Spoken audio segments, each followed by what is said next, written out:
Tonight at 10 o'clock, the esteemed elders were passed away at the central hospital due to a heart ailment. The Xie family's dynamics have become tumultuous, with various factions vying for influence. One might ponder whether Xie Suiying, who has relied on the Xie family to ascend to stardom in the entertainment industry, can continue to thrive in the aftermath of Elder Xue's demise. With a resounding bang, a mobile phone was forcefully hurled before Xie Suiying. The screen displayed today's news, which had only been released 2 minutes prior, yet the comments section was already ablaze with fervent discussions. Xie Suiying, you must understand that you do not belong to the Xie family, nor do you bear the Xie surname, declared Madame Xie, her voice frigid. Now that the elder has departed, it is time for you to leave the Xie household. Do you still wish to see the elder's remains? Let me be clear. You do not have that right. In the grand hall, all members of the Xie family were assembled, engrossed in serious deliberations regarding the division of the inheritance. Meanwhile, the body of Elder Xie was being wheeled into the morgue. Xie Suiying lowered her gaze as unfamiliar memories surged violently within her mind, causing pain to radiate throughout her body. Biting her tongue to suppress the metallic sweetness rising in her throat, she wrapped a piece of gauze around her bleeding wrist and finally cast a glance at the phone screen. The comments beneath the news article had surpassed 1,000, filled entirely with vitriol. Though it may be unkind to say, I must admit, with Elder Xie gone, I wonder how Xie Suiying will manage to navigate the entertainment industry. What a delightful occasion. Xie Suiying can finally exit youth and youth. What right does one who cannot sing or dance have to serve as a dance mentor for a boy band audition?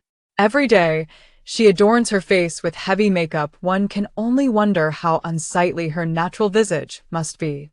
When will she finally leave the entertainment industry? Madame Xie, noticing her indifference, raised her voice. Are you deaf? Only then did Xie Suiying lift her head, her lips stained with a hint of crimson, her voice slightly hoarse as she replied, Today, she wore no makeup, presenting her pure, unadulterated self. The girl possessed an exquisite beauty, both in her delicate features and bone structure. Her skin was porcelain-like, and her long hair cascaded softly. She resembled an ethereal painting, graceful and enchanting. Moreover, she sported captivating fox-like eyes, her brows elegantly drawn with an air of unspoken allure, adding a touch of seduction, a visage so flawless it seemed to defy scrutiny from any angle. Yet, Madame Xie despised that face more than anything. For years, she had lived in constant trepidation, fearing that Xie Suiying might ensnare her son. But perhaps it was a sign of folly. Ever since Xie Suiying entered the entertainment realm, she had been cloaked in heavy makeup that rendered her almost unrecognizable, much to Madame Xie's relief. As she gazed upon that excessively beautiful face, memories from long ago resurfaced. Undeniably, Xie Suiying had been a beauty since childhood, unmatched by any of the Xie family's daughters. Old Master Xie, against all advice, signed the adoption agreement, bringing her into the Xie household. Under his care, Xie Suiying's treatment was akin to that of the Xie family's legitimate heirs, if not even more favorable. 3 years ago, for reasons unknown, Xie Suiying aspired to enter the entertainment industry, a decision that was reluctantly supported by old Master Xie, who even sent her abroad for training. However, Xie Suiying's professional abilities were lamentably poor, and her appearance was far from presentable. During gatherings with noble women, Madame Xie was frequently questioned about this matter, which filled her with indignation.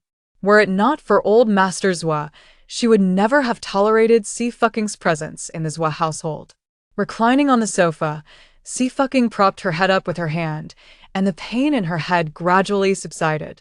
Moments later, she reluctantly accepted the unfortunate reality that her experimental error had resulted in an explosion leading to her untimely demise, relegating her to the status of a celebrity plagued by negative press. This incident served as a cautionary tale, reminding her never to consume cola while working on anti-gravity armor. The celebrity bore her name. Her memories prior to the age of 5 were hazy, yet from the moment she began to take note of her surroundings, she had been living in the Xie residence. She had often been bullied by several siblings in the Zhou family, and this time, she had narrowly escaped death after a confrontation with the eldest grandson, who had slashed her wrist. With her long eyelashes casting a shadow over her eyes, a hint of malice flickered within them. Just as she was beginning to save her life, her existence was abruptly extinguished in an explosion. Such an achievement was likely unparalleled within her entire sect, and she certainly lived up to her moniker of the Weeping Ghost. Enough, let us not dwell on this, Xie Tianfeng interjected symbolically. We must first address the matter of the inheritance. Madam's was seethed. Look at her, she seems intent on sticking to us. The adoption agreement had been signed by old Master Xie, and no one had the authority to alter it. Now that Xie fucking had reached adulthood, her dissent would render the adoption agreement irrevocable. Si fucking rose, her gaze finally settling upon Lady Xie. The bandages wrapped around her wrist were stained, blood seeping out slowly. It was a sight that could chill the heart, yet she appeared impervious to the pain, her fox-like eyes gleaming with a captivating charm. A smile curled on Xie fucking's lips as she spoke slowly. Leave. A moment of silence enveloped the hall. The dozens of members from the Xie family ceased their conversations, their eyes wide with astonishment. They were well aware of Xie fucking's usual demeanor within the Xie household. She was typically submissive, never daring to raise her head, let alone speak defiantly to Lady Xie. Lady Xie's eyes flushed with anger as she stepped forward, attempting to seize the girl's hand. Xie fucking, are you defying me? Xie fucking tilted her head, a frosty smile gracing her lips, looking down upon her with an unwavering resolve. Leave. In a moment of distraction, Lady Xie lost her footing, stumbling back in her high heels. Xie Tianfeng quickly steadied her, his voice stern. Xie fucking. Is she really throwing a tantrum? Lady Xie's chest heaved with indignation, clearly infuriated. Once she is expelled from the Xie family, let us see how she manages to smile thereafter. I shall remember this debt. Something was amiss with Xie fucking today. Had she truly been pushed to madness? Yet, it was of no concern to him. Xie fucking was on the verge of departing from the Xie household, and he had neither the time nor inclination to reprimand an outsider. On the third floor in the emergency department, the attending physician, a woman in her 50s, furrowed her brow. Extend your hand. Xie fucking lowered her gaze and obediently stretched out her hand. How could you have injured yourself like this? The female doctor unwrapped the bandage, inhaling sharply. Is there nothing you could discuss with your family that would compel you to harm yourself? What a lovely young lady. How could you not cherish what you possess? Xie fucking blinked her fox-like eyes, acknowledging her mistake. Sister, I was wrong. Her deep black eyes were translucent and bright, with long, dense eyelashes that fluttered like the delicate wings of a butterfly brushing against her cheek. Stray strands of hair framed her porcelain skin, reminiscent of finely sculpted jade. No one could resist Xie fucking's enchanting visage. The female doctor's heart softened instantly. I am available in the emergency room every Wednesday and Friday. If you ever find yourself in a predicament and cannot reach anyone, come find me. Xie fucking's gaze shifted, her demeanor sweet. Thank you, sister. The doctor lowered her head to stitch the wound, somewhat exasperated. Don't call me sister, I'm old enough to be your mother. Sit still and don't fidget. Xie fucking. The flattery had fallen flat. Then Annie, do you have a needle? Please give me a shot here, Xie fucking said, indicating an acupoint with a smile. ITLL stopped the bleeding quickly. The doctor was taken aback. You know medicine, young lady? To casually mention a point for hemostasis suggested she had some knowledge of traditional Chinese medicine.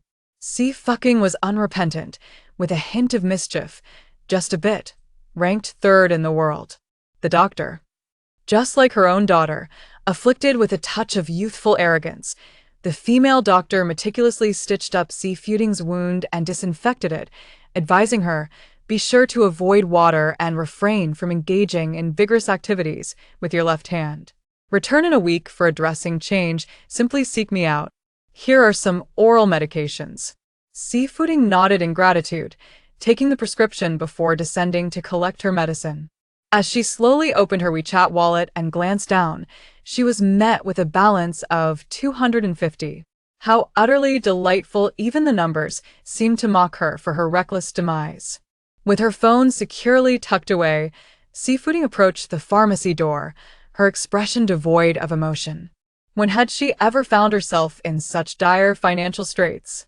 The early spring air still bore a chill, and the wind grew fiercer as night fell.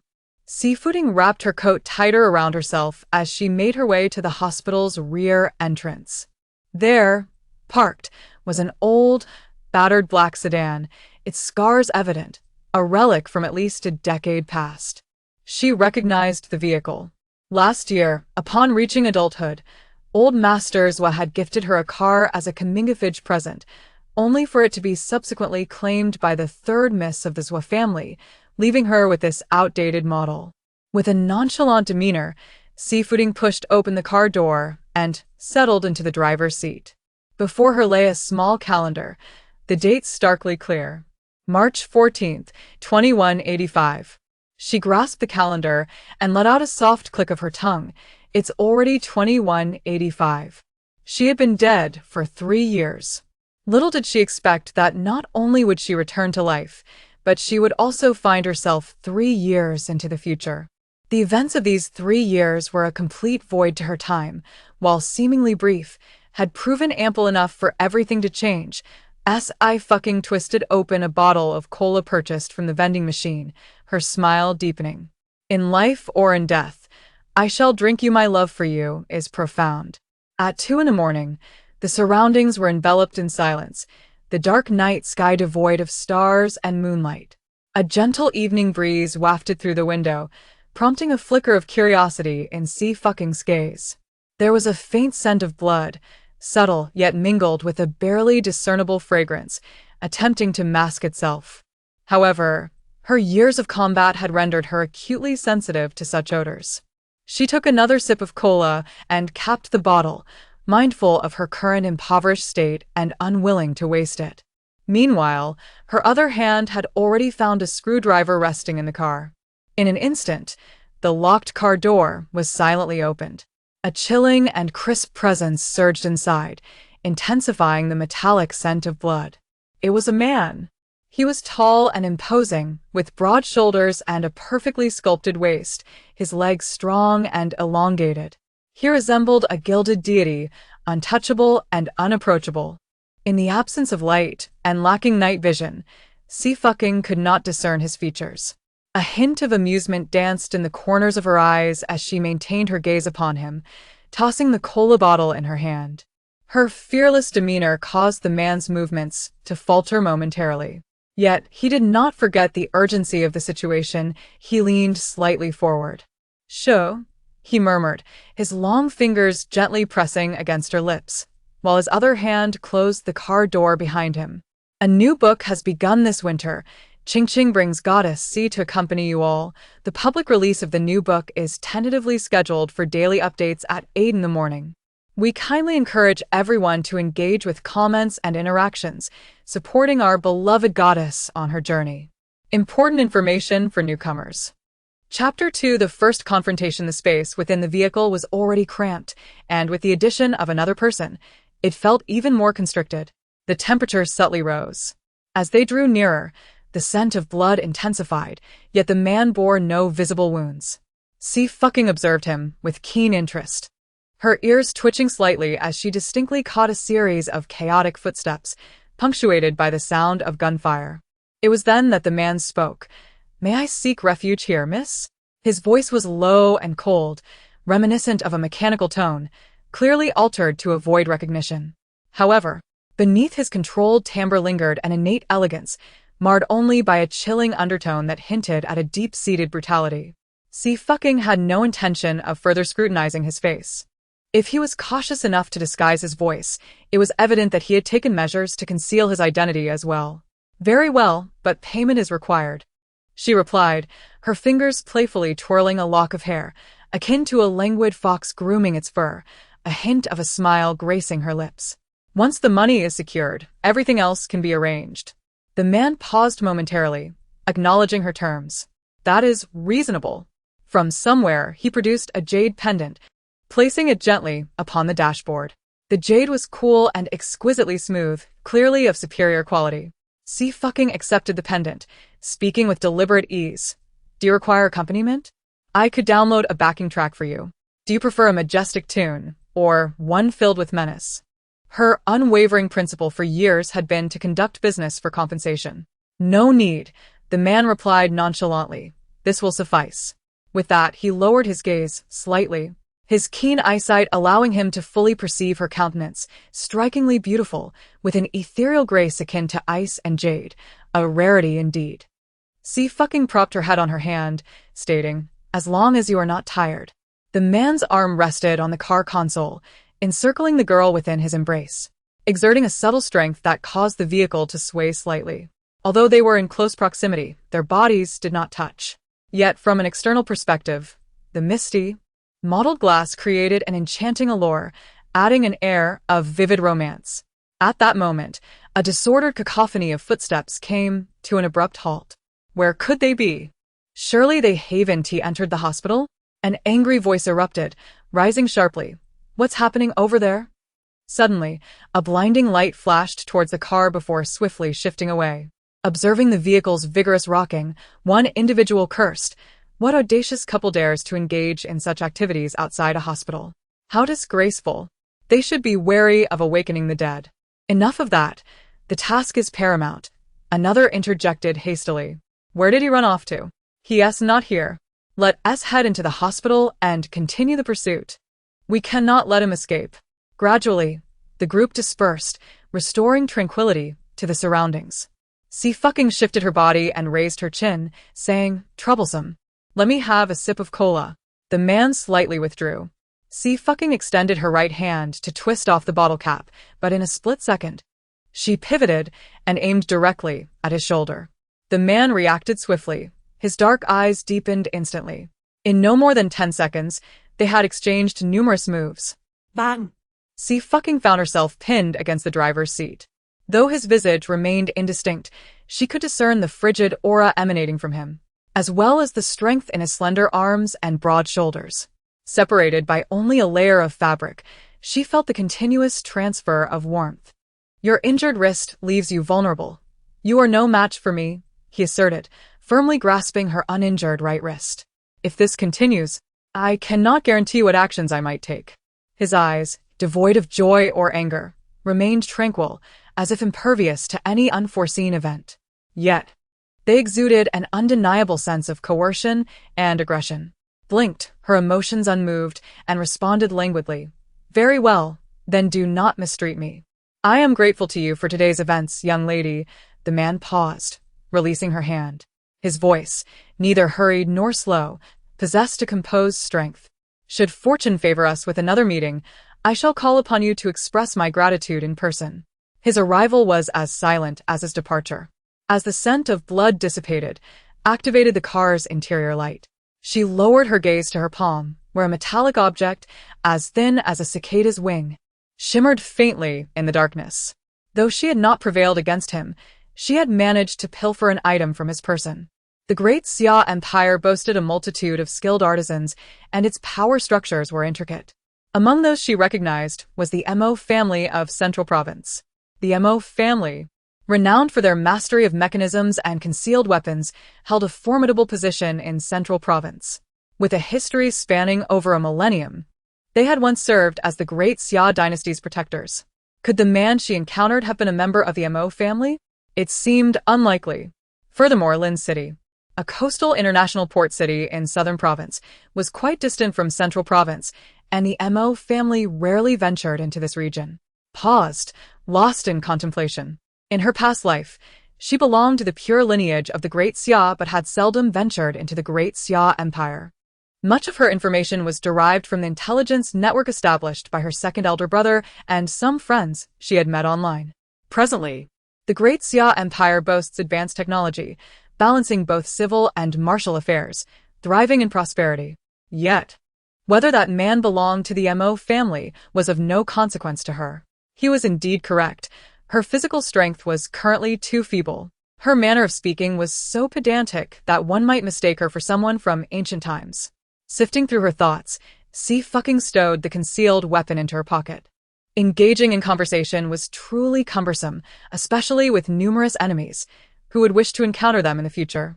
She finished the last sip of her cola, raised her hand, and tossed the can into a distant trash bin. Leaning back against the car seat for a moment, she finally started the vehicle and departed. At 8 in the morning, the Zhuo residence was still engulfed in the aftermath of the elders was passing. Zhuo Tianbei and Madame Zhuo were absent, leaving only a few younger generations in the household. Second sister, this time we have indeed managed to drive Xie fucking away. Zhuo Qingya stirred her coffee. It irks me to see how well grandfather treated her. What could her identity possibly be to warrant such favor from him towards an outsider? She even ventured into the entertainment industry. How utterly laughable. The vitriol directed at her stretches as far as overseas, yet she remains blissfully unaware of her own lack of self-awareness. Zhuo Qingya was well aware of Xie fucking's reputation in the entertainment circle, which was dismally poor, an inept star whose visage was hardly presentable.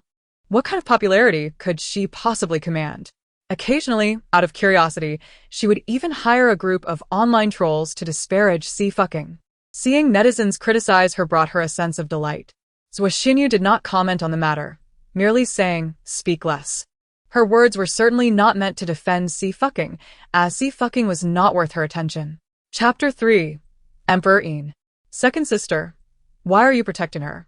Zhuo Qingya complained. I am your sister. Why are you speaking up for her? Zhuo Xinyu looked up and spoke slowly, precisely because she is an outsider. I need to teach you. She has chosen to degrade herself, and no one will say anything about it. But you, as the eldest daughter of the Zhuo family, must be mindful of your words and actions, lest you lose face in the socialite circle. She stood up and walked upstairs with a clatter. Zhuo Xinyu did not stop her this time.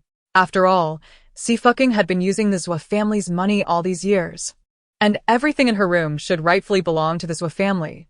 Zhuo Xinyu finished a cup of black coffee, touched up her lipstick in the mirror, and then picked up her handbag to leave for work. Upstairs, Xie fucking's bedroom was at the very end of the 4th floor, with the rest of the floor being guest rooms.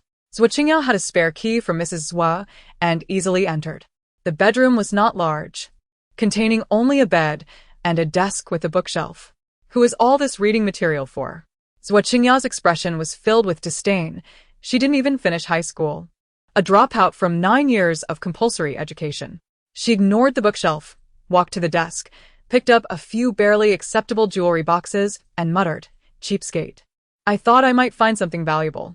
As Zhuo Qingya turned to leave, suddenly, with a bang, she was forcefully pressed against the wall, her back numb and her wrist stinging with pain. Zhuo Qingya's hand faltered, causing the box to tumble to the ground. Such a penchant for thievery? The girl's voice was ethereal, laced with a hint of amusement. If you have the audacity to steal, do you possess the capability to take it? Zhuo Qingya was startled, letting out a sharp cry. Xie fucking, is that you? What do you intend to do? A year prior, Xie fucking had returned with the Starry Sky Girls group. Always adorned with heavy makeup, her lips a striking purple and her brows stark white. Now, however, she appeared barefaced, nearly unrecognizable to Zhuo Qingya. That question should be directed at you, Xie fucking replied, her fox-like eyes curving as she advanced slowly. What do you want? Zhuo Qingya scoffed. You possess neither wealth nor power.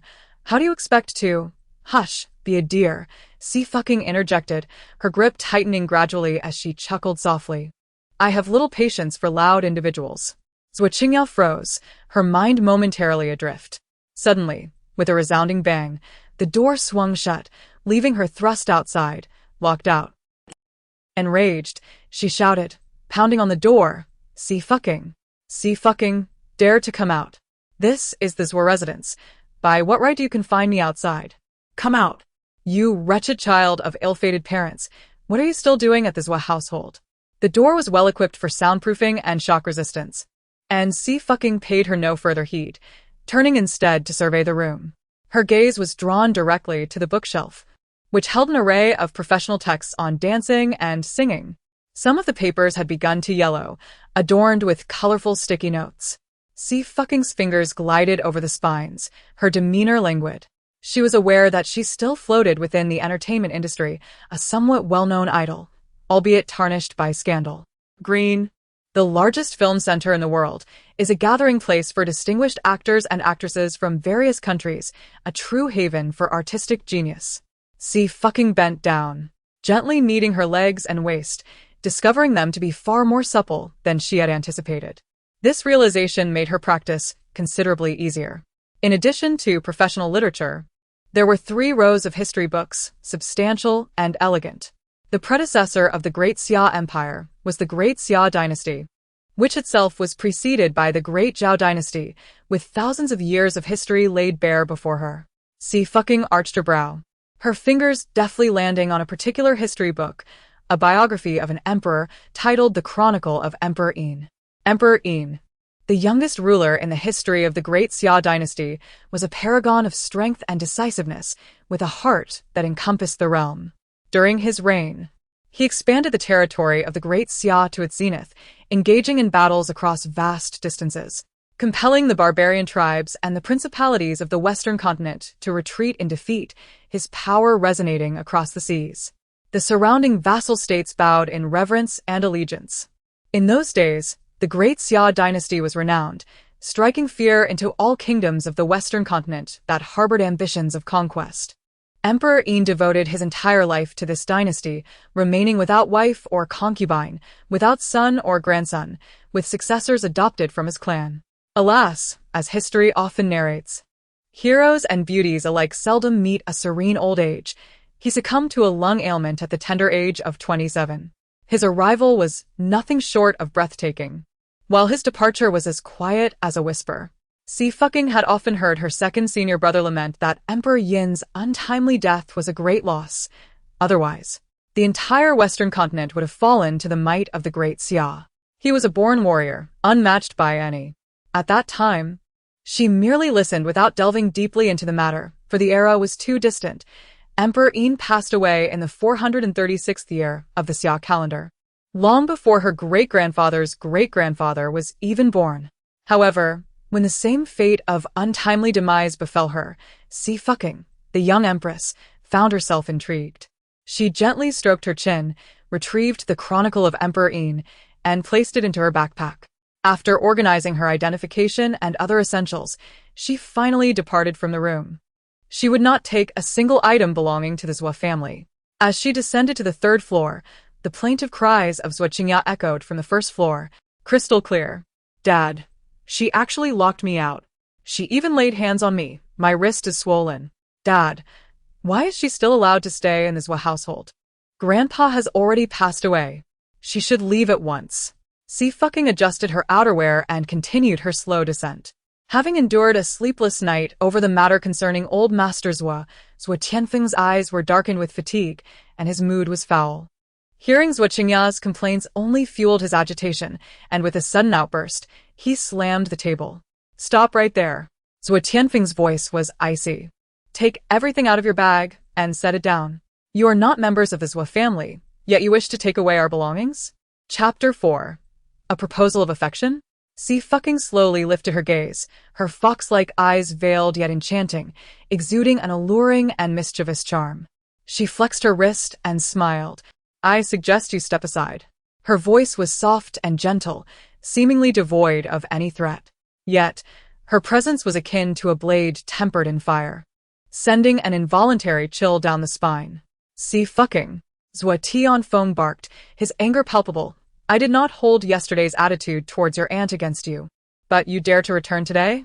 Do you truly wish to rebel?" Xie Suiying, now silent, gazed at Xie in a daze. After a while, she became furious. "Very well, Xie, you pretended to be the obedient granddaughter while grandfather was alive, but now that he is gone, your true colors have emerged. You are truly skilled at deception. If old Master Xie had known of Xie's true disposition, would he have showered her with such affection? Indeed." Xie clapped her hands, exclaiming, "What a splendid justification. Thank you." She had long been troubled by how to explain her sudden change in temperament. Quite well. It had all been an act. "Do not make me repeat myself." Xie Tianfeng's anger intensified, demanding, "Empty your bag." Xie shook her bag playfully, a smile gracing her features. "If you have the ability, come and take it yourself." Just like in the early hours, she sauntered out the door. Zhua Tianfeng, infuriated, smashed a glass. Father. Zhua Qingya began to cry again. You do nothing about her behavior towards me. Who is truly your daughter? Zhua Qingya stamped her foot in frustration and stormed off.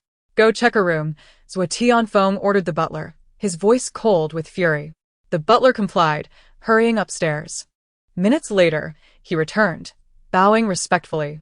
Sir, I have conducted a thorough search.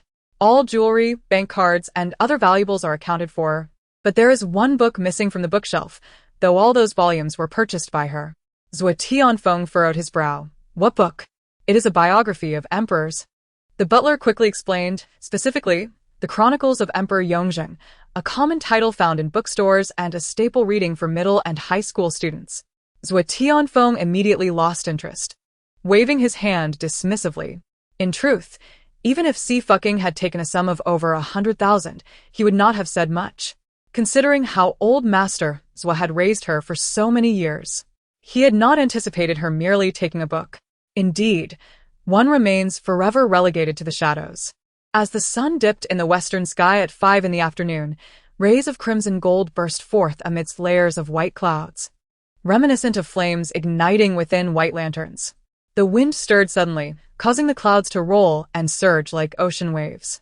Xie Suiying ambled along the street, yearning only to find a bowl to sit with and strike a wooden fish. She was truly destitute.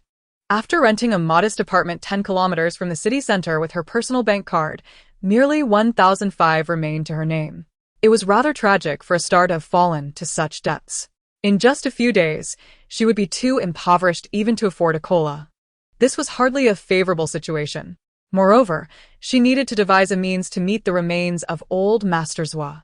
Furrowing her brow, Xie Suiying glanced at the time and headed to the supermarket across the road to purchase daily necessities. Ahead, a vehicle of pure black stood still, devoid of license plates or insignia. Shen Xingjuan emerged from a nearby convenience store and opened the car door. Shurian, there's news. Huh? The man occupying the passenger seat did not open his eyes, but responded with a soft acknowledgement. Dressed in a black suit, 2 buttons of his white shirt were undone, the collar casually bent. On his right wrist, he wore a silver black watch. His fingers were long, their tips as luminous as jade. His posture was relaxed, yet it could not conceal the innate nobility he exuded. Although his visage was strikingly youthful, it bore an intimidating gravitas, as if he wielded the power of life and death akin to an emperor. Yet I have seen the young masters of Sijia City, and none have been as meticulous as you. Should I address you as your name, Xiheng, or your courtesy name, Shurian? Yu Xiheng remained with his eyes closed, accustomed to the situation, and said, You may address me as you wish. With that, he pressed a number. Shurian, I will make another call to confirm the time. Yu Xiheng nodded, keeping his eyes shut. In the next moment, his ear twitched, and he suddenly opened his eyes. They were a pair of remarkably beautiful, elongated eyes, exuding a captivating depth and serenity. His gaze fell upon a little girl, no more than 6 or 7 years old, standing helplessly in the middle of the road. Just ahead, a large truck made a sharp turn, seemingly on the verge of running her over. Yu Xiheng's expression shifted slightly, and he raised a finger. Be careful. A familiar female voice called out at that moment. The 2 words caused his hand to pause. Turning his head, his tranquil gaze landed on Xie Suiying, who had acted a moment earlier. He felt a slight ripple of emotion. He watched as she scooped up the little girl and rolled with her on the ground, just as the truck roared past. In that critical instant, the danger was averted. The concealed weapon in his hand vanished in an instant. Before the black truck, Xie Suiying released the little girl and glanced at her left hand. The wound had reopened, oozing blood. A single word came to mind. Tragic. Xie Suiying gently patted the girl's head with her right hand. Don't run off next time, do you understand? Xie Suiying. In the past, others would flee upon seeing her. She was not one to soothe children. Quickly, go find your family. Xie Suiying inquired further. Do you know the way? The little girl, still bewildered, nodded, though her tears flowed more fiercely, pointing at Xie Suiying's hand and crying, Blood, sister, blood. It's just a small injury, nothing to worry about. With her right hand propped against the ground, Xie Suiying rose, offering a gentle smile. Little one, do remember to prioritize safety. Next time. There may not be a beautiful and charming sister like me to rescue you. The little girl, momentarily bewildered, gazed at her in a daze. Xie fucking managed to stand, yet her legs felt somewhat numb from her earlier movements, causing her to momentarily stiffen and involuntarily stumble backward a few steps. Just then, a strong arm encircled her waist. The man's thigh radiated warmth, long and powerful. Xie fucking could distinctly sense the tautness concealed beneath his suit trousers, hinting at latent strength. However, his body was chillingly cold, like an ethereal spirit of ice, devoid of any warmth, as though crafted entirely from frost. A moment later, a voice descended from above her. It was low and cool, resonating with a captivating timbre. Are you seeking refuge? Chapter 5. Xie Suiying, styled Shiyan. This voice was extraordinarily melodious, with the intonation of each word perfectly measured. It was as if a gentle drizzle fell nearby, causing Xie fucking's body to tense suddenly. Her legs had yet to regain their strength and felt subtly stiff. The man, with half-closed drowsy eyes, possessed deep pupils that sparkled faintly with a smile. Yet, this smile did not reach his eyes, which reflected a coolness akin to snow. From this angle, Xie fucking could observe his flawless jawline, the elegantly elongated neck, and his thin, pale lips. The dim light inside the car rendered his entire face shrouded in shadows, flickering and elusive, yet it could not conceal his striking handsomeness. He resembled the frost and snow atop a mountain, radiant as the moon amidst the clouds. Her eyes narrowed slightly. This was undoubtedly the aura that could only be cultivated on the battlefield, born from the weight of life and death. However, these are not matters to dwell upon presently. Xie Suiying inhaled deeply, not out of fear, but rather due to the unreliability of her legs, deserving of a reprimand. She resolved to address them upon her return. My apologies. It was unintentional. Xie Suiying massaged an acupoint on her leg, compelling sensation to return. She promptly steadied herself against the car door and stood. Sir, many thanks. I shall compensate you when fate allows. Farewell. Sitting on a man's lap was hardly a laudable accomplishment, and it was a first for Xie Suiying. Yet, according to her seasoned third senior sister, the best course of action in such situations was a swift retreat, avoiding any obligation. Thus, she made a decisive escape. As she fled, Xie Suiying casually remarked, pleasant to the touch. Xie Suiying's gaze intensified. Xie Suiying, having concluded his phone call, turned to witness the scene, his expression immediately shifting. He glanced outside, only to find the girl's figure vanished, causing him to furrow his brow. As a childhood friend of Xie Suiying, he knew of his lifelong mobility issues requiring a wheelchair. However, they were not in the capital and few recognized Xie Suiying, so who would deliberately target his legs. Xie Suiying remained unmoved, gently smoothing the creases on his trousers. It is of no consequence. She was quite light. After a pause, he clasped his hands, lightly tapping his palm, his demeanor still impassive. Pleasant to the touch. Xie Suiying was bewildered, wondering about the location of the sensation. He was thoroughly perplexed, but this man was always inscrutable, his disposition unfathomable. Xie Suiying could only say, I have arranged for someone on your behalf. With the meeting scheduled for the end of this month. They require your personal presence, so please ensure your safety. Xie Suiying nodded slightly, closing his eyes once more to rest, his voice calm. Thank you for your trouble. Xie Suiying shook his head with a smile. Having spent so much time with you, I have come to understand some ancient sayings. Others might find your manner of speaking exhausting. His gaze fell upon the man's legs, and he let out a soft sigh. He had encountered numerous individuals, often mingling within the elite circles of the 49 city, familiar with the young masters and ladies of various prominent families. Yet, among all, Xie Suiying stood as the quintessential nobleman. There was an innate grace and composure about him that was difficult for ordinary individuals to rival, refined, elegant, and unattainable. Ironically, this seemingly ethereal gentleman, reminiscent of a delicate orchid, harbored an unexpected edge of ruthlessness and brutality. Having grown up alongside Xie Suiying, Xie Suiying was acutely aware of his illustrious reputation throughout 49 city. The only unfortunate aspect was that Xie Suiying's legs were rendered useless. He could not rise and was confined to a wheelchair. Consequently, his health was also precarious, necessitating medicinal treatments. This was a devastating blow for any man. Shen Xingjuan had sought out numerous esteemed physicians from the great Xia and even ventured abroad, yet all were at a loss. The doctors proclaimed it a congenital affliction, an insurmountable defect from birth.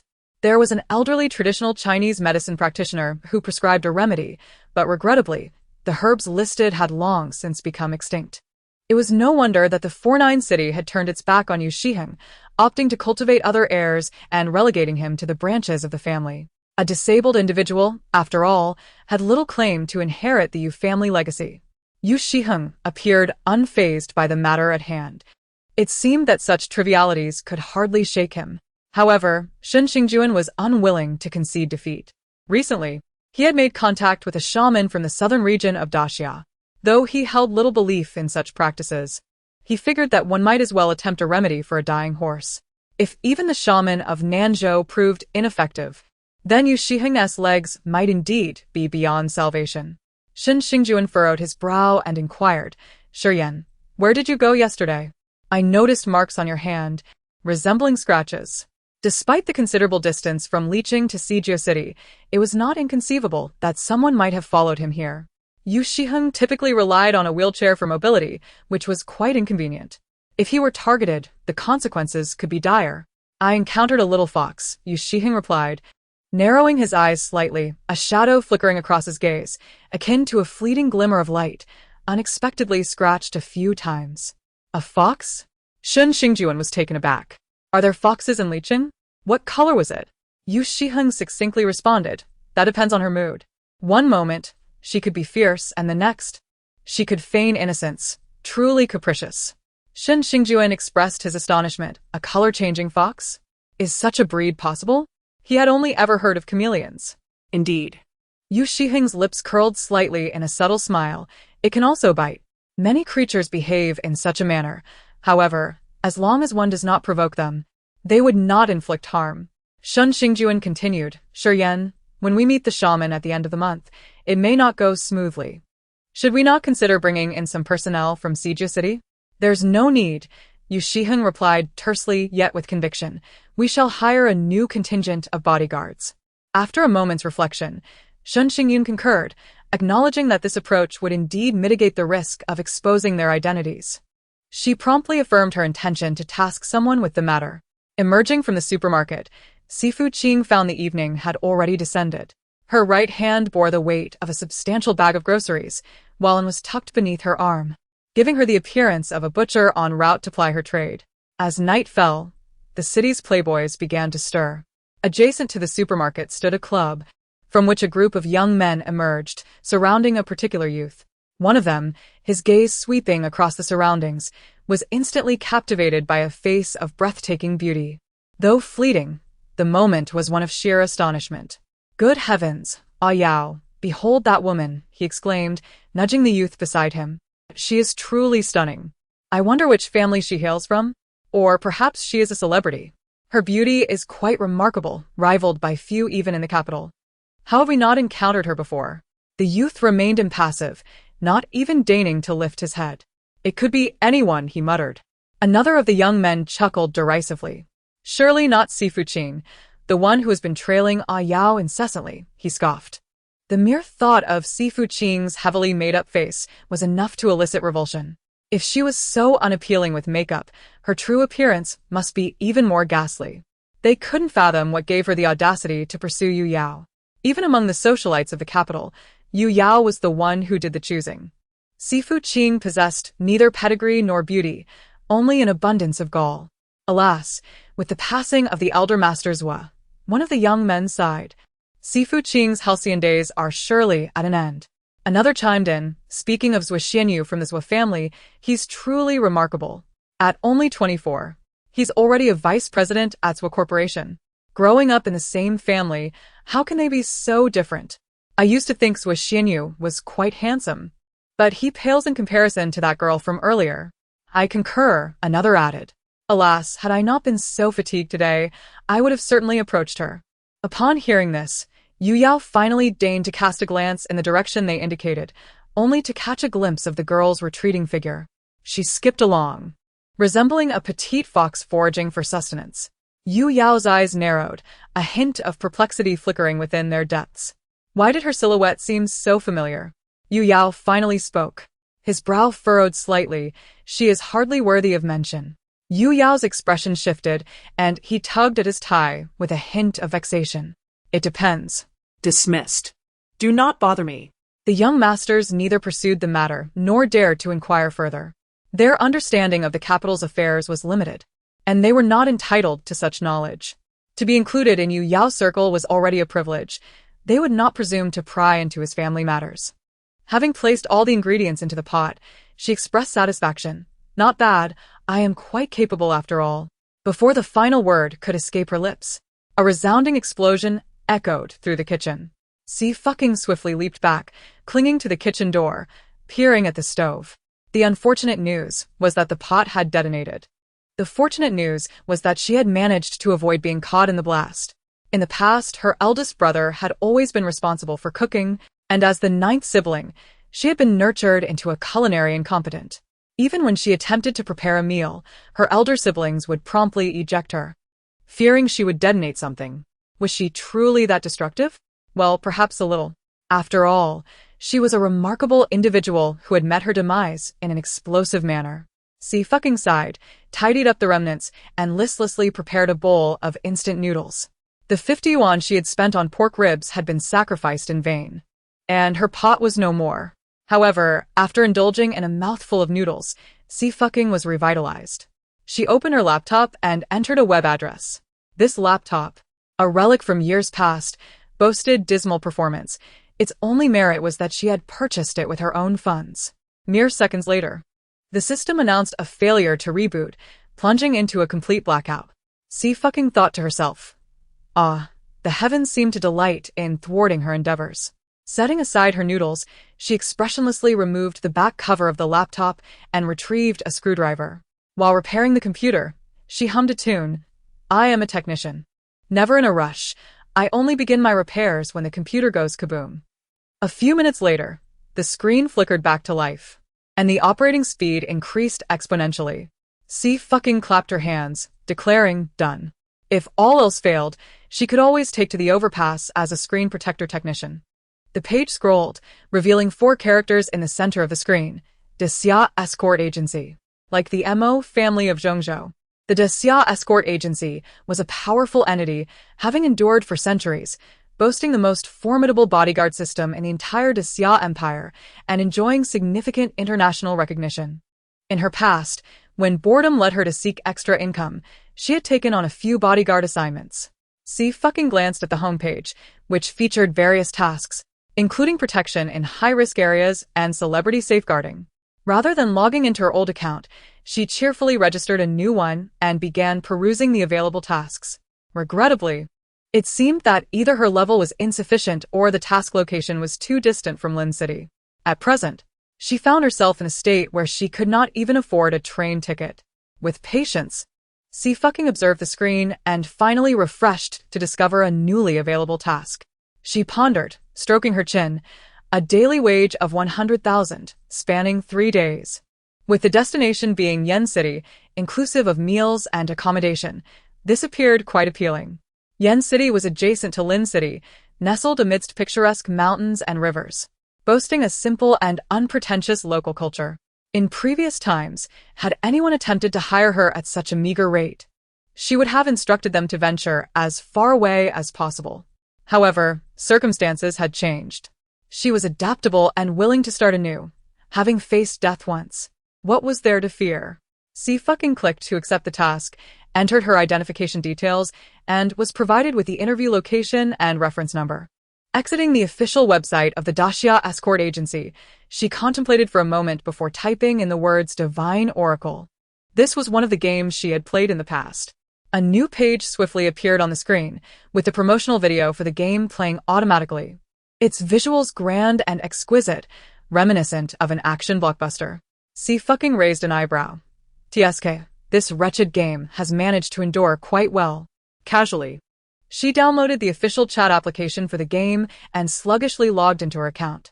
As soon as she entered, before she could even discern anything, Numerous red dots flickered across the screen, and several dialogue boxes immediately popped up. Big brother? Hurry, big brother, a new dungeon is launching next month. Take me for the first kill. You can't bring anyone else, sob. Xie fucking. The game may still be around, but why are these annoying individuals still here? She decisively exited the application and went straight to bed. The following day, Xie fucking was roused from her slumber by the alarm. She, with her disheveled hair, lingered in bed for a moment, rubbed her face, and casually washed up before stepping outside. Due to her financial constraints, there were no buses in the vicinity, so she opted for a shared bicycle. After pedaling vigorously for 25 minutes, she finally arrived at her destination. Xie Suiying massaged her sore backside and sighed, remarking that it would have been more comfortable to drive her own fighter jet. She raised her gaze to the front. Before her stood a private villa adorned with a garden, a property that would start at no less than 500 million in lynching. Even if it were not a grand estate like the Xie family, it was certainly not far off. After finishing the last bite of her bun, she adjusted her mask and approached the entrance. A person was stationed at the door to record numbers. She handed over her identification tag. 30. Wait a moment. Upon hearing her voice, the individual looked up, furrowing his brow. Typically, the bodyguard profession comprised tall and robust men. What could a young girl possibly want? Chapter 7. Reunion. What's the matter? Xie Suiying, with her hands tucked into her pockets, appeared languid. The mask concealed her features, yet it could not mask the undeniable aura of pride and elegance that surrounded her. It's nothing. The man hesitated, contemplating his words for a while before ultimately saying nothing. He merely smiled, suggesting that once inside, she ought to be aware of what was appropriate and what was not. At this moment, her focus was solely on money. If the pay was insufficient, she would refrain from any actions. The man, holding a notebook, watched as the girl entered through the door, shaking his head. Although it was not a perilous area like the desert, he genuinely did not expect a female bodyguard to apply. In these times, female bodyguards did exist, but they were exceedingly rare, and none were of top-tier caliber. In the realm of the Great Xie, it is well known that the official website of the Great Xie Escort Agency features a distinguished section dedicated to elite figures in the industry. The bodyguards within this prestigious hall cannot simply be hired with money. Rather, there is only one woman among them. Her name remains a mystery, as does her age and origin. Even those fortunate enough to have received her assistance are unaware of her true identity. However, every task she has led has been executed flawlessly. The owner of the Great Xie Escort Agency himself is perplexed as to why such a remarkable talent would choose to work in the bodyguard profession. Regrettably, this extraordinary individual has not been seen for nearly 4 years, leaving her whereabouts unknown. As thoughts settled, the recording continued. The villa bore no distinguishing marks. After a brief walk, Xie fucking soon found herself unable to navigate the garden. Having been confined in the laboratory for half a year, she nearly forgot that she was directionally challenged. In the past, when accompanying her seniors on outings, she was the one who lounged idly, free from any concerns. Xie fucking glanced left and right, ultimately opting for a different path that led her to a shady lane. Just as she approached the end of the path, a swish indicated something swiftly cutting through the air. A sharp voice followed, demanding, "Who goes there?" "Seeking death." Clang. A series of crisp sounds echoed suddenly, and Xie fucking looked down to see dozens of silver needles perilously close to her feet, mere inches away. Her expression hardened at the sight of the flying silver needles. Are there masters of the MO family here as well? She pondered silently, her demeanor unflinching. She took a step forward, maneuvering past the thicket, and caught sight of a young man with a fierce expression. Behind him stood another man. To be precise, he was seated in a wheelchair. The man's tone was cool and dignified. Feng-san. Feng-san paused, yet the aura of menace surrounding him did not dissipate, and his gaze remained decidedly unfriendly. "Ninth brother." Xie Suiying gently raised her brows and lifted her eyes. The girl stood beneath a willow tree, the hazy sunlight filtering through the branches and casting a delicate veil of white light upon her, like a fragile dream. She regarded him with curiosity, her pupils reflecting the mottled shadows of the trees, enchanting and intoxicating as the moonlight. Her eyes had an alluring quality, reminiscent of those he had observed 2 nights prior. Xie fucking recognized him immediately. He was the man from whom she had inadvertently gained an advantage that day. How had she managed to escape, only to encounter him again today? Yet, she could not deny that he possessed striking features. Initially, she believed her master and senior brother to be celestial beings. Yet she had not anticipated the existence of someone who could truly captivate souls. He exuded an extraordinary charisma that made one willingly succumb to his allure.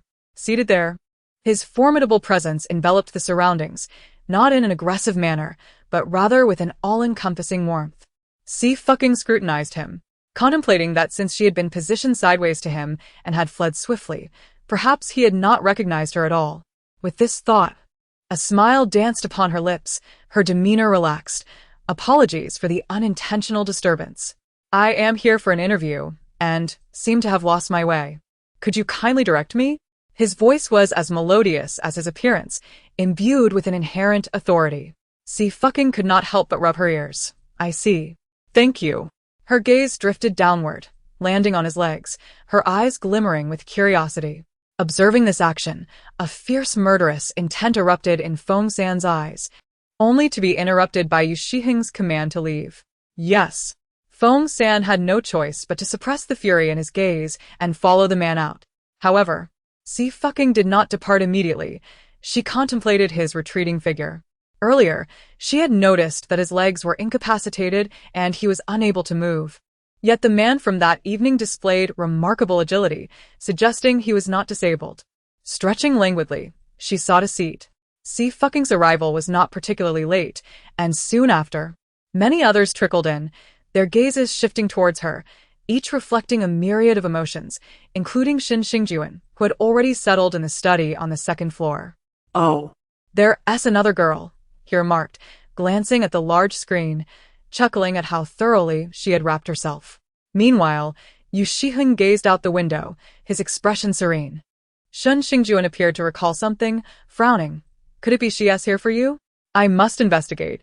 Although Xie Suiying had difficulty moving, his striking features attracted considerable interest from the prominent young ladies of the city. Recently, a certain young woman had even followed him overseas, causing quite a stir. Xie Suiying raised an eyebrow, unfazed. She is not. So certain? Xie Suiying was taken aback, yet he reassured himself that there was no need for concern. She would not be chosen and could not meet him. In terms of physical strength, women had always been at a disadvantage compared to men. The other applicants for the bodyguard position were all tall and robust, while Xie fucking's calves were no thicker than their arms. On the screen, the others were warming up, while Xie fucking, in contrast, retrieved a book from her backpack and leaned back in her chair, engrossed in reading. The title of the book was clearly captured by the camera, The Legend of Emperor Xie.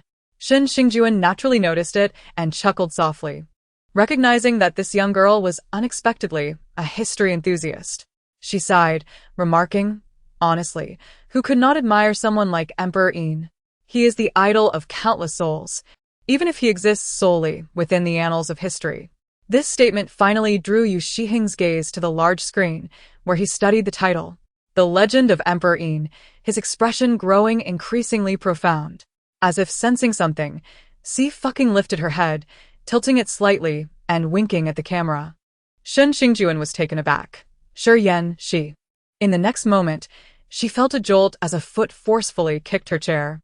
The owner of that foot scoffed coldly. I'm talking to you. Do you hear me? Xie fucking closed the book and looked up again, her smile bright. Just now. You kicked my chair, didn't you? Chapter 8. Xie Suiying, come here. Standing before her was the candidate adorned with a number 29 badge, a robust man. He regarded her with a hint of disdain. Are you withdrawing voluntarily, or shall I make you leave on the ground? With so many bodyguards applying, it was indeed rare for anyone to take a delicate girl seriously. The interview was a knockout round, with pairs competing until 5 were selected. Number 29 realized that his opponent was the only girl, which pleased him for the ease of the match, yet he also felt insulted. If he couldn't even defeat a young girl, how could he hope to survive in the Daxia escort agency? Xie fucking tilted her head and inquired. Are you the one who kicked my stool? Without your kick, would you even acknowledge my presence? Number 29, growing increasingly impatient, coldly remarked, choose quickly. Let us settle this swiftly. That's more like it. Xie fucking Rose, who gave you the right to kick my stool? With the final words spoken, she suddenly sprang into action. Her slender fingers clenched into a fist, striking directly at number 29's abdomen. Bang! The sound echoed as number 29 fell to the ground, unable to react. The noise around them ceased, leaving the first floor enveloped in silence. Shen Xingjuan's jaw dropped in disbelief. Yu Shiheng raised an eyebrow. Oh, how did you end up down there? Xie fucking looked down. Get up quickly. Weren't you supposed to let me lie down and leave? Number 29 felt a wave of pain wash over him, utterly astonished that he had been knocked down by Xie fucking with a single punch. Gritting his teeth, he seethed with rage. I will make you. Yet his body barely lifted off the ground before he collapsed once more. Bang! Another heavy thud resonated as number 29 fell again. How did you end up on the ground again? Xie fucking sighed. Are you intentionally avoiding playing with me? Number 29, enraged by her words, felt a surge of anger rising, ready to stand. However, the pain immobilized him, his eyes wide with tremors coursing through his body. Fine then. Xie fucking's fox-like eyes glimmered as she lazily shook her hand and delivered one final punch to his abdomen. Bang! I concede. Poof. On the 29th, she ultimately succumbed, collapsing into unconsciousness. Xie fucking sat upright. Is there anyone else who wishes to continue? The other brutes collectively took a step back, drenched in cold sweat. What a jest, to render someone unconscious with 3 punches. Is this truly a game? Yu Shiheng propped her head on her hand, her eyes glimmering with intrigue. If she wins. Feng San furrowed her brows. Yu Shiheng sipped her tea and replied slowly, if she emerges victorious, she shall become my personal bodyguard. Feng San's frown deepened as she intently gazed at the large screen. No one dared to challenge Xie fucking any longer. She advanced seamlessly to the final round. Once all contenders were selected, Shen Xingjuan seemed to awaken from a dream and promptly descended the stairs. The 4 brutes stood together, while Xie fucking positioned herself at a distance, creating a stark contrast. As expected, it was down to the 5 of you. Shen Xingjuan nodded. I will now share some important guidelines. Do you have any questions?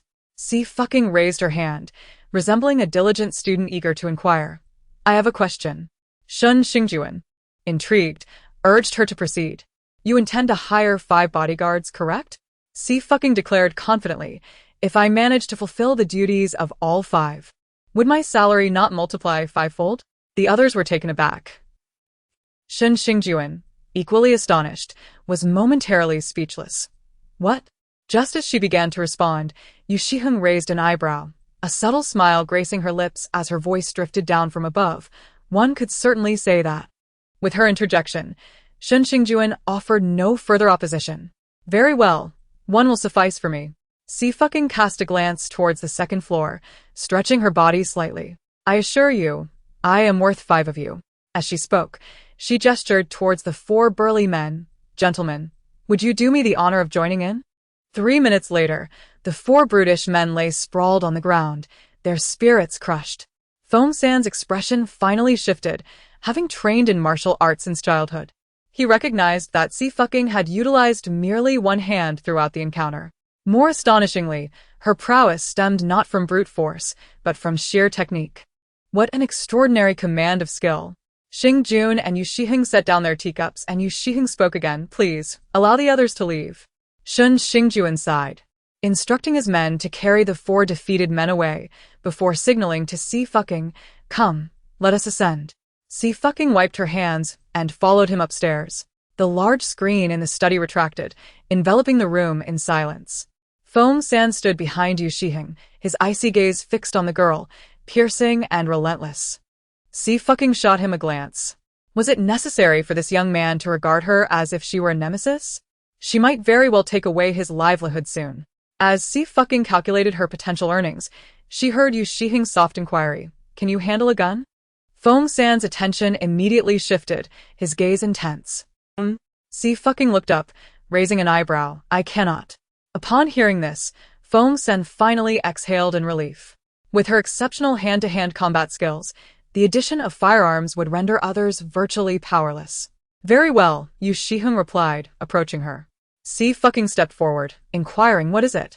Yu Shiheng merely cast a fleeting glance at her, nodding as he instructed, prepare several sets of casual attire, in size S. It was evident that he intended to provide her with clothing.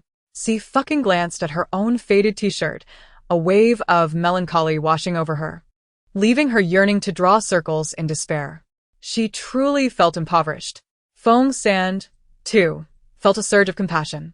When Xie fucking had successfully completed her interview, her information had already reached Yu Shiheng.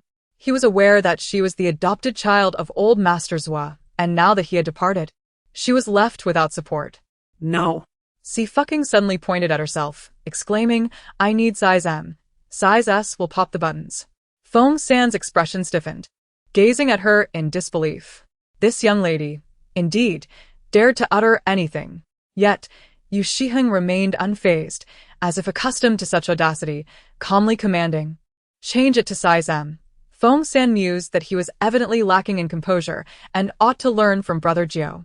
While waiting for the clothing, Xie fucking made herself comfortable, munching on an apple and retrieving a copy of the Chronicle of Emperor Yin. Yu Shiheng turned his attention to a conversation with Shen Xingjuan, and she did not bother to listen in. Nearby, Feng San took out his phone and downloaded Weibo. Upon Xie fucking's arrival, her information had already been dispatched to Yu Shiheng. Feng San had discovered that she was, in fact, a celebrity. He had heard that this app was rife with news related to stars, and following Yu Shiheng, he needed to gather more information.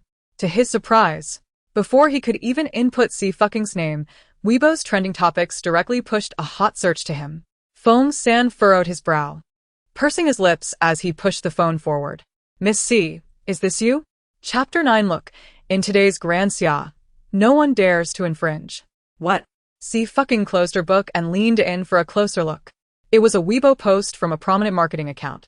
Is there anyone unaware of Xie fucking's underhanded dealings with male trainees? She must be a female rogue. Vomit. Accompanying it was a screenshot from a social media post, revealing the name of Lu Yan's manager. Although no names were explicitly mentioned, it was evident who was being referred to. Only Xie fucking lacked any substantial capability. The moment this Weibo post surfaced, fans were incensed. Xie fucking. Get away from our darling. Do you even look at yourself? What audacity you have to try to manipulate Yengo. Xie fucking, you are utterly laughable. Do you even know who our Yengo is? You've been expelled from the Zhua family. What backing do you have left? I just cannot fathom why she would want to tarnish the male idol selection process. It infuriates me, this resource-hogging opportunist. The male idol's fans were vociferous and harsh in their criticisms, employing every expletive imaginable. Feng San tightened his lips. Miss Xie, these. Xie fucking casually twirled a strand of hair. It's just a picture to start things off. Let them fabricate as they wish. I'm accustomed to it. Why should I concern myself with them? I am more beautiful, possess a better figure, and have far more talents than they do. They merely know how to type away online. Why would I stoop to their level? Feng San. Indeed, this is quintessential Xie fucking. He stumbled upon a photograph of Lu Yan, furrowing his brows. Miss Xie, how could you possibly serve as a mentor for a boy band audition? And with such heavy makeup? Is this your preferred style? If he hadn't received all the information, he would scarcely believe that the one branded as unattractive was indeed Xie fucking. Moreover, given Xie fucking stature, could the entertainment industry truly afford such a prominent figure? He sighed, resembling a gossiping old woman. Feng San interjected. It does bear a striking resemblance. A chill ran down Feng San's spine as he addressed Zhou. Yet, Yu Shiheng chose not to elaborate further, redirecting his gaze out the window. Continue your conversation. I shall prepare some food. Shen Xingjuan smiled. Since Miss Xie is Shi Yan's personal bodyguard, she should join us for a meal. Xie fucking was contemplating her lunch options when she heard this, and promptly replied, all right. She moved her chair to the dining table, while Feng San stood behind Yu Shiheng. My boss is nothing short of celestial, a divine being descended to earth, a sovereign among mortals. The last 4 words caused Yu Shiheng's fingers, which were holding the teacup, to momentarily pause. If he weren't certain that certain matters were beyond public knowledge, he might have thought they had been exposed. Yu Shiheng maintained his composure, offering a slight smile. You flatter me. Xie fucking halted, scrutinizing him. Is that all? No salary increase for such praise? What a waste of flattery. Feng San observed, realizing that this Miss Xi's true affection lay in monetary gain, whereas his Jogo was merely a stepping stone. Lunch was soon prepared, and Xie fucking picked up a pair of chopsticks, selecting a piece of braised pork. Miss Xie, do you have a particular fondness for history? Shen Xingjuan inquired. I noticed you have been engrossed in reading today during your free time. I cannot say it is a fondness. Rather, I have never contemplated the intricacies of history before. Xie fucking smiled softly. Now that I am profoundly moved. I genuinely wish to meet Emperor Yin. Oh? You wish to meet Emperor Yin? Why is that? I have much to discuss with him. Shen Xingjuan began to ask further, but Yu Shiheng had already turned to her, gazing intently. What do you wish to say to him? I want to tell him. Xie fucking replied softly. Look, today in the Great Xia, no one dares to invade. Yu Shiheng's eyes deepened. Look, today my Great Xia's countless citizens are all dragons among men, each stroke of their character a testament to their integrity. Observe. The Great Xia stretches for thousands of miles, connecting to the western continent in the west and the eastern ridge sea in the east. The 5 continents of the Great Xia, which you have valiantly defended with your life, are now a flourishing realm. My Great Xia can soar to the heights of 90,000 miles above and delve into 3,000 miles of the deep sea. I ask you, today, which principality of the western continent dares to offend my Great Xia? The dining table fell into an immediate silence. Feng San was utterly astonished. Even Yu Shiheng's gaze tightened. Each statement, delivered in a straightforward manner, was not forceful, yet it seemed to send a jolt through his fingertips, leaving his body slightly numb. In that instant, his heart and soul swayed, and he felt as though he had lost himself. He raised his hand, gently touching the place where his heart beat, closing his eyes to feel its warmth. This sensation had long been absent from his life. Xie fucking remained silent for a long while before sighing softly. It is a pity he cannot see it. Many cannot. She learned from the books that Emperor Yin ascended the throne at the tender age of 12, inheriting a realm fraught with turmoil and chaos. Both internal strife and external threats besieged him, as many sought to devour the frail Xia of that time. The borders were ablaze with conflict, and the populace was left in disarray, drenched in blood and suffering. Just 2 years after his ascension, at the age of 14, he embarked on a path to quell war with war, to silence bloodshed with bloodshed. In the blink of an eye, 13 years slipped by, and until his untimely demise, he remained a relentless warrior. Countless soldiers followed in his wake, and the toll of sacrifices was immeasurable. The annals of history merely record a cold succession of words, failing to encapsulate the grandeur of those tumultuous years. Yet, she yearned to meet him, to convey that the Xia he devoted his life to has, as he wished, flourished and prospered, untouched by foreign invasions and free from internal strife. When Shen Xingjuan first heard this, a shiver ran down her spine, and she couldn't help but applaud, exclaiming, "Excellent! Miss Xie, at merely 18, possesses such profound insights. I am humbled and raise a toast to you." She licked her lips, her eyes sparkling, eager to accept the cup, only to be thwarted by another hand. The man, with a cool demeanor, remarked, "She has an injury. It is unwise for her to drink." Shen Xingjuan was taken aback. An injury? She noticed that Xie fucking had effortlessly bested the other candidates and had overlooked her wound. "It's just a small cut. A mere scratch from a bottle," Xie fucking replied lightly, waving her hand, "but it truly is unwise to drink." "Boss, I assure you I am fine. You speak eloquently." Yu Shiheng did not respond directly but offered a faint smile. In today's Xia, everyone should aspire to soar like dragons and phoenixes, and soon, the skies shall be theirs.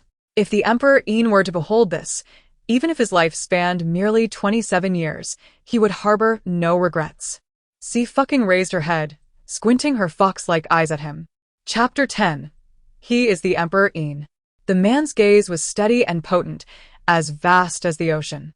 A subtle smile graced his lips, reminiscent of the moon breaking through clouds, heralding the cessation of wind and snow, illuminating the moment with a radiant brilliance. His beauty was already extraordinary. With such a smile, he nearly ensnared every soul present. Yu Shiheng spoke in a calm tone, devoid of discernible emotion. "I have perused a few historical texts. They are quite fascinating. That's splendid. I have yet to finish, Xie fucking replied, resting her chin on her hand. Once I have concluded, I shall seek the master's insights. Xie Suiying neither nodded nor shook his head. He simply continued to sip his tea. His other hand gently tapped the table, his dark eyes deep and contemplative. How could he not comprehend?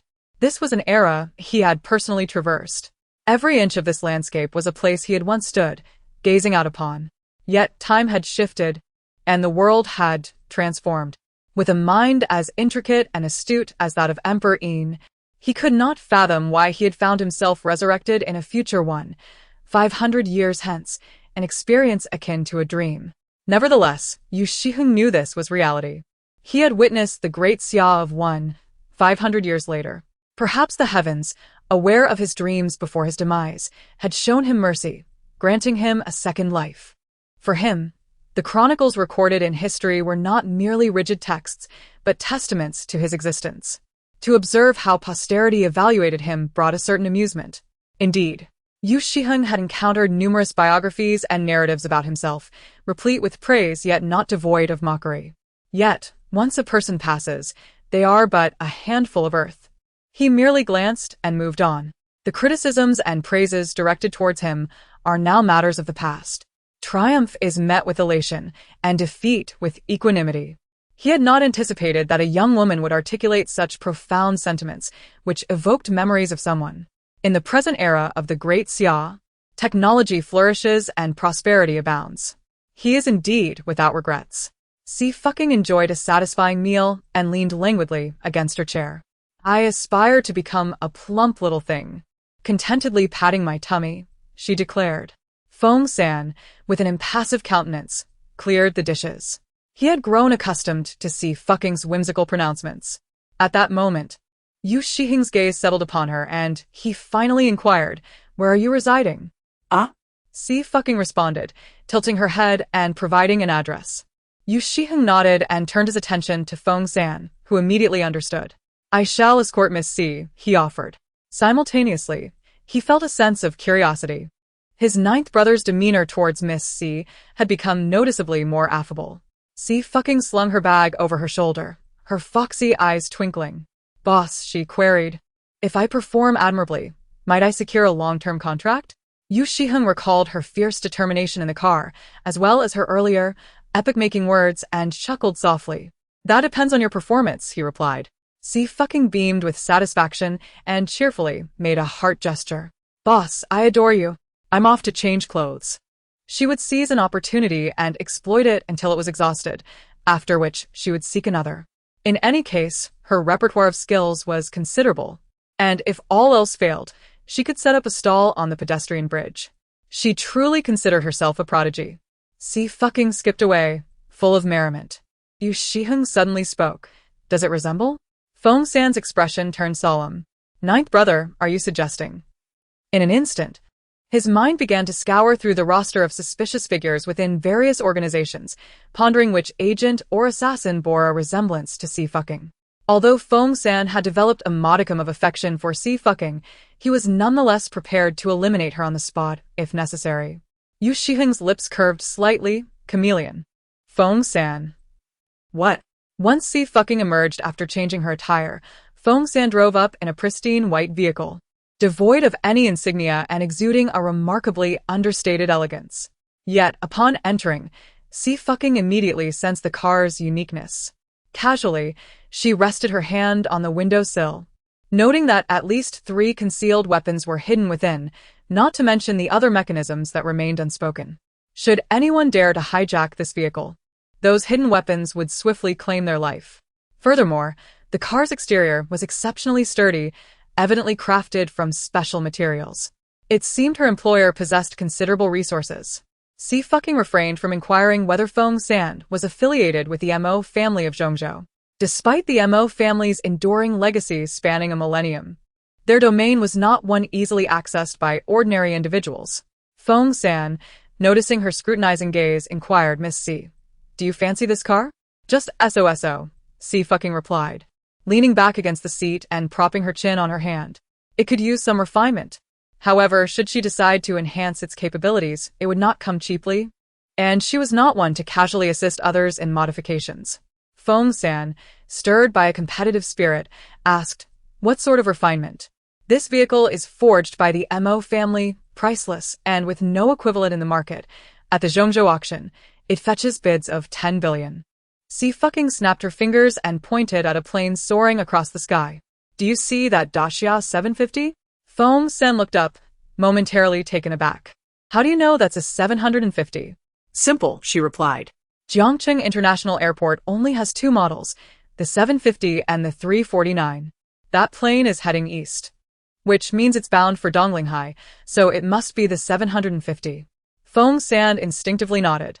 Xie fucking tilted her head and said, "Give me 3 days, and I can make that plane fly directly to the Duchy of Mustin at a speed of 6,000 kilometers h. The Duchy of Mustin lies at the very heart of the Western continent, over 10,000 kilometers from the borders of the Dacia Empire." Feng San's lips twitched. How could she be so confident? He found himself accepting all of Miss Xie's fanciful claims. A speed of 6,000 kilometers h was reserved for rocket-powered experimental craft, a culmination of decades of research. "When I have the money, I'll buy a car too." Xie fucking leisurely replied, "Your car is too slow. It lacks excitement." Xie fucking raised an eyebrow and smiled. "Young man, your endurance is lacking." She closed the door and flopped onto her soft bed, rolling around a few times. Xie Suiying had advanced her 100,000 in wages, and she had already placed an order online for several boxes of electronic components and snacks. The feeling of having money was truly delightful. After lounging for a while, Xie fucking went to the kitchen to slice the honeydew melon she had just purchased. She then approached her computer desk and opened her notebook. She was quite impressed that such a trivial online spat among fans could persist for so long. As she savored the honeydew, she eagerly observed the raucous exchanges among Lu Cheng's admirers. Tianla Media has remained silent, which likely indicates the truth. Otherwise, they would have dispelled the rumors long ago. Xie fucking should exit youth, just leave already. Even Yan Ge is maintaining silence. Otherwise, given his gentle disposition, it is hard to believe he wouldn't speak up. Xie fucking took a sip of water and leisurely typed a new post on Weibo, consisting of just a single character. Xie fucking V. Climb. Upon the release of this post, Xie fucking's Weibo was instantly inundated with furious comments from Liu Yan's fans. Is Xie fucking finally losing her mind? I laughed. Xie fucking, whom do you expect to climb? Xie fucking, as a member of a girl group, lacking in both singing and dancing skills. What gives you the right to act as a mentor in a boy band audition? Within mere minutes, the comments on her post surged toward 20,000, filled solely with vitriol. Xie fucking glanced at her phone, which was buzzing incessantly, ignored the call from Tianla Media, and typed another Weibo post. Xie fucking V. With such a feminine makeup style, devoid of any masculine charm, I have no interest in your brother. Hurry and take him away. You're merely an eyesore before me. If there are more rumors, we shall meet in court. This statement sent Liu Yan's fans into a frenzy. Calling it feminine? Do you even understand fashion? Xie fucking, how dare you utter such words? Have you looked at the makeup you wear? Do you have the audacity to criticize others? And court? Do you have what it takes? The fans erupted in a chorus of insults, yet bystanders merely observed the spectacle, reveling in the chaos. Xie fucking is so fierce. Suddenly, I've fallen for her. Do male idols think they can bully female stars because their fans lack fighting spirit? Such illustrations I can effortlessly conjure. Fans of Liu Yan ought to exercise their intellect. I could just as easily claim to be the reincarnation of Emperor Yin, so do contribute generously, and I shall bestow upon you a grand title. To speak candidly, Liu Yan's makeup is indeed excessively flamboyant, far inferior to Xie, if I may say so. Thus, let us rally support for our personal trainee, Xie, an all-round center position, an investment that guarantees returns. The narrative swiftly shifted to the rivalry between Liu Yan and Xie. Meanwhile, within the training grounds of youthful adolescence, Liu Yan endured his fury. Taking a deep breath, Mu Yi, is this your grand idea? Mu Yi opened his mouth to respond. Yan Ge, I. Liu Yan cast a frosty gaze upon him. And what of it now? Are you satisfied? Although he indeed possessed a considerable fanbase willing to charge into battle on his behalf, he had no desire to witness Xie Yu's rising popularity. The center position was not something he could relinquish. Understood, Yan Ge Muyi murmured, pursing his lips. I simply did not anticipate that Xie Suiying would dare to post on Weibo. Prior to the show's airing, Xie Suiying had endured relentless criticism for an entire month, even avoiding live appearances. When did she become so audacious? Lu Yan scoffed. A cornered rabbit will bite, and in the future, should you wish to ensnare her, refrain from invoking my name. There are myriad methods. Why resort to the most foolish? The other trainees remained silent, not daring to interject. Rest assured, Yan Ge. Muyi replied, his eyes clouded with uncertainty. The day after tomorrow marks the second evaluation. As a mentor, she will undoubtedly attend. I shall ensure she makes a spectacle of herself. Lu Yan responded nonchalantly. As for the company, devise your own response. They, like Xie Suiying, are affiliated with Tianla Media. Muyi's body stiffened, a bead of cold sweat trickling down his forehead. Tianla Media had previously remained silent because they were indifferent to the extent of abuse directed at Xie Suiying. However, the situation was different when it involved Lu Yan. Lu Yan was the rising star Tianla Media was about to promote, and absolutely no mistakes could be tolerated. The trending topic had been suppressed, but undeniably, it had a subtle impact on Lu Yan's public image. He would certainly be punished by Tianla Media. Muyi lowered his head, his fists clenched tightly, knuckles cracking audibly. He vowed to make Xie Suiying pay dearly in the coming days. After posting those 2 Weibo updates, Xie Suiying went offline and immediately switched off her phone. She didn't bother investigating who was behind it, considering it beneath her attention. Meanwhile, Feng San delivered the collected information to Yushihong. Ninth Master, we investigated. The matter is indeed fabricated. This image is doctored. It was done by someone named Muyi from Miss Xi's company. He added. He said it was seemingly authorized by the company. If needed, I can find entertainment industry professionals to analyze it. Feng San had just realized Xie Suiying's predicament was dire. Besieged by the Xie family on one side and Tianla Media on the other, a double bind of absolute hopelessness. Yushihong, engrossed in his documents, didn't look up. And then? Feng San hesitated, handing over his phone. Miss Xie has already resolved it herself. Yushihong glanced at the crawling comment, his brow slightly raised. But he revealed no further emotion. He spoke slowly, I understand. Feng San exhaled softly, nodding in agreement. Ninth brother, I believe that aside from her occasional nonsensical remarks, Miss Xie is quite admirable. One need only disregard her words. At the very least, Xie Suiying is easy to get along with, capable yet unpretentious. Far superior to the other socialites of the 4th Ninth City that he has encountered. Nonsensical remarks? Yushihong rested his chin on his hand, the fragrant steam of tea wafting before him, yet his gaze remained composed and indifferent. He recalled the night they sparred, her eyes curving with mirth as she playfully asked him, do you prefer a commanding presence or a predatory gaze?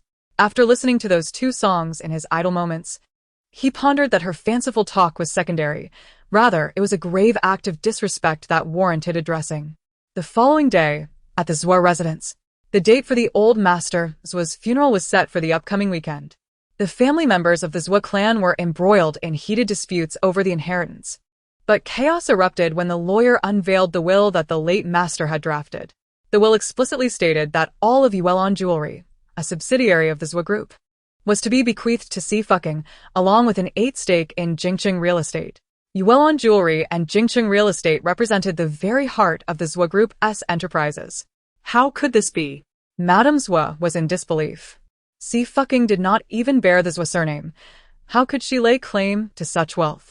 Had the old master lost his senses? They had presumed that the old master merely indulged Xie Suiying a bit more than necessary, but this was an outright abandonment of the Xie family's legacy. Xie Tianhe felt his temples throb as his rage simmered. He forced himself to remain composed, inhaling deeply. Summon Xie Suiying, and inform her that it pertains to the old master. Offer her 5 million. Xie Tianhe waved her hand dismissively, deeming her a mere simpleton incapable of managing a company. It would be a miracle if she could even secure a sum of money, let alone aspire to greater ambitions. 5 million? It was an amount that Xie Suiying would never encounter in her lifetime. If Yuelon Jewelry and Jingqing Real Estate were to fall into Xie Suiying's hands, They would surely be squandered within a year. Xie Fuiying, lacking both scholarly and martial prowess, was hardly fit to oversee a business, should it be entrusted to her. It would inevitably flounder. Madame Xie, upon hearing this, wholeheartedly agreed. She procured Xie Fuiying's phone number and promptly dialed. At that moment, Xie Fuiying was haggling with the owner of a hardware store, insisting, "Please, lower the price. This pair of pliers is slightly rusted. $5 won't impede your profits." The proprietor, noticing her worn canvas shoes and youthful demeanor, sighed in resignation. All right, just take it." Ultimately, Xie Fuiying purchased a collection of tools for $50, relishing her first experience of bargaining. Thus, when her phone rang, she answered without a glance at the caller ID. A loud clatter echoed through the line before it abruptly disconnected, replaced by a series of beeping tones. Xie Fuiying blocked the number, unimpressed. "Is that all you've got?" She tucked her phone into her pocket and lowered her gaze. A suspicion lingered that old Master Xie had not passed away under normal circumstances. Yet, she was simultaneously perplexed as to why old Master Xie had shown her such kindness. She felt compelled to find a reason to view his remains. Leaning against the wall, she stared up at the sky in contemplation.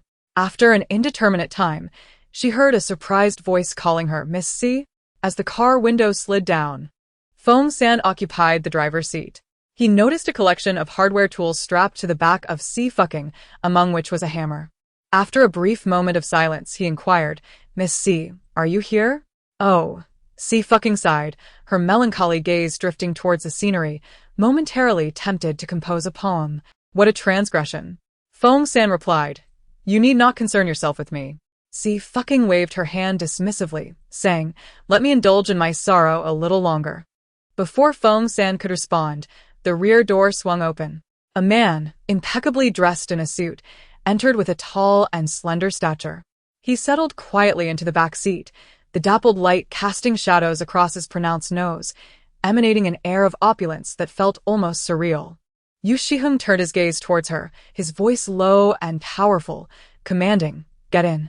Xie Fuiying turned her head and, after a brief pause, joyfully ran over to the rear of the vehicle, placing the tools she had purchased into the trunk.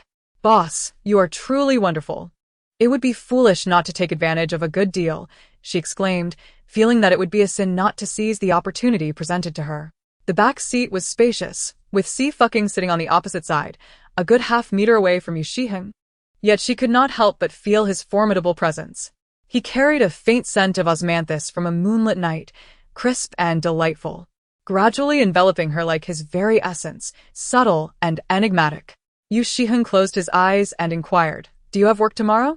Huh. "Oh, right," Xie Fuiying responded, pointing to the promotional advertisement displayed ahead. "I'm serving as a mentor for this program." The advertisement showcased youth and the young, with Liu Yan occupying the central position, followed closely by Xie Yu. After the images of several popular trainees concluded, the spotlight shifted to the mentor team. The makeup style of Xie Fuiying has become a veritable landslide among the four mentors. While others aspire to transform themselves into ethereal beings, Xie Fuiying seems to deliberately render herself increasingly unappealing. Unfazed, she rests her chin on her hand, taking her time, believing that as long as she pleases her boss, it suffices. After all, do others pay her? Feng San's expression shifted, a sense of apprehension mounting in her throat, fearing that Xie Fuiying might vanish in the next moment. Yet, to her surprise, Xie Suiying merely opened his eyes, casting a fleeting glance at her without uttering a word. Indeed. Whether reflecting on the 27 years of Yong Huang or the present, the beauties he has encountered pale in comparison to Xie Fuiying. There is an enchanting quality about her. With just a few words, she can ease his tension. Although centuries have passed since the harrowing times of war, his nerves remain taut. However, her remarks that day remarkably afforded him a restful sleep. The advertisement screen continued to display promotional images, prompting Xie Fuiying to scoff. What a collection of mismatched fruits these days. Even with such lackluster talent, they can enter the entertainment industry. Feng San. Is she criticizing herself? During her time in Glane, the surrounding actors possessed both skill and beauty. They were all engrossed in refining their craft. There was no time for petty rivalries or marketing ploys. It was an era where talent reigned supreme, where the clash of titans unfolded. How is it that After her 3-year absence, the entertainment industry has not only stagnated but regressed. Having been away from performing and singing for too long, she finds herself yearning for it. Boss. Xie fucking suddenly turned her head, excitement gleaming in her eyes. Shall I sing a majestic tune for you? As Feng Sen drove, a sense of bewilderment washed over him. What exactly is Wei Feng Tang Tang? He wondered, a battle anthem, perhaps? Yu Shiheng lifted his gaze, his dark pupils unfathomable. His tone, laced with an indiscernible blend of emotions, carried a chilling undertone as he simply stated, focus on driving. Feng San was taken aback, a sense of bewilderment washing over him. What had he done wrong? He wondered internally. With one hand firmly on the steering wheel, he cautiously typed Wei Feng Tang Tang into his phone. His eyes widened in surprise as he stumbled upon a phrase that hinted at desires for reciprocation, unmistakably suggestive. A blush crept across Feng San's face. With a silent resolve, he stowed his phone away and dedicated his full attention to the road. Upon returning to the modest apartment, Xie fucking received another call from the Xie family. The voice on the other end pleaded with her, emphasizing that her grandfather's imminent burial warranted her presence, especially in her current state of disarray. Xie fucking nonchalantly crossed her legs, a lazy smile gracing her lips. I have carte blanche to name my terms? She inquired. Given the Xie family's eagerness to see her demise, their previous attempts ranging from wrist-slitting to potentially more fatal measures, her skepticism was understandable. Xie Xianyu maintained his composure, replying with practiced cordiality, Indeed, fucking. Your family eagerly anticipates your arrival. If you are available, we would be delighted to have you join us for dinner this evening. After a brief exchange, the call concluded. Xie Tianbei, unable to contain his impatience, pressed, How did it go? Xie Xianyu furrowed his brow slightly. She has agreed to come, he replied. Excellent. Your involvement has proven fruitful, Xianyu, Xie Tianbei exclaimed, his relief palpable. He eagerly prepared the inheritance waiver, anticipating her signature upon arrival.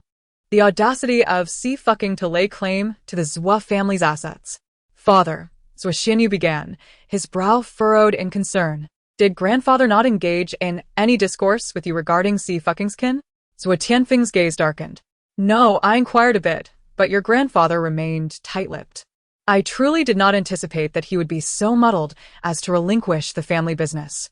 Xie Xianyu pressed her lips together. The elder Xie was known for his ruthless demeanor in the business realm. He displayed no mercy even towards former friends. When it came to acquisitions, he acted decisively. Yet he had bestowed the Xie family's assets upon Xie fucking. There must be some hidden circumstances. At 8 o'clock in the evening, Xie fucking arrived fashionably late, adorned as usual with dramatic makeup that accentuated her eyes. Xie Xianyu subtly furrowed her brow, but approached her nonetheless. Fucking, you're here. It's a bit congested on the roads at this hour. Not congested at all, just that I ran out of money and walked here. My legs are sore. Xie fucking replied nonchalantly, as she settled onto the sofa. You're so concerned about me. Why not give my legs a gentle massage? Xie Xianyu nearly choked on her breath. However, having been trained in the etiquette of high society from a young age, and having navigated the intricacies of the Xie Corporation for 3 years, she was not easily provoked like Xie Qingya. Butler, please bring me my newly purchased massager, Xie Xianyu instructed. Qingqing is tired. Let her rest. Xie fucking reclined on the sofa, allowing Xie Xianyu to place the massager on her. Mrs. Xie watched with fiery eyes, but due to the matters concerning the inheritance, she forced herself to endure. I have summoned you today regarding your grandfather's will, Xie Tianfeng said, his expression somber, yet his tone relatively mild. The old man has bequeathed you 8 of the shares in Yuelon Jewelry and Jingqing Real Estate, yet you are well aware that you lack the acumen for business. Thus, I offer you 5 million, and in return, you will transfer all of these to me. Should you require assistance in the future, I shall also be at your service. Xie fucking glanced at the will on the table, the corners of her eyes lifting in a dazzling arc. 5 million? She had not specifically studied business, yet she was well aware of the market value of these 2 companies. 5 million was not even 1% of their worth. Brother, that is rather ungracious of you. At the side, Second Masters spoke with profound significance. Are you taking advantage of little Qing's ignorance of the market? Just the Yuelon jewelry alone is valued at over 3 billion. Furthermore, with an 8 stake in Jingxing real estate, it would be no less than 100 billion. Are you not attempting to swindle her? Zhuo Tianfeng's expression darkened. Zhuo Tianqian. How about this, little Qing? I will only require the shares of Jingxing real estate. Zhuo Tianqian. Ignoring Zhuo Tianfeng, squinted at her with a smile. I will offer you 300 million. What do you say? 300 million, indeed, was significantly more than 5 million. Xie blinked innocently, appearing somewhat naive, and replied leisurely, I must give it careful consideration. Zhuo Tianfeng's face turned ashen. He had intended to use 5 million to extract both Yuelon jewelry and the shares from Xie, but now Zhuo Tianqian had intervened. Was he not going to suffer a considerable loss? Xie stretched her shoulders, lazily smiling. Since second uncle is offering more, then I shall ask for 2 billion. I want the shares of Yuelon jewelry and Jingxing real estate. Zhuo Tianfeng's eyes narrowed, and he interrupted through gritted teeth. Are you satisfied with this price?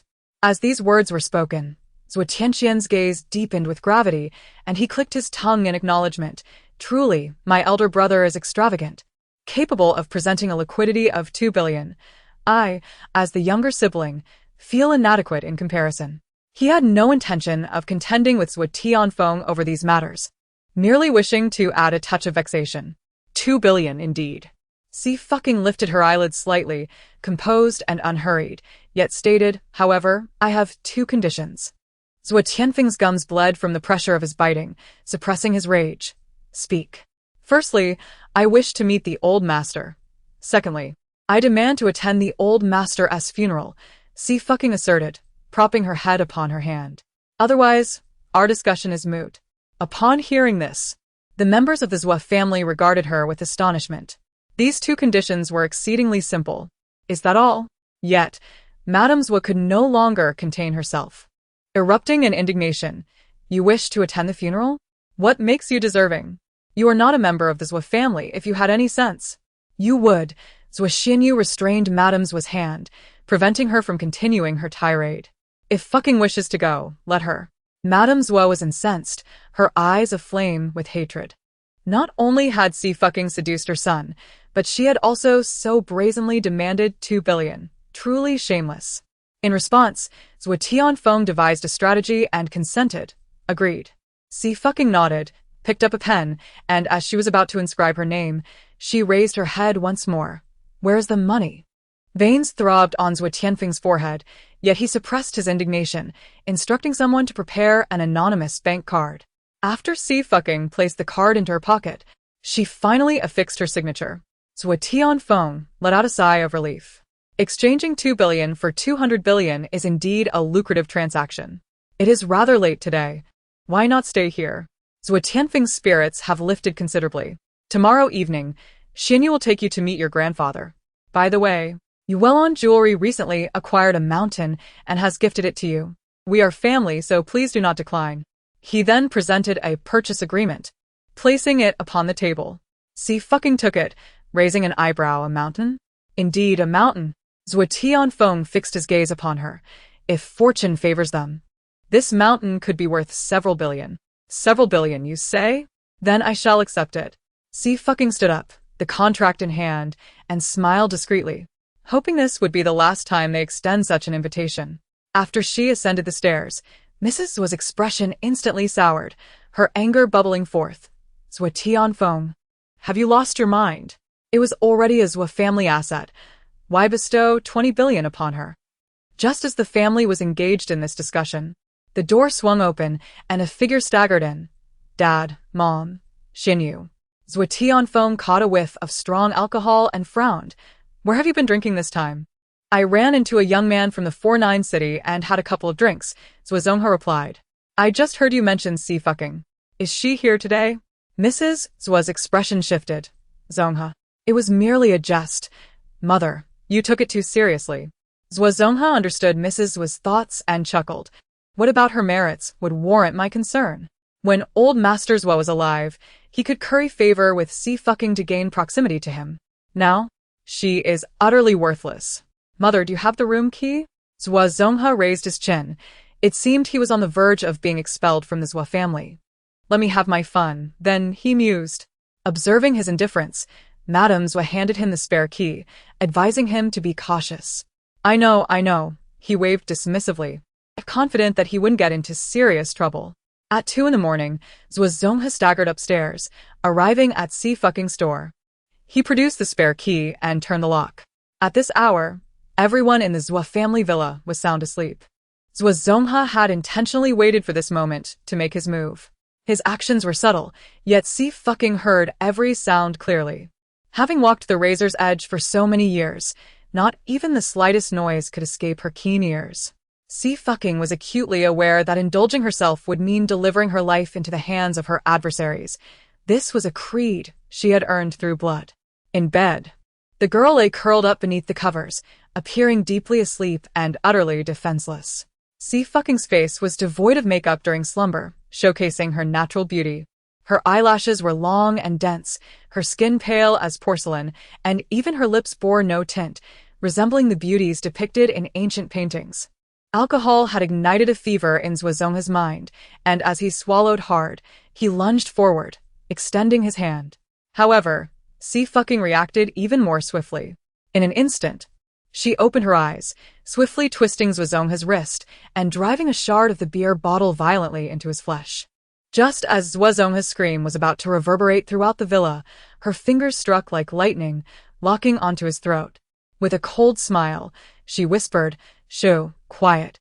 Xie Suiying's voice was completely trapped in his throat, his eyes widened in disbelief, and his mind momentarily froze. The events unfolding before him were utterly incomprehensible, rendering him utterly rigid. In Xie Suiying's recollection, Xie Suiying, a child of unknown parentage living under someone else's roof, had once commanded respect while the old master Xie was alive. However, once the old master departed, Xie Suiying was left at his mercy.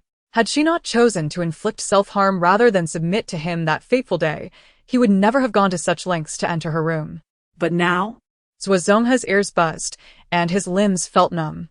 He preferred a tit-for-tat approach, hence this course of action. Xie Suiying gestured lightly, a soft laugh escaping her lips as she remarked, "Next time, it shall be right here."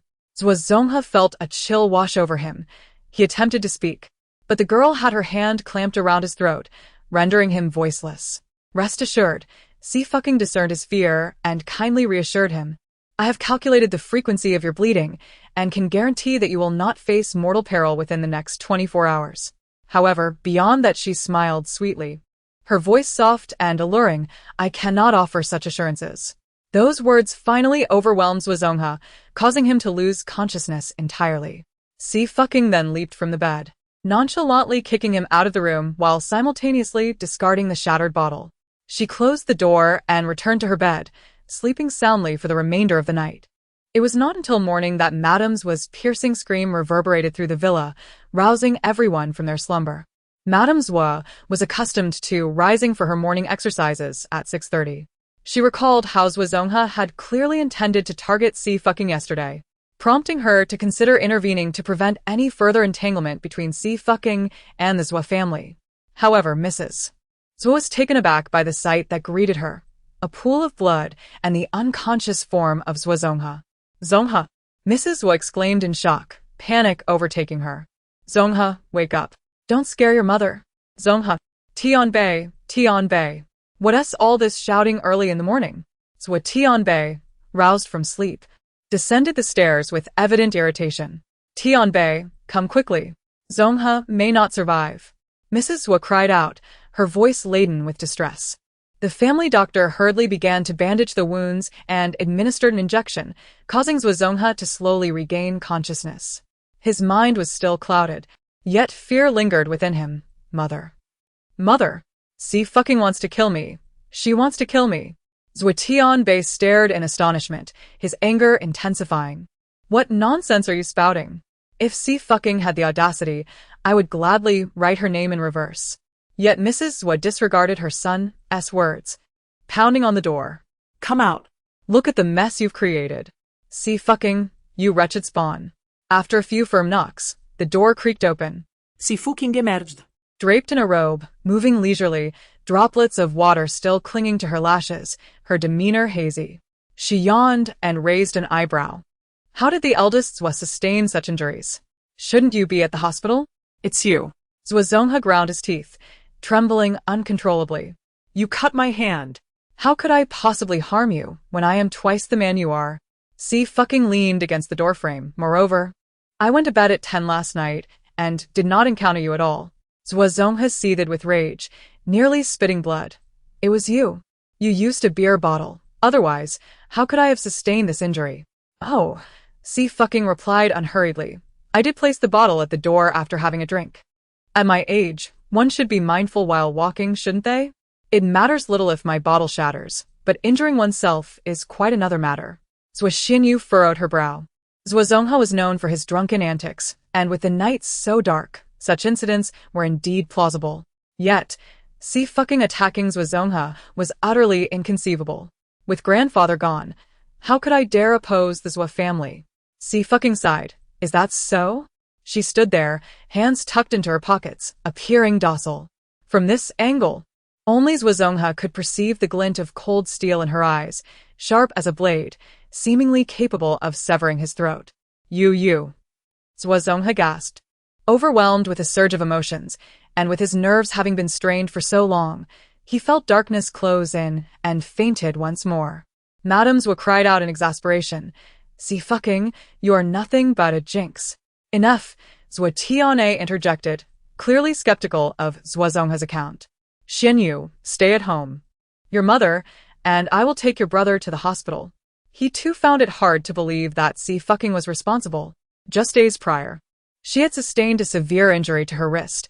Could she truly incapacitate a grown man? Zhua Tian'e scoffed softly, suspecting that Zhuozonghe was simply embarrassed by his own misfortune and reluctant to confess the truth. Madame Zhua cast a resentful glance at the girl, unwillingly joining Zhua Tian'e to escort Zhuozonghe away. Xie's lips curled into a smile, her brows and eyes languid, as she reveled in the moment. The villa fell into a tranquil silence as the servants resumed their busy tasks. There was no need for concern. Xie had already descended the stairs. Unwilling to associate with them, Xie furrowed her brows once more, moving to the balcony to gaze at Xie as she departed. Ahead, a white car was stationed at the street corner. Xie halted as well. Moments later, the rear door swung open. Xie was momentarily taken aback. She observed Xie exchanging a few words with the occupant inside before bending down to enter the vehicle. The white car soon disappeared from view. Xie pondered thoughtfully. She was aware that Xie navigated the entertainment industry, contracted with Tianla Media, a prominent agency. Although Xie had not delved deeply into this realm, she recognized that the entertainment industry was fraught with chaos, where compromising one's integrity for advancement and resources was all too common. Holding the position of vice chairman at the Zhua Group, she had witnessed various incidents at social gatherings. However, she was indifferent to uncovering the identity of Xie's benefactor. The car she had just glimpsed appeared pristine, yet was not a luxury vehicle. It seemed rather modest and likely of little value. Xie felt a sense of disappointment. After all, Xie had been associated with the Zhua family for quite some time, yet she had willingly succumbed to degradation, which was indeed a disservice to the teachings of old Master Zhua. Yet, what did it matter to her? Inside the car, Xie sat on the left, her hands clasped together. Boss, she expressed, I am grateful that you came to fetch me, considering my financial straits that render me unable to afford even a bus fare. However, we must agree that you shall not deduct my wages. Feng San's lips twitched. He had previously harbored concerns regarding Xie's potential intentions towards Yu Shihong and felt it prudent to remain vigilant. After a brief period of acquaintance, he became convinced that Xie's only true love was money. Upon hearing this, Yu Shihong slightly raised his eyebrows, setting aside the book in his hands. Propping his chin on his hand, he spoke slowly. Didn't you just receive several $100 million from the Zhua family? It wasn't he earned by me. Xie was not surprised by his awareness. She rested her chin on her hand, believing that only the money earned by oneself could bring true peace of mind. Yu Shihong did not respond to this remark.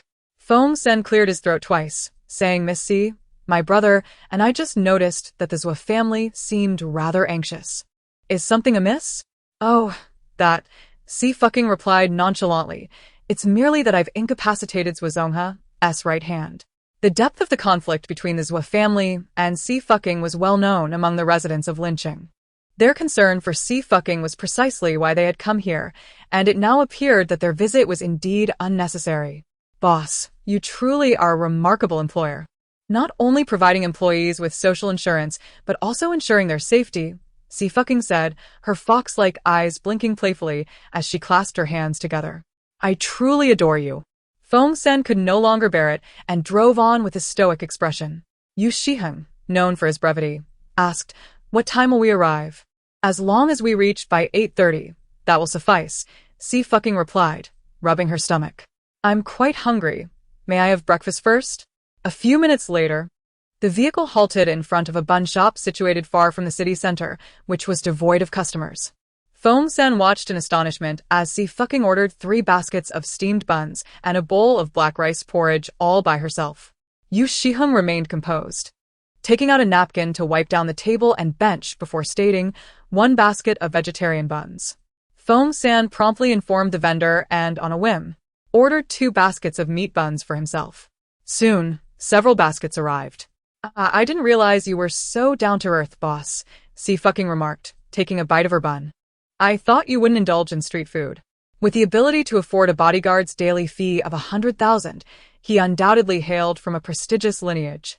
The scions of affluent families are typically quite discerning when it comes to their culinary choices. Yu Shiheng paused momentarily and replied in a subdued tone, what does it matter? The loyal bones lie beneath the green hills, and the flesh is wrapped in horsehide. Life is ever so precarious. Why should one quibble over their meals? Indeed, Xie Suiying murmured, sipping her congee. I've been perusing historical texts lately. Just yesterday, I encountered the famed Western Zhou battle led by Emperor Shun. However, she had never been particularly finicky about food. During her month-long stints in the laboratory, she sustained herself solely on nutritional supplements to replenish her strength. Unlike her extravagant second elder brother and third elder sister, who were notoriously known as the prodigal duo of their sect, the finance officer had wept at her feet on several occasions over their expenses. Yu Shiheng lifted his gaze, his eyes resting on the girl. In that fleeting moment, his light brown irises seemed to darken, reminiscent of a torrential downpour, emanating an air of intimidation. Xie Suiying picked up another bun, aware of his scrutinizing gaze.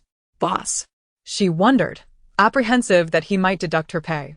Enjoy your meal, he admonished, diverting his gaze. His tone was calm yet commanding, underscoring a principle of silence during meals and rest. Feng Sen was taken aback, instinctively covering his mouth with a bun, silently vowing to utter not a word. Meanwhile, Xie Suiying leisurely acknowledged him with a soft O and continued to relish her breakfast. Following her meal, she retrieved her makeup kit and applied a flamboyant, unconventional look, embarking on her journey with a sense of fulfillment, all while being observed by Feng Sen, who remained devoid of emotion.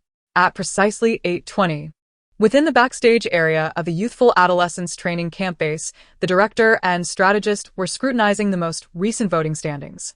Xie possesses remarkable talent, the director remarked with admiration. It's quite astonishing that an individual trainee can perform so formidably. The strategist exhaled a smoke ring languidly, stating, even so, his votes have been suppressed. The director glanced at the actual tally of votes backstage, experiencing a palpable sense of trepidation. Despite having his votes suppressed, he still managed to secure second place. By the way, Xie Suiying only requested a 3-day leave of absence. She must be present for today's secondary class assessment. The strategist inquired, what is Tianla's stance on this matter?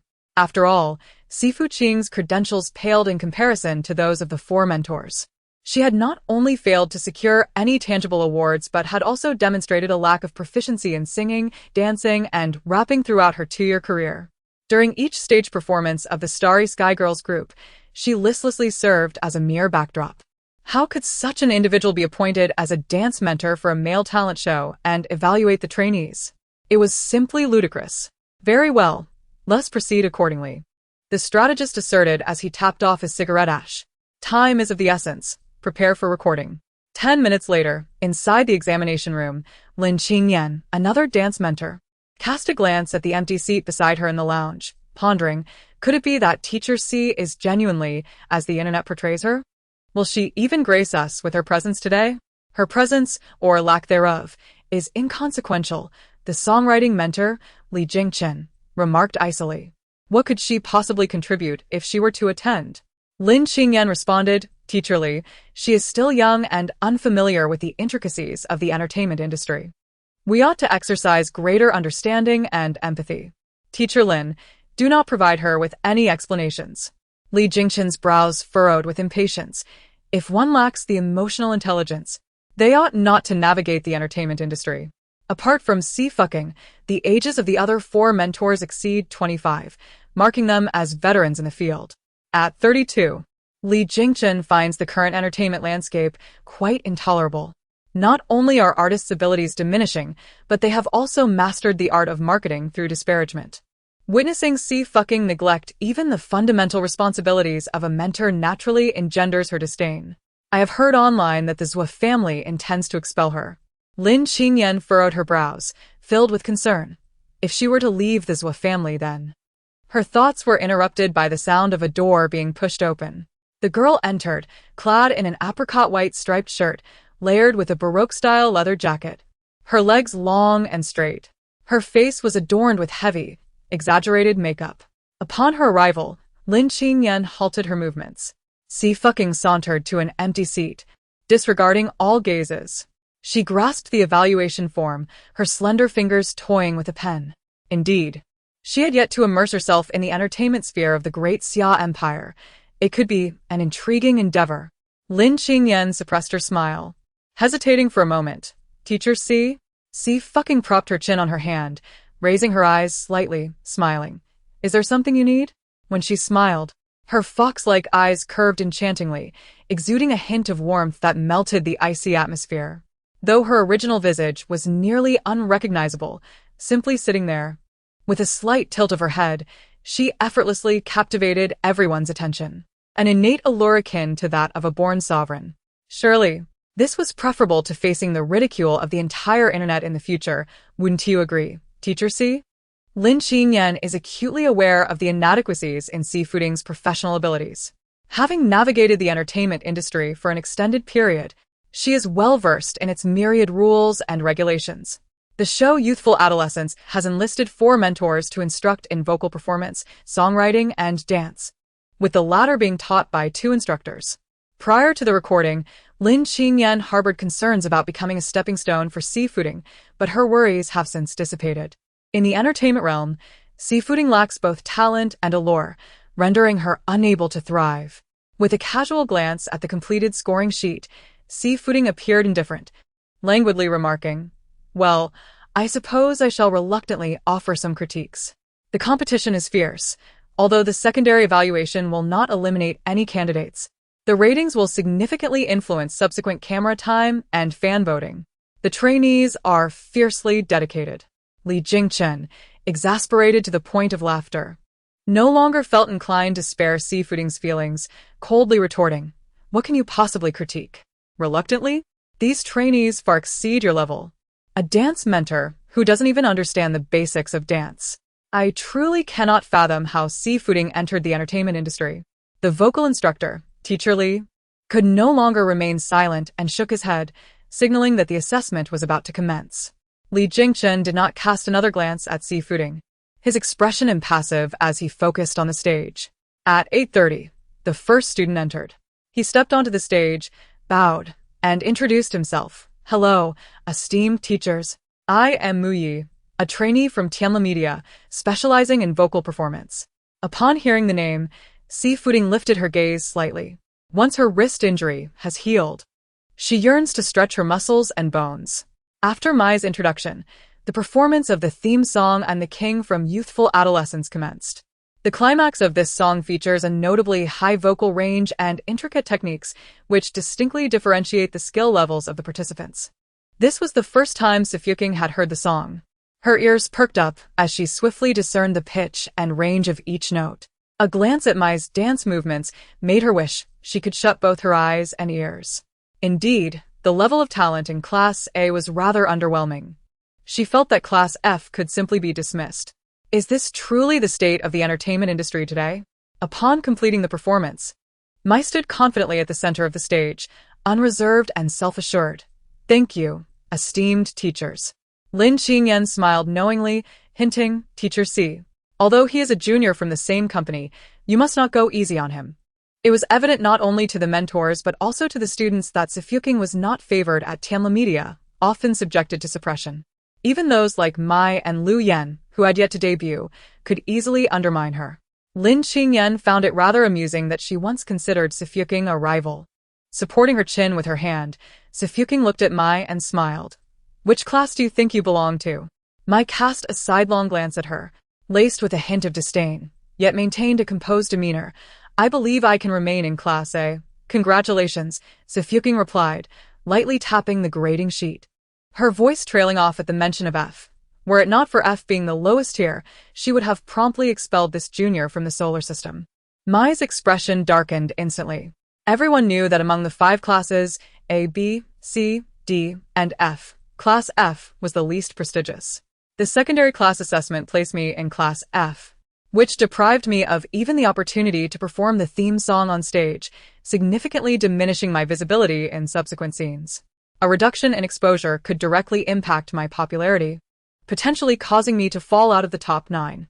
A chilling gaze crossed Mai's face. If it were Lin Xingyan or the vocal instructor signing me an F, I would accept it without complaint. However, it is entirely unjust for Xie Suiying to do so.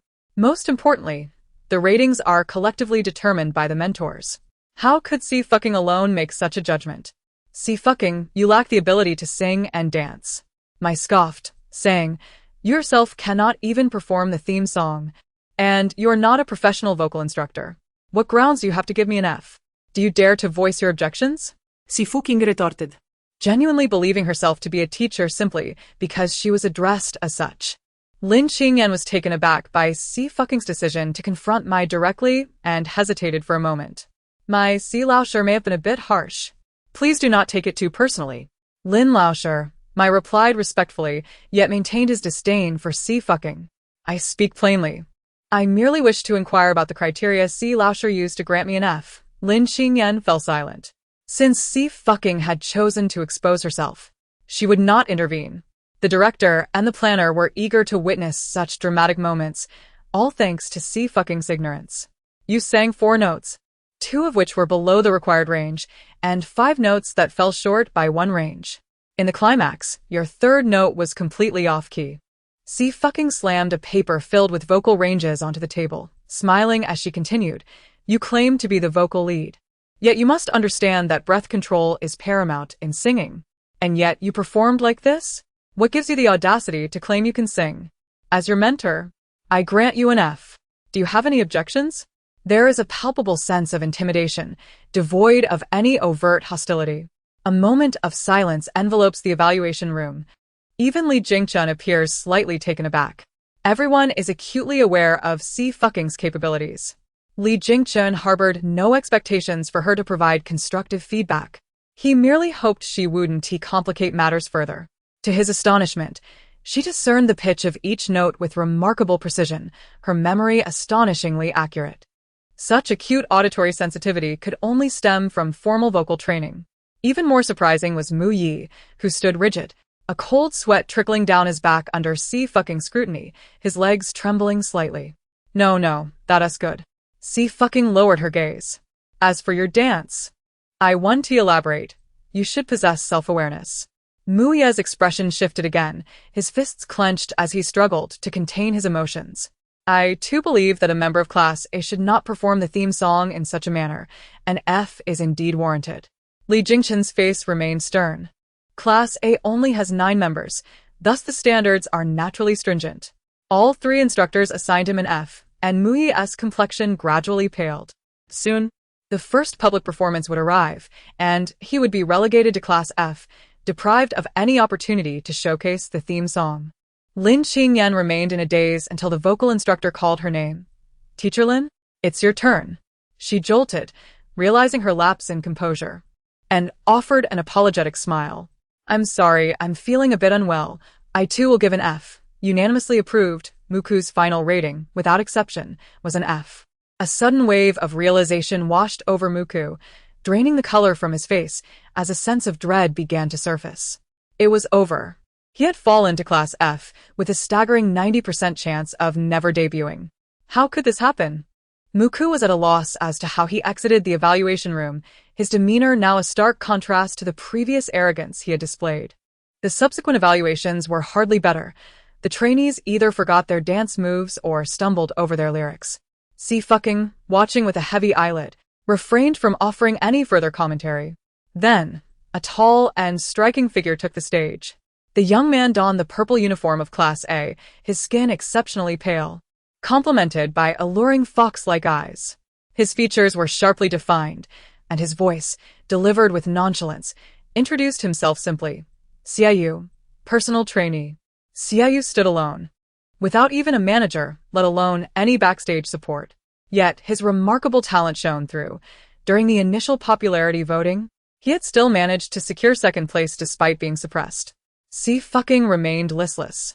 As the music began, the prelude faded and a male voice resonated.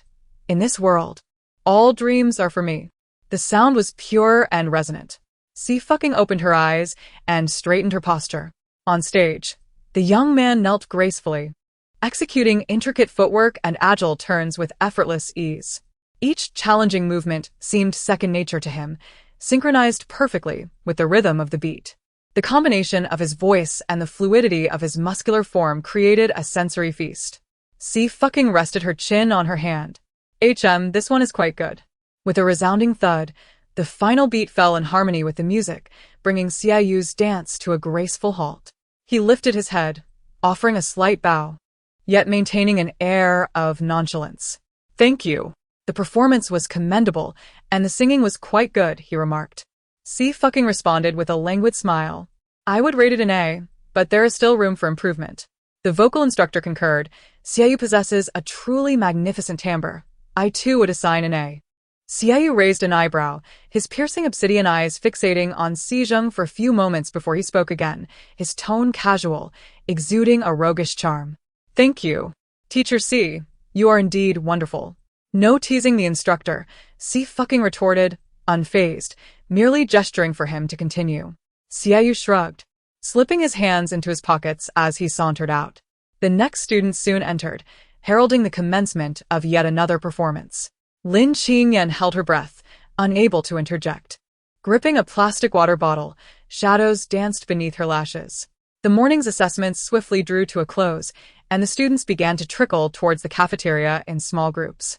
Undeniably, Xiaoyu stood out as the most exceptional among them. Tall and statuesque, with long legs and an unmistakable swagger. He exuded an air of arrogance that belied any notion of merely dabbling in the entertainment industry. He resembled more a young heir indulging in the world. Brother Xie. It's quite peculiar today, commented a youth trailing behind him, lowering his voice. Do you think she has suddenly had an epiphany, or what? She even seems to comprehend vocal ranges? The events of the morning had already circulated throughout the training base. Mu Yi, typically boisterous within the training camp, was emboldened further by his affiliation with Tianla Media and his close ties to Lu Cheng, the prime candidate for the center position. They had to avoid her brilliance. Today, Xie Suiying unreservedly criticized Mai to the point of rendering him utterly desolate, leaving him with a sense of vindication. Xiaoyu looked up, perplexed. What? I just find her rather peculiar. The youth was bewildered. If she possessed such prowess, why had she not exhibited it before? Xiaoyu glanced at his phone, not responding to the remark. Suddenly, the youth spoke again. Xiege, don't you think Xie Suiying bears a slight resemblance to you? Upon hearing this, Xiaoyu finally lifted his gaze. With a slight raise of his eyelid, he wore an expression that was half smile, half mischief. What did you say? No. I absolutely did not mean to imply that you are unattractive. I simply feel there is a certain similarity, in terms of temperament, you know? And your eyes.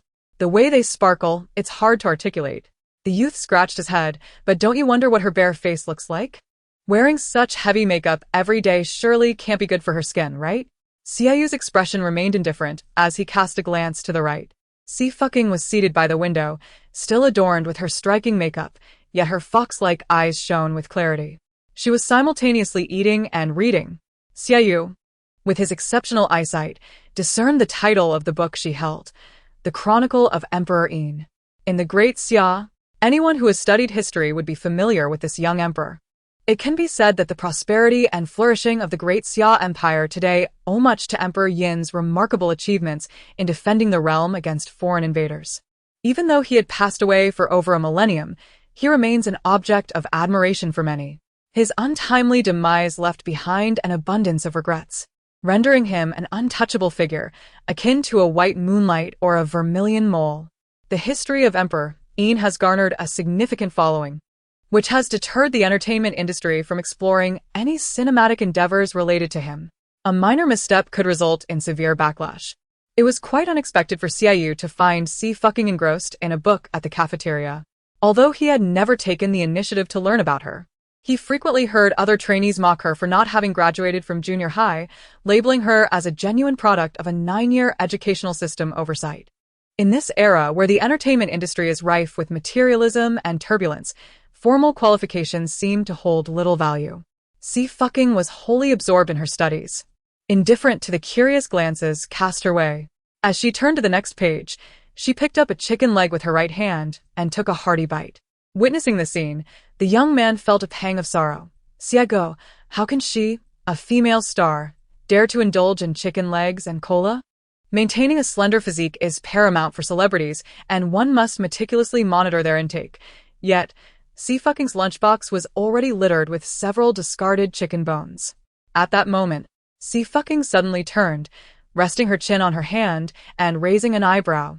Little brother, are you envious of my naturally slim physique that allows me to indulge without gaining weight?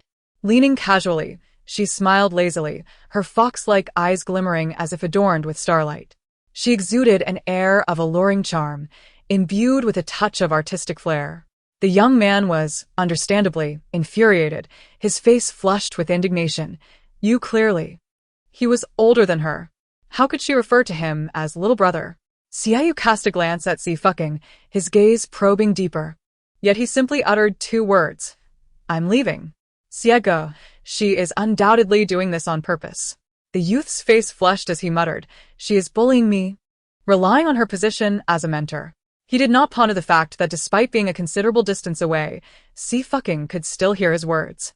Each trainee selects a mentor suitable for themselves and registers, after which the mentors conduct a secondary selection. Xie fucking absent-mindedly reflected on her current state as a mere sloth, utterly devoid of any skills. With 2 dance mentors present, it was evident that no one would choose her, which would lighten her burden considerably. She yawned, turned around, and faced the male students rehearsing the theme song. Most of the trainees were under Lin Qingyan's guidance, leaving only a few for her. Some lacked talent, while others had never danced before, rendering them virtually unqualified for debut. Xie fucking casually swept her hair aside, gazing cheerfully at the youth practicing before her. Lower your legs. And raise your hands a bit higher. Do you think you're a gorilla? And here, too. She pointed out several positions with a flick of her hand, instructing, raise them to this position and follow my lead. The youth's face reddened again, yet he succumbed to Xie fucking's authoritative presence, complying with a look of grievance. The other trainees, numbering around a dozen, observed but unanimously chose to ignore her. After all, with Xie fucking's lackluster abilities, if they genuinely learned from her, they would undoubtedly be eliminated in the next round. Lin Qingyan's prowess far surpassed Xie fucking's. Had it not been for Lin Qingyan bringing so many trainees over, would they even consider learning from Xie fucking? The male students did not spare a glance for her and continued to study Lin Qingyan's dance videos. Xie fucking, seemingly indifferent to the multitude around her, lifted her chin slightly and inquired, "What is your name again?" The young man, somewhat sullen, replied, Xie Suiying. Ah, Xie Suiying. Xie fucking mused, resting her chin upon her hand with a smile. Hurry and practice. If you fail to grasp it, I shall show you how the mentor bullies the students. Xie Suiying felt a sudden urgency upon seeing Xie fucking's amiable smile and promptly began to comply. He diligently practiced until he had mastered the movements, and upon glancing at his reflection, he was momentarily taken aback by the precision of his own actions. It seemed as if he had, quite unexpectedly, acquired this skill. Instinctively, Xie Suiying looked toward Xie fucking, who then clapped her hands together and remarked, a teachable child. Your aptitude is not too shabby. Now, practice on your own. With that, she exited to answer a phone call. Xie lifted her eyelids slightly, alright.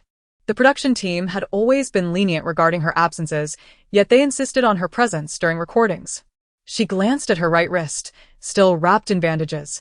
Her hands tucked into her pockets, and her demeanor languid. TSK. What a pity. My temper is rather poor, and I shall not grant them their wishes. At that moment, her phone chimed again. Xie glanced at the newly received message and raised an eyebrow. She could ascertain that Feng San and the Zhongzhou Mo family shared a profound connection. Otherwise, it would be inconceivable that, in the year 2185, he still communicated solely via text. Yet another relic of the past. Outside the training base, a crimson commercial vehicle idled by the roadside. Upon seeing Xie emerge, Xie Suiying waved at her. Xie opened the door and took her seat in the back. This scene was fortuitously witnessed by two individuals in the dance studio on the third floor. Yan Ge, has she not been expelled from the Xie family? Mu Ye's expression darkened. Why would the Xie family still send someone to fetch her? Among the current generation of the Xie family, Xie Suiying stood out as the most remarkable. At such a young age, she had already established herself as a formidable businesswoman, garnering admiration from many in Linqing. After all, the recording of youth and adolescence was taking place there, and the prominent families of Linqing were well aware of it. The Xie family could be considered the local power in Linqing. Most trainees came from humble backgrounds and could not afford to provoke these wealthy scions. 019 Yushiheng. Go pick her up. This was the last thing Mu Yi wished to witness. Today, not only had he failed to embarrass Xie during the assessment, but he had also landed himself in Class F, completely missing the opportunity to perform the theme song. At this moment, his resentment towards Xie was palpable. Otherwise, he would have long since shown her what he was capable of. Clenching his fists, his gaze turned cold. It was merely a case of a blind cat stumbling upon a dead mouse. Lu Yan narrowed his eyes, a hint of doubt flickering beneath his calm demeanor. Let us focus on our training. No matter how much she stirs the pot, can she truly escape the grasp of the company? Tianla Media is among the foremost entertainment companies of the great Xia Empire, wielding significant influence over a third of the industry's lifeblood. Xie's departure from Tianla Media would render her unable to navigate the entertainment sphere. Moreover, he had heard that Xie had signed the most tyrannical contract, with a penalty for breach amounting to 9 figures. Even selling her would not suffice to cover it. Xie would never be able to escape from Tianla Media. Mu Ye's expression stiffened as he hurried to explain. Yan Ge, I simply did not anticipate that Xie would inadvertently uncover my vocal range. That is merely a reflection of your own lack of ability. Lu Yan frowned, recalling that you were once in Class A, where we both kept a close watch on Xie, and now I am left alone. Mu Yi pressed his lips together. However, Xie's popularity was undeniably overwhelming, almost leaving everyone else in the dust. Alright, you should monitor that Xie Suiying in Class F. He seems to be quite close to Xie. Lu Yan hinted, noting that Xie appeared to value him significantly. If we cannot approach Xie, can we not at least reach Xie Suiying? Hearing this, Mu Yi felt a pang of reluctance. He pinched his palm and could only respond. Understood, Yan Ge. The Xie they encountered bore little resemblance to the descriptions in the dossier. One could say he was an entirely different individual. Yet, he could ascertain that this was certainly not a mere case of disguise or some advanced technology. If Xie had been concealing his true self, he had done so with remarkable depth. It was time for their intelligence network to be revamped. Feng San began to envision scenarios of several other brothers being mercilessly beaten. Yushiheng twirled his teacup nonchalantly, unruffled. Trust those we employ, and do not suspect them. Since we have engaged them, I shall refrain from investigation. Feng San pursed his lips. Brother Jiu, what if Miss C is? He halted abruptly, leaving the thought unspoken. The vicinity of Yushiheng was never devoid of elusive agents and assassins seeking his life. Coincidentally, such individuals were also highly skilled at disguise. After all, Xie prowess was indeed formidable. Although his admiration for Xie had been steadily growing, Feng San remained concerned. Rest assured, Yushiheng's brows lifted slightly, as if he wore a faint smile. Once the funds are in place, she will arrive. Feng San, Indeed, Brother Jiu, you truly understand Miss C. Let us go pick her up tonight. Yu Shiheng spoke softly. We depart at 4:30 tomorrow morning. Xingjuan has already made the necessary arrangements, so we may proceed directly. Feng San replied earnestly, indeed. This journey to Yen City, to consult the witch doctor, was of great significance. And both the 49 City and Central Province had kept it under wraps. Yet, despite their efforts, some whispers had slipped through, leaving uncertainty about the dangers that lay ahead. Feng San sighed lightly, pondering how long it would take for his ninth brother's legs to heal. Ms. Xie Suiying was expected to cooperate with all matters of our company, including but not limited to bearing the consequences for others. There were no fewer than 60 clauses, all aimed at the exploitation of Xie Suiying. While the entertainment industry is rife with tyrannical contracts, this particular one was unprecedented. Even within the industry, not only were the Mu family members astonished, but even casual netizens were left in disbelief. What kind of tyrannical contract is this? Does Tianla Media consider itself an emperor? Stars are human too. Does Tianla Media even regard them as such? I am truly infuriated. What kind of life has Qingqing endured for the past 3 years? How has she managed to endure this long? Tianla Media, how dare you still show your face? This single tyrannical contract had already shifted public opinion. Furthermore, Xie Suiying had shared numerous chat logs, all revealing the pressure exerted upon her by Tianla Media.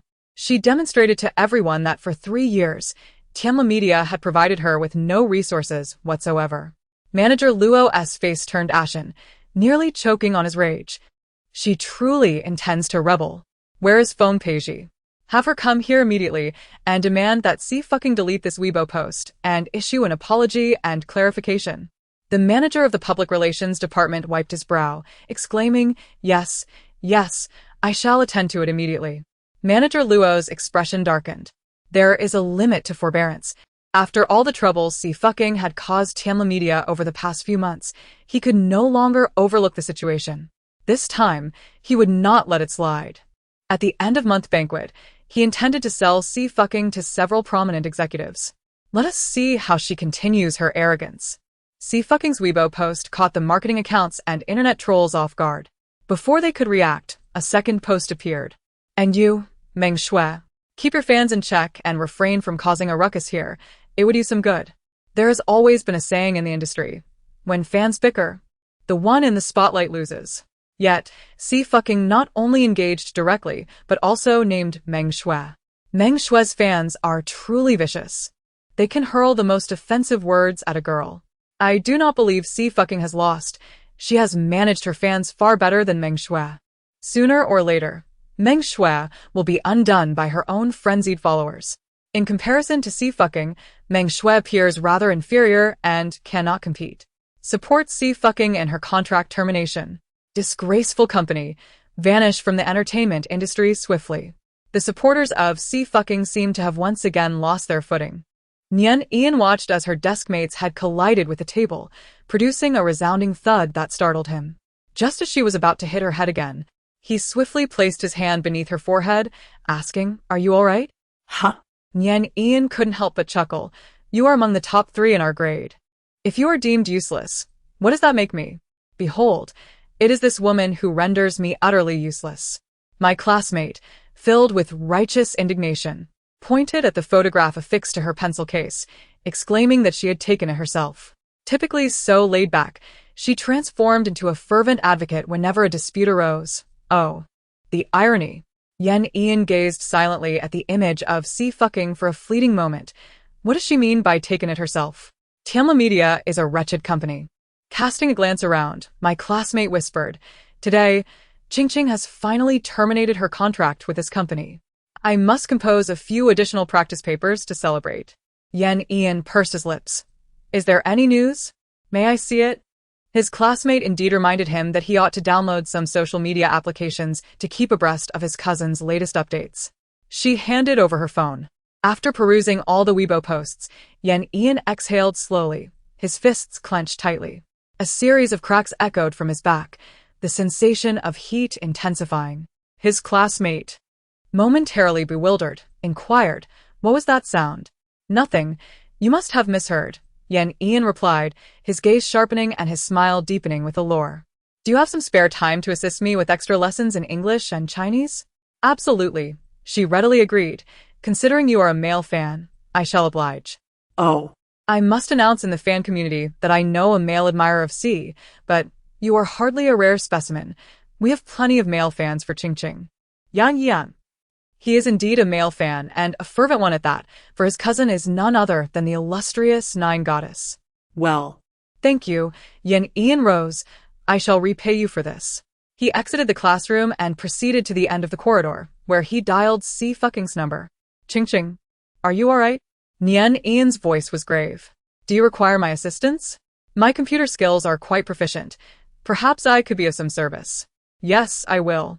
Nian Ian, recalling his deskmate, inquired, Qingqing, could I possibly acquire a few autographed photos? My deskmate is an admirer of yours. Certainly. Xie Suiying replied. Provide me with your address, and I shall have Shang Lu dispatch them to you. For the purpose of promoting RM, Xie Suiying had a plethora of exquisite photographs taken, which the brand had compiled into several boxes of elegant albums and gifted to her. She retrieved one set, affixed her signature, and instructed Shang Lu to send it. Subsequently, she seated herself before the computer, her fingers dancing across the keyboard. Soon, a series of programs were generated and initiated. Xie Suiying twisted open a bottle of cola, and as she was about to imbibe, her nostrils detected a familiar scent of blood. Concurrently, Feng San's anxious voice echoed from beyond the door. Ninth Master. Xie Suiying's expression subtly shifted, and she promptly pushed open the door, beholding crimson stains blooming on Xie Suiying's white shirt. Boss, are you injured? A minor abrasion, he responded, his voice even and devoid of inflection. It is of no consequence. Bloodstains adorn your attire, yet you deem it a minor abrasion? Xie Suiying furrowed her brow. Step forward. I shall examine it. Xie Suiying hesitated momentarily before following her into the bedroom. Remove your garments, Xie Suiying instructed. Then, realizing the potential for misinterpretation, she clarified. My intention is that you must disrobe for me to properly assess your wound. Xie Suiying's eyebrows gently stirred. I understand. No need for explanation. He slowly unbuttoned his shirt, eventually shedding the garment. The man's toned abdomen bore faint scars, clearly remnants of old wounds. Xie Suiying circled to his back and noticed a palm-sized gash lower down. Blood oozing out steadily. She sat down, retrieved a medical silver needle from the first aid kit, and after sterilizing it, began to stitch the wound. Midway through, Xie Suiying inquired, Does it hurt? Xie Suiying replied softly, Not much. Oh, then I shall be gentler. Xie Suiying lightened her touch, not applying too much pressure, and quickly continued stitching, urging him to endure a little longer, suggesting that she would accompany him on future outings to prevent such injuries. Xie Suiying merely hummed in acknowledgement. After finishing the stitching, Xie Suiying took out a bandage, wrapping it around his waist, starting from the front. Exiting her role as a doctor, the scene before her remained unchanged, yet something felt different. The man's back was elongated, his spine clearly defined, warm and broad, tapering down to his waist, with beautifully sculpted muscle lines. His physique was flawless, embodying the golden ratio, surpassing even the finest sculptures crafted by artists. Xie Suiying instinctively reached out to touch. The sensation was exquisite. She caressed downwards along his back, arriving at his waist. The room was enveloped in silence, yet it seemed as if the very air thickened with the sound of their breaths. After a moment, a soft voice broke the stillness. Have you had your fill of touching? Xie Suiying, glancing at her hand resting on his waist, replied, Not at all. Xie Suiying turned his head. His elongated, phoenix-like eyes were deep as the ocean, their depths unfathomable. Xie Suiying. What was she implying? Boss. I was merely checking for internal injuries. Xie Suiying maintained a composed demeanor as she swiftly wrapped the bandage around him, rising to her feet without a hint of disturbance. It appeared that her superior was indeed resilient, his physique commendable. As long as she remained unperturbed, it was her boss who found himself in an awkward predicament. Xie Suiying rested his chin on his hand, observing her intently. Ultimately, Xie Suiying opted to make a hasty retreat from the socially mortifying scenario. I have plans for a late-night snack with Ningning, so I must take my leave. He watched her exit with alacrity, closing the door behind her, an eyebrow arched in intrigue as he donned a fresh shirt. Outside the door, Xie Jiang felt perplexed. Why on earth would Brother Zhou be injured? Although there were a few too many people. Given that Brother Zhou's leg has healed and there are no more spasms, how could he possibly have sustained an injury? Chuning and Feng San remained silent. The three exchanged glances, their eyes wide with curiosity. Well, asking you is futile. I shall consult the internet instead. Xie Jiang retrieved her phone, exclaiming, I've recently discovered that the internet is a marvelous resource, and I've stumbled upon several intriguing forums. Feng San and Chuning drew closer. Xie Jiang began typing her inquiry in the forum's post section, elaborating on the situation. He cheated. He was attacked. Nonsense. Allow me to speak. This man must be quite calculating. He is deliberately seeking the sympathy of women. Front row for the charming, handsome, wealthy, and loyal boyfriend with ulterior motives. What on earth can this wretched forum not accommodate? Oh, dear. Xie Jiang focused her attention, realizing she had mistakenly entered a relationship forum. Wait. Let me change that. Feng San sighed. He should have never held any expectations for Xie Jiang. Today, Tianla Media found itself ensnared in the most significant impasse in its history. Feng Peizhi had yet to establish contact with Xie Suiying, and Ling Feng had already dispatched the lawyer's letter. Manager Luo, upon glancing at the letter, felt a cold sweat break out on his forehead for the first time. It dawned on him that Xie Suiying was genuinely prepared this time, not merely issuing empty threats online. The evidence she possessed was overwhelming. Coupled with the formidable Xingting law firm and Ling Feng's undefeated reputation, even the entire legal team of Tianla Media could not halt this termination of contract. However, the company's reputation could not be tarnished by Xie Suiying slander. Manager Luo flung the lawyer's letter at Feng Peizhi's face, exclaiming, Haven't you made contact yet? Useless. Finally, at noon the following day, after changing countless phone numbers, Feng Peizhi managed to reach Xie Suiying. Enraged, she unleashed a torrent of abuse. Xie Suiying, let me tell you. I have your photographs. You know the kind, ones that could ruin you. Hurry and delete your Weibo, or I will release these photos. She continued. I also have those of Jiang Chongning. Aren't you two promoting sisterhood? Are you trying to drag her down with you? She possessed intimate photographs of the 5 members of the Starry Sky Girls. Feng Peizhi always left herself a way out, should she find herself unemployed in the future. Selling these private photos to the media could yield a substantial profit. Photos? Ruin me? Xie Suiying's gaze gradually turned frigid, a murderous intent taking shape. Calmly, she replied, Now take another look and see if there are any left. Aside, in this wave, Qingqing remains unaware of the price she pays. While those of you in power harbor dark intentions, it appears that your majesty is the most cunning male protagonist I know. As the month draws to a close, I implore you to cast your votes for me before they expire. See you tomorrow. Feng Peizhi was taken aback, her brow furrowing as she questioned, What do you mean? Xie Suiying continued to smile languidly. Just take a look. A sudden realization struck Feng Peizhi, prompting her to immediately check her phone. To her dismay, there was nothing on it. The cloud storage was devoid of any files, and she found nothing anywhere. Even her USB backup had vanished. Yet, the photos of Meng Shui and Qin Xiaoxi remained intact. It was only the images of Xie Suiying and Jiang Chongning that had completely disappeared. Feng Peizhi could hardly believe her eyes. After Manager Luo had alerted her, she had meticulously copied those private photos and stored them in various locations.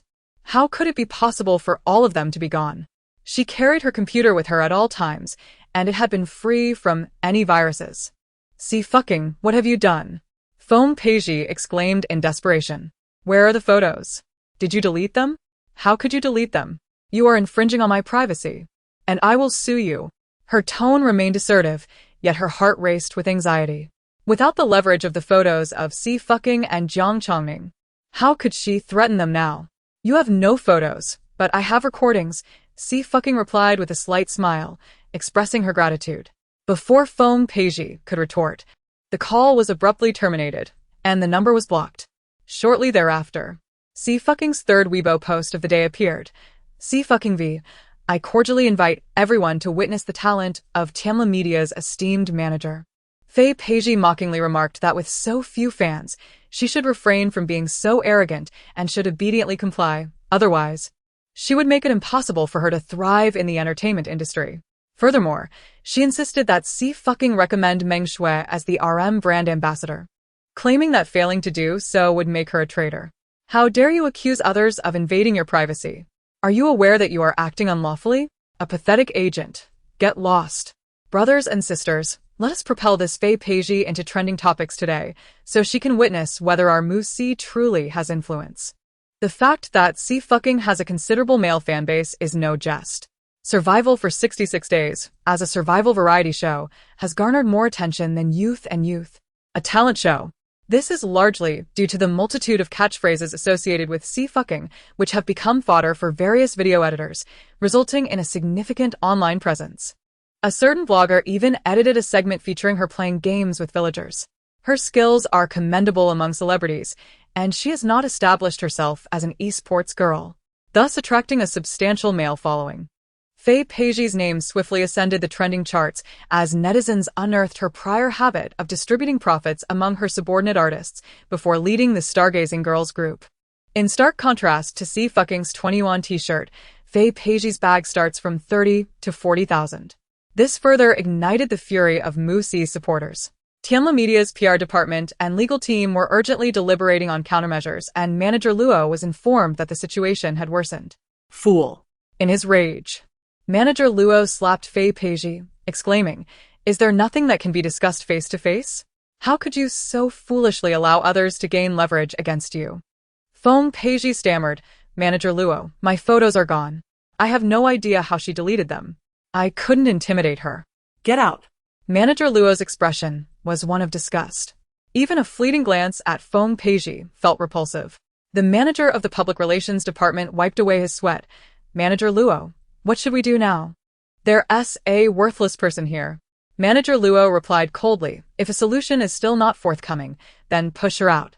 The worst outcome would be allowing Xie fucking to terminate the contract, resulting in some loss of reputation for the company. Tianla Media has been entrenched in the entertainment industry for over a decade. Could Xie fucking truly turn it upside down? It is utterly ridiculous. After an entire night of deliberation, Manager Luo's patience had worn thin. "Hurry up and find a solution." The lawyer pursed his lips. "Manager Luo, I apologize, but we cannot find any loopholes in this lawsuit. The opposing party is far too formidable. We would undoubtedly lose in court." The legal team at Tianla Media was composed of elite professionals, as evidenced by their firm control over their artists. Yet this time, they were up against Ling Feng, a myth of invincibility in the legal realm. The reputation of Xington law firm was well-deserved. They were unaware of how Ling Feng had amassed such evidence. 18 billion. Manager Luo gazed at the final demand, wondering why she didn't just rob a bank. This was nothing less than an outrageous request. As for other matters, she could terminate the contract. Manager Luo's face darkened. That 18 billion could not be relinquished. If it were given away, Tianla Media would become a laughingstock. Meanwhile, Xie fucking was constantly monitoring the shifting tides of public opinion online. A gentle knock resonated through the air. It was Xie. Clad in a deep gray suit, he stood tall and slender. Sunlight streamed upon him, casting a play of shadows and light that accentuated his profound features, reminiscent of a gentle breeze. His light amber eyes radiated warmth and tranquility, yet concealed unfathomable depths. The gaze he directed towards her remained steady and resolute. He inclined his head and slowly inquired, "Do you require assistance?" "No, I can manage the rest myself," Xie fucking replied, waving her hand dismissively. "You've already assisted me greatly with the Star Court." As a dutiful employee, she added, "Boss, does your back still hurt?" Yu Shihong responded with a nonchalant his expression unchanged. "Should I examine it?" he suggested, as he stepped inside and raised his hand to unfasten his suit jacket. In an instant, the sight of his bare back reappeared before her.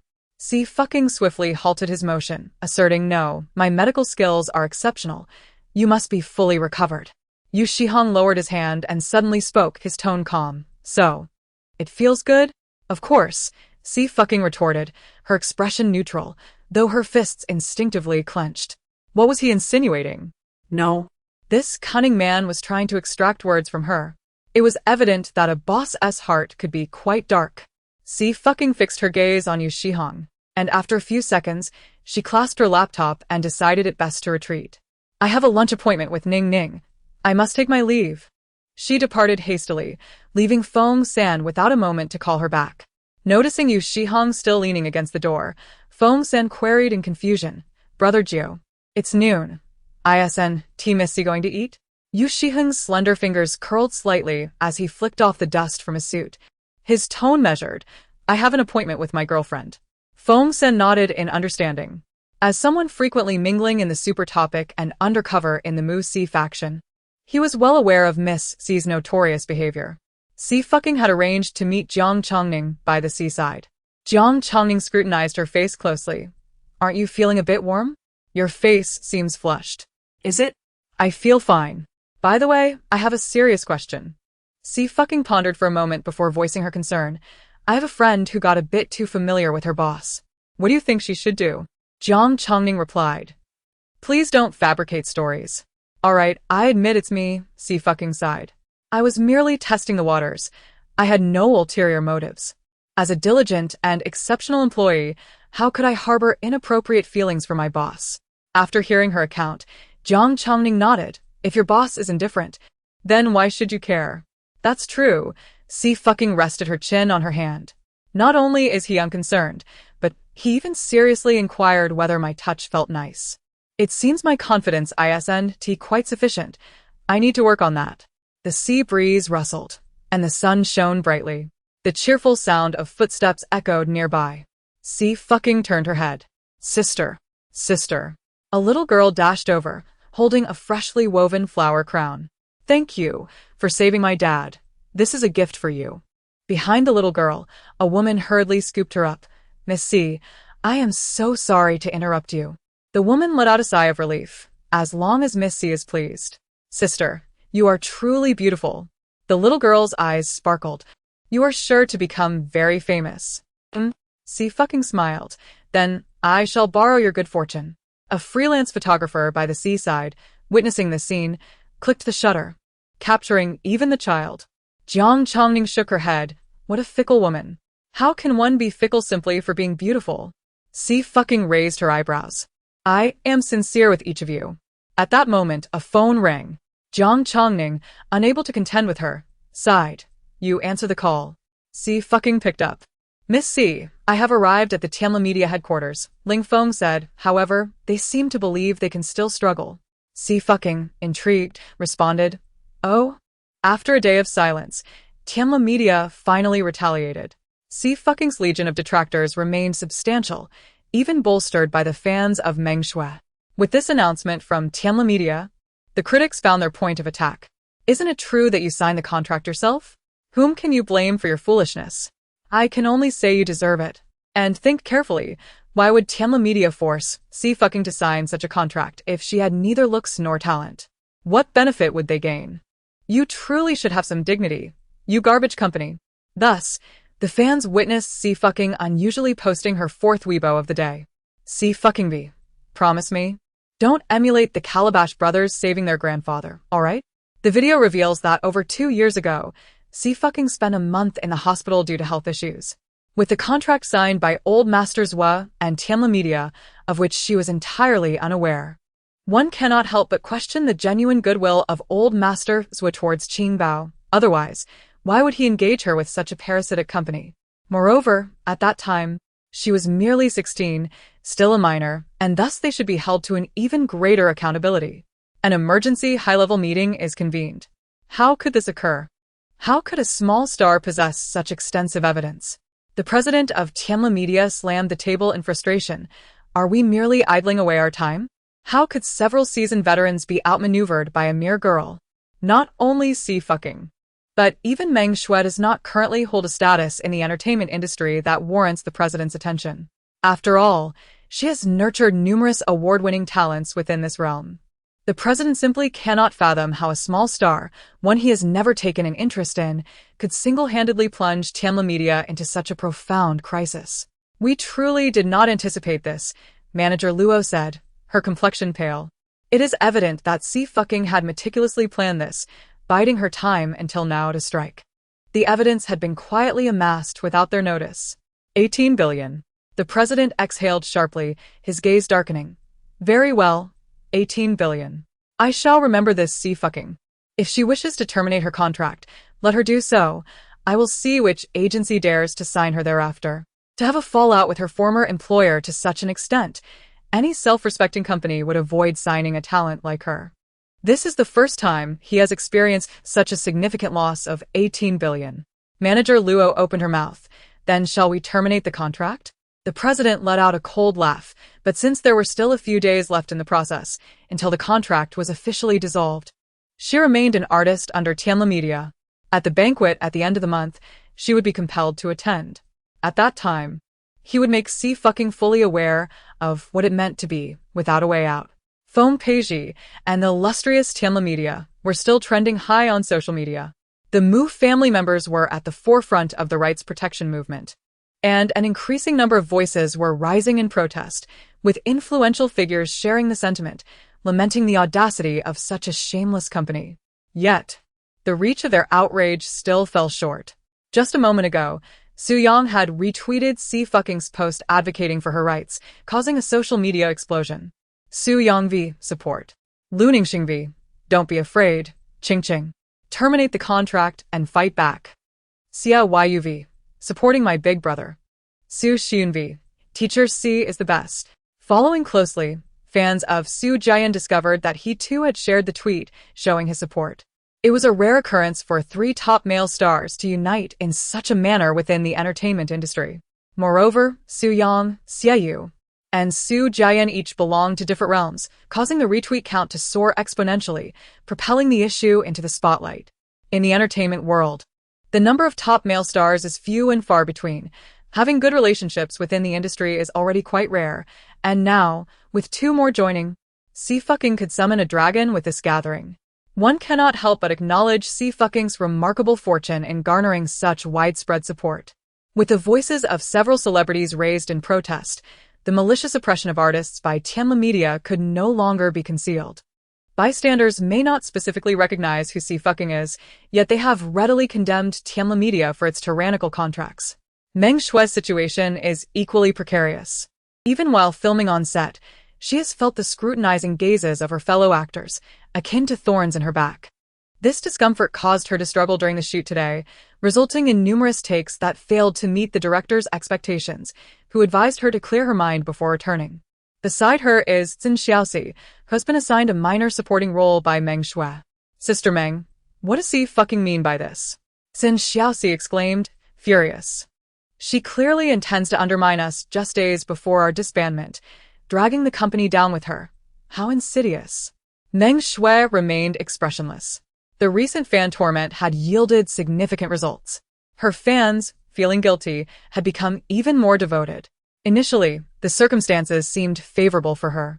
After all, she had risen from the ranks of a popular idol. And her fans were her foundation. Casual observers would not contribute to the sales and data of endorsed products. However, Xie fucking had recently drawn attention to Meng Shuai, resulting in a decline in her casual fanbase. Meng Shuai found herself puzzled. Did Xie fucking truly not care about her future in the entertainment industry? What could be done? Coldly, she remarked, Sister Foam cannot manage her. I have Xingting law firm. I have meticulously gathered evidence and am well prepared. The company's legal team cannot handle her. What can you do? She truly lacks foresight. Xie Suiying's face flushed. Even Sister Foam suggested she enter the film industry. Yet she remains unappreciative. Without the backing of a company, could she even secure a role? Meng Shuai pressed her lips together. Who would have imagined that Xie fucking would acquire a luxury endorsement merely by saving someone? It is understandable for her to disdain minor roles. Meng Jie, another member of the girl group, holding her phone, paused in bewilderment. Is this the director of the fantasy drama you're set to film? Tang Haichiovi, after 40 years in the industry, I have never encountered such shameless companies. What has become of the circle? Enough said. I support the termination of the contract. Side note, it feels good. A new week has begun, yet I remain unfreed. Life is challenging and Qingqing sighs. In the last few days of the month, don't forget to vote for Qingqing and His Majesty. 224, a nationwide outcry. His Majesty has found a powerful ally for Qingqing. Tang Haiqiu is a seasoned director. A decade ago, his film Sword Immortal solidified his position as a top director. With the rise of technology and various social media platforms, the older generation has largely refrained from online appearances. Tang Haiqiu's Weibo was established solely for the purpose of auditioning actors for Demon Crossing. His first post was an automated verification message. The second was his statement supporting Xie Suiying. Wait a minute. When did director Tang and Qingqing intersect? This is utterly unrelated. Oh my, I suddenly have a bold idea. I have one too. Xie mentioned she has a project to film in September, and now Tang directed has spoken out. I dare say it is not unreasonable to assume that one of Xi's upcoming films could be Demon Crossing. Ah. The anticipation is excruciating. Which character will it be? Hurry up, September, and let the filming commence. Prior to the production of any drama, confidentiality agreements are in place, preventing any premature revelations. Tang Haiqiu himself is not fond of utilizing trending stars for early promotions. It is only at the commencement of filming that the identities of significant roles are disclosed. He maintains a laid-back attitude, focusing solely on the craft of filmmaking. Thus, Tang Haiqiu's statement strongly suggests that Xie Suiying will undoubtedly star in Demon Crossing. I suspect she will portray the Demon Realm Princess. This character is renowned as the most beautiful in the three realms. Can the divine countenance of Daxia truly overshadow her? Since we are being audacious, I shall boldly wager on the leading lady. As for the lead role, that is out of the question. It must be Gu Zinan, the esteemed Gu. Come now. Tianma Media has only secured Meng Shui a minor role as the fifth female lead. It is utterly fanciful to think that Xie Suiying, despite being suppressed, could land the second female lead. Director Tang, known for his disdain towards malevolence, merely voiced his thoughts. Xie Suiying's fans should refrain from embellishing her capabilities, as she has yet to even act, let alone in a fantasy drama. The fans of Mu Si have never experienced such exhilaration. With 1 foot out of her contract, the next step has led to a cinematic opportunity. The louder the cheers for Mu Si, the darker Meng Shui's expression becomes. Sister Meng, she can't possibly be joining you on set, can she? Xin Xiaoxi is incredulous. Can it be that she truly has a role in director Tang's production? She is utterly inexperienced in acting. Meng Shui feels a surge of irritation. It is merely a cameo, a fleeting appearance. This fantasy drama is laden with combat scenes, requiring numerous extras to portray lifeless bodies. Indeed, she is hardly deserving of such a role. Xin Xiaoxi possesses an acute sense of perception, adept at flattery. Sister Meng, once your leading role in that youth campus web drama airs, you'll undoubtedly attract a fresh wave of admirers, leaving Xie Suiying merely in a position to hold your shoes. Aspiring idols seek to penetrate the film industry not solely for lucrative salaries, but also to amplify their fanbase. Meng Shui, disinterested in Xin Xiaoxi's remarks, rose and departed outside. Tianma Media, while resilient, had nonetheless caused her to incur significant losses in terms of public support this time. Foam Peiji's capabilities were woefully inadequate, rendering her useless in the present context. With the imminent disbandment of the Starry Girls group, Meng Shui contemplated switching agencies. She pursed her lips and ultimately dialed a number from her contacts. Hello, Brother Zhou, it's me. Yes, I am quite intrigued by the conditions you mentioned. Let us arrange a time to discuss further. This marks the commencement of a widespread online crusade, and it is merely the beginning. An increasing number of insiders have begun to disclose information, with even the planner releasing a Weibo post. I am the planner of Youth Boys. Addressing the camera, the planner slowly began. I have some crucial points to share. Meanwhile, the detractors continued to resist stubbornly, tirelessly disseminating past unflattering photographs and various scandals about Xie Suiying. Those who have strayed from fidelity continue to thrive within the entertainment industry. How could a mere 16-year-old girl, with no misdeeds to her name, be subjected to such vilification? A rebound from the depths has produced tremendous effects. Xie Suiying's fanbase has embarked on a new surge, with their sentiments remarkably aligned. The girl has suffered so much. After her contract is terminated, she must tread the path of success. My heart aches for you, dear. I will go and support your rankings. Receiving numerous calls of consolation, Xie Suiying responded to each with assurances of her well-being. Xie, you even made a special call. Xie Laosher, he began leisurely. How does it feel to have gained a plethora of mother fans? Gazing at the flood of affectionate comments from women beneath her Weibo post, Xie Suiying felt a twinge of unease. Had she not experienced this all over again, she would have been entirely unaware of the existence of such mother fans. With a smile, she remarked, I must converse with Auntie Xie as well. Let's see how it feels to be the mother of so many sons. Xie replied. This exchange is mutually injurious. However, with my mother around, I concede defeat. Just as Xie Suiying ended the call with Xie, another call came through. She stared at the words black-hearted monster for a few seconds before answering. Where are you? Xie Suiying's voice was succinct, cool-toned yet rich in texture. Quite pleasant to the ear. Xie Suiying rubbed her ears and responded, at the seaside CAF, the one at the far end. Very well, Xie Suiying said. Someone will be coming to find you shortly. A woman, 34 years old, in a black suit, wearing glasses. Upon hearing this description, Xie Suiying narrowed her fox-like eyes and teased. Boss, you're not planning to dismiss me just because I touched you, are you? As long as my funds remain intact, I would prefer not to seek a new employer, given how well you treat me. After ending the call, Xie Suiying leaned against the window, awaiting the arrival of the person Xie Suiying had mentioned. 15 minutes later, the glass door swung open, the wind chimes tinkling melodiously. Xie Suiying turned her head, her gaze suddenly fixed. Miss Xie, greetings. The woman stepped forward, extending her hand towards her with a faint smile. I am Xie Suiying. It is a pleasure to meet you. Xie fucking reciprocated the handshake. In just a fleeting moment, Xie Suiying confidently remarked, You recognize me. Xie fucking did not conceal the truth.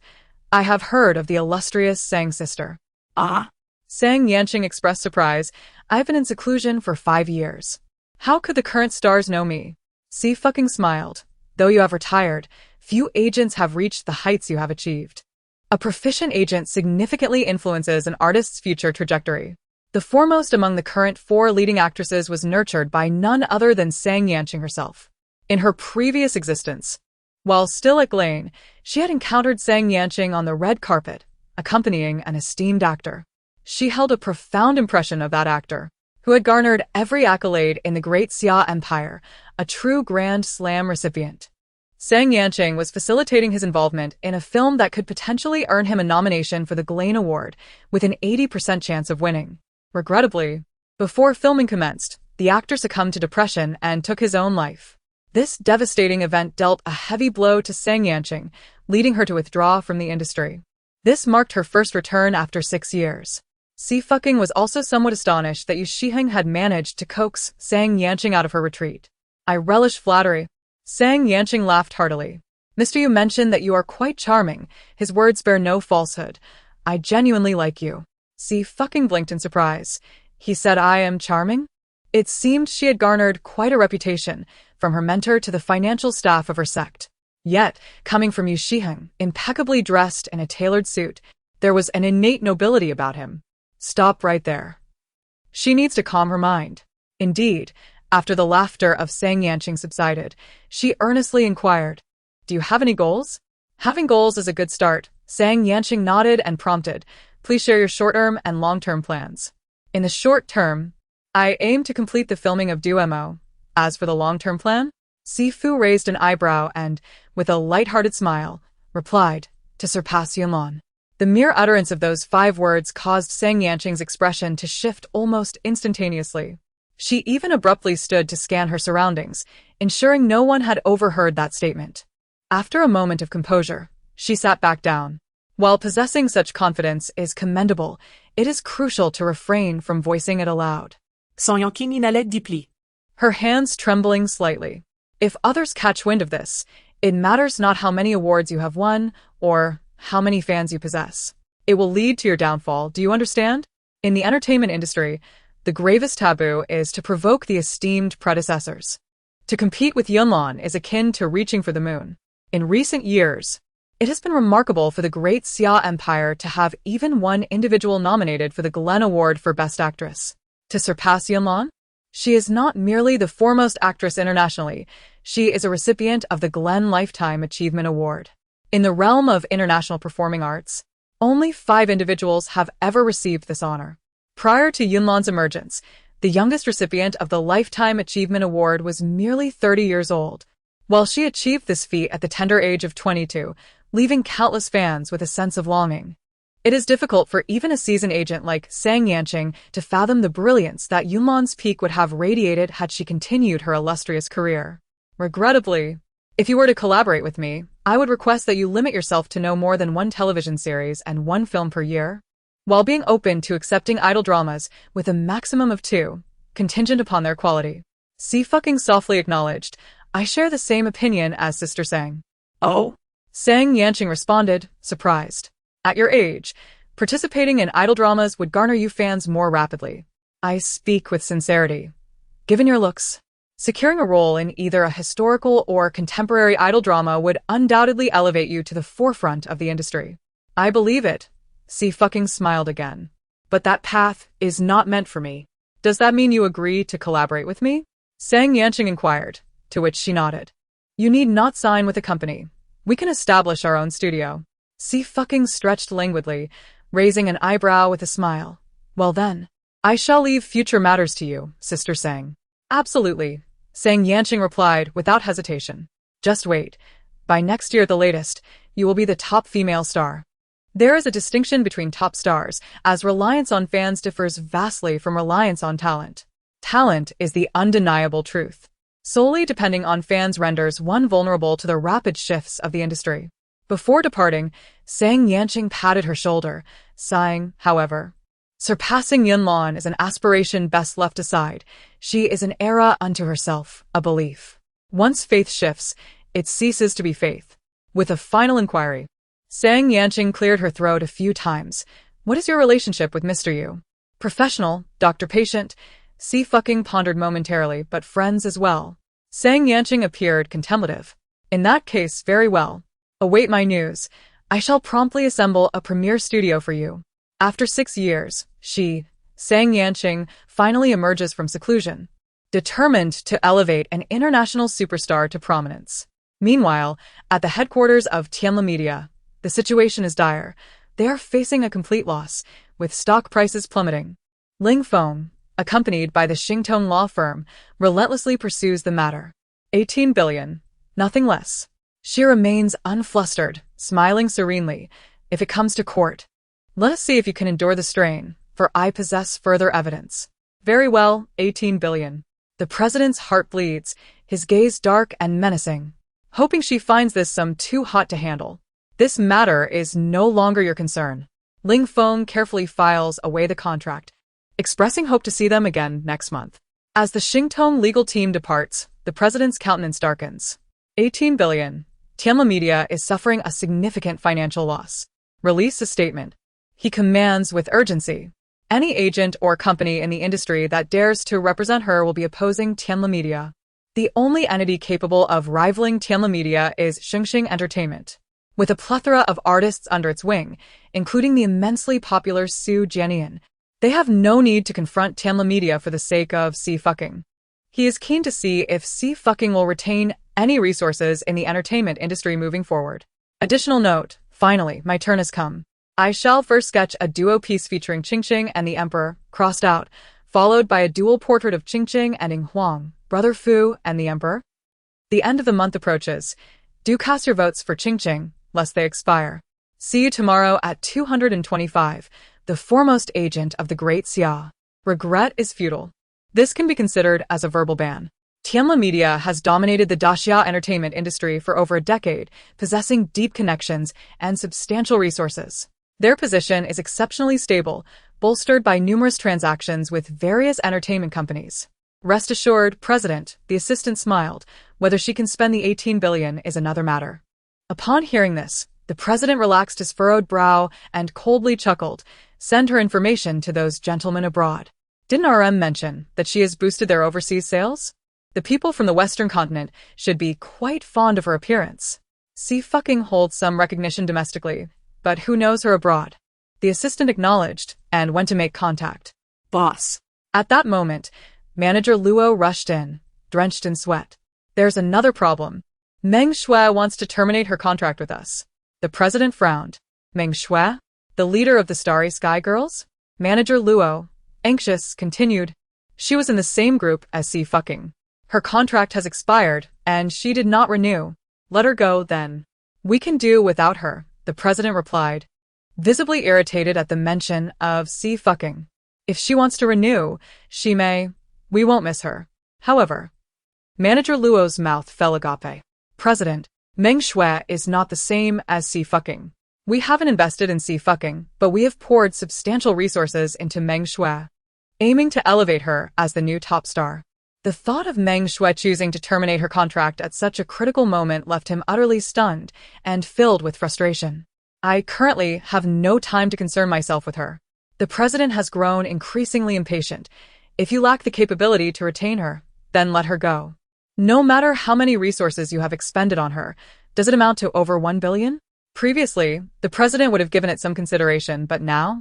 He only wishes to eliminate Xie Suiying, having no time to concern himself with Meng Shui. Manager Luo, indeed, found himself at a loss. He could only bow his head and concede, I understand, President. Having just released the announcement of the termination of the contracts with Xie Suiying and Jiang Chongning, they swiftly followed up with Meng Shui's. Tianla Media has lost face these past few days. Tianla Media v. As of today, Ms. Meng Shui's contract with our company has expired and will not be renewed. A minute later, Meng Shui retweeted this post. Meng Shui v. I am grateful to the company for nurturing me over these past few years. Several of Meng Shui's major fans were already privy to the news. Following the official announcement, they promptly disseminated their prepared statements. However, this time they failed to maintain their position at the forefront, as Meng Shui's Weibo was once again inundated with derisive comments. Laughable. Meng Shui enjoys picking up scraps. If it weren't for Xie Suiying pressuring Tianla Media, would you have left so smoothly? I thought you were something special, but it turns out you rely on your senior sister's influence. Isn't Meng Shui also in Tang Haiqiu's drama? It would be amusing if Xie Suiying's ranking surpasses hers at that time. A dog-eat-dog scenario. A mouthful of fur. This is my favorite spectacle. Yet, Meng Shui's recent endeavors to torment her fans have indeed proven successful, as they remain both loyal and fervent. What does the manager's incompetence have to do with our beloved Shui? Clearly, the former employer intentionally dragged Shui into this mess, taking her away without consent. Xie has signed with a company specializing in television production, and there is much anticipation surrounding it. At this moment, Ling Feng presented all the documents. Miss C. It is as follows, he began. Due to the fact that the complete contract termination process will take a few more days, Tianla Media insists that you must attend the banquet at the end of the month. I could have expedited the process, but seeing their eagerness, I acquiesced. Very well, Xie Suiying replied, raising an eyebrow. Since they are so keen on my attendance, I shall oblige. It would be unkind to disappoint them. 18 billion has already been transferred to your account, Ling Feng noted, nodding. Miss C, how do you intend to utilize these funds? Xie Suiying pondered for a moment. Set aside some for establishing a studio, and the remainder, please liaise with RM to donate to their foundation. She stretched her shoulders, preparing to step out for a meal. Gu Huiyan, punctual as ever, sauntered in with his hands clasped behind his back. Ever since the Hai Longwan incident, he had lingered, finding solace in the presence of his future protege. After all, it mattered little where he chose to retire. Perhaps by ingratiating himself with her, he might secure a favorable position. My dear, you ought to reconsider your path in the entertainment industry and step back, Gu Huiyan advised earnestly. You see, it is a place that devours individuals without a trace. At Tiandimeng, you would find everything you desire. Old Gu, I genuinely enjoy acting. Xie Suiying replied with a smile. Moreover, which industry is devoid of chaos? Wherever there are people, when interests are at stake, disputes inevitably arise. Indeed, Tiandimeng is quite tumultuous as well, he conceded. Gu Huiyan sighed, torn between his thoughts, and finally inquired, Do you have a teacher? Xie Suiying appeared contemplative, replying, It seems there is more than one.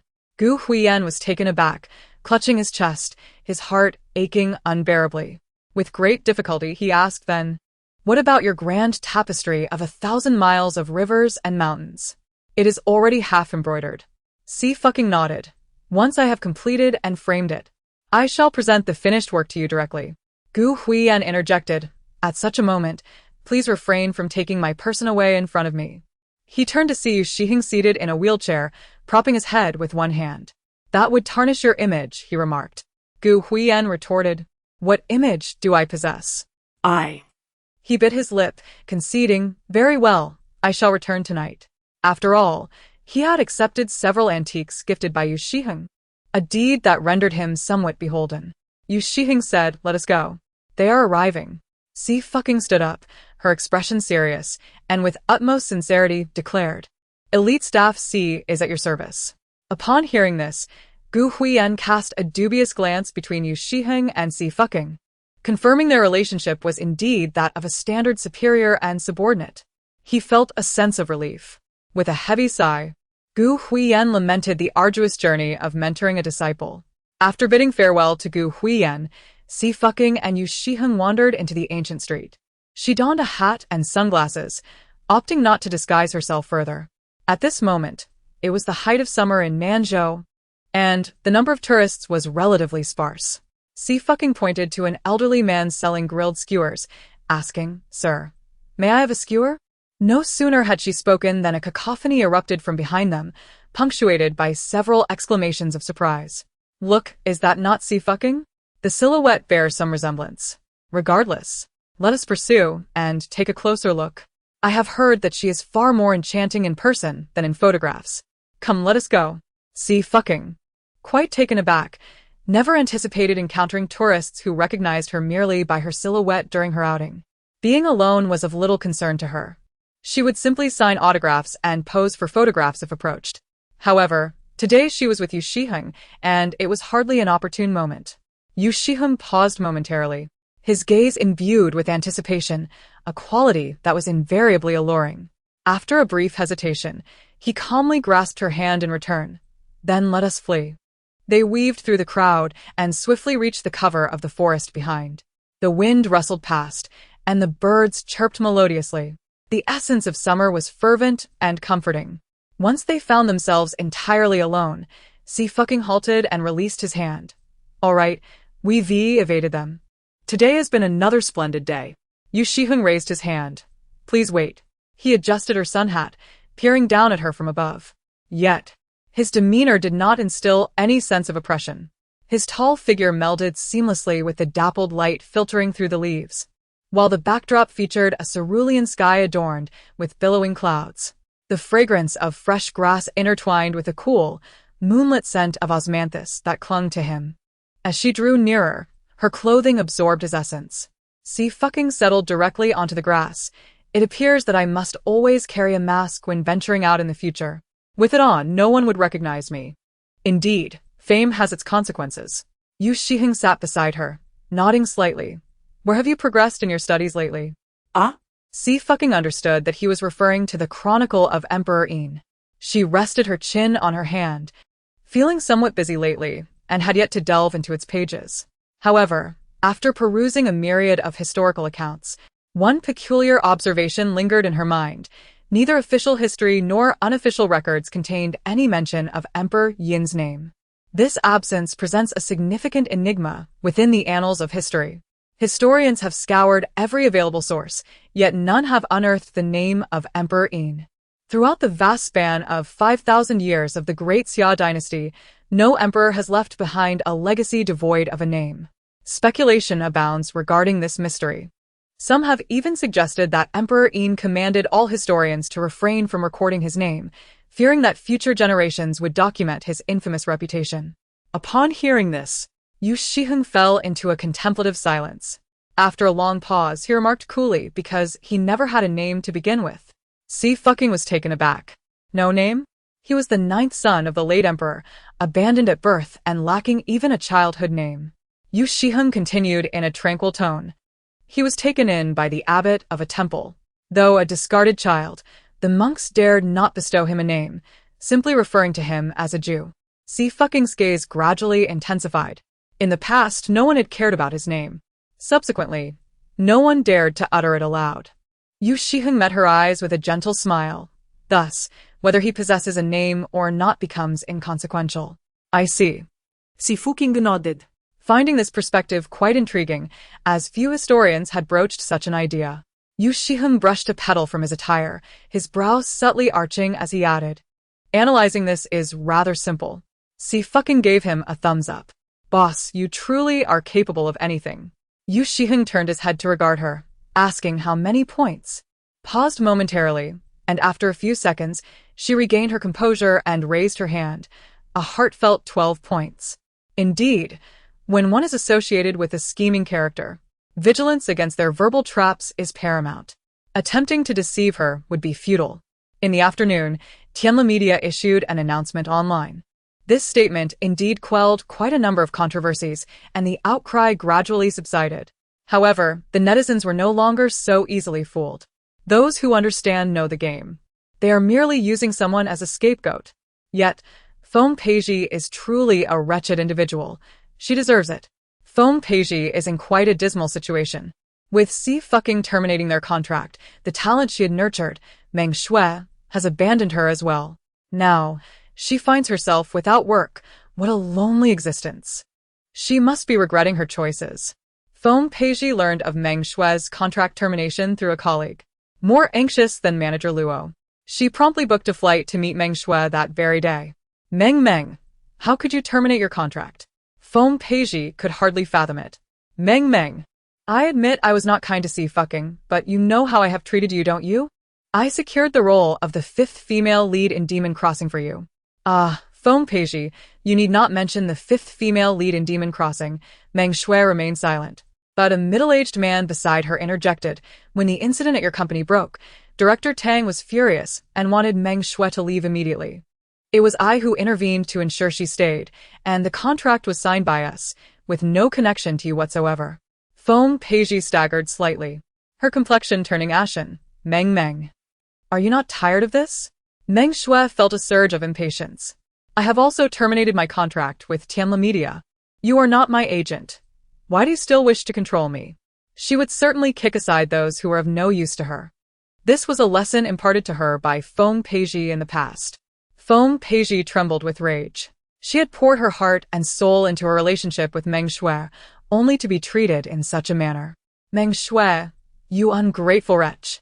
Feng Peizhi's fingers quivered as she declared, I possess your photographs. If you wish to avoid disgrace, you must secure me a job, otherwise, I shall drag you down with me, even if it costs me my life. Meng Shui's expression turned icy. Brother Zhou, Feng Peizhi, we are all part of this industry. Let us not make this situation too disgraceful, Brother Zhou interjected, stepping forward and signaling to his 2 assistants. It would be best to destroy those photographs. Moreover, how foolish of you to come here alone. Feng Peizhi was unable to utter a second threat before the 2 assistants covered her mouth and escorted her away. Meng Shui pressed her temples as she followed Brother Zhou to the new company. Along the way, she caught sight of a promotional image of Xie fucking and instinctively clenched her fist. Do you see her as a threat? Brother Zhou observed her reaction. There is truly no need for concern. Securing a high-end endorsement is indeed challenging, but her success is merely a stroke of luck. How long can she rely on her abilities alone? Besides, she currently has no company and no agent, standing as a solitary figure. How will her career continue? Brother Zhou had initially considered Xie fucking but later abandoned the idea. She was truly a rebellious spirit, embodying the phrase promoted by RM, unyielding in pride. In the vast and tumultuous entertainment industry, even the strongest of wills may eventually yield. The 2 entered the company, bustling with activity on the ground floor. Meng Shui caught a fleeting glimpse of a tall woman, though she could not discern her features before the woman stepped into a private elevator. It was teacher Tong Luoyun. Brother Zhou gestured, assuring her that he would arrange for them to meet in due course. Meng Shui nodded. Fully aware of Tong Luoyun's esteemed status in the film industry, she was the foremost among the 4 leading actresses, having garnered all 3 of the nation's prestigious film awards and now poised to make her mark on the international stage. Rumor had it that she had already secured a role in a grand sci-fi production by Glan, albeit a supporting one, yet it would significantly surpass the achievements of her contemporaries. She was the talent that had been nurtured under the guidance of the renowned agent. Brother Zhou shook his head, lamenting the loss. Sadly, after the tragic suicide of Emperor Su, that agent had withdrawn from the scene. Meng Shui paused, inquiring which agent. the one once dubbed the finest manager in the great Xie Suiying. Brother Zhou began to enumerate the artists she had represented, starting with Tong Luoyuan, and including the illustrious but now deceased Grand Slam actor, who was just a step away from the Glan Award. There were two others, both stalwarts in the film industry. Meng Shui etched the name Sang Yanqing into her memory as she accompanied Brother Zhou to familiarize herself with a new company. At that moment, a few agents emerged from the break room, animatedly conversing with excitement. "What did you say? Sister Sang is taking on new talent? She is actually making a comeback? Who could possibly entice her?" It had been 6 years since Sister Sang had graced the domestic entertainment scene, yet her legend lived on. She possessed a discerning eye, and the few she chose to mentor were of exceptional caliber, with Tong Luoyuan being the least among them. Zhou Ge was momentarily taken aback. "Is Sang Yanqing out? Who is she bringing along?" One of the agents greeted him, confirming, "Yes, Sister Sang has emerged. She should notify us shortly. Just wait and see. She will undoubtedly create a significant stir." Good morning. The final 3 days of the month are upon us. Let us continue to seek votes for Qingqing. Let us push forward. The seasoned agents were well aware of Sang Yanqing's resolute character. If it weren't for Su Lingchu's tragic demise due to depression, Sang Yanqing's position as the foremost agent in the industry would remain unassailable. Many artists aspired to sign under her, yet her standards for selection were exceedingly stringent. Take Tong Luoyuan, for instance. She was merely a minor role in a production when Sang Yanqing recognized her talent. Today, she stands as the foremost among the 4 great floral damsels. Indeed, numerous agents eagerly await Sang Yanqing's discerning gaze to secure their own promising talents. If Yunlan represents the pinnacle of the performing arts, then Sang Yanqing is undeniably the supreme ruler of the agency realm. Zhou Ge has been an agent for 4 years now. From the moment he entered the sphere, he has consistently heard the illustrious name of Sang Yanqing. Naturally, he was astonished by her return. She has chosen to mentor a newcomer? What about Tong, the film queen? Although Tong Luoyuan is already signed to their agency, Sang Yanqing has shown her considerable favor. It seems she has indeed discovered a remarkable talent in this newcomer. Another agent chimed in. Regardless, the individuals she selects are at the very least award-winning actresses. Zhou Ge nodded, acknowledging the truth of the statement. The agent cast a glance at Meng Shui and inquired, "Is this the newcomer you just signed?" "Indeed," Zhou Ge replied. "I am preparing to familiarize her with the company before we meet with the esteemed Tong Yingho." A smile graced Zhou Ji's face as he remarked, "She is just in her early 20s, with boundless potential ahead of her." Meanwhile, upstairs in the exclusive lounge of Tong Luoyuan, she enjoyed the autonomy of her own studio, existing in a collaborative relationship with the company without any binding contracts. As a celebrated actress, her influence was substantial, and the company was eager to support her. "Sister Luoyuan, your former agent is making a comeback," her assistant noted, glancing at online news reports that suggested the agent was set to mentor newcomers, implying that she had forgotten about Tong Luoyuan. With a casual flick of her hair, Tong Luoyuan responded indifferently. "The entertainment industry is ever-changing. Today's rising star may become tomorrow's has been. Can Sang Yanqing's connections from 6 years ago still hold sway?" The assistant agreed, noting that otherwise, she would not be seeking to mentor newcomers. However, the individuals she selects. Regardless, Sang Yanqing remains a master of talent. "I won't concern myself with her," Tong Luoyuan said nonchalantly. "I need to rest well. I am flying to the West Continent tomorrow." Having already garnered nearly all domestic awards, she had reached the pinnacle of her career, leaving little room for further breakthroughs in the short term. Her upcoming engagements were primarily abroad, as her current objective was to venture into the international arena. A knock echoed at the door, prompting Tong Luoyuan to gesture for her assistant to answer it. "Teacher Tong." "This is Meng Shui," Zhou Ge announced as he entered with Meng Shui, showing great respect. "She is my newly signed talent, and her acting career is just beginning. I hope you can guide her." Meng Shui? It was the first time Tong Luoyuan had heard that name. She toyed with her nails and cast a glance at Meng Shui, casually remarking, "If I find the time, I shall offer you some guidance." Meng Shui beamed with joy, replying, "Thank you, Teacher Tong." Being under the tutelage of the illustrious Tong Luoyuan, one of the 4 leading actresses, she certainly did not perceive Xie Suiying as a threat. Meanwhile, in Haicheng, Nanzhou, Tang Haiqiu was engrossed in revising the script. Director Tang, Teacher Gu's team, has contacted us multiple times. Beside him, the assistant director appeared troubled. They were incessantly inquiring about the identity of the selected leading actress. Having collaborated with Tang Haiqiu for a considerable duration, the assistant director was acutely aware of his temperament. Beyond directing, the refinement of the script was solely under his purview. During the filming of Sword Immortal, even when the male lead once complained about the dialogue, Tang Haiqiu remained steadfast. His script was sacrosanct, with not a single word permitted to be altered. However, with the emergence of Xie Suiying, Tang Haiqiu found himself unable to discover anyone within the vast realm of Daxia who could rival her beauty. Consequently, he was compelled to revise the character of the secondary female lead, transforming her from the demon realm princess to the second most beautiful woman across the three realms, which also led to significant changes in her lines and relationships. You must inform them that she is not the one chosen. Tang Haiqiu did not lift his gaze, stating that the specific choice would be revealed on the day of her entry into the production. Very well. The assistant director hesitated momentarily, but surmised that Teacher Gu's team would likely be displeased.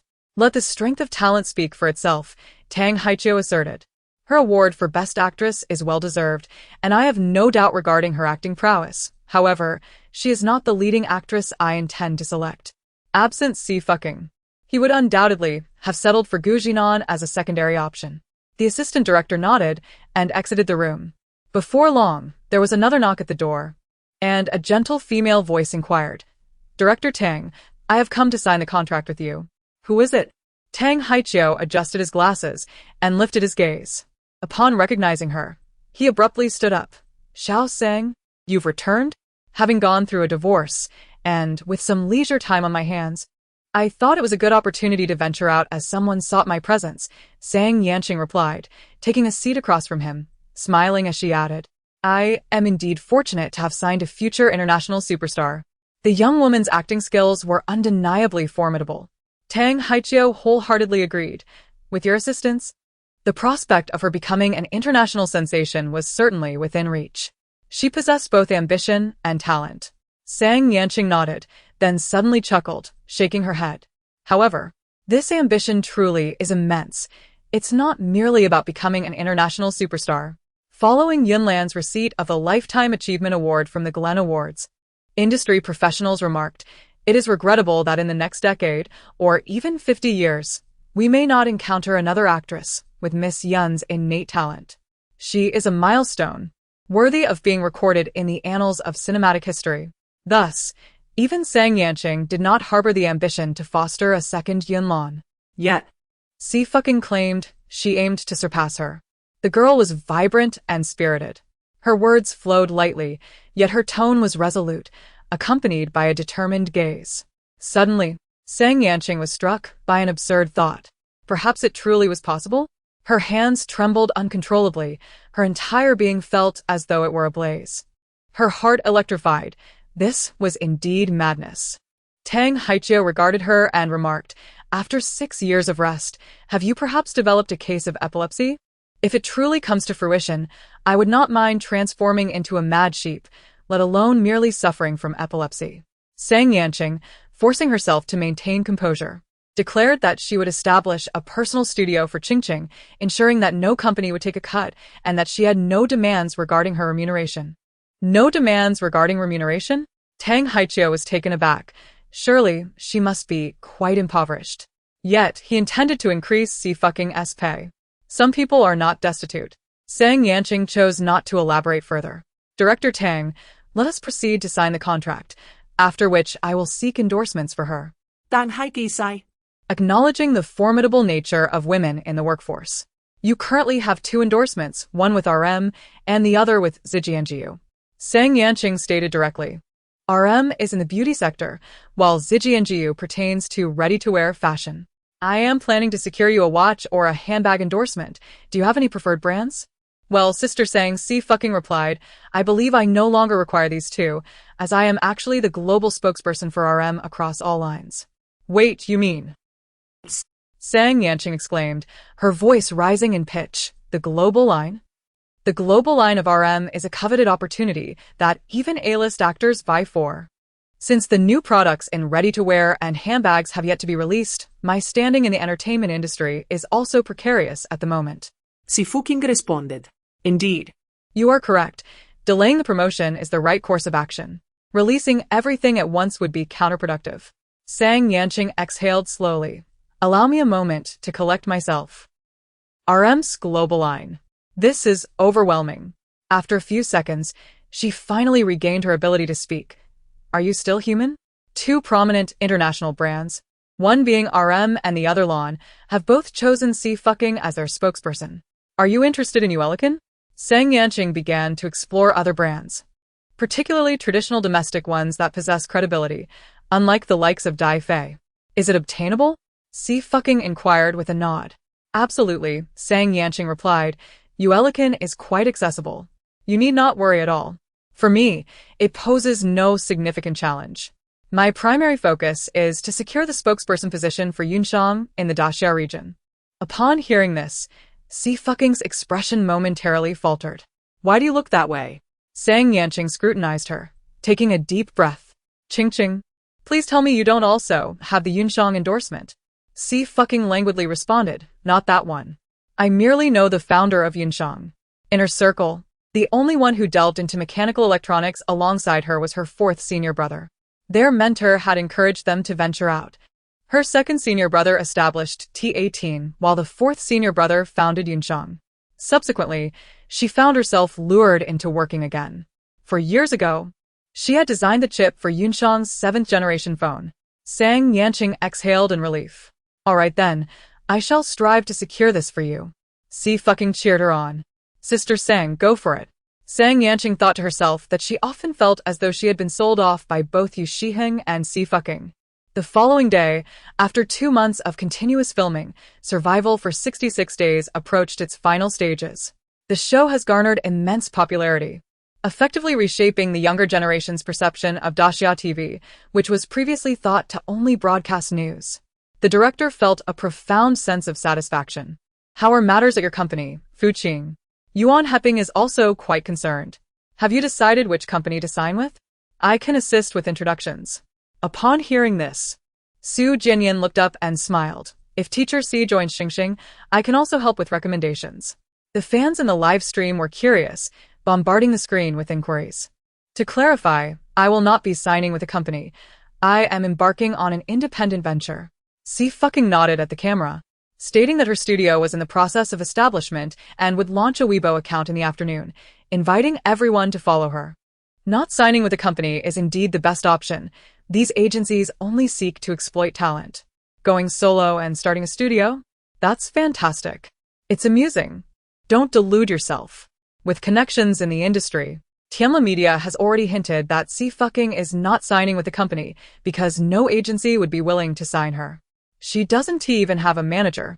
Yet she talks of a studio as if she is a commanding officer. A studio is a good idea, Yuan Heping remarked with a smile. I will definitely follow you shortly. At 4 in the afternoon, Xie Suiying Studio was officially established. Xie Suiying Studio V. Reporting from the little studio. Xie Suiying retweeted the post, and her fans rushed to follow. They then witnessed the follower count of the studio rise from 1 to 2. With the second follower being Tang Haiqiu. This is solid proof. Qing Bao is going to star in Demon Crossing. I'm overwhelmed with joy. Congratulations. This will be Qingqing's first drama. Everyone must be prepared. The upcoming journey may be tumultuous. The follower count for the studio continued to grow steadily. For 3 years, Suiyang's list of followers consisted solely of her studio, until today, when 2 new additions appeared. One being Xie Suiying and the other her newly established studio. Suiyang's fans remained remarkably calm. Bro, if you're in a relationship, you must tell us. After all, we are your career fans, so fear not. Plus, this is the stunning summer god. We have nothing to lose. A perfect match in terms of looks. I shall support this. If we're going to support, let us go ahead and create a fan club. We need to think of a couple name. A relationship? No way. Qingqing is only 18. Her mother wanted to allow it. Surprisingly, there was no infighting between the fans. Instead, The atmosphere was harmonious. At that moment, Xie Studio gained yet another follower. Fans quickly refreshed the page to check, discovering a user with the ID Silent Night. A rather ordinary name. Below was the verification of Silent Night on Weibo. Manager Xie. Aside Sister Sang, returning after 6 years, making a grand comeback. Ching, just another lazy day for me. Who could have imagined that the former Ching was once a laboring emperor? Another day of 9,000 words. As the end of the month approaches, I hope for some votes. I wonder if Ching can still make the rankings. Thank you, everyone. 227 shocked. A figure who strides through the entertainment industry, one update. In today's entertainment circle, many are indeed unfamiliar with the name Xie, considering her 6-year hiatus. However, the internet is well connected. A simple search of Xie name yields a plethora of related celebrities. While netizens may not recognize Xie, they certainly know of Tong Luoyuan. In the year when Tong Luoyuan rose to fame, the advancement of technology and information was not as rapid as it is today, and the public was still captivated by television. Presently, with the evolution of internet technology and the flourishing of web series, no one has quite matched the prominence of Tong Luoyuan. Her national recognition surpasses that of contemporary rising stars. Furthermore, the tragedy of Su Lingqiu's suicide cast a long shadow over the entertainment industry. Even after more than 6 years, fans continue to struggle with their grief. Daily. Beneath Xie Weibo posts, Su Lingqiu's admirers express their gratitude. The online community is left astounded. Wait, Su Lingqiu was brought up by her? Let me say this. Xie was truly the foremost manager of her time. Just look at the artists under her wing. Who among them isn't a sensation? Ting has made it big. Who claimed my wife lacks a manager? Step forward, so I can see if your face is swollen. Ha, it's Xie, the top manager of the summer. Outshining Feng Peiji by miles. I'm genuinely impressed. Meng Shui's fans, I've noticed too long ago. You think donning a new guise makes you a casual observer? Just because you switched to a new company, you presume you'll soar to success? Why are you still here disparaging Ting Bao? By the way, who is your main artist's manager? Do tell, how many superstars have they nurtured? Meng Shui has signed with Lemon Entertainment and aims to focus on the film industry. Recently, her fans have been excessively arrogant. To avoid further impacting Meng Shui, many have created new accounts to subtly mock Xie lack of opportunities. However, the emergence of Xie has decisively put them in their place. Is there any agent in the entertainment industry who can surpass Xie? She is the one who brought out the Grand Slam winner, Xie. Meng Shui's fans were once again devastated, and there was another cry of despair in the super topic. Silent Night V. Allow me to introduce my artist, Xie. She is well-behaved, sweet-talking, and knows how to play the game. We will walk the road ahead together. Help. I can't imagine what it's like for my wife to be well-behaved and sweet. Wife, you've changed. Is this how you are in front of Sister Sang? Congratulations. Sister Sang has proven that our Ching has potential. Looking forward to the future. However, some netizens hold the opposite view. Signing Xie? Xie, don't ruin your golden signboard. To be honest, Xie and Su Lingqiu, no, and Tong Luoyuan are not comparable at all. Has Xie finally gone blind? Waiting for the collapse. Since announcing her return, Xie phone has been ringing non-stop for the past 2 days. Many of them are artists who want to sign with her. After the official announcement with Xie today, Tianla Media's phone call came directly. It turned out to be General Manager Luo. Xie smiled. I'm sorry. I think it's pretty good. No one can force me to choose people, and your Tianla Media doesn't have the ability to control me, right? Manager Luo's face was livid. Xie's ability is strong, not because she has any great background. Her skills and social ability are said to be unparalleled by everyone. Back then, Su Lingqiu had no fame at all. She relied on her eloquent tongue to get a big director to sign Su Lingqiu. Facts have proved that her judgment was correct. And Su Lingqiu won the Golden Tripod Award for Best Actor because of this. Upon the appearance of Xie, Manager Luo was genuinely alarmed. What if Xie truly became a superstar? That would be catastrophic. Very well, Xie. If you wish to be tied to her like a grasshopper on the same string, then do not blame us at Tianla. Manager Luo sneered, his gaze ominous. Just wait and see. Sang Yanqing swiftly blocked the number, frowning involuntarily. Though she had withdrawn from the industry for 6 years, she was still aware of certain happenings within the circle.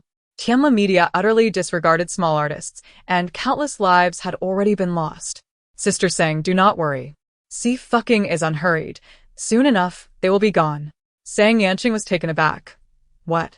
Just wait and see. Xie Suiying murmured, her attention fixed on the computer. Speaking to herself, let me borrow some manpower. The second senior brother should not mind. Sang Yanqing fell silent. Upon entering, she noticed a series of characters on Xie Suiying's computer that resembled no known language, but rather appeared to be programming code. When Xie Suiying found her, it was merely to escort a star. Was this merely a star? A knock resounded at the door. I'll answer it, Sang Yanqing said as she rose. The individual outside was disheveled, with scars adorning her face and neck. It was Feng Peizhi. Upon seeing the door open, she was filled with joy. Ching. I've come to find you. However, her words faltered and nearly turned to panic upon seeing Sang Yanqing's face. Sang so, you are Feng Peizhi. Sang Yanqing narrowed her eyes. What? Regretting your choices and crawling here to seek my artist? Feng Peizhi stared blankly at the ground, which was bare, devoid of anything. Sang Yanqing crossed her arms and remarked, that is your lost face and skin. Do pick them up.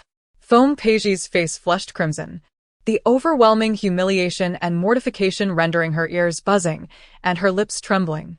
In that moment, she felt akin to a jester, looked down upon by Sang Yanqing. Unable to lift her head. Do not appear before me again. Leave, Sang Yanqing declared, slamming the door with a resounding bang. Feng Peizhi was nearly knocked over.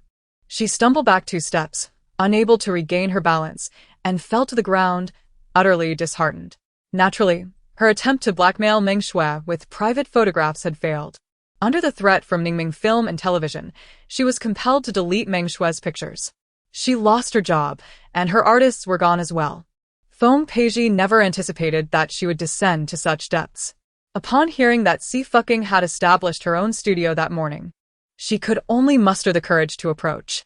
If Xie Suiying could risk her own safety to save others amidst a sea cyclone, surely she would offer refuge to her. Yet, Feng Peizhi was utterly unprepared for the revelation that Xie Suiying had partnered with Sang Yanqing, the foremost agent in the realm. She felt utterly incapable of comparing herself to Sang Yanqing. Sitting dazed on the ground, her hair disheveled, she bore no semblance of dignity. Lacking a legal team, all her assets had been seized by Tianla Media, and now she could not even afford a hotel. The gnawing worm of regret consumed her innards. If only she had treated Xie Suiying better before, would today have unfolded differently? Yet, no amount of regret could reverse the course of events. Feng Peizhi understood that her downfall was irrevocable. After completing the announcement with Sang Yanqing, Xie Suiying, undeterred by misfortune, once again ventured into the kitchen in the evening. Predictably, another explosion ensued.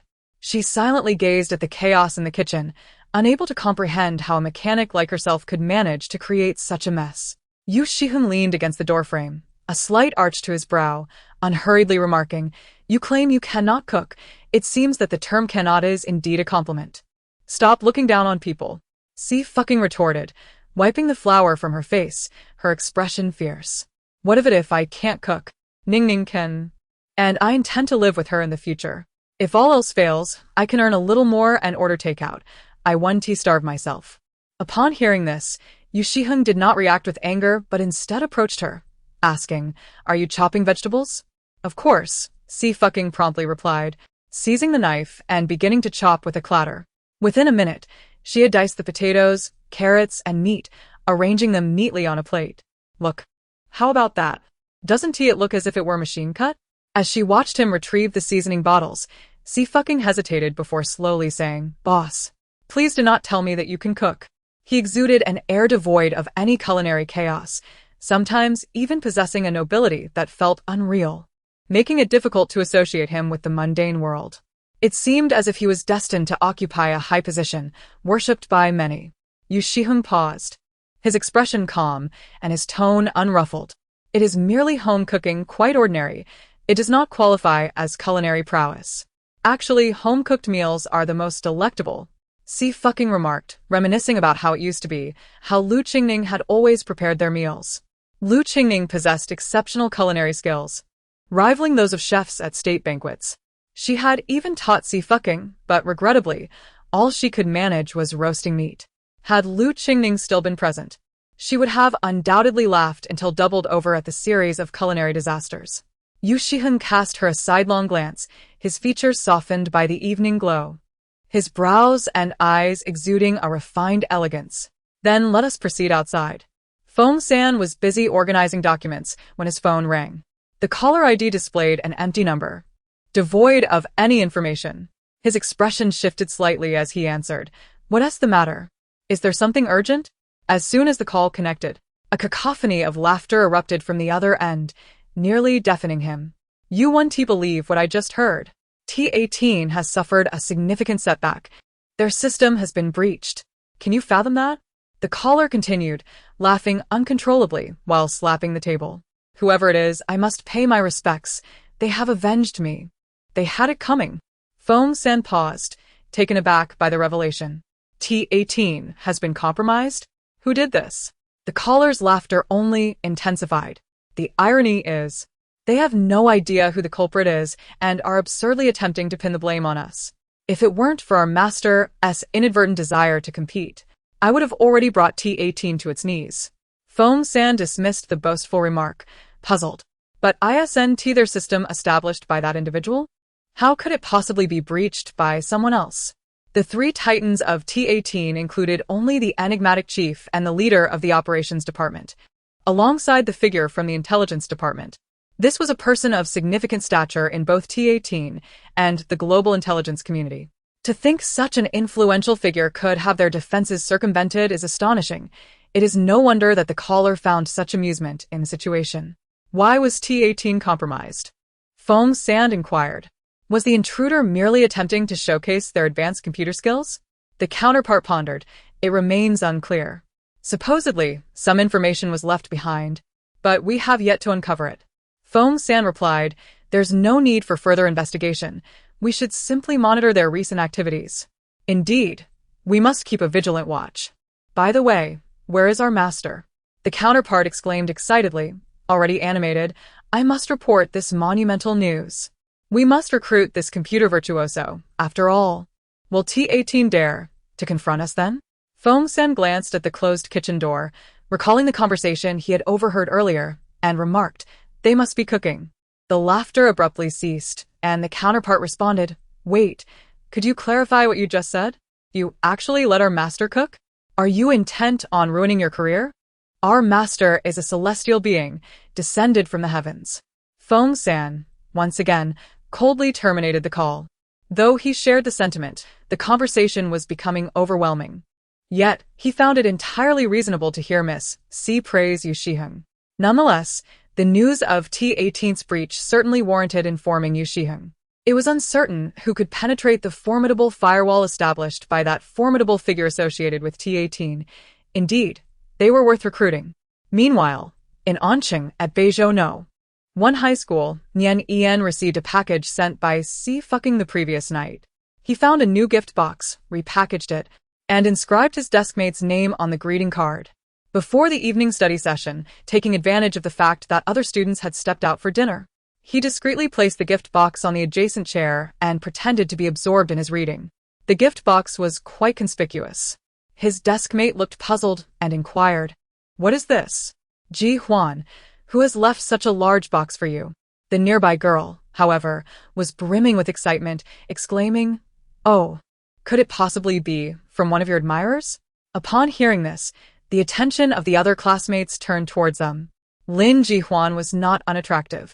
She had once been nominated for the title of school beauty, although she had not made the final cut.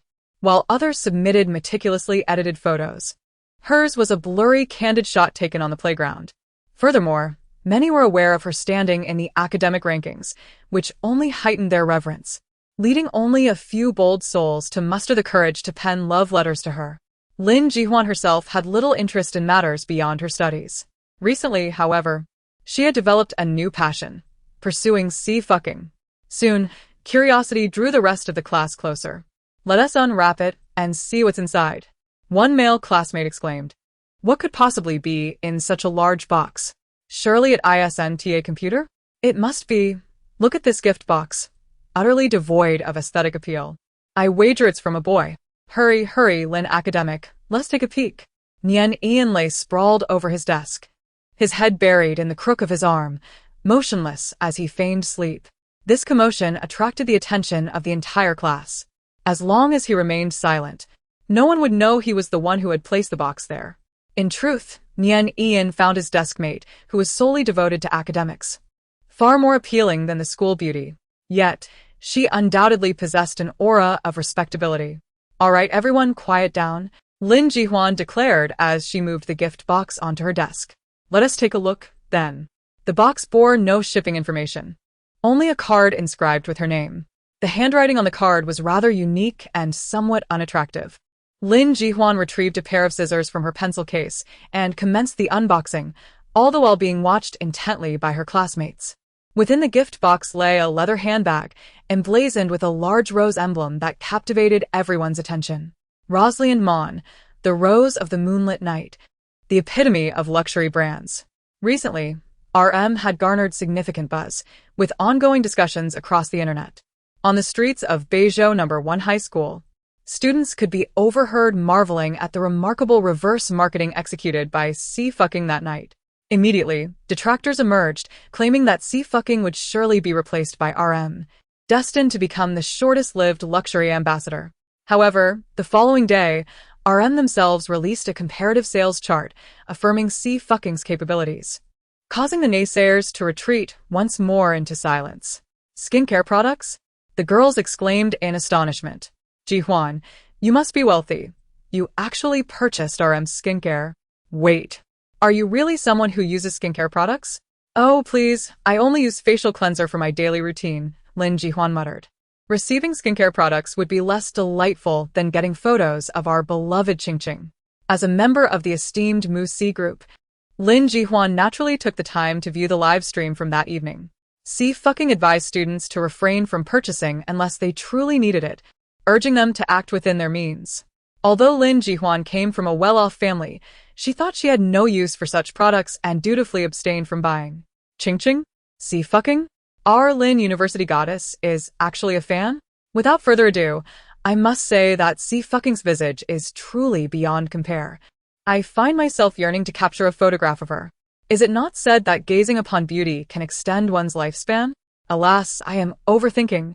She hardly indulges in selfies, and the few images I possess were merely screenshots taken from her live stream. Meanwhile, my classmates engage in lively conversation, while over here, Lin Jihuan has already unzipped her bag. A substantial album has tumbled out. Aside, Xie Suiying. Witness my direct invasion. Second senior brother. Every senior wishes to enlist Qingqing for labor. With the month drawing to a close and the votes about to reset, dear supporters, cast your votes. In the album's cover, adorned with RM's emblem, lies a magnificent dark red rose. The album itself bears a commendable quality. Lin Jihuan's curiosity deepens as she flips it open, only to find her words abruptly halted. She stares blankly at the first page of the album. Even the thoughts of a scholarly prodigy momentarily cease. The photographer engaged by RM is undoubtedly of the highest international caliber, exhibiting exceptional mastery over the lens. This photograph, with its striking interplay of light and shadow, showcases a red gown seamlessly intertwined with roses. The girl, with her raven hair and crimson lips, possesses an ethereal beauty that captivates the soul. Silence envelopes the surrounding classmates. Xie Suiying's current popularity is indeed considerable, especially with the recent establishment of her studio, generating significant buzz. Most of her followers are youthful students, many of whom are enamored with her beauty. The classroom falls into an unsettling quiet, prompting Nian Ian to slowly lift his head, only to be met with a scream akin to that of a slaughtered pig. What on earth is this? Is this a photo collection of Ting Bao? Oh my goodness, I am utterly beside myself. Help, help. When were these photographs taken? How have I never seen them before? Just look at her figure, her legs, absolutely stunning. The room is filled with exclamations of excitement. Ian's gaze falls upon the equally astonished Lin Jihuan. He merely requested a few autographed pictures. How did it transform into a full photo collection? No wonder he felt the weight was off upon receiving it. Oh my gosh. Some girls are losing control, Jihuan. Lend me this for a day. I just want to take a picture. If the first one is this beautiful, what could the others possibly be like? Hurry, hurry. Is there anything we can't see? And there are signatures. Goodness, Jihuan, who sent this to you? No way. Lin Jihuan quickly realizes, stashing the photo collection away. I haven't even looked at it yet. Once I do, it will be placed on my shelf, and I won't be sharing it with you. Hey. Classmate, wait up. Lin Jihuan catches up, convinced it must have been you who sent it. Ian looks bewildered. What? Stop pretending. Lin Jihuan points to the greeting card. If you don't do your homework, no one will recognize your handwriting. Having been your desk mate for so long, how could I not recognize your atrocious penmanship? Ian. He is momentarily at a loss, unsure if she is insulting him. You are too kind. Lin Jihuan exclaims. It's perfectly normal to help one another as classmates. You don't need to send me gifts. However, I truly adore this photo collection. May I purchase it? Yan smiled slightly, saying no need for tutoring fees. However, I had not heard any official announcement from RM regarding the release of any photo books. Nor was there any related material in the relevant discussions. Lin Jihuan pondered. Although Qingqing had her own fanbase, it was unlikely they could infiltrate RM's inner circle. Narrowing her eyes, she demanded, be honest. Where did you get it? What is your relationship with my Qingqing? Yan hesitated, sensing the detective instincts of his desk mate awakening. Forget it, he thought. I want to press you further since you seem troubled. Lin Jihuan patted his shoulder with a sense of righteous camaraderie. Brother, rest assured. Not just in Chinese and English, but in all subjects. I'll ensure your grades soar into the top 100 of the entire school during the first mock exam after the term starts. Beithono. One high school had 30 classes in each grade, with 60 students per class, and Yan had consistently ranked among the bottom 300. Taking a deep breath, he smiled. Then you might as well end my life. No, Lin Jihuan replied, although I don't know how you managed to obtain Qingqing's photo book. Your sincerity compels me to give my utmost effort. Clenching his fist, he exclaimed, Hey, enough of that. Your little girlfriend has arrived. I must take my leave. If you encounter any difficulties with today's assignments, feel free to message me on QQ. Goodbye.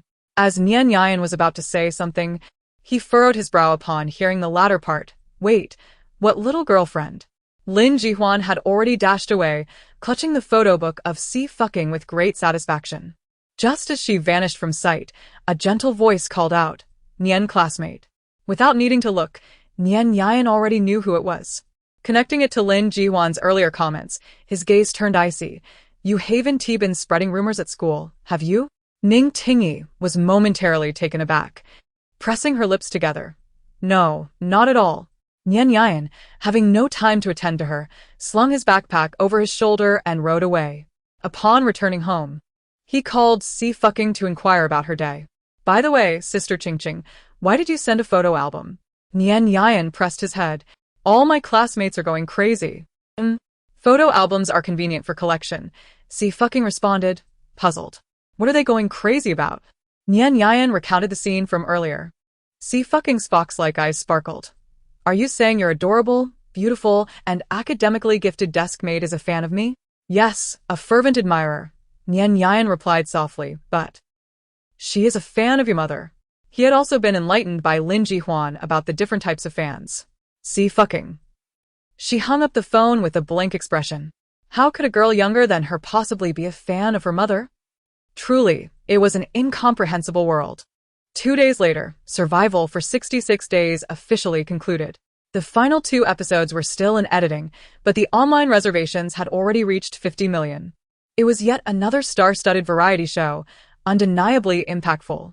The following day marked the annual banquet of Tianla Media. Xie Suiying was diligently preparing all the plans to ensure that everything at the banquet would proceed flawlessly. Then she noticed a girl curled up on the sofa, sleeping in a position reminiscent of a fox with its tail wrapped around itself. Feng San hurried over, whispering, Ninth brother. Miss Xie has been busy all day and has fallen asleep. I dare not wake her. He was also hesitant, fearing Xie wrath. Xie Suiying said, his expression unchanged. Go prepare some food. As Feng San withdrew, the night sky outside had completely darkened, leaving only the glow of the lights. Xie Suiying approached, gently patting Xie Suiying's head. Awake now, do not sleep here. It is uncomfortable. Come to the bedroom. I want tea, Xie Suiying murmured, half asleep, turning away. Why do you care where I sleep? You are so bothersome. Her voice was soft, almost ethereal in its haziness. Xie Suiying sighed, a hint of exasperation in his tone. You truly want to get up? I genuinely cannot open my eyes. With her eyes still shut, Xie Suiying clutched her pillow tightly, lacking the will or energy to move. Why don't you carry me over? Silence enveloped the room. Perfect, she thought. The disturbances had ceased, allowing her to drift back into slumber. In the next moment, however, she felt herself being lifted. Strong arms encircled her waist, drawing her close. She collided with the warmth of a man's chest, the fragrance of osmanthus in the moonlit night suddenly enveloping her senses, sharp and clear. This gentle yet somewhat assertive presence was so familiar that it jolted Xie Suiying awake. After 3 silent seconds, she found herself placed on the bed. Deciding to greet him, she said, "Good evening, boss." Xie Suiying smiled. You still know it's evening. You're not completely daft. He stepped back, one hand casually tucked into his trouser pocket. We will have dinner shortly. As the door clicked shut, Xie Suiying rubbed her face, muttering, heartless creature. All her recent moments of social embarrassment had been laid bare before Xie Suiying. With this commotion, she found her drowsiness had vanished entirely. The computer suddenly went black, displaying a green progress bar. Xie Suiying raised an eyebrow. Counterattack? How intriguing. She casually opened a bottle of cola with one hand while deftly tapping on the keyboard with the other. Within mere seconds of engagement, Xie Suiying swiftly deduced from her opponent's attacking style that this must be a newly recruited investigator from the intelligence department after her demise.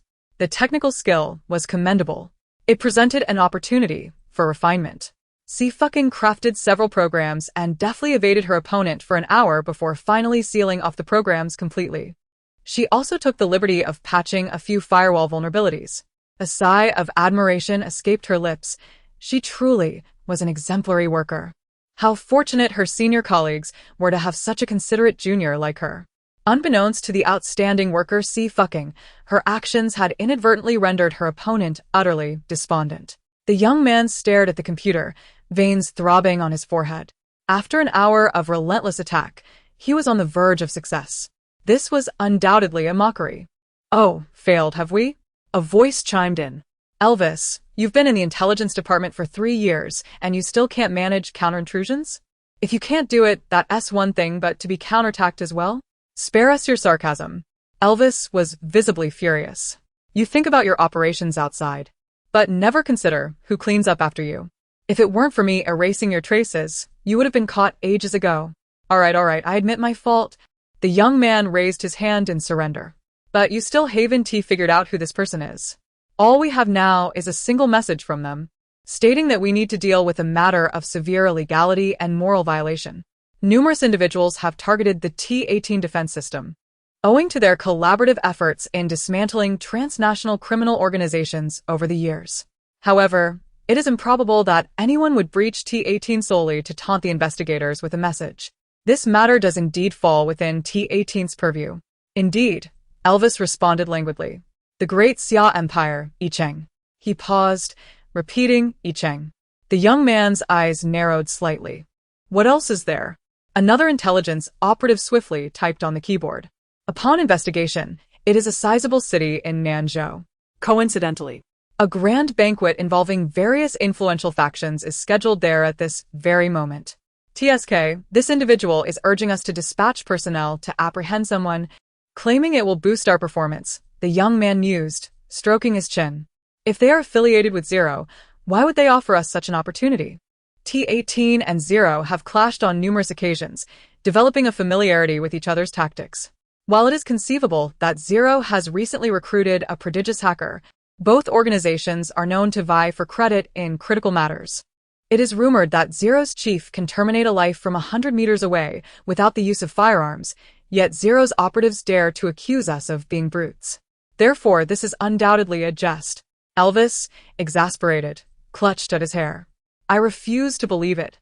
I am determined to crack this person's IP address. Suddenly, the young man raised his hand, signaling for silence.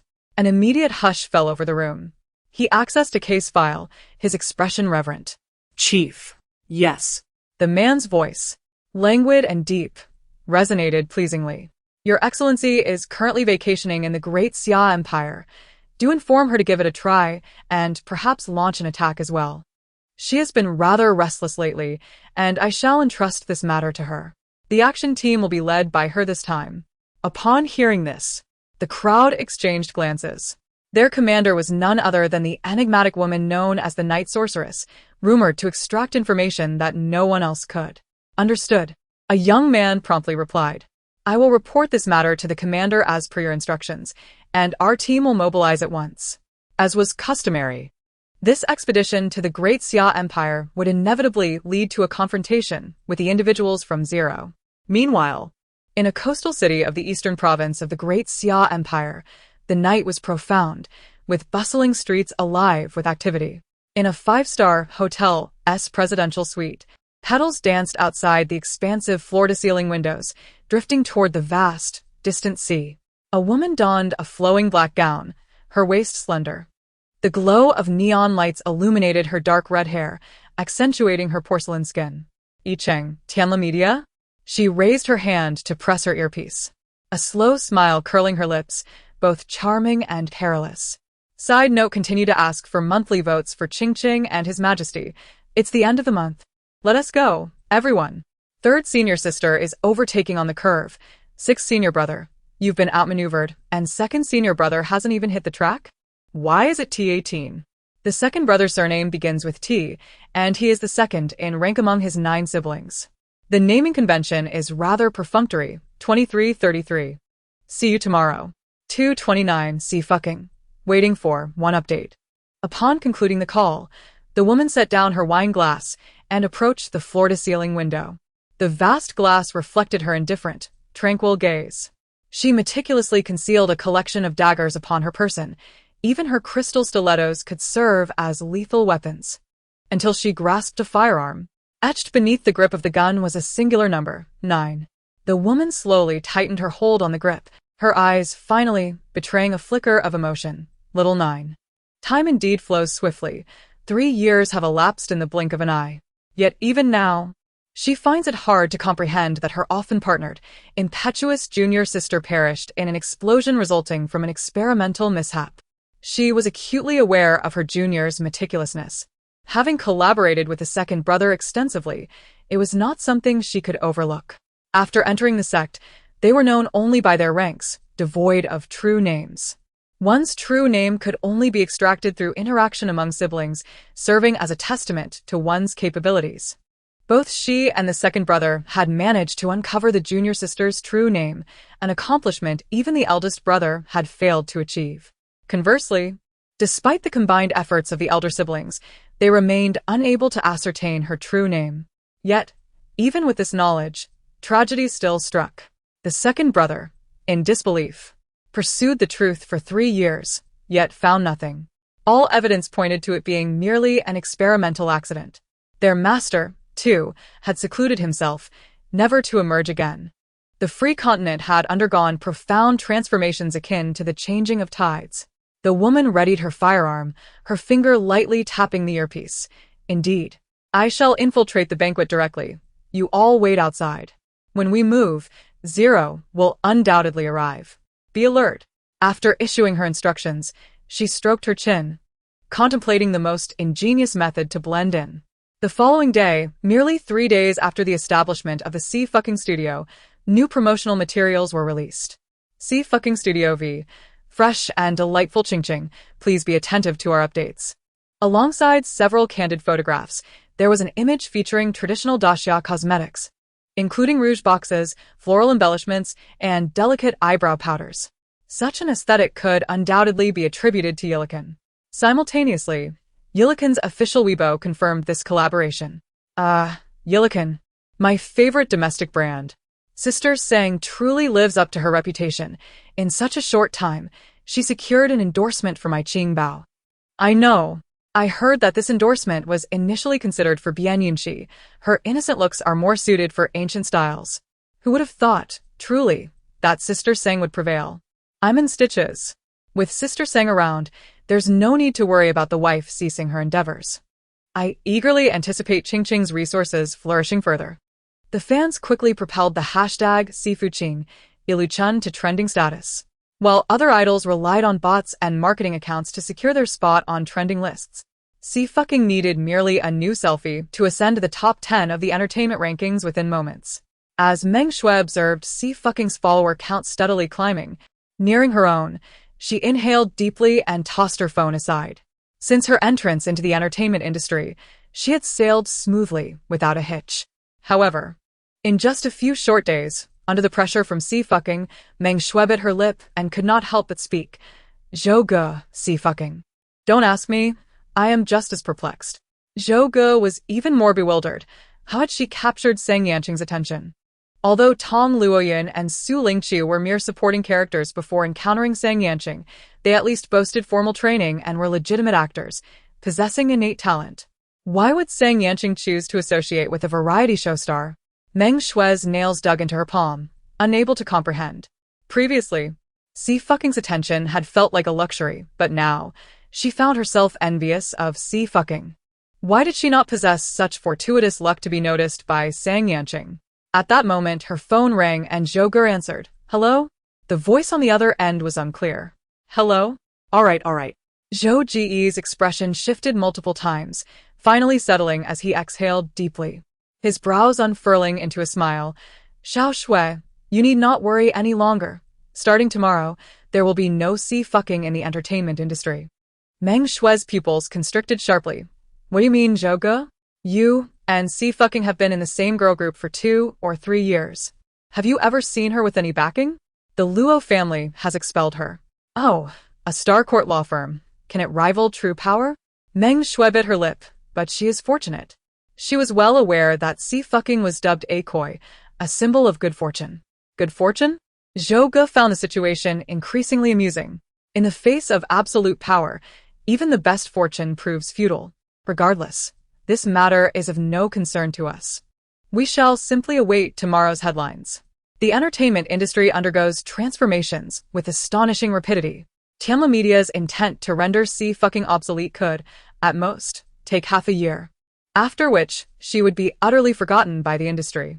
Is everyone to be treated as Su Lingqiu or Yunlan? You should focus on advancing in the film industry. Zhou Ge added, learn diligently from teacher Tong, and you will soon become one of the new 4 little flower goddesses.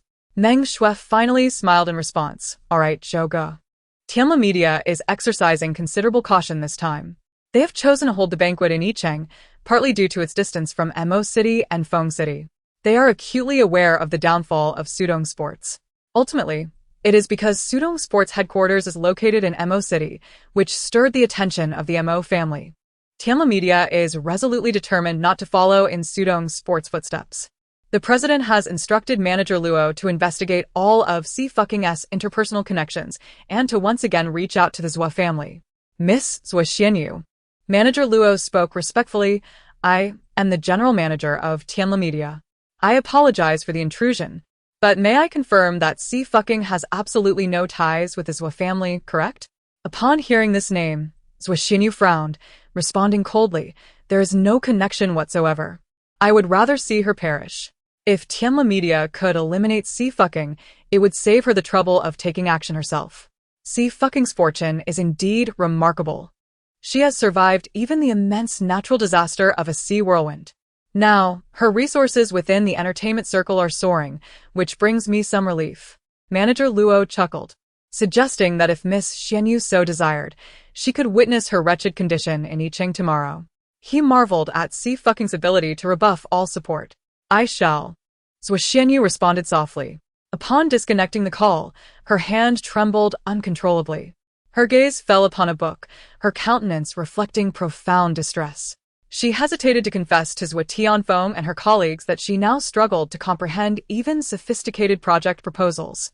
Even textbooks on business administration, once easily grasped, now seemed like inscrutable mysteries. Xie Suiying experienced an unprecedented sense of dread. After a deep breath, she booked a flight to Yicheng for 2 o'clock the following afternoon, seeking solace in witnessing Xie Suiying's misfortune. The banquet commenced at 5 o'clock in the afternoon. Manager Luo and other executives were busily receiving distinguished guests. Tianla Media put on a grand display, inviting numerous individuals, including prominent domestic entrepreneurs and Mr. Hilton, a businessman from the Western continent. Manager Luo approached the tall, blonde-haired man with utmost respect. "Your presence honors us greatly, Mr. Hilton. Your boss has presented a very promising individual this time," Hilton said with a rare smile. "Are there any others?" Manager Luo hastily presented an album. Hilton flipped through it casually, finding none comparable to Xie Suiying until he paused. "This one is not bad," he remarked, pointing to a photograph and narrowing his eyes. "Is she not affiliated with your company? Why was she not presented to me?" Manager Luo glanced over and realized he was referring to Jiang Chongning. He quickly replied, "She is under our company, but she just terminated her contract a few days ago." In contrast to Xie Suiying's recent sensational activities online, Jiang Chongning remained remarkably subdued. Manager Luo had not given her much consideration at all. Given Xie Suiying's stature, Jiang Chongning was hardly qualified to attend this banquet.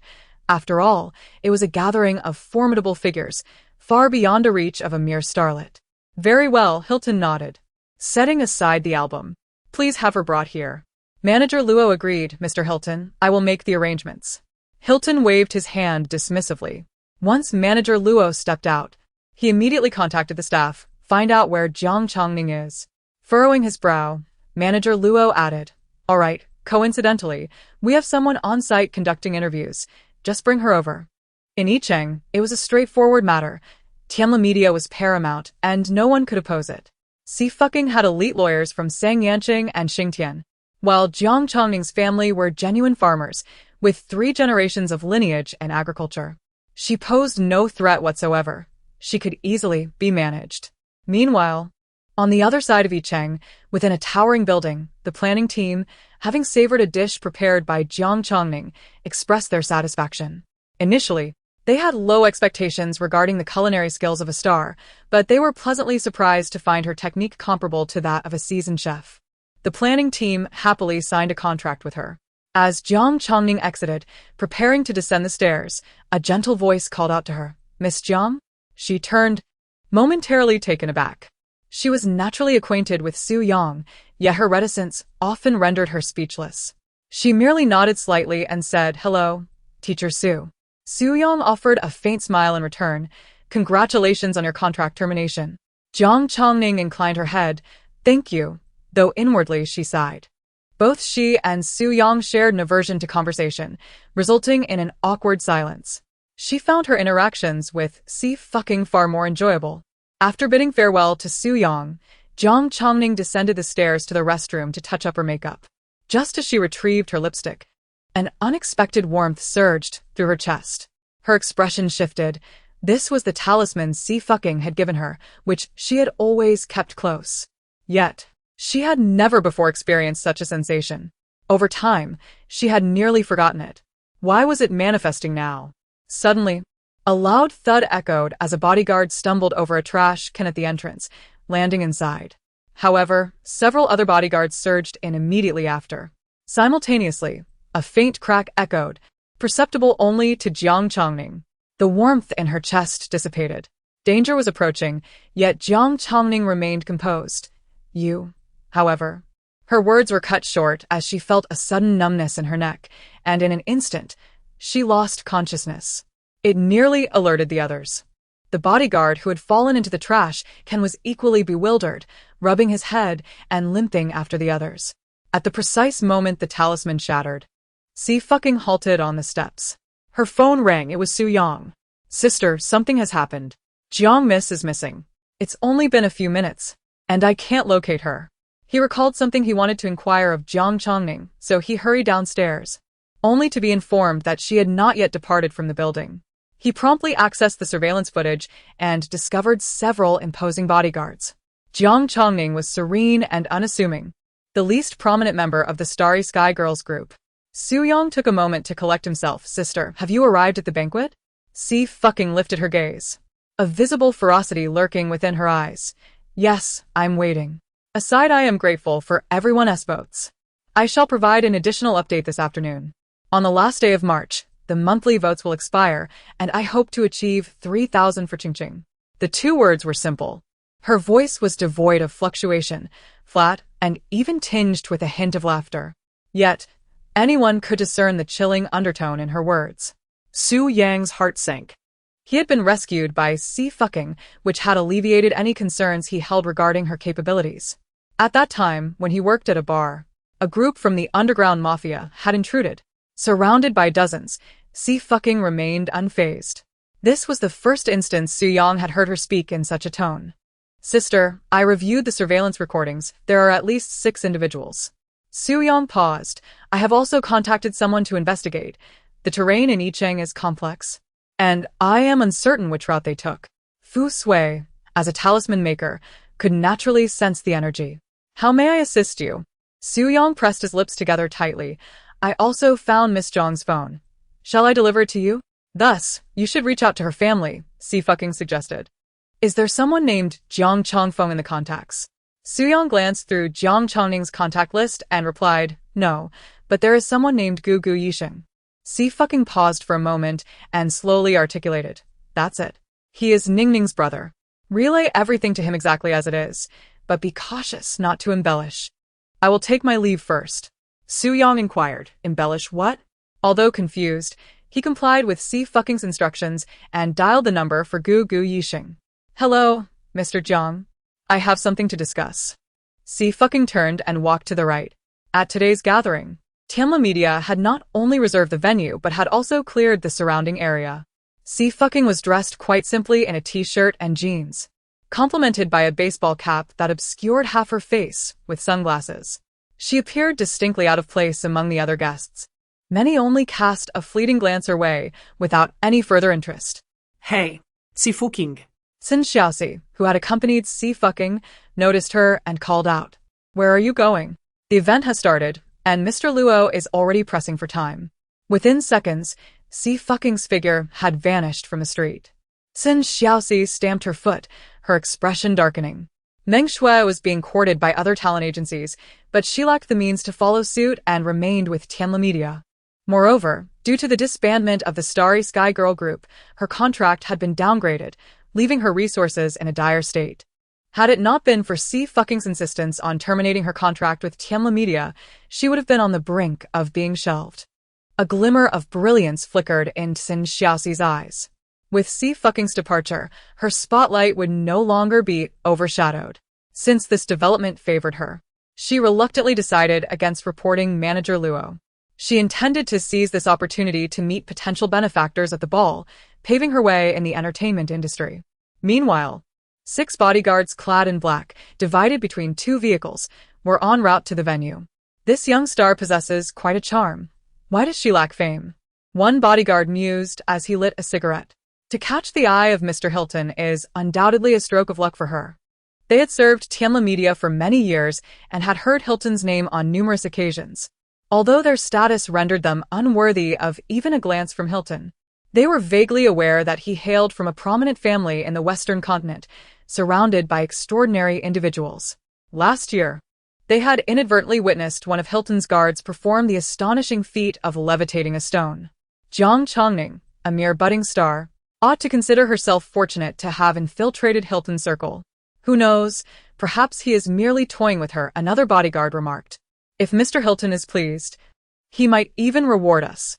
As the bodyguards engaged in idle chatter, a figure suddenly emerged ahead. The driver slammed on the brakes, barely avoiding a collision. He exited the vehicle, shouting furiously, "Are you trying to get yourself killed? I could run you over right now. Get out of my way." Before he could finish his sentence, Xie Fucking's hand was already resting on his shoulder, and with a swift motion, she twisted his wrist. Bang! In an instant, chaos erupted as the bodyguard was violently slammed to the ground, his head striking the surface, rendering him unconscious. Xie Fucking did not glance back, stepping over him as she advanced. The contract termination scandal had gained significant attention, and the few bodyguards present were undoubtedly familiar with Xie Suiying's visage. They stood there, dazed, entirely unresponsive to her approach. With a resounding clang, another car door was forcibly removed. Xie Suiying discarded the door and seized the bodyguard seated inside, pulling him out with ease. Wasn't she merely a celebrity? How did she possess such formidable skills? Which hand dared to lay a finger on her? Gripping his shoulder, she towered over him with a smile. This one? Crack. A harrowing scream erupted from the black-clad bodyguard, his insides twisting in agony. Yet that was not the end. It seemed that was not the sole infliction. The smile at the corner of Xie Suiying's lips deepened, and slowly, she concluded, this was indeed the one. With another crack, his left arm was twisted until it broke. This time, the bodyguard was too pained to even scream, his vision darkening. He was discarded like refuse upon the ground. Xie Suiying lifted her gaze, surveying her surroundings with another smile. The remaining 4 bodyguards, as if confronted by a specter, fled the vehicle in a frenzy, disregarding their mission, driven solely by the instinct to preserve their lives. However, they had no chance of escape, as each was swiftly incapacitated. Suiying arrived just in time to witness this scene. Blood stained the girl's hands, dripping drop by drop. Her expression remained indifferent, devoid of even a smile. Suiying paused, a realization dawning. Sister. How strikingly similar they were. As he was once assaulted by numerous hoodlums in an alleyway, on the verge of succumbing, Xie Suiying descended like an angel, rescuing him. She was perpetually saving others, without ulterior motives. Understood. Suiying received Jiang Chengming, his eyes profound. Sis, prioritize your safety. Should they dare to act rashly, initiate a live broadcast, and I shall disseminate it. Xie Suiying paused, her brow arching inquisitively. Duly noted, our esteemed top stream Su. Furthermore, exercise control over your fanbase, lest they inadvertently establish a CP supertopic for me. Suiying. His fanbase was intent on his demise. At 6 o'clock, the club was nearly filled with guests. The president of Tianla Media was personally receiving esteemed guests in the first-floor lobby. However, the sound of footsteps echoed through the hall, the distinct click of high heels. A woman adorned in a scarlet evening gown, crowned with a black-veiled hat, moved with captivating grace and poise. This was an attire exclusive to the aristocracy of the Principality of Meston. The president swiftly discerned her identity from her attire and approached her with deference. Duchess, greetings. May I inquire as to your appellation? The woman slightly lifted the brim of her hat, revealing a fair chin and crimson lips. Diana. Her voice was equally enchanting, imbued with a seductive allure. Yet, the president's mind momentarily blanked, and his breathing grew labored. The woman's arrival garnered the attention of many, yet few male guests dared to approach her. Such a woman was beyond their dominion. The woman seated herself, procured a glass of red wine, and her gaze swept across the hall. Concurrently, a voice echoed in her earpiece. Yu Jian, have you gained entry? Upon entering, I casually purchased a set of garments from the little court of the 6th rank, thus becoming a countess. Yu Jian nonchalantly swirled her wine glass and remarked, Old too. Can't you make the trip yourself? You've disrupted my vacation. Do you comprehend how arduous it is for me to take a break? The man chuckled softly, his demeanor rather cold. How many eyes are upon me? You are not unaware. Even this brief exchange with you could very well have been recorded and placed on someone else's desk. He was surrounded by eavesdropping devices, an endless array that he could not dismantle. Eventually, he grew weary of it all. As long as it did not pertain to core secrets, let them listen in as they pleased. It mattered little to him. He could even disseminate some information at no cost. After all, Yu Jian's gaze darkened slightly, her lips curling into a smile. Rest assured, all is proceeding smoothly. Currently, there are a few ordinary E-level evolved beings, of no considerable significance. E-level evolved beings are scarcely distinguishable from regular individuals, perhaps merely possessing slightly superior physiques. However, due to the undeniable evolution of their genes, they've been categorized among the evolved. Be cautious of the Supernatural Management Bureau, she said, her tone turning slightly more serious. I have been pursued numerous times. Upon hearing his pause, Yu Jian tightened her grip. Understood. She finished her red wine, then rose to approach a young man. Sir, I wish to visit this location. Could you kindly guide me? The young man, enchanted by her smile, gradually fell into a daze. At your service, my lady. Meanwhile, outside the club, surrounded by towering skyscrapers, the streets lay devoid of vehicles, with numerous security personnel maintaining order. Yet, unbeknownst to them, several figures lurked atop the high-rise buildings, agents of the Zero Investigation Bureau. Chief. We've conducted a search. It's not just conventional firearms, there are also some prohibited contraband items, one of the agents reported. A young man crouched low, binoculars in hand, observing a transaction between several merchants from the Western continent, profiting handsomely from the exchange. Contraband smuggling? The chief's gaze darkened. The Tianla media was indeed audacious. Merely an entertainment company, yet it behaved as though it were a dragon, daring to engage with such illicit items. Chief, should we intervene now? The young man inquired, anxious not to allow the illicit goods to be relocated. Wait, the chief responded firmly. The director has not given the order. We cannot act. The young man was taken aback. The director? We're merely obstructing a gray market transaction, not dismantling a vast international crime syndicate. Why is the director's command necessary? Go down and gather intelligence, the chief pondered, aware that many people were present today, and they must not harm innocent civilians. The young man nodded, swiftly retrieving climbing ropes and other equipment to descend the building. He soon arrived at the rear of the clubhouse, where several large trucks were parked. The contraband items were undoubtedly inside. His eyes narrowed, preparing to take photographs when a hand landed on his shoulder. What are you doing? The young man's expression changed abruptly as he spun around, instinctively reaching for his weapon. Yet, upon looking, he was taken aback. It was a woman. Her appearance was excessively striking, exuding an undeniable allure. Little brother, this matter is under my purview, she said with a light laugh, placing a finger to her lips. Be a good boy and don't compete with your sister, all right? The young man was momentarily taken aback, instinctively responding. Okay. She snapped her fingers, good child. Then she departed, making her way toward the elevator, ascending to the upper floors. Sir. The young man regained his composure. I am uncertain of what I have encountered. She. He proceeded to describe the woman's appearance and behavior. The officer inhaled sharply. This is not good. The Night Witch. She has come in person. The three giants of T-18 were shrouded in mystery. Even Zero had no clear understanding of their true forms, only knowing there was one man and two women. The young man's expression shifted. The Night Witch. It must be her, no doubt about it. We must report this to the chief. The officer's voice trembled. The Night Witch's direct involvement signified that the situation had escalated dramatically. Though the title might seem somewhat juvenile, no one genuinely believed that the Night Witch herself was merely a high school student suffering from delusions. Through numerous encounters with Zero, they had concluded that the Night Witch was undoubtedly a remarkably powerful evolver. Yet, her evolutionary abilities remained a mystery. Preliminary assessments suggested a connection to telepathy or mind control. Any evolver associated with such capabilities would at least begin at the A level. Who could have anticipated that even she would be personally dispatched to a crime scene? The last encounter with the Night Witch had occurred 4 years prior. Who can ascertain whether her current prowess has advanced? Regardless, she remains an exceedingly formidable adversary. The commander steadied his nerves before grasping his phone to make a call, his voice quivering. Hello? Yes, it's me. I'm outside. And I have an urgent matter to report to the chief. The soiree in the lobby continued to unfold as scheduled, while upstairs lay the heart of this gathering. All items for auction had been meticulously arranged, including some contraband.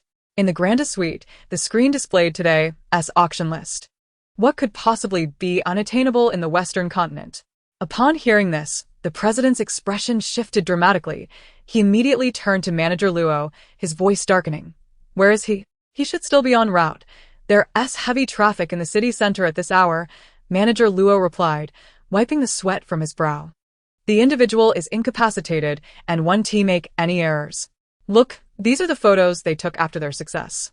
Then use your brain. If Jiang Chongning ISNT here brings C fucking up first, the president snapped. ISNT she already at the banquet? She won't be able to escape. Manager Luo nodded repeatedly, sidestepping to contact the staff at the ball, seeking a way to send Xie fucking up in the elevator. Once she entered, they could easily maneuver her as they pleased. The president forced a smile. Mr. Hilton, my employee is rather dim-witted. I implore you not to hold it against him. I just encountered a countess downstairs, an acquaintance of yours. Perhaps? A countess? Hilton squinted. I know quite a few counts. Which one do you refer to? Oh. Hilton expressed interest, and once the auction concluded, he urged me to accompany him for a closer look. Certainly, certainly. The president poured a glass of wine and remarked, Mr. Hilton. This wine was specially procured from the capital, renowned for being a delicacy once reserved for the imperial court. Do give it a try. After indulging in a few glasses, Hilton, feeling the effects of intoxication, inquired, Is anyone still not here? Manager Luo opened his mouth to respond, but the sound of a door crashing interrupted him. In a moment of desperation, as Hilton's brow furrowed in annoyance, the president swiftly interjected, Who dares to disturb us at this hour? Quickly, escort them away, and do not disrupt Mr. Hilton. However, Manager Luo's tone shifted dramatically. President Xie. A girl removed her hat, revealing her visage. Her skin was fair, and her long hair cascaded softly. The lighting cast a deep crimson hue upon her features, rendering her breathtakingly beautiful. Xie fucking casually slipped her hand into her pocket, her demeanor nonchalant. I heard you were looking for me, so I came up. If I'm not needed, I shall take my leave. The private room fell into an unusual silence. Apart from Hilton, several other business magnates were present, their gazes fixed entirely upon Xie fucking, utterly transfixed. They had all seen her photograph, yet the reality surpassed it by a considerable margin, defying description. Quite impressive, Hilton remarked, his frown transforming into a smile. There is an ancient saying in the great Xia Empire. Those who recognize the times are the true talents. You possess a keen sense of propriety. He also does not relish forcing others, as it bears little significance. It is essential for both parties to be willing. Xie fucking swept his gaze across the room and politely inquired, May I ask who you are? Upon uttering this, he cast a warning glance in her direction, implying that she should refrain from any further antics, lest she face dire consequences. Xie fucking smiled, assuring herself that she would seize the opportunity wisely. The others hardly pondered how Xie fucking could voluntarily approach or why events unfolded so smoothly. I shall not intrude upon your endeavors, the CEO remarked, bowing respectfully to Hilton.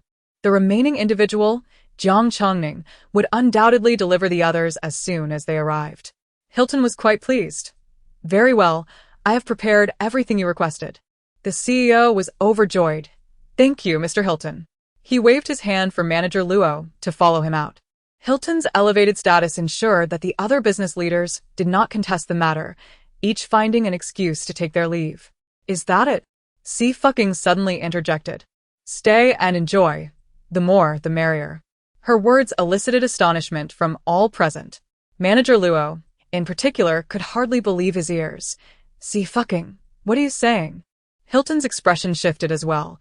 Who would have thought that a young lady like you could be so spirited? No, it feels a bit constrained here. It's not very lively, Xie fucking replied, gradually rising. However, a little warm-up wouldn't hurt. With that, her foot landed upon the coffee table. In an instant, the table flipped through the air, hurtling directly toward the door. Several bosses found themselves utterly caught off guard, crushed beneath the weight of unforeseen events. Although the president and Manager Luo escaped unscathed, their legs buckled, leaving them collapsed on the ground. The sudden upheaval took everyone by surprise. Hilton's expression shifted dramatically. He reacted swiftly, barking, Seize her. Only then did Hilton exhale in relief. His guards were evolvers, formidable beings beyond the capabilities of ordinary individuals. Even if Xie fucking were adept in combat, she would ultimately succumb to an evolver. Yet, he had no intention of letting her perish. Incapacitation would suffice. It was indeed a stroke of misfortune. He had anticipated an astute adversary, only to confront an unyielding opponent. Hilton cast a cold glance at the president, declaring, Your negligence has led to this. Another one, cripple her and send her over. The president struggled to catch his breath, replying, Yes, I assure you it will be done. Please, leave this place first. With a disdainful snort, Hilton departed with haste. The president labored to rise, shaken by the ordeal. Fortunately, Hilton's usual prudence had led him to bring evolvers along. The existence of these beings was a secret not known to the average person. The president had learned about this extraordinary group through repeated dealings with Hilton, discovering that they possessed perfect evolutionary genes and abilities that surpassed those of ordinary humans. This was the evolution that humanity had long dreamed of. With wealth and power comes the desire for greater abilities. However, it is a pity that evolvers are born, not made. No case of a transformed evolver has yet been uncovered. The president scoffed. Xie fucking. Do not delude yourself into thinking that your combat skills can enable you to resist. Did you really believe we would be caught off guard? Tianma Media has navigated the entertainment industry for so long, it is not so easily shaken. However, the fact that Xie Suiying possesses formidable skills was indeed an oversight on their part. For now, they could only send the mysterious Countess to Hilton to calm his ire. All right, President, let us take our leave, Manager Luo said, visibly shaken. The presence of Mr. Hilton's guards was sufficient. Very well. The president adjusted his attire and declared, let us depart. Yet, before he could take a single step, a piercing scream echoed in his ears. Ah, an evolver. Xie Suiying tightened her grip around the throat of one of the guards, her smile frigid. When did a few sea-level evolvers from the western continent dare to act so recklessly in my great Xia? Boom. It was as if thunder had erupted beside him, leaving the president's mind blank. How could Xie Suiying be aware of the existence of evolvers? Furthermore, how could she be so knowledgeable about their ranks? The expressions of several guards changed dramatically, and what instilled greater terror in them was the fact that their legs felt utterly unresponsive, rendering them immobile. Shanglu, prepare to close the net. Xie Suiying released her grip and retrieved her phone. Bring him to me. Just as the call ended, Xie Suiying's voice rang through. There was an unusual gravity in his tone. Where are you? Just stretching my limbs, Xie Suiying replied with a buoyant tone. If all goes well, I might treat you to a late-night snack. All right. Xie Suiying, infected by her laughter, paused momentarily before offering a faint smile. I will come to fetch you shortly. Once the call concluded, Feng Sen anxiously inquired, Ninth brother, Miss Sifu hasn't he encountered the Night Witch? Has she? Not for the time being. Xie Suiying spoke, his gaze profound yet uncertain. The T-18 triad had always been capricious, and the Night Witch remained an enigma, utterly inscrutable. Even Xie Suiying could not fathom the nature of the encounter between the Night Witch and Xie Fucking. If there were any chance of danger, he could not afford to take that risk. Feng San was perplexed. Ninth brother, how could the Night Witch possibly arrive? Even if T-18 has been breached, it hardly necessitates her involvement, does it? The Night Witch is an A-class evolver, a top-tier presence within the Evolver Alliance. ISN TT-18 in need of personnel? Xie Suiying cast a languid glance at him. Is your sole purpose to pose inquiries? Feng San promptly fell silent. Surround those contraband items. Xie Suiying rose, his tone chilling. I shall attend to it personally. Feng San, Shi Jiang, and Chenning proceeded to rendezvous with the investigator from Zero. Shi Jiang scratched his head. Ninth brother, do you know the Night Witch? We crossed paths 2 years ago, Xie Suiying replied. Feng San nodded, but there was no confrontation. I see. It's said that the Night Witch is exceedingly beautiful, Shi Jiang suddenly remarked. So was she seeking to marry Ninth brother back then? Not at all. I inquired about it. Feng San's brow twitched. That was the operative from the action team. Oh. Shi Jiang found no distinction, as they were all merely violent individuals. Feng San conceded that ISNT entirely inaccurate. He had been discarded by Shang Lu, his limbs rendered useless. Hilton gazed upon the fallen guard, his mind flooded with rage. Shang Lu approached respectfully and spoke. Miss C, we have captured the individuals, and the backstage of the auction has been secured. The young boys and girls they brought have also been relocated to a safe area, with no injuries reported. Excellent. Our operation has been a resounding success. Xie fucking nodded. Did you encounter anyone else? Anyone else? Shang Lu pondered momentarily, recalling an incident where a countess inadvertently wandered into the basement, but she departed swiftly. Xie fucking nodded in acknowledgement. It's fortunate she left. She had overheard Hilton contemplating a move against the countess. Turning her gaze back to Hilton, She advanced slowly, while he retreated incessantly. Trembling and shivering, he attempted to appear intimidating. What do you intend to do? I warn you. I have more than just these guards. I am acquainted with other evolvers. Are you aware of the Evolver Alliance?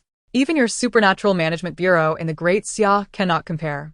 Whom are you seeking? Or rather, who stands above you?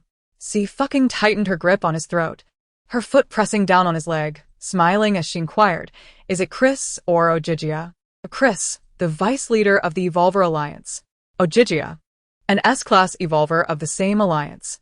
In a fleeting aside, it was noted that just 200 votes shy of the 3,000 mark, there were but a few hours remaining. Those possessing votes were urged to lend their support. As for the narrative, the names in question, even to the esteemed president of Tianla Media and manager Luo, were utterly foreign. Who was Chris? Who was Ogilia? Hilton found himself bereft of time to ponder these queries, overwhelmed instead by an unprecedented sense of dread and oppression. The pressure exerted upon him by an 18-year-old starlet was beyond his wildest imaginings. He had never anticipated that Xie Fuiying's prowess could surpass that of even a C-level evolver. In her presence, a C-level evolver appeared no more significant than an ant. Could it be that she was a B-level evolver? Yet, were not those above B-level subject to the stringent oversight of the Supernatural Management Bureau? How could she possibly navigate the entertainment industry with such impunity? Hilton's mind was a tempest of confusion as he trembled before the advancing girl, akin to a soul confronted by a demon. Clearly, he was unfamiliar with her inquiry. Xie Fuiying, wielding a bottle of red wine, struck his face repeatedly, stating, "If you had known them, I might have granted you clemency and sought them out myself.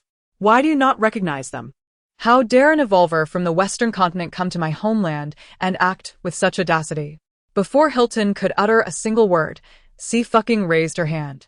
With a resounding crash, the wine bottle shattered against Hilton's skull, blood gushing forth as a deafening ringing filled his ears.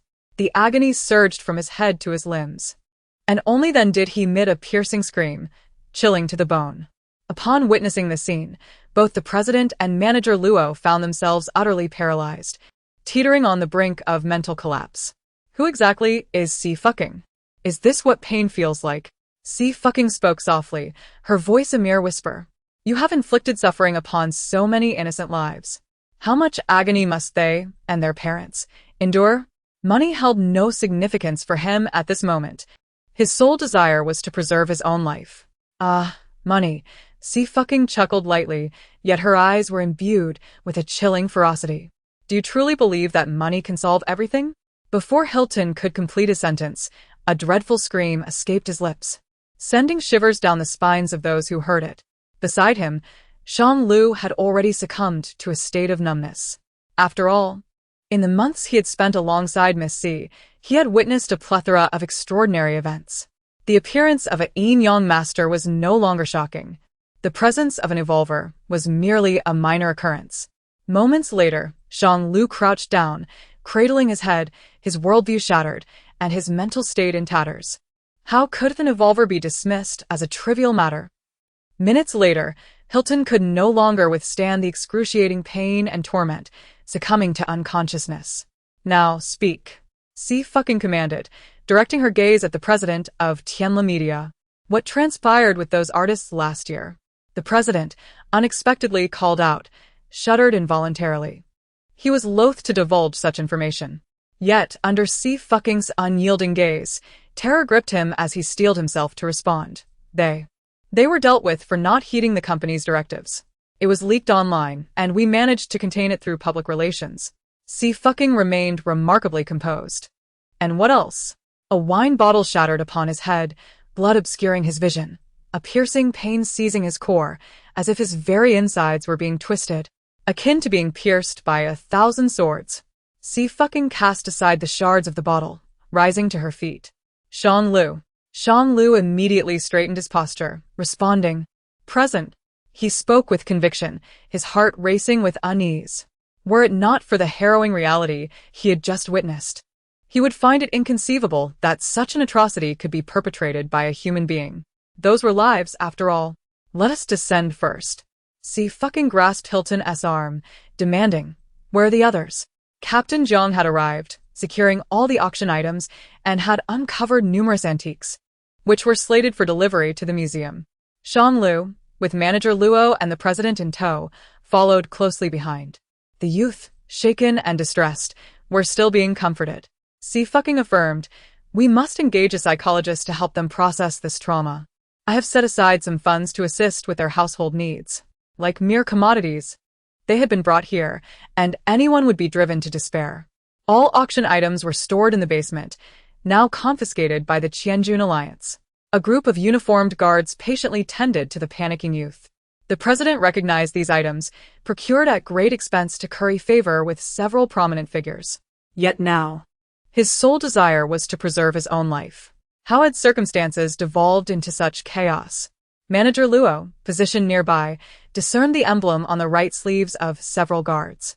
It was the character Qian, crafted into the shape of a sword, sharp and menacing. The Qianjun Alliance. The people of the Western continent are unfamiliar with this emblem. Manager Luo, a native of the Great Xia, could not possibly be oblivious to the existence of the Thousand Armies Alliance. Suddenly, his legs weakened, and he collapsed to the ground, completely abandoning any thoughts of escape. He had not yet amassed a sufficient fortune and had been exceedingly cautious. How could he have been targeted by the members of the Thousand Armies Alliance? Moreover, since they were clearly based in the Fourth Nine City, how could they possibly interfere with matters in Yicheng, 1,000 miles away? Manager Luo was also perplexed as to how these guards had infiltrated the premises. Each entrance was supposedly secured by guards. Even if these guards were no match for the Thousand Armies Alliance, it was inconceivable that no commotion had ensued. However, regardless of the circumstances, with the arrival of the Thousand Armies Alliance, their fate was sealed.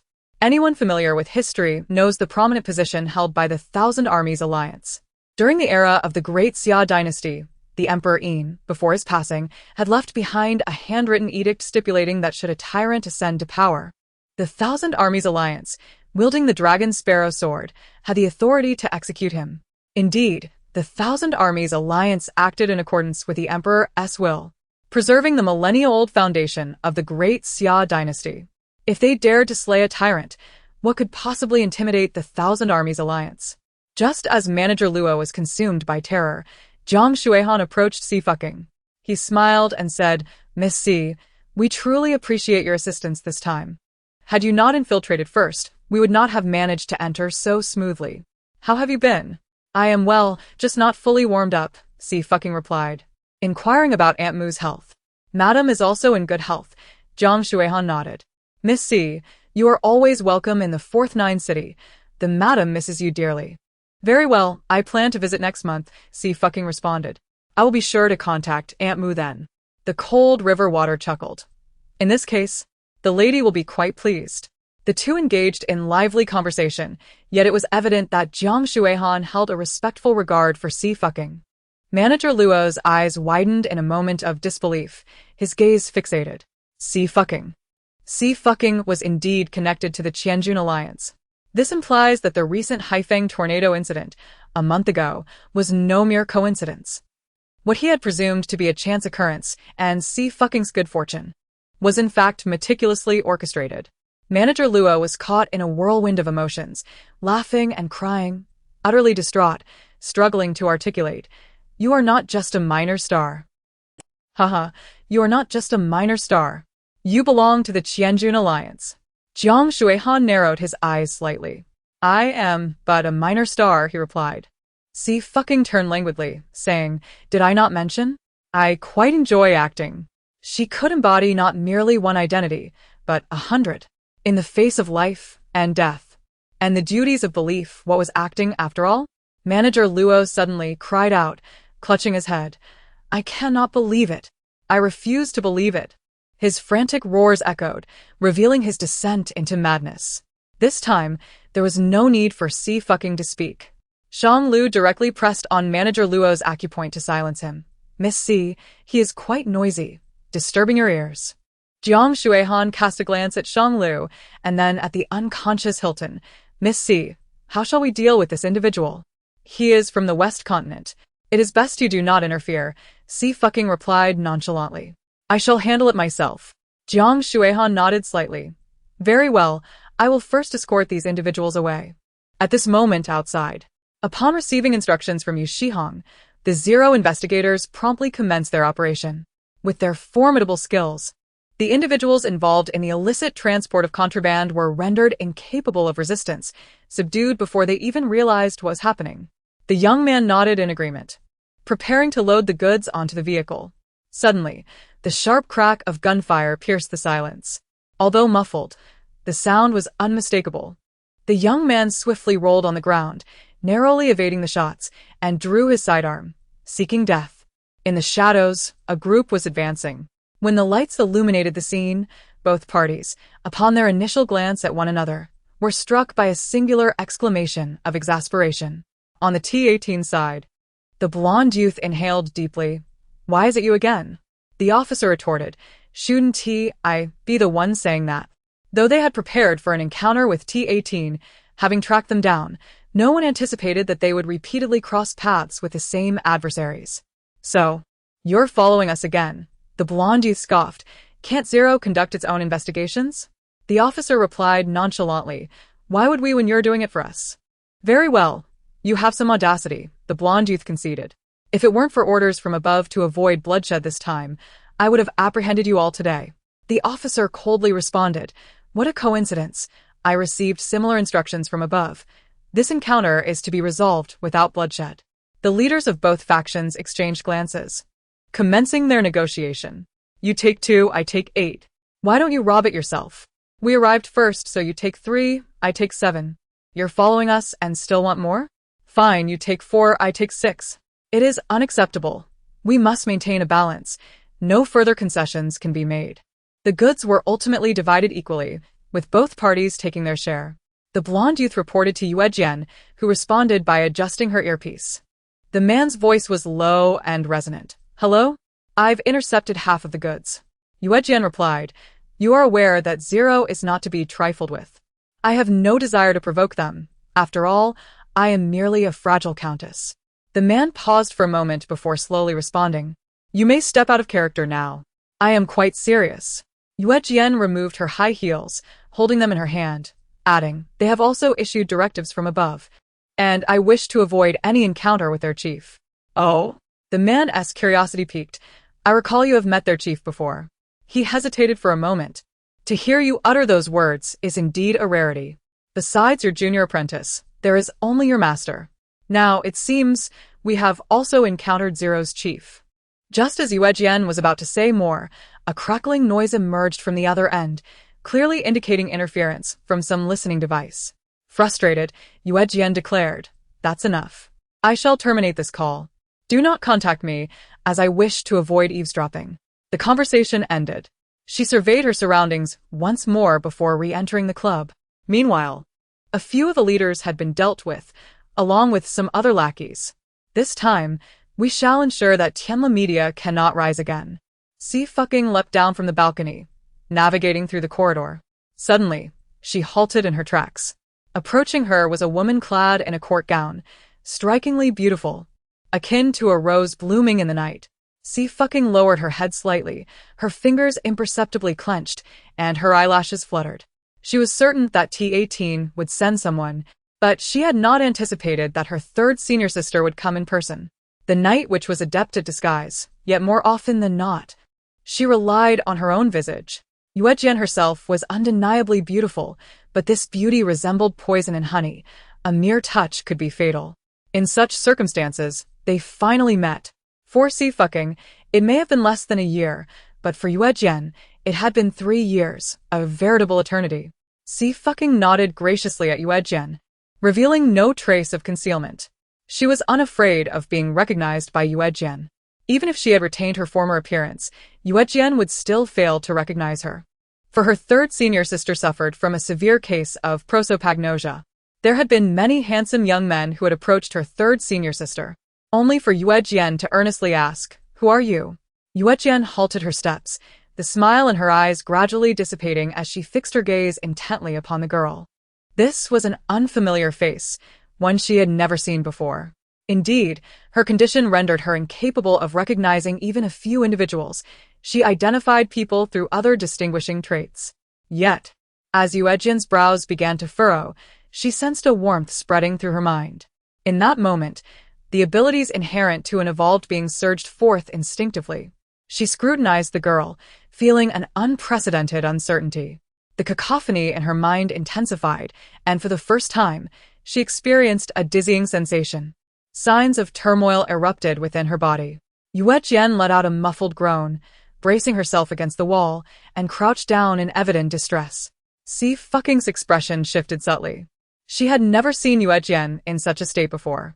She crouched down and gently grasped Yuejian's shoulders, saying, "Madam, are you all right?" In an instant, her wrist was seized with great force. Yuejian's grip was powerful, leaving a bruise on her wrist bone. Xie Suiying's expression remained unchanged as she quietly inquired, "Madam, do you need to go to the hospital? I can call for an ambulance." She was aware that her third senior sister's evolutionary level was not very stable, typically resting at the Super A level, but at times it could erupt to reach the S level. S-level evolvers could no longer be classified as mere humans, for their genetic evolution had ascended to a terrifying degree. They represented the pinnacle of evolution, possessing boundless potential and an almost immortal essence. Yet, conversely, S-level evolvers were also the most perilous beings. If an A-level evolver's energy surge could be labeled as a catastrophe, then an S-level evolver was synonymous with annihilation. Particularly since Yuejian was a psychic evolver, the potential for destruction was even greater. They needed to vacate the premises swiftly. Ignoring the pain in her wrist, Xie Suiying hoisted Yuejian onto her back and fled the establishment at breakneck speed. After navigating several streets, they arrived at an abandoned parking lot. Xie Suiying set Yuejian down, her brow furrowed.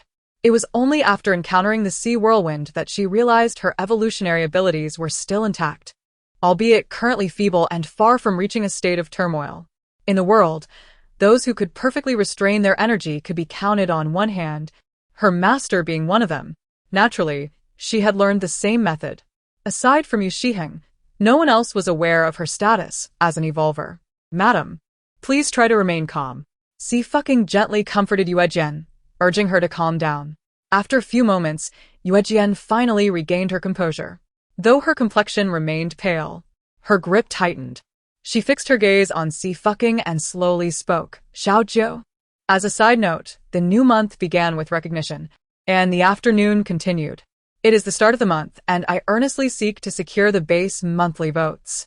The competition is close to the top, giving my third senior sister some face.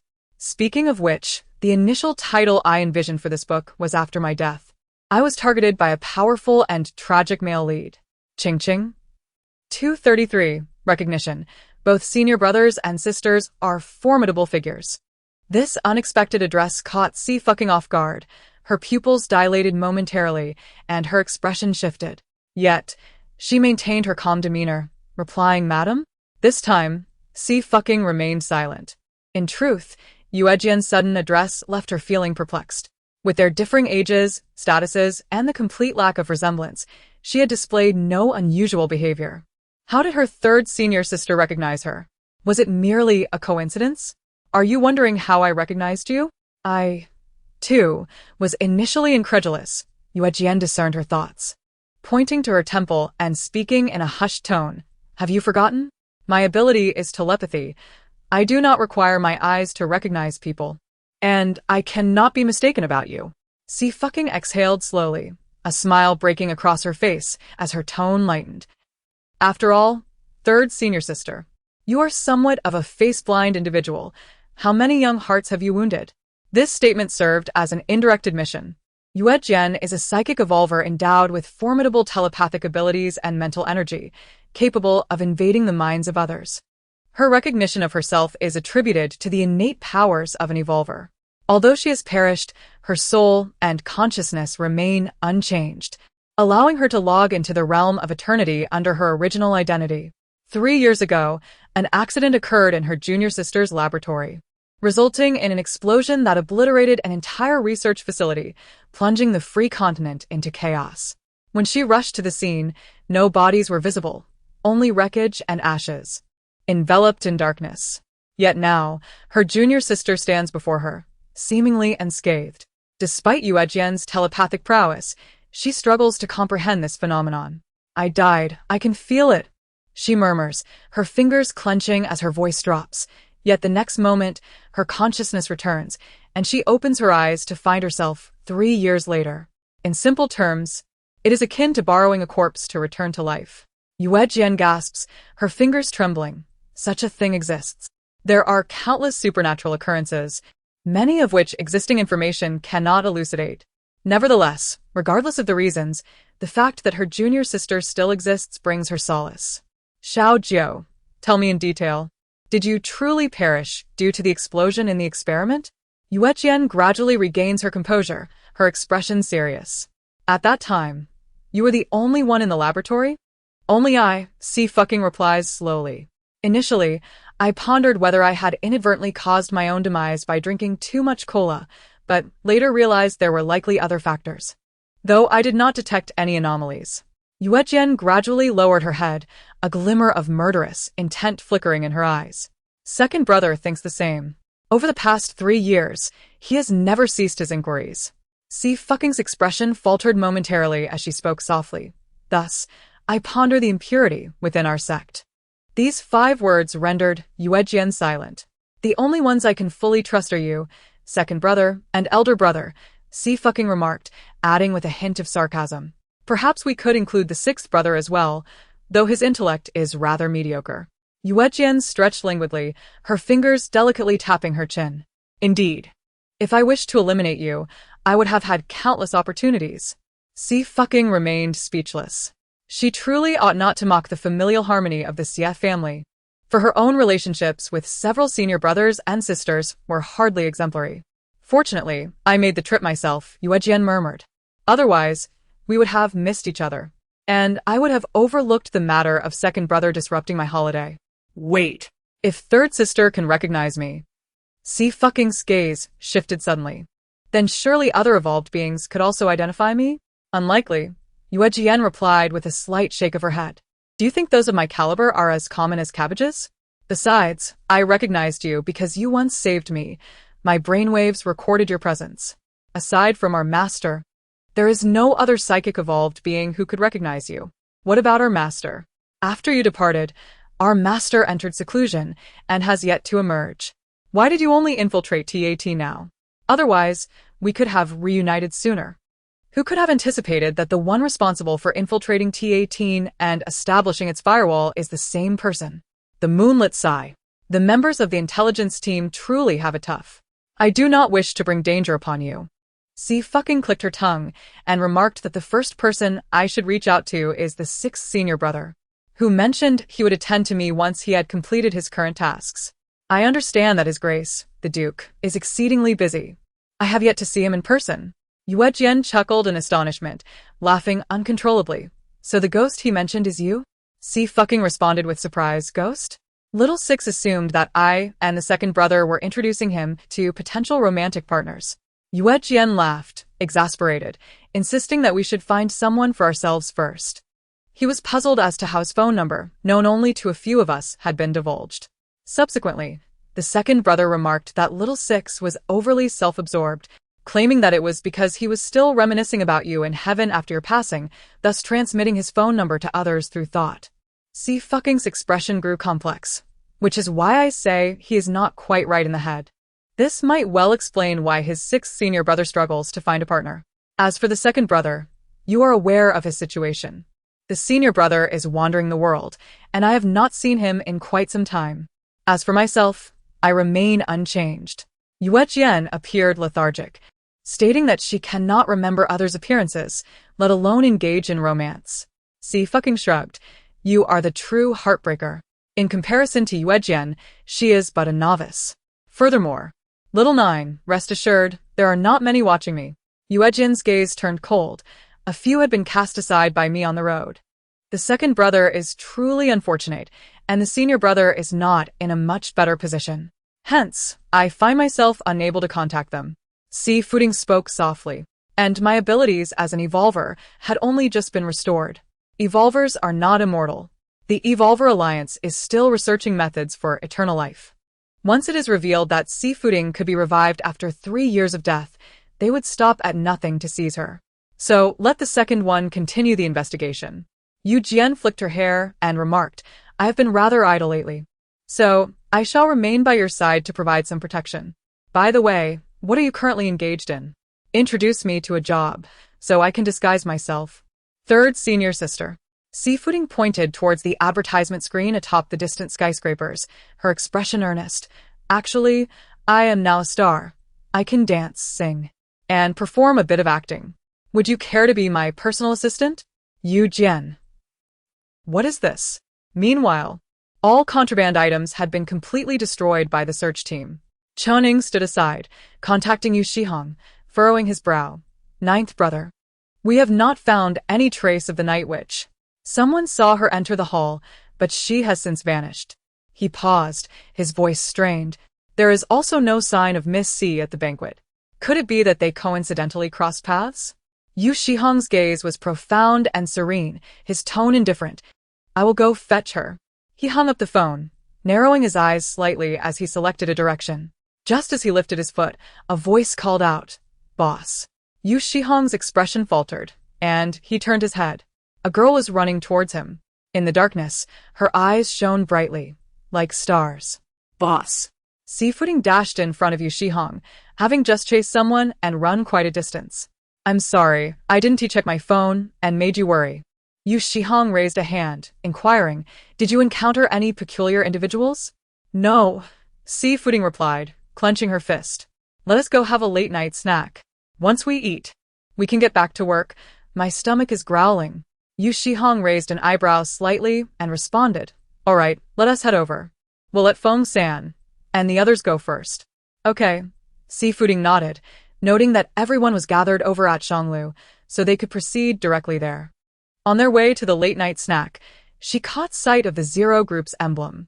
It didn't surprise her to see members of Zero present, considering their long-standing rivalry with T18, always keeping an eye on one another. However, she recalled that Senior Sister San had mentioned that Zero's chief was involved in this operation, and she was quite curious about what this chief was like. Unfortunately, despite having crossed paths twice before, she had never been able to discern the true identity of this chief. There would be more opportunities in the future. Time was on her side. Yu Shihong glanced at her, his voice steady. It's all permissible. Xie Suiying replied, Boss, you're truly wonderful. Another day of a devoted employee honoring their employer. The Qianjun Alliance moved swiftly, having already apprehended all other personnel involved from Tianla Media. Jiang Chongfeng finally arrived, having immediately booked a flight upon receiving Su Yang's call. Manager Luo had been sedated.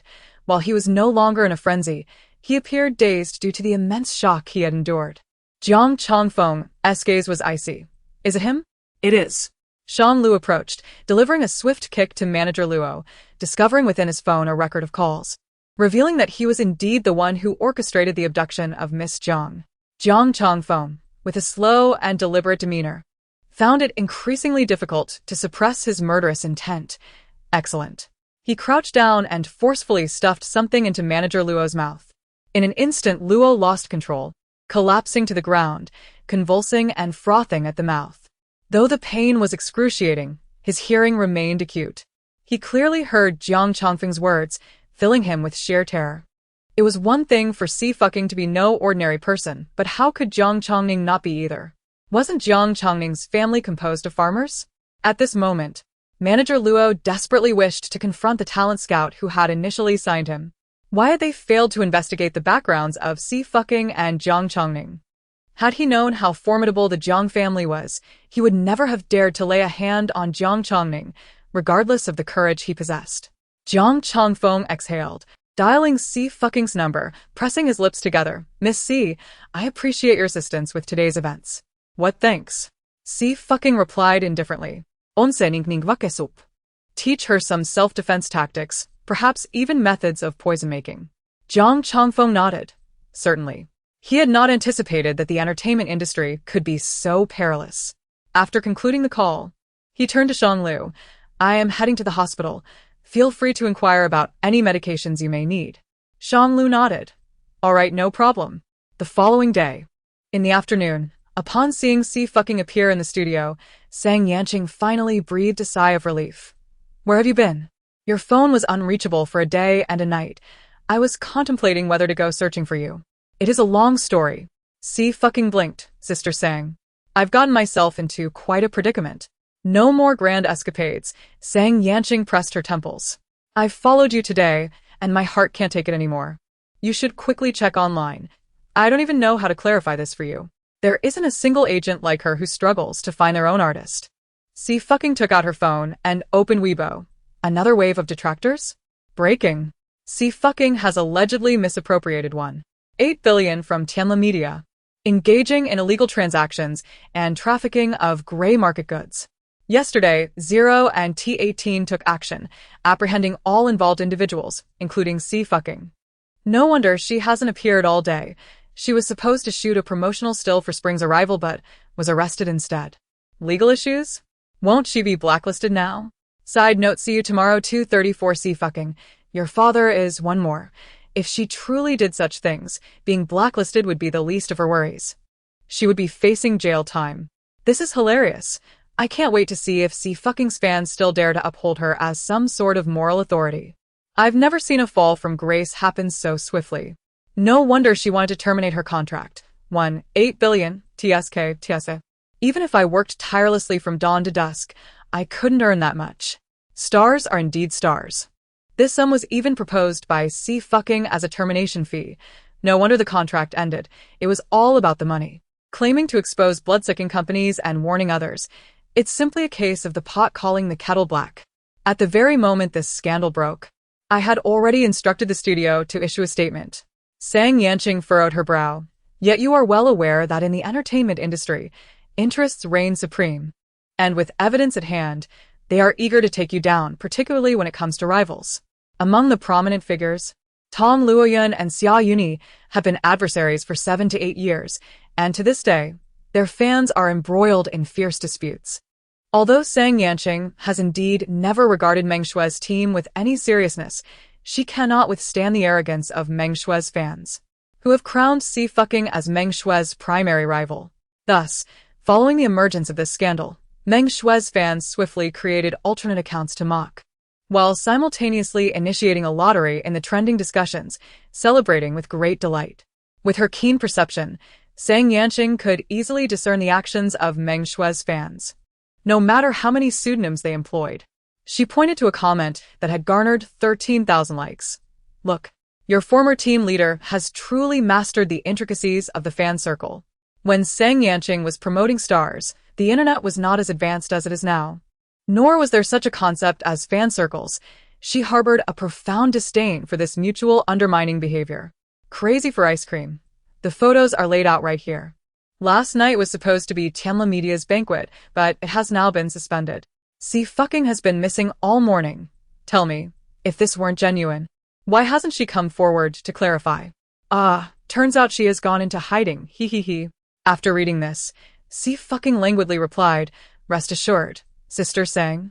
I will clarify myself. Very well, Sang Yanqing nodded. I shall book you a flight. The day after tomorrow. You must first head to the capital to record-seeking solitude. The Leaf family will be present, so proceed with utmost caution. Sang Yanqing held a highly favorable view of Seeking the Orphan, the Lunar New Year film slated for release next year, recognizing its potential to attract a substantial fan base should her performance be compelling. As Sang Yanqing finalized her flight arrangements, a notification chimed on her phone, a special alert. Xie Suiying was the sole account designated as a special focus on her Weibo feed, which brought Sang Yanqing a sense of gratification. Despite Xie Suiying's absence for a day and night, she remained an obedient young woman. Upon opening the notification, she discovered that Xie Suiying had shared the post mere seconds prior.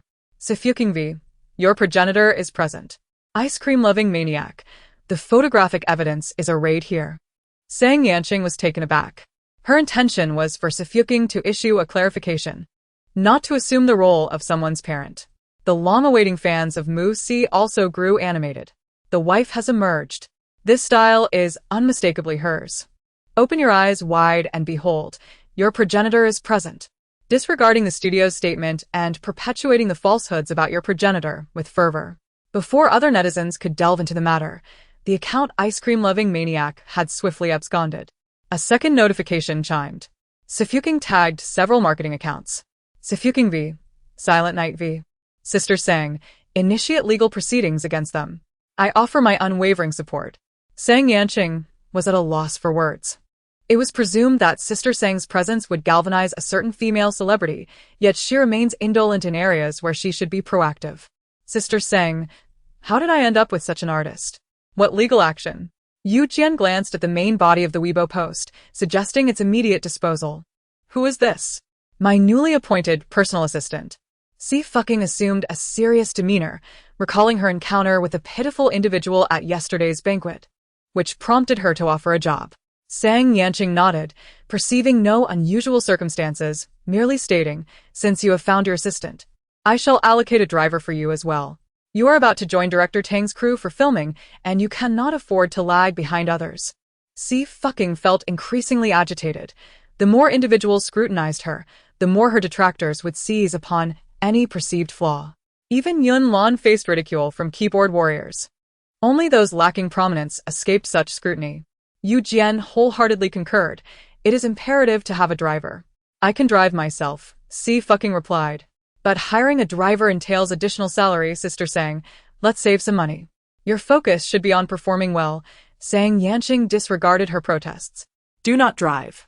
I have secured insurance for your hands, so please be careful. Yu Jian quietly distanced herself. Why are you sitting so far away from me? Xie fucking inquired. By keeping my distance, the reason should be evident, Yu Jian replied. Your driving skills. They are formidable enough to instill fear, even in senior brother. I have no desire to perish in your vehicle. Having been fortunate to ride with you a few times, I am reluctant to repeat the experience. You have changed. Xie fucking sighed. Have you forgotten who used to speed down the road with you? Had I known your reckless driving could lead to my demise. Yu Jian crossed her arms defiantly. I would never enter your car. Sang Yanqing approached. What riddle are you two discussing? Oh, I was merely saying, Sister Sang. I have orchestrated something significant. Xie fucking took a sip of her cola. Indeed, T18 and 0 had arrived yesterday, and there were illicit transactions and the transportation of contraband, which led to the downfall of Tianla Media. Sang Yanqing remarked, in just a few minutes, you seem to have lost your composure. You attended a banquet and brought down a leading company in the entertainment industry? There was no need for Sang Yanqing to doubt the veracity of this statement. Taking a deep breath, she pressed her hand on Xie fucking shoulder and said, I truly need to ask you now, why are you involved in the entertainment industry? The truth is, I love acting, Xie fucking replied with a smile. As for other reasons. She paused. Many people are waiting for me. Sang Yanqing waved her hand dismissively. All right, your love for acting is sufficient. I still remember your goal. It would be best if you could fulfill it before I depart from this world. Yue Jian looked up. What goal? Xie fucking silently mouthed. Surpass myself. Yue Jian shrugged. Such an unusual ambition is something only you could achieve. After a moment, she inquired, I've asked T18 to help you clarify. Have you prepared your statement? I have. Xie fucking said earnestly, I am a fragile victim. Yue Jian replied, Old heir should know that I was actually led astray by you. At that moment, the assistant manager entered, stating that a swarm of entertainment reporters surrounded their studio, demanding to see Miss Xie and to clarify what she did last night, questioning her absence this morning. Tell them to leave, Sang Yanqing scoffed coldly. What more do they want? Who do they think they are? Is T18 the chief? Always lounging around with nothing to do. Hurry and leave. Sang Yanqing's wrist is notoriously strong. The assistant manager promptly went outside to usher them away. Indeed, many entertainment journalists had arrived early, eagerly awaiting to secure exclusive news. After all, the buzz surrounding Xie fucking has been tremendous these past few days, and everyone wishes to capitalize on it. They were clearly loitering at the entrance, yet Xie fucking's associates were nowhere to be seen. After being met with a closed door, the journalists appeared rather displeased. It is rare to encounter a variety show star with such an inflated ego. Indeed, while attempting to clarify the situation, she dares to dismiss us. Just wait. She won't last long in the entertainment industry. A few journalists were contacted by Meng Shui. Nearby, Brother Zhou remarked, Xiao Xue, although Xie fucking has appeared just in time. The rumors have already spread. It is far easier to fabricate tales than to dispel them. This time, she has certainly lost a significant number of casual supporters. Perhaps something went awry. Brother Zhou remained unconcerned, acknowledging that such matters are fraught with unpredictability. Nonetheless, this incident will ultimately benefit you, not hinder you. Meng Shui smiled. Indeed, it is quite advantageous. I have secured you a new role in a period drama. Brother Zhou continued. You will be filming alongside Lin Wansu in Duo. Your scenes will be concentrated in the early stages, and once completed, you may depart. Meng Shui nodded. She wondered who the female lead of Duo might be. If it were Gu Jinan, she would gladly serve as a subordinate for the time being. After all, Gu Jinan is a celebrated actress, capable of refining her skills through their interactions. Lin Wansu is likely to have a role in Duo as well. Brother Zhou added. You will have the opportunity to collaborate with each other then. As two individuals were engrossed in conversation about work, a sudden exclamation erupted from ahead. What astonishing news! I almost questioned my own eyesight. It turns out to be an official announcement. Unbelievable. Tianma Media has collapsed. Good heavens. After 6 years of trafficking in contraband and claiming 43 lives, all of this has now surfaced. Upon hearing this, Brother Zhou sensed something amiss. I must investigate further. He approached the gathering crowd and discovered that the employees were huddled around a computer, engrossed in a live broadcast. Being part of the same industry, Brother Zhou recognized the president of Tianma Media. However, on the screen, the president appeared battered and bruised, his hands shackled, devoid of any semblance of a successful figure. I am deeply sorry to Daxia and to all the innocent artists, the president's voice faltered. I hereby confess to all my transgressions. Brother Zhou watched in astonishment as the president, in tears, laid bare all his illicit dealings with remarkable clarity. What on earth is happening? Brother Zhou gasped. Tianma Media has collapsed, exclaimed one employee, brimming with excitement. At yesterday's banquet, both T18 and Ling were indeed present, however. It was the upper echelons of Tianma Media who were apprehended. They are currently at the headquarters of Tianma Media. Brother Zhou inhaled sharply. Collapsed? Tianma Media is, aside from Xingxing Entertainment, the leading titan of the domestic entertainment industry. And it has all crumbled overnight? Indeed, the employee lamented. Who could have anticipated such an outcome? Look, look.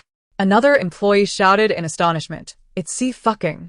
The mention of that name compelled Meng Shui to step forward, unable to contain herself. This is a pinned Weibo post, currently occupying the top spot on the trending list. The publisher is the official account of T18. T18, last night's operation against evil allowed us to rescue numerous individuals. We are immensely grateful for Miss Xie's cooperation. She faced the villains without fear and fought valiantly. Netizens were astonished. A major plot twist? It appears that Xie Suiying was not an offender but a victim. I just watched the live broadcast, and I can discern what Tianma Media intended to do to her. Young women must protect themselves diligently. Do the rumor-mongering marketing accounts dare to fabricate stories with just a single image? Take a good look. This is T18's official account. Your father is still the moral arbiter of the entertainment industry. What persona are you trying to establish? Are you referring to this girl who merely wishes to live a laid-back life? We find ourselves in a situation where marketing accounts and trolls have fallen utterly silent. Meng Shui's fans dare not utter a word either. Who would have imagined that those two images depicted Xie Suiying being rescued rather than apprehended? Fans of Mu Xie have flocked to Xie Suiying's Weibo to offer her comfort, urging her to rest well. I must say, T18's clarification carries far more weight than Sang Yanqing's press conference. The difficulty in dispelling rumors lies in their inadequate dissemination. Yu Shiheng rested his chin on his hand and remarked indifferently, "Let the next order go to them." Feng San nodded, agreed. He felt a twinge of sympathy for those at zero. Handing the order to T18 would be preferable to eliminating them. Alas, there was little to be done. After all, T18 fortuitously assisted Miss Xie this time. Feng San remarked, "I shall contact them again to inform them of your impending visit." How could he forget that Miss Xie was scheduled to reshoot a film? Meanwhile, in the studio, Xie Suiying recorded an audio clip, specifically changing her number to post it on Weibo. "What are you doing?" Yuejian asked, twirling her hair. "Are you altering your voice again? Isn't that something you learned from me?" Xie Suiying, stroking her chin, recalled that she had joined a dubbing group out of sheer boredom. Yuejian's interest was piqued. I want to try it too. Once Xie Suiying's Weibo post went live, the Xie Society promptly retweeted it. Among the 6 esteemed elders of the society, Gui Lu undoubtedly held the top position. Despite her prolonged absence, her previous works remained legendary. Upon the appearance of this Weibo post, netizens were astounded. Wow. The great Gui Lu. Their new dubbing, siblings hurry and listen. The familiar style continued. Within a minute, the audio showcased a remarkable transformation. Featuring 8 distinct vocal lines, male, female, old, and young. While there are many masters in the dubbing realm, only Gui Lu could achieve such a level of artistry. Gui Lu's fanbase began to surge anew, with comments urging her return to dubbing. Xie Suiying also received a private message from Qinghuan. Little dear, do not forget that you accepted my project. I have already sent you the lines. She stretched languidly and said, come on, third sister. Let me take you out for a delightful meal. On the other side, in the bustling city of Sijio, the crew of Seeking Solitude was hard at work. Yuan Heping recommended Xie Suiying for a role, and the production team has accepted it. Upon the release of today's news, they too awaited clarification, only to unexpectedly receive news that T18 intends to present a banner of appreciation. The production team felt reassured after reaching out. The director mentioned that her team would arrive the day after tomorrow, and if all goes smoothly, they would complete the filming of all scenes by that evening. However, she has never acted before, and her proficiency in dialogue is undoubtedly lacking. The producer frowned, realizing that this project is funded by the Li family and must not be treated lightly. The Li family also aims to expand the film's reach, hoping to uncover some clues from years past. Yet, it seems to be a desperate measure at best. It has been 2 decades without finding the child. As the eldest son of the Li family grows increasingly despondent, the elder Li is becoming frantic. I have heard that she has joined director Tang's production, which suggests her acting skills may be acceptable. However, as she comes from an idol background, her vocal performance might not meet expectations. The director pondered that perhaps they could invite teacher Lu Li to provide her voiceover. Lu Li, a veteran of the Divine Voice Society, would undoubtedly deliver a stellar performance for Xie Suiying with ease. A side note, good morning. I posted a duet picture of Qing and His Majesty on Weibo. Dear ones, feel free to check it out. The voice acting industry unanimously recognizes the first-rate talent. Whom do you wish to voice for? The assessment mechanism of the Divine Voice Society is highly regarded, even by Xie Suiying. Initially a grassroots organization of voice acting enthusiasts, it has now gained professional accreditation, especially with Qing Huan and Jin Shang, who inherently attract popularity and traffic, not to mention the return of Gui Lu, who is acknowledged as the best in the voice acting realm. Thus, the directors of film and television productions are quite eager to enlist the talents of the members of Xie Society. Voice actors now play a pivotal role, at times. This is due to the inadequacy of an actor's vocal range for the character they portray. More often than not, it is a reflection of their lack of proficiency in delivering lines, in simpler terms, a deficiency in acting skills. While films traditionally demand that actors perform their lines in their own voices, exceptions do exist. Lu Li, for instance, is cast as a mere background character in this film, and the director has conveniently assigned her the task of providing the voice for Xie Suiying. After all, she is one of the original 6 founding members of Xie Society, and the production team has great confidence in Lu Li's command of dialogue and her ability to convey emotion. Lu Li's visage does not lend itself well to the camera, and she grapples with certain issues of poise. While she possesses an above-average appearance, she can only be considered attractive among the crowd of background characters.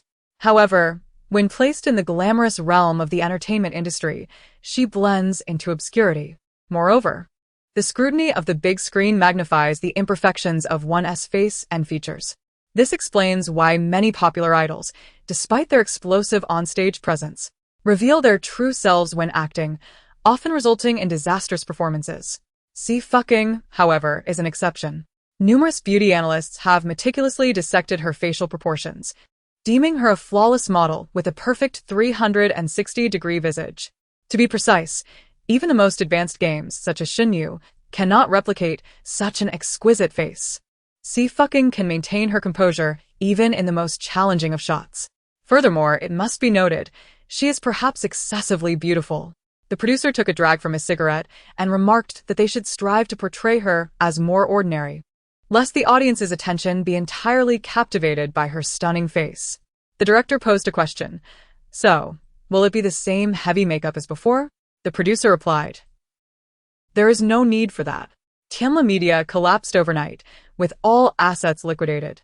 As the malevolent deeds surfaced, the internet erupted in outrage.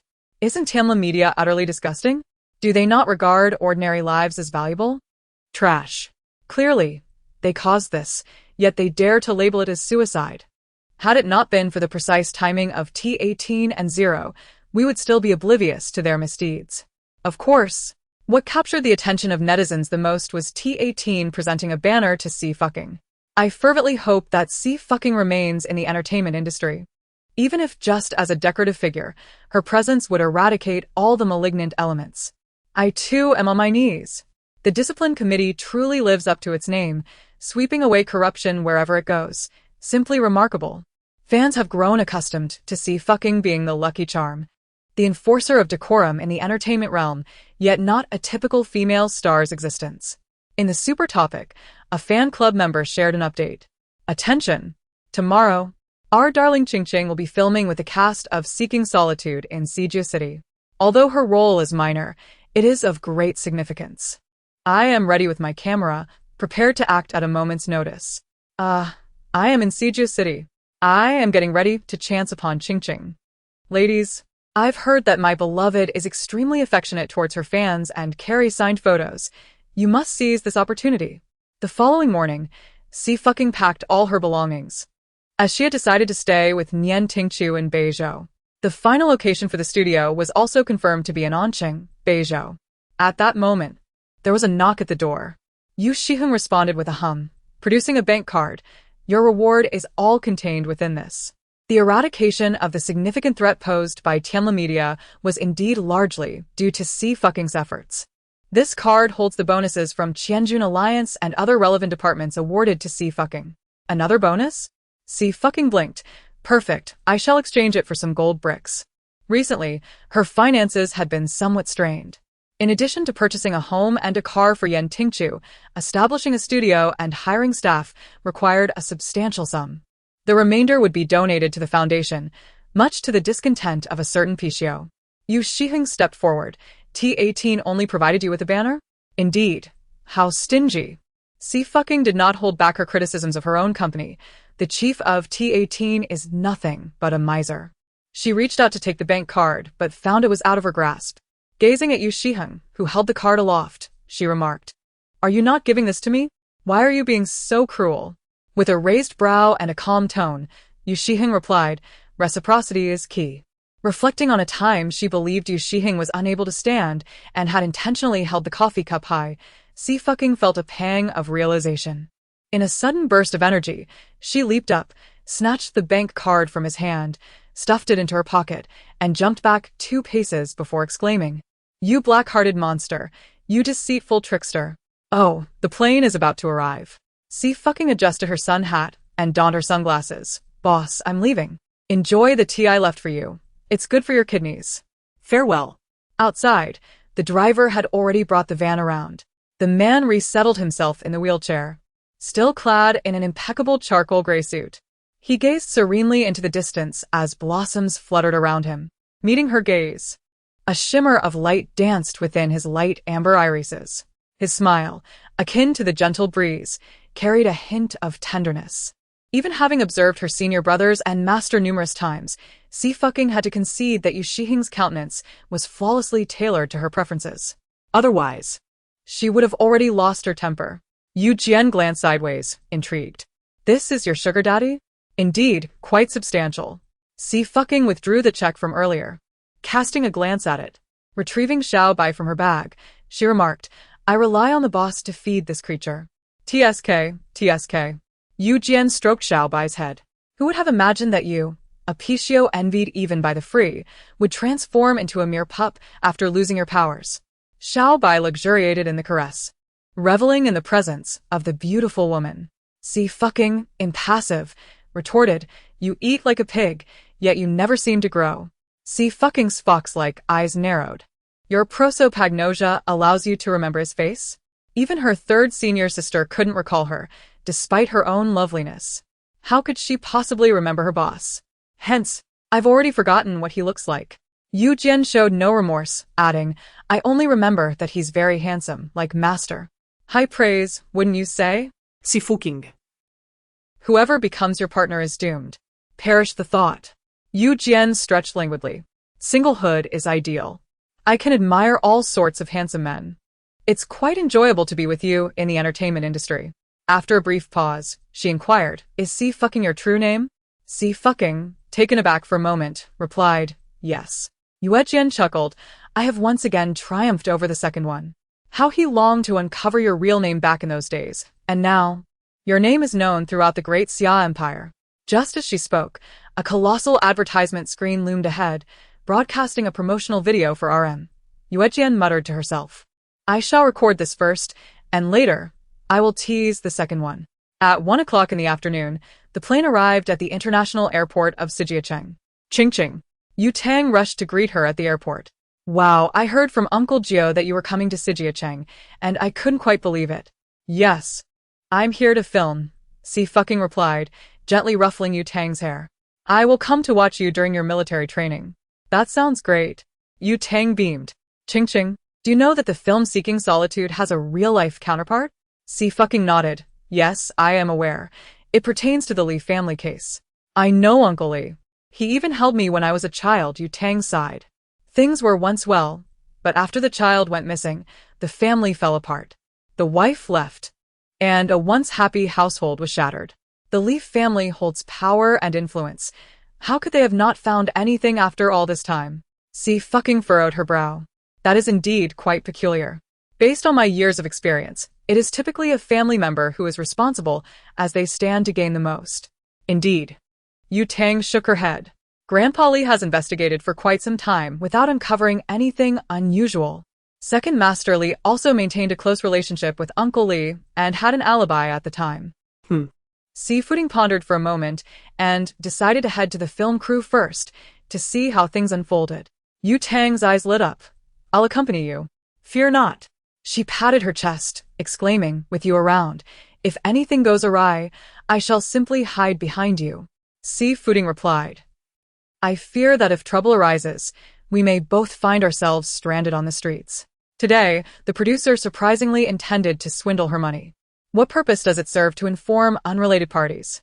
Xie Suiying nodded, then inquired, Who is your third brother? Yu Tang replied. You must also suffer from prosopagnosia.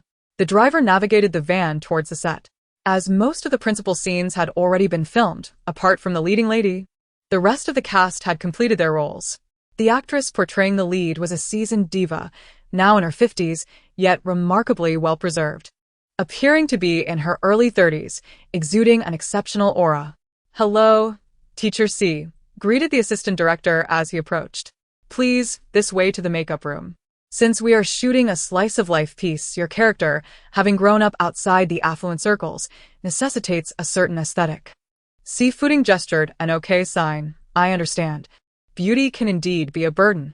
The assistant director remarked. There's no need for such understanding. I have brought a makeup artist. Xie Suiying pointed to her companion behind her, stating, I am accustomed to her artistry. If her work appears less than flattering, that is perfectly acceptable. The assistant director was momentarily taken aback. Brought a makeup artist? His gaze shifted to Yu Jian, scrutinizing her. Very well, this way to the makeup room. Teacher Xie may proceed directly inside. Xie Suiying led Yu Jian into the makeup room. Yu Jian gazed at her face and remarked, to be honest, it is quite a challenge to portray your face in an ordinary manner. Senior sister, you are truly remarkable. Xie fucking joined her hands in a prayer-like gesture. Your skills in disguise are so advanced, they rival those of a shapeshifter. Is there anything in this world that you cannot accomplish? Yu Jian felt a headache coming on. Come on. Who can resist the charm of our youngest sister? Meanwhile, Lu Li was engaged in another production, guiding other voice actors. Teacher Lu Li, the on-site coordinator, called. They are about to begin recording, and the director needs you to be present. Lu Li rose. I shall go at once. After a moment of contemplation, she decided to inform the small group of veterans in the Shinin Society. Luli, I have taken on a new job today. You all know Xie Fuiying, right? I will be providing her voice shortly. However, to be candid, I wonder why these non-professional idols come to act. Wouldn't it be better for them to focus on singing and dancing? Luli, the current generation of stars truly struggles with their lines. Just recently, Lin Wansu could barely memorize her script and could only recite numbers. She wishes to enter the entertainment industry, yet she is clearly out of her depth. Guelu cannot compare either. Who would have thought she would end up blowing the other members away? Qinghuan. Jinshang. President. Dahei. Who are you saying you'll be providing voice for? As an aside, see you tomorrow. 236 stunning the audience. Xie Suiying has lost her talent. One update, Luli frowned. Why such a strong reaction? Luli, why the fuss? Is it not a well-known fact that these internet celebrities possess lackluster acting skills? Surely, you must be aware that Lin Wansu is referred to as the digital miss? As for Lin Wansu, if she is like this, one can only imagine the situation with Xie Fuiying. At least Lin Wansu has had the privilege of being taught by instructors hired by her team, whereas Xie Fuiying lacks such support. Is it not entirely reasonable for me to provide her with voiceover work? Although I remain responsible for the dubbing, she has already 1 foot in the entertainment industry. Indeed, the entertainment realm is a lucrative domain. In a mere 2 years, her earnings have surpassed her previous voiceover income by several folds. However, it saddens Liuli that when the last opportunity arose for Guelu to lend a hand, she declined. Who would have anticipated that it would involve assisting the Xie group? If she could appear on the stage of youth in youth, her future prospects would undoubtedly surpass those of Qinghuan and Jinshang. Such a splendid opportunity to enter the industry lies before Qinghuan and Jinshang, yet they fail to cherish it properly. It is perfectly normal, utterly so, to provide voiceover work for Xie Fuiying. There is nothing more to say. I wish you good fortune and success in your endeavors. Jinshang, being reticent, merely punctuated the conversation with a period. Why engage in sarcasm? Of course, her work will proceed smoothly. When Liuli arrived on set, Xie Fuiying had yet to make her entrance. It felt familiar. This is my primary occupation. Liuli smiled and casually inquired, has teacher Xie not arrived yet? In the entertainment industry, referring to one another as teacher is merely a courteous expression. She certainly does not regard Xie Fuiying as a true instructor. What does it matter that she possesses divine beauty? She still requires my assistance for voiceover. The makeup for teacher Xie is of significant importance. The director sighed, lamenting how challenging it is for makeup artists when someone is excessively attractive. As 2 individuals conversed, a voice emerged, announcing the arrival of teacher Xie. Though her face remained the same and still possessed a certain beauty, it had undeniably become more commonplace. No longer breathtaking at first glance, she now exuded a captivating charm upon closer inspection. Yet, it was evident that her features had not undergone any alteration. Rather, they had been rendered ordinary by the hands of a makeup artist. Xiaozhou awkwardly cleared his throat and remarked, "Director, it wasn't my doing. Teacher Xie brought her own makeup artist." She brought her own? The director expressed surprise, recalling that teacher Xie had only been accompanied by an assistant. Xiaozhou nodded. A versatile assistant, I suppose, also skilled in makeup. The director understood, recognizing that many artists' assistants often held multiple roles. Makeup artistry was indeed a fundamental skill. However, he had never encountered an assistant with such exceptional makeup abilities as Xie Fuiying's. An idea began to form in the director's mind. Teacher Xie, there are several shots where you will be in the crowd without any lines. He indicated to the camera crew, signaling to commence filming.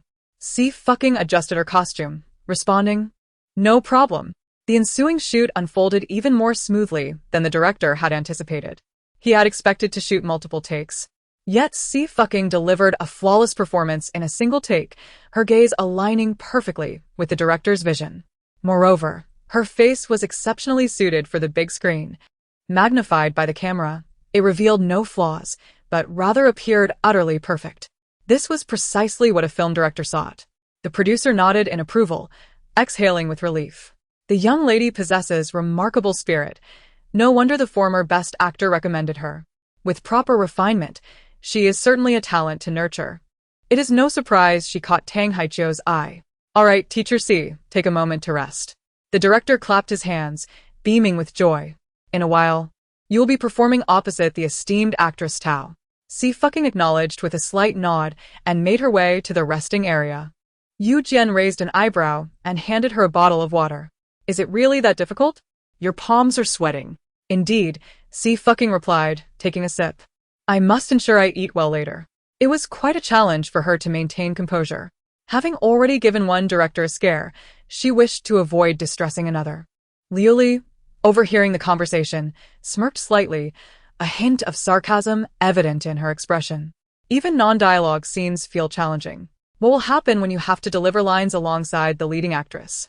10 minutes later, the production coordinator arrived, escorting Tao Yunqi. Xie Fucking finished her drink and approached. Relax, young lady, Tao Yunqi said, patting her shoulder. There's no need to be tense during the performance. If we make mistakes, we can always reshoot. Since this is your first foray into film, don't burden yourself too heavily. Xie Fucking blinked. Thank you, Teacher Tao. The director, holding a megaphone, called out, all right. For the final scene, the emotional emphasis is on Tao Yinghuo's side. She has searched for her daughter for 20 years and finally found her. Teacher C, just capture those emotional nuances and we shall begin. The camera shifted and the filming officially commenced. It is well known that to attain the titles of Best Actor and Best Actress, one must possess exceptional acting skills. Not to mention that Tao Yunqi is a seasoned veteran. Even the producer harbored concerns about Xie Fucking's ability to keep up with a performance. A failure to connect could lead to a stark contrast in their performances. Liu Li sat beside the director, ready for voiceover work. This scene unfolded in the rain, where the protagonist discovered a solitary girl on the verge of throwing herself into the sea. She was acutely aware that her child had endured unimaginable hardships, reaching a point where survival seemed impossible. It was imperative that she locate her child. The rain poured relentlessly along the shore. The girl stood in the downpour, facing the ocean. Raindrops cascaded down her hair, drenching her completely, her complexion pale. Her gaze was vacant, eyes devoid of vitality, lacking any semblance of life. However, after hearing Tao Yunqi's words, a sudden clarity emerged, as if the clouds had parted and the grayness of despair gradually dissipated, rejuvenating her with the vibrant energy characteristic of youth, her eyes shining with astonishing brilliance. Her emotions swelled, reaching a crescendo before she finally spoke. Just 2 words evoked in Tao Yunqi an electrifying sensation, a response only experienced when acting alongside a top-tier performer. After years in the film industry, expressing sorrow had become second nature, yet this time, she found herself utterly moved to tears by the mere utterance of Xie Fucking. It felt as though she had searched tirelessly for her child, overcoming countless obstacles, only to finally reunite. She could not bear the thought of her child perishing. The audience was equally enraptured by this poignant mother-daughter reunion. Time seemed to stretch indefinitely until the director called out, "Cut." Thankfully, the director intervened. Had he not, and allowed Xie Fucking to continue uninterrupted, it would have been quite unusual. Excellent, excellent. Your emotional delivery was remarkably on point. The director expressed satisfaction, praising both the dialogue and performance. However, he noted that Tao, the award-winning actress, had stepped back slightly, leaving the frame, and suggested they reshoot the scene. This statement sent a ripple of surprise through the crowd. Wait a moment, it wasn't Xie Fucking who was called out, but the esteemed actress Tao Yunqi? The director scrutinized Xie Fucking, questioning, but wasn't your voice during the performance distinctly different from your usual tone? In the narrative of Seeking Solitude, the orphan girl has wandered through the streets since childhood, suffering considerable damage to her vocal cords. Xie Fucking possesses a melodious voice, and her rendition of the Mountain Spirits ballad has been excerpted into a standalone short video, garnering over 4 million views. The director harbors concerns that her original voice may not be suitable. For instance, casting an actress with a childlike voice as a domineering character often leads to audience disengagement. Xie Fucking, composed and unflustered, responds, "I used a mixed voice." The director, taken aback, replies, "All right, let us do it once more, and then we will wrap for the day." The performance was commendable, yet he felt a twinge of anxiety. A visit to the hospital with Yuan Heping was imperative. Initially, the filming was slated to conclude by 6 o'clock, but by 4, all scenes had been completely wrapped, prompting jubilant cheers from the crew. "Let us feast. Our crew is fortunate to enjoy 2 wrap parties." Tao Yunqi cast a deep gaze at Xie Fuiying, remarking, "You were born for acting." Only while performing alongside Xie Fuiying did she realize that during the recent filming, her emotions were entirely guided by Xie Fuiying's presence. It was not that Xie Fuiying failed to connect with her lines. Rather, she nearly faltered in responding to Xie Fuiying's performance. Xie Fuiying smiled and extended her hand, saying, "Teacher Tao, your compliments may lead me to become conceited. True talent does not equate to arrogance. It is those lacking in skill who incessantly market themselves. What the entertainment industry truly lacks is actors like you," Tao Yunqi stated, expressing a desire for future collaborations. Xie Fuiying nodded with a gentle smile. "Opportunities will surely arise." Meanwhile, teacher Liuli remarked, "Thank you for your efforts today. Xi's original voice performance has met my standards." The director expressed his gratitude repeatedly, mentioning that there would be a wrap party shortly and inviting everyone to join. Liuli's smile was forced as she replied, "Sure, it's no trouble at all. If you need anything in the future, just call on me." A group of them proceeded to the nearby hotel where they had made reservations for dinner. Liuli bit her lip, feeling quite despondent. It was undeniable that Xie Fuiying possessed considerable talent, having successfully taken on Tao Yunqi's role. The idea of a falsetto? It was impressive that Xie Fuiying even thought of it. Liuli was aware that Xie Fuiying's popularity had surged recently. Even Meng Shui, once the most renowned among the idol actresses, was now overshadowed by Xie Fuiying. Liuli had initially hoped to use this opportunity to promote herself as Xie Fuiying's voice actress and attract some fans. However, it turned out that her contributions were entirely overlooked. The neighboring production team was also dining at the same venue that evening. A fellow voice actor, familiar with Liuli, greeted her, "Sister Liuli, did you finish the dubbing today? You're truly remarkable. You can voice any star. I didn't provide any dubbing. As long as the original sound is acceptable, the director won't require dubbing." This time was merely a fortunate coincidence for Xie Fuiying. Her lines were few. Liuli replied nonchalantly, "If a different character were to be cast later, dubbing would surely be necessary." She pondered whether her fans would continue to support her upon learning that she had to dub her performances. The voice actor shook his head. Aren't most dramas dubbed nowadays? How many actually use original sound? The fans hardly care about such details." Liuli bit her lip, acknowledging the truth in his words. Especially when it came to fans of popular stars, their enthusiasm could border on obsession. After washing her hands, she exited the restroom. Just as she was laughing and chatting with the voice actor, she collided with the already unmade-up Xie Fuiying. This marked the first occasion for Liuli to behold the true visage of Xie Fuiying. The renowned beauty of the great Xia dynasty was indeed well-deserved. Both addressed him as Teacher Xie. Liuli tightened her grip and prepared to depart, fully aware that her own attractiveness paled in comparison to that of the star. And she did not wish to be reduced to mere embellishment beside Xie Fuiying. "By the way, if you have anything to say, please say it to my face rather than behind my back," Xie Fuiying remarked, tossing aside the can of cola in his hand. "I have both eyes and ears. I can see and hear everything." Had Xie Fuiying overheard her earlier remarks? His fox-like eyes curved gently, his gaze calm yet penetrating, as if it could reach into one's very soul. Liuli's face flushed crimson. "Teacher Xie, I didn't mean it that way, With a resounding thud, the cola can landed in the trash bin behind her. Xie Fuiying stepped into a restroom stall just as a call from Dahe came through. Dahe's voice was filled with excitement. "I can't believe it. Liuli actually said she wants to do voice acting for you. Did she really do it?" "Not at all. I performed with my original voice," Xie Fuiying replied lazily. "No need to pay her any mind. We haven't disclosed your identity to her. Otherwise, given her current demeanor, who knows what kind of trouble she might stir up." Dahe shook his head. "She entered the entertainment industry solely to earn more money. And now she looks down on us, thinking we are envious of her friendship with stars. Can the beauty of Qingqing and Jinshang possibly be inferior to that of any celebrity? Let us keep that to ourselves," Xie Fuiying said with indifference. "We are no longer in the same league." "Indeed, we haven't been for quite some time," Dahe replied. "If it weren't for our past collaboration in forming the Shenin Society, I would have kicked her out of the group already." The call concluded, and Xie Fuiying sought out Yu Tang. Despite being a member of the Yu family, Yu Tang had never made an appearance in public, leaving the director and producer unfamiliar with her.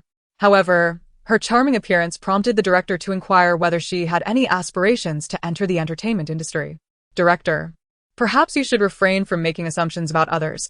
Xie interjected, pulling Yu Tang behind her. My sister is destined for Xie University. She is to become a future scientist. Xie? Impressive. The director expressed astonishment. Indeed, you are a future scientist. Perhaps acting is not the right path for you. After the producer departed, the director sighed. Such a pity. Xie lowered her voice. Tang, has the Li family conducted a DNA database comparison? We have. Yu Tang replied, biting her lip. But nothing was found, which is why Uncle Li seems even more despondent. After all, if the database yields no results, it is quite possible that the individual has been taken deep into the mountains. Such occurrences were not uncommon, particularly involving children and young girls. Some villages even colluded to facilitate these abductions. Once entangled, escape became nearly impossible. The Li family consisted of 5 branches. Yu Tang began counting on her fingers. Old Master Li has 3 sons and 1 daughter, the eldest being Li Yenshin. After she finished, Xie spoke slowly. I fear I would struggle to navigate your aristocratic circles. But they are neither as intelligent nor as beautiful as you. Xie remarked. These individuals have induced in me a severe case of facial blindness and amnesia. Yu Tang replied. Who can argue with that? The following morning, in Lincheng, at the Xie family residence, Xie Suiying descended the stairs, her eyes shadowed with dark circles. Xie Tianfeng was seated at the dining table. Engrossed in the newspaper when he lifted his gaze and noticed her demeanor, prompting a frown. Are you feeling unwell? No, not at all, Xie Suiying replied, forcing a smile. I merely had a nightmare last night, which left me a bit anxious. Xie Tianfeng nodded in understanding. If you're not sleeping well, perhaps you should consult a doctor for some medication. She was not being untruthful about the nightmare. Indeed, she had experienced a rather disturbing one. Upon rising in the morning, as she routinely perused her books, she was struck by an overwhelming sense of dread. This time, she found herself utterly incapable of comprehending anything. It was as if, overnight, her innate business acumen had vanished completely. What could possibly be amiss with the Xie family? What had transpired within her? Yet, to this moment, no one could provide her with answers. Dad. Xie Suiying bit her lip, hesitating before continuing. How have you and Mom been lately? We're just fine. Xie Tianfeng responded, puzzled. What could possibly be wrong with us? Xie Suiying furrowed her brow. Was she the only one experiencing such strange occurrences? By the way, Old Feng is looking for you, Xie Tianfeng added. You should pay a visit to the company. After a moment of hesitation, Xie Suiying took her bag and stepped out. Old Feng was already waiting in the conference room, and all the other shareholders had gathered as well. Xinyu, you've had a month off. You should be well rested by now. Old Feng remarked kindly. This project pertains to our collaboration with the Lin family from Xie City. I would like you to review it and draft a proposal. As he spoke, he pushed the documents towards Xie Suiying.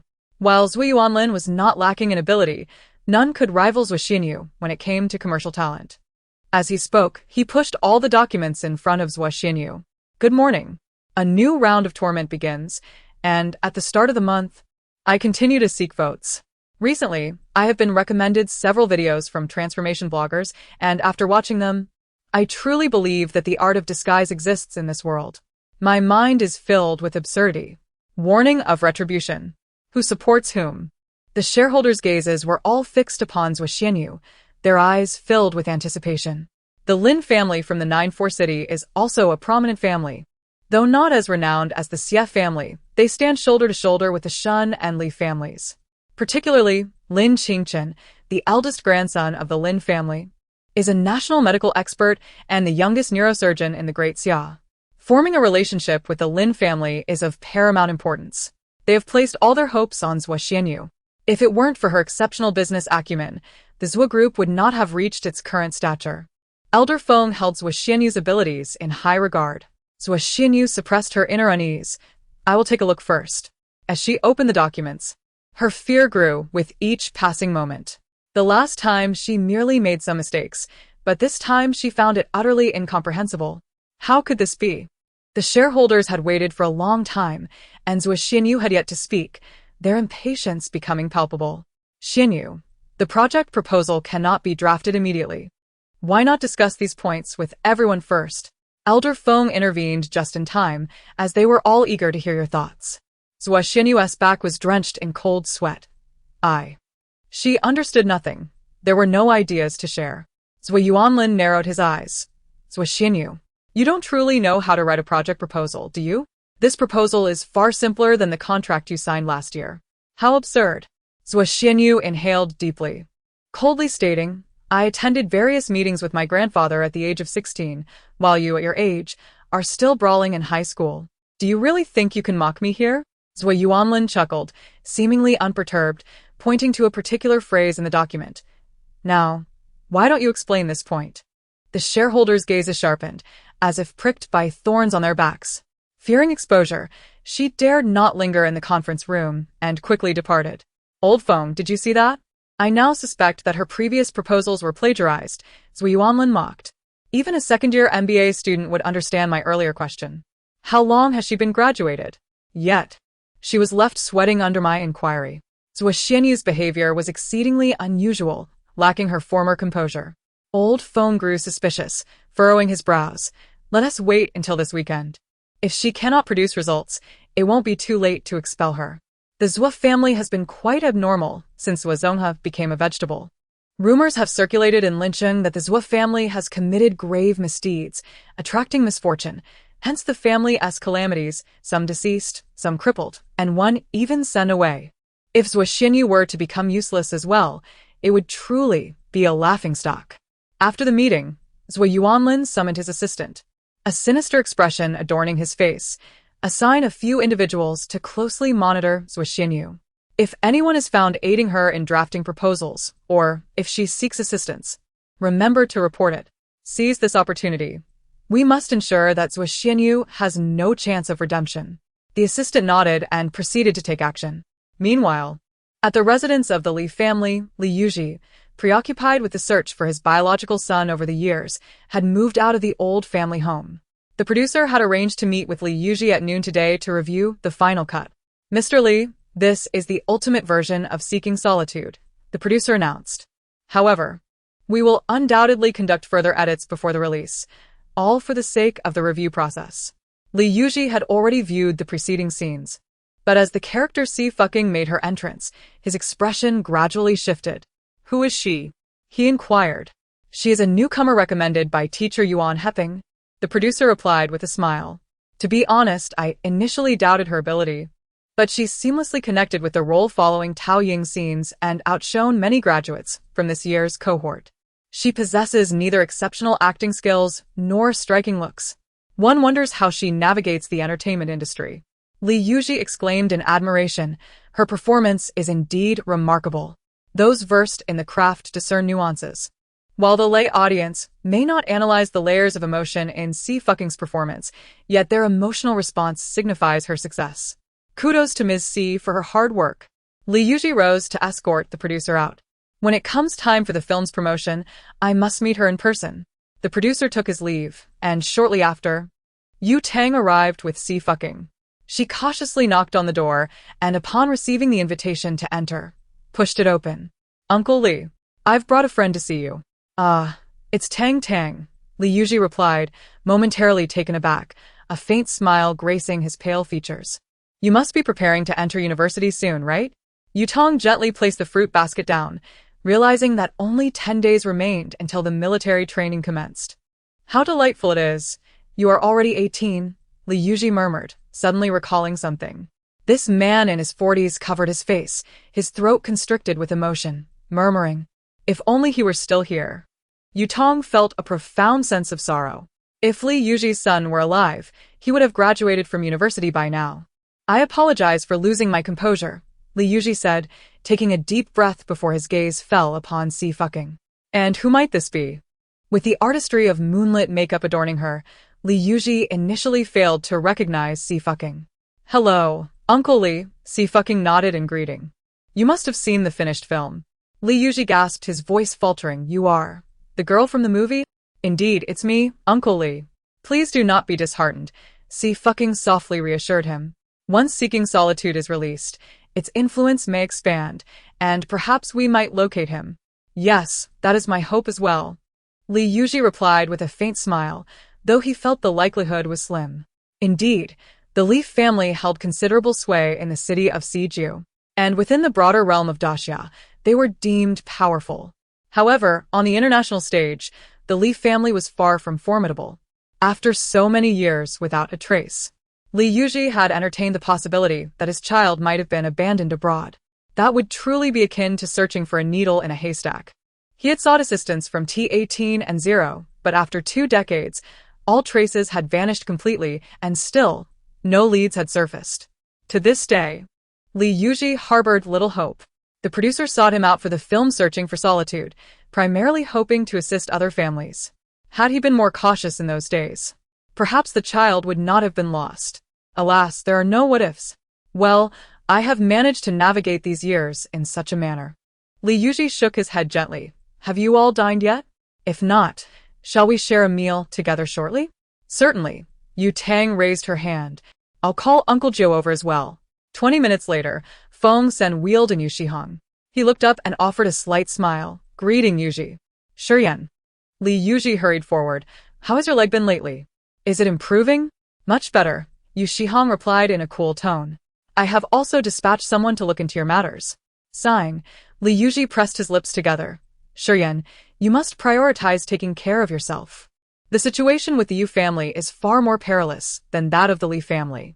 Once old Master Yu passes, the struggle for power will ensue immediately.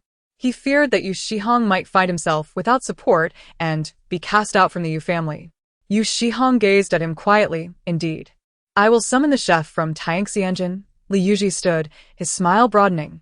It is rare for you to visit, Shurian. Let us invite Xingjuan as well, so we can all gather. Li Yuji remained blissfully unaware that Yu Shihong had seated himself beside Xie Suiying. He rolled up his sleeves and turned his head. There are no engagements lately. What would you like to eat tomorrow? Spicy hot pot. Xie Suiying propped her chin on her hand, her fox-like eyes sparkling. Roast duck would be delightful as well. I have been quite active and can indulge in anything. Yu Tang counted on her fingers. Let me see about tomorrow. Xie cast her a glance, calm and composed, devoid of any emotion. As Yu Tang calculated the days, her voice faltered abruptly. Stammering, she said, I have a classmate inviting me to a gathering, so I want to intrude upon you. Uncle Joe, for my safety, please assign Feng San as my bodyguard. What if something happens when I'm out alone? Xie spoke sparingly. Qingqing, you are gaining popularity now. You must ensure you maintain a good disguise. Yu Tang felt a pang of reluctance, especially considering her Uncle Joe. His visage was undeniably striking. Xie Suiying sighed. I fear being photographed while accompanying the boss. After all, with Xie's appearance, no one could rival him, whether domestically or internationally. Yu Tang clenched her fist in quiet determination.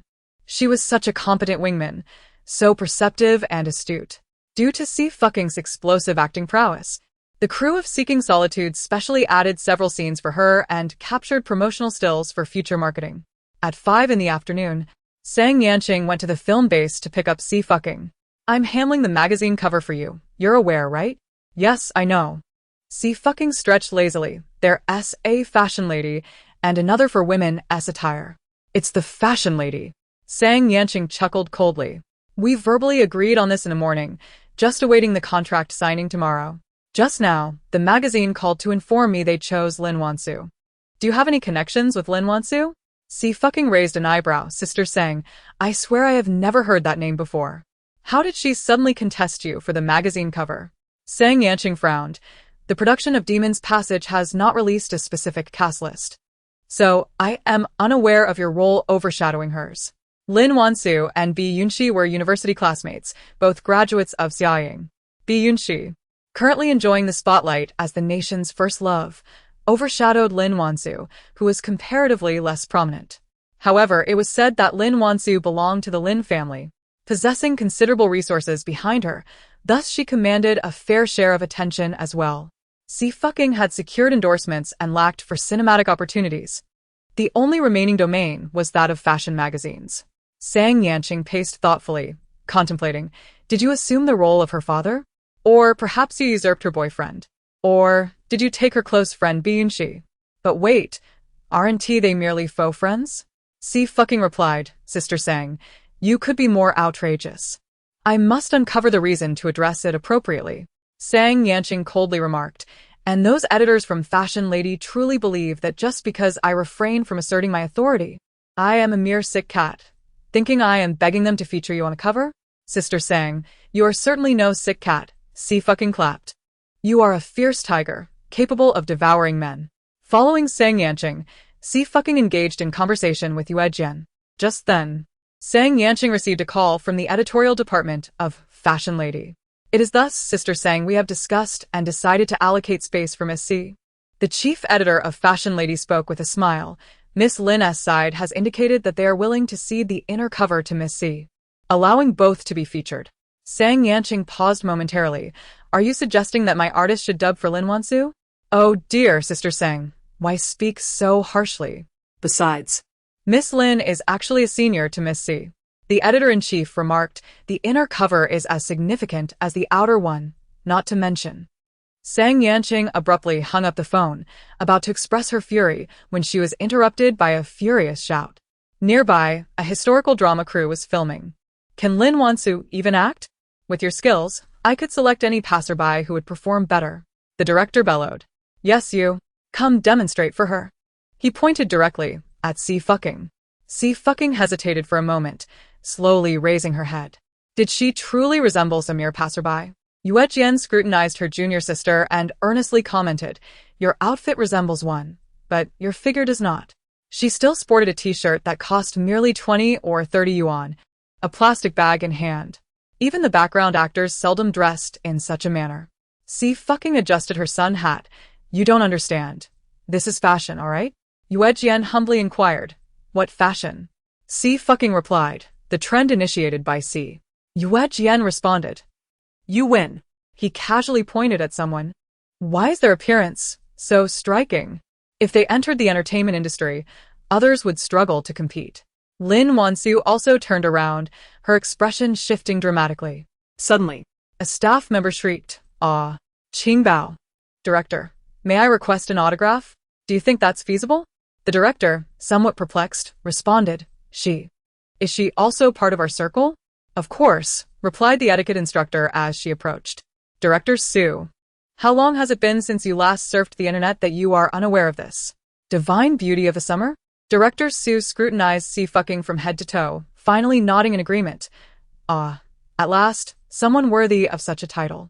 After years in the industry, he had heard countless fans rave about various divine beauties, yet none had truly impressed him. His demeanor softened as he continued, Come now, young lady. Do you have some time to spare? If so, I would love for you to offer some guidance to our crew. Xie fucking politely declined. No, I cannot act. You need not be an actress to provide guidance. Director Su chuckled warmly. In fact, your lack of acting skills is precisely what we need. If you could act, it would overshadow everyone else. Upon hearing this, Lin Wansu laughed and settled into a chair, leaning back. All right, Director Su, let her act. I am quite curious to see her performance. Undeniably, after the conclusion of Survive 66 Days, Xie fucking had ascended to the pinnacle of idol stardom. Yet, the well-known divide between idols and actors remained. Did Xie fucking possess acting talent? Could she withstand the scrutiny of the camera? Lin Wansu found the notion rather amusing. Regardless of her status, she was a graduate of a prestigious acting school, not someone who could be simply instructed by a mere idol. Lin Wansu was engaged in filming a time travel drama. Before her transmutation, the female protagonist was an ordinary office worker. Upon her arrival in this new realm, she encountered 5 princes and later the reigning emperor. Unfettered by the constraints of imperial authority due to her status as a time traveler, she garnered considerable admiration from many. Thus began a farcical spectacle. Xie fucking gazed silently at the unfolding narrative and character dynamics, feeling little inclination to partake in the performance. Sang Yanqing, perceptive to Xie fucking's thoughts, stepped forward. Director Su, it's you. My artist is just beginning her journey into the world of film and television, and I haven't even arranged for a teacher for her. She truly cannot perform. What need is there for a teacher? Even with one, it does not guarantee proficiency in acting. Su, still simmering with irritation, retorted, "A raw talent is like unrefined jade. Come, young lady, I have faith in you. Just step forward." "Director Su, please do not put her in a difficult position," Lin Wansu interjected, her hand resting on the back of a chair. As an idol, she was proficient only in singing and dancing. "By the way, weren't you planning to shoot for a magazine? How are your considerations coming along?" She perused the script, marked with red lines, returned it to Director Su, and then moved to the position Lin Wansu had just vacated. The others stepped back slightly. As the camera continued to roll, it was not uncommon for others to make cameo appearances to provide acting guidance. Sometimes, these moments were released as behind-the-scenes footage, adding to the overall excitement. This scene depicted the seventh prince's return from battle, encountering the female lead in a garden. The dialogue was scarce. The essence lay in the emotional progression. Beneath the peach blossom tree, the woman lifted her gaze and offered a gentle smile towards the distance. The blossoms blanketed in snow, a crescent moon casting a soft glow. Viewed from afar, she radiated like the sun rising amidst the morning hues. The 3 minutes passed swiftly. The atmosphere remained notably quiet. From initial indifference and disdain, Lin Wansu's expression gradually transformed into one of gravity, shifting yet again. She merely regards Xie Suiying as a contender in her romantic pursuits. When has Xie Suiying ever posed a threat to her career? Some crew members are fans of Xie Suiying, yet the majority have merely heard her name. However, the consensus among everyone is strikingly uniform.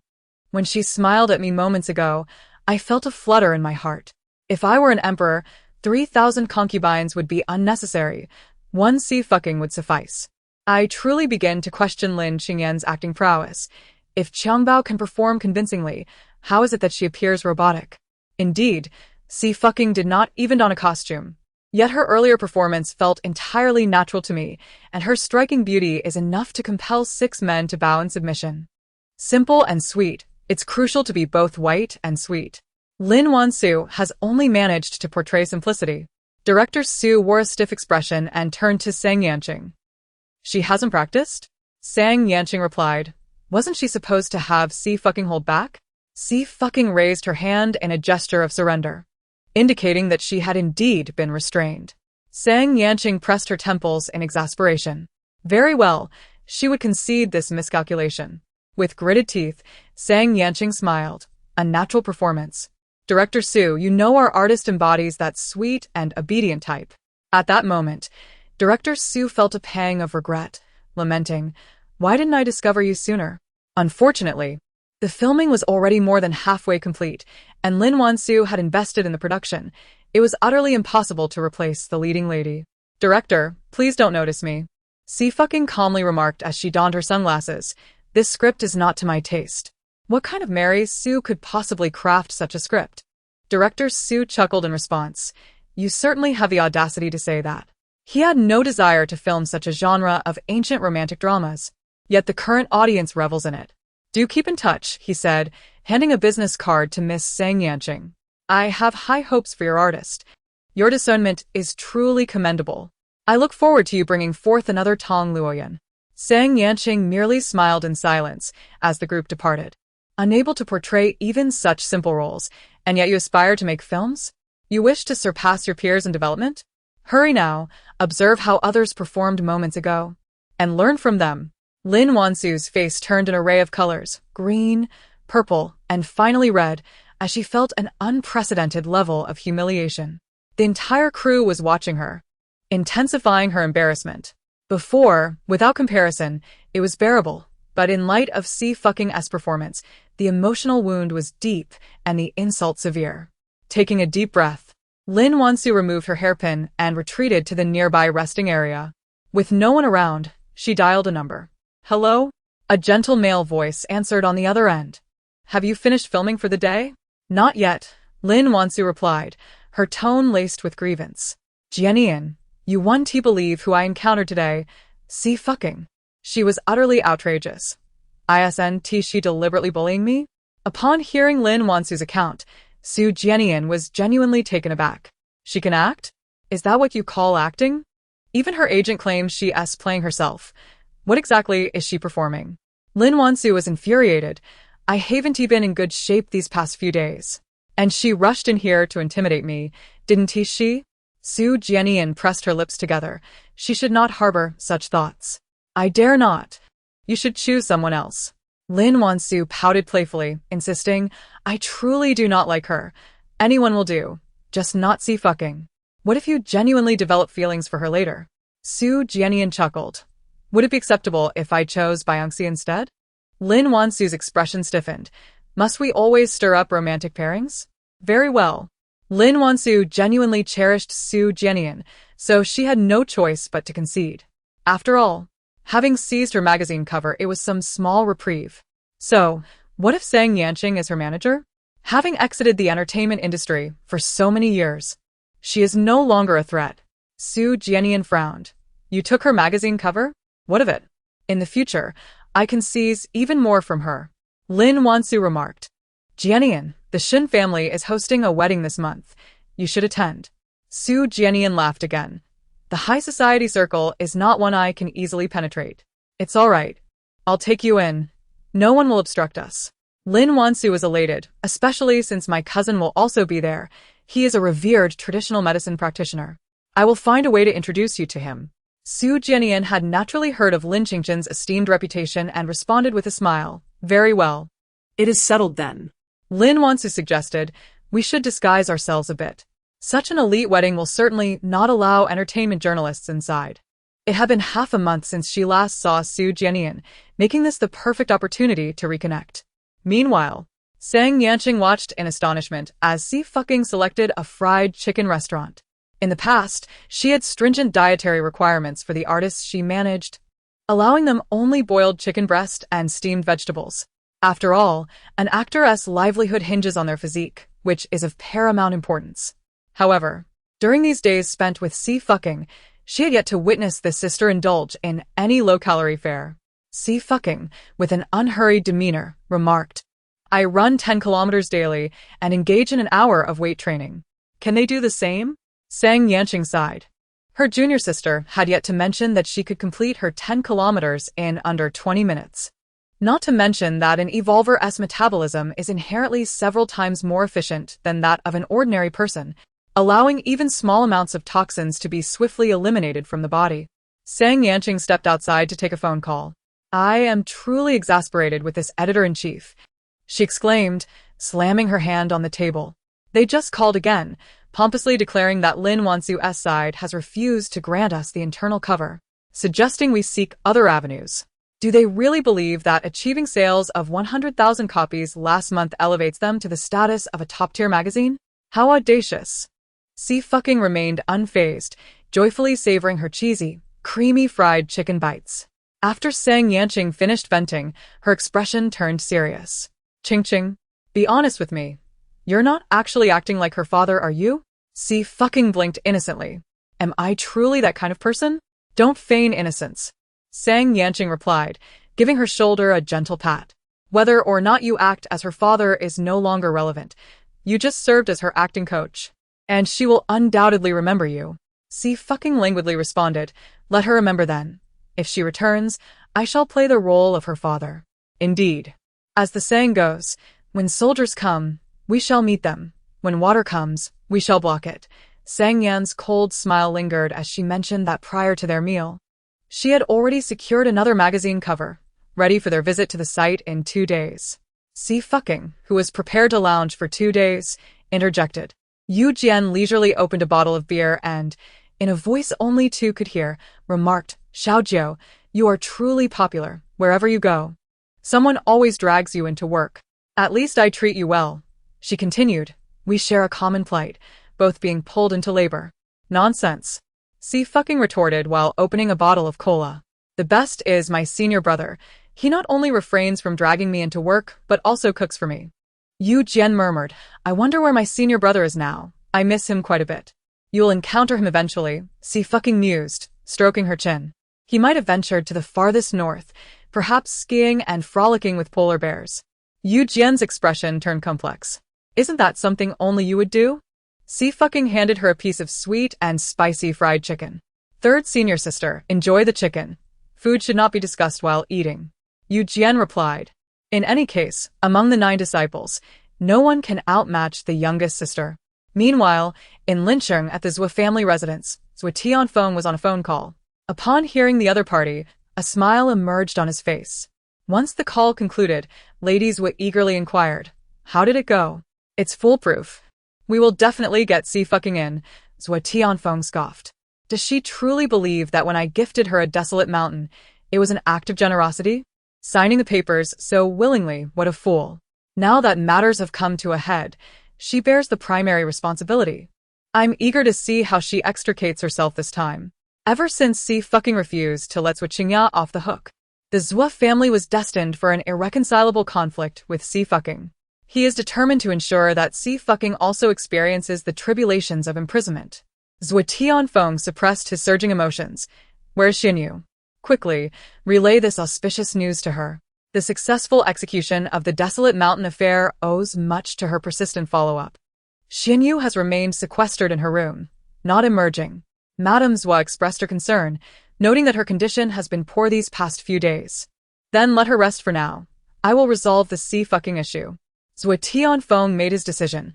"I shall fly to the capital forthwith. I want to witness Xie fucking's apprehension."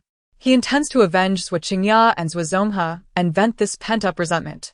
The following morning, knowing that Xie fucking was in the capital, Lu Ningxing personally sought her out early in the day, delivering a wedding invitation. "Qingqing, Shun Shi and I are to be wed.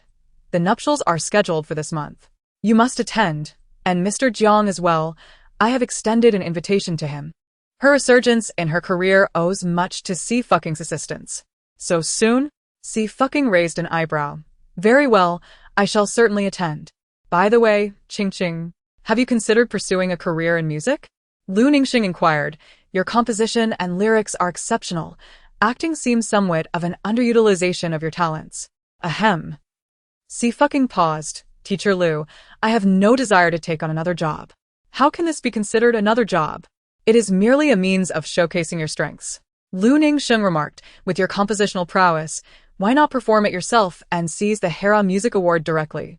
The Hera Music Award is the most prestigious music accolade internationally, akin to the status of the Grammy in the film industry. "Well," Xie fucking mused, resting her chin on her hand, "I might consider it when I can afford fried chicken." Lu Ningxing responded in disbelief.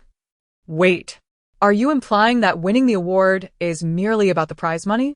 Just as he was about to continue his persuasion, a loud and urgent knock echoed from the hotel door. "Knock, knock, knock. Who could possibly be visiting at this hour?" Lu Ningxing stood up and asked, "Qingqing, do you have any plans today? If not, I could take you downtown for a stroll and buy you a few outfits. You can't keep dressing like this." "I have no plans in the morning, but I am dining with my boss in the afternoon," Xie fucking replied, looking up. "However, it's quite early. He shouldn't be coming over. I'll check." She approached the door and, upon opening it, her fox-like eyes narrowed at the sight before her. There were 8 uniformed youths, each brandishing firearms. "Xie fucking, you've caused quite the ruckus." Left Tianfeng's expression was icy. "Ladies and gentlemen, she possesses some martial skills and is rather cunning. I must insist that you bind her first. Side note, good morning, my darlings. Thank you all for your generous rewards and monthly votes. See you in the afternoon." 239. Tormenting the scum. The Left family is on the brink of collapse. Left Tianfeng could finally breathe a sigh of relief. The Left family had suffered severe commercial setbacks over the past months, and the myriad of household affairs had left him utterly drained. Yesterday, the site supervisor informed him that the remains of miners had been discovered in the desolate mountain of Lincheng. Although this barren land had always been under the jurisdiction of the Xue family for development, there was little recourse, as Xie fucking had voluntarily signed the transfer contract at that time. Now, the ownership of that desolate mountain lay in her hands, making her the primary responsible party for this unfortunate incident. After enduring several months of frustration, Xue Tianfeng finally found an opportunity to deal with Xie fucking. Xie fucking maintained a calm demeanor, her expression languid. "It's a trivial matter. I still have to meet with my boss this afternoon. It can be resolved easily." Yet, they were armed. Lu Ningxing grasped her phone tightly, saying, "Qingqing, let me contact Shinshi. Do not worry. These individuals cannot be so arrogant."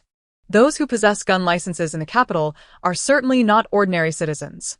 The Shen family manages the international logistics of the great Xia Empire. While their family heritage may not rival that of the Xie family, their connections are formidable. Xie Tianfeng, disinterested in the entertainment industry, did not recognize even one top-tier celebrity. He scorned the idea of mingling with such performers. Those who associated with Xie Suiying were merely stars from the entertainment realm, none of whom he held in esteem. What does it have to do with you? Xie Tianfeng cast a cold glance. Who can you summon? Be careful not to get yourself caught as well. Lu Ningxing scoffed. You barged in here without any regard for the law. Is there no rule of law left? Rule of law? Xie Tianfeng gestured towards the 8 uniformed youths behind him. Do you know who they are? They are the ones who enforce the law. Xie Suiying, if you weren't in the capital, it would truly be difficult to apprehend you. Is there an arrest warrant? Or perhaps a search warrant? Xie Suiying leisurely finished the last sip of her cola. With these 2 items in hand, she added, moreover, I have a lawyer. Please direct any inquiries to my attorney. A lawyer? Xie Tianfeng chuckled. When it comes to matters of life and death, having a lawyer is of little consequence. He had heard that Xie Suiying had seized 1.8 billion from Tianla Media. When the time came, he intended to demand not only the 2 billion she had taken from the Xie family, but also that 1.8 billion as well. Xie Suiying, with one hand casually tucked into her pocket, surveyed her surroundings. Are there quite a few cameras here? Lu Ningxing, already on high alert, momentarily froze upon hearing her words, unable to respond. Ah, there should be quite a few. Xie Suiying took out her phone, pressed a few buttons, and smiled slightly. No need for restraints. I will accompany you willingly. How considerate of you, Xie Tianfeng replied, his gaze cold and calculating. This is rather troublesome for all of you. She is a celebrity, and we must take the back route. Before ensuring Xie Suiying was thoroughly secured, Xie Tianfeng wished to avoid causing a stir in the entertainment industry. He could hardly comprehend how, mere months ago, Xie Suiying had been reviled in the industry, targeted by haters. Yet she had swiftly ascended to become a top idol among female stars. Her luck seemed extraordinary. In contrast, the Xie family's fortunes had only declined. Xie Tianfeng had come to believe that Xie Suiying was indeed a jinx, siphoning away the Xie family's fortune. Xie Suiying made a reassuring gesture towards Lu Ningxing and followed the uniformed young men outside. The group exited through the back door of the hotel. The tranquility of the early hour was only disrupted by the occasional hotel delivery vehicle.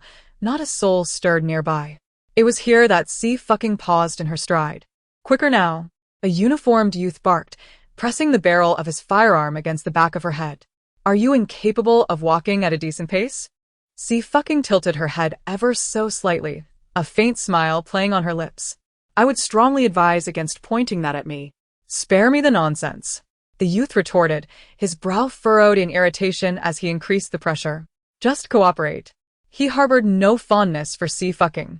In his eyes, she was a celebrity who profited handsomely from the entertainment industry, yet remained indifferent to the lives of ordinary minors. The thought of her becoming an idol for young people was appalling. Xie Suiying, I caution you against any trickery. Even if you possess some martial skill, you are no match for Clang. Without warning, Xie Suiying's hand shot out, seizing the gun's barrel. The youth's countenance shifted in alarm as he instinctively pulled the trigger. But in the blink of an eye, his hand went numb, and his grip faltered.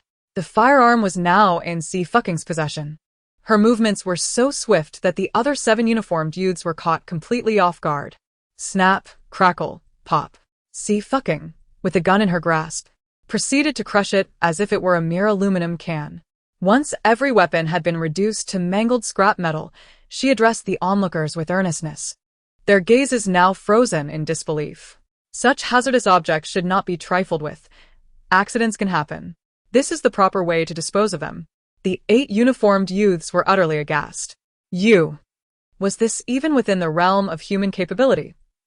Xie Tianfeng could only watch in stunned silence as Xie Suiying casually tossed the confiscated firearms, now mere heaps of junk, into the nearest receptacle. How much strength must one possess to crumple metal products with mere hands? Could it not also shatter human bones? Xie Tianfeng was unaware and indifferent to such thoughts. His legs trembled slightly, and he turned to flee. However, Zhou Tianfeng found no opportunity to escape. With a sharp crack, a hand seized his shoulder, and a girl's voice floated lightly. Why run? Were you not intending to catch me? Zhou Tianfeng opened his mouth, prepared to respond, when suddenly the world spun violently around him. Bang. Xie executed a shoulder throw, pinning him to the ground. The pain caused Zhou Tianfeng to curl into himself, his voice quivering. Xie, there are cameras here. As a celebrity, do you dare to act in broad daylight? As a public figure? Even in the face of extreme fans and detractors, celebrities often find themselves unable to retaliate, lest they be accused of being petty. Fear not, for they cannot capture me. After dealing with Zhou Tianfeng, Xie's gaze gradually shifted to the 8 uniformed youths. Lacking any documentation or evidence, they dared to apprehend him. A faint smile graced her lips as she remarked, I ought to call and inquire how your superiors conduct their affairs. She produced her phone, pressed a number, and dialed. Shanglu, we have a situation, come over.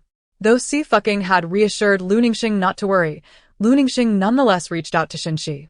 Through her description, Xi discerned that the uniformed youths belonged to the enforcement team of the 4th Nine City, affiliated with the Qianjun Alliance. The mobilization of the enforcement team signified that this matter was indeed serious. Having finished packing, Xi was about to leave for the headquarters of the Qianjun Alliance when Shen Xingjuan called out to him in haste, Second brother.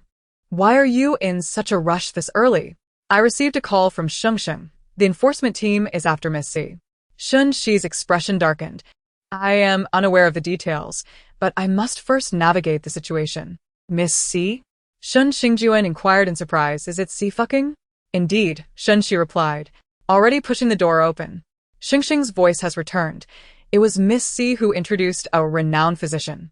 I must express my gratitude to her at the wedding ceremony. No. Wait a moment. Shen Xingjuan finally grasped the situation. Shi Yan is in the 4-9 city, and the young lady he brought along. Why do you need to involve yourself? Shi paused abruptly. She belongs to Shi Yan?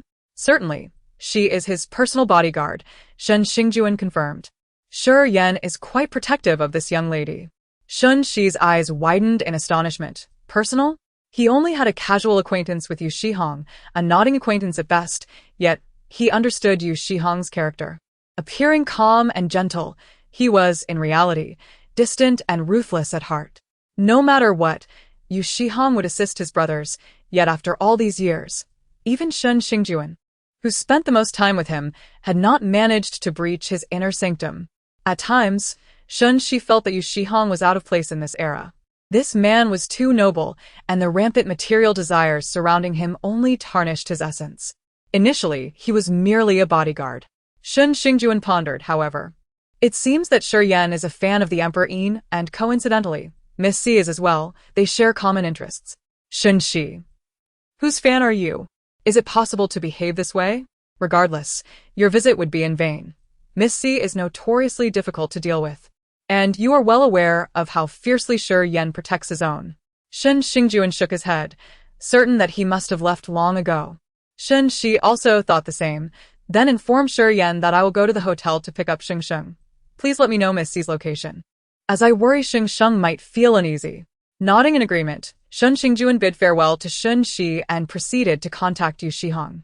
After relaying the information, he sighed. You know, Miss Xie is indeed quite popular. You must keep a close watch on her, or one day she might be whisked away by someone else. And you would be left regretting it. Yu Shihong raised an eyebrow, his tone cool and devoid of any discernible emotion. Is this all you wish to discuss with me? No, of course not. I was merely inquiring about the situation with Miss Xie.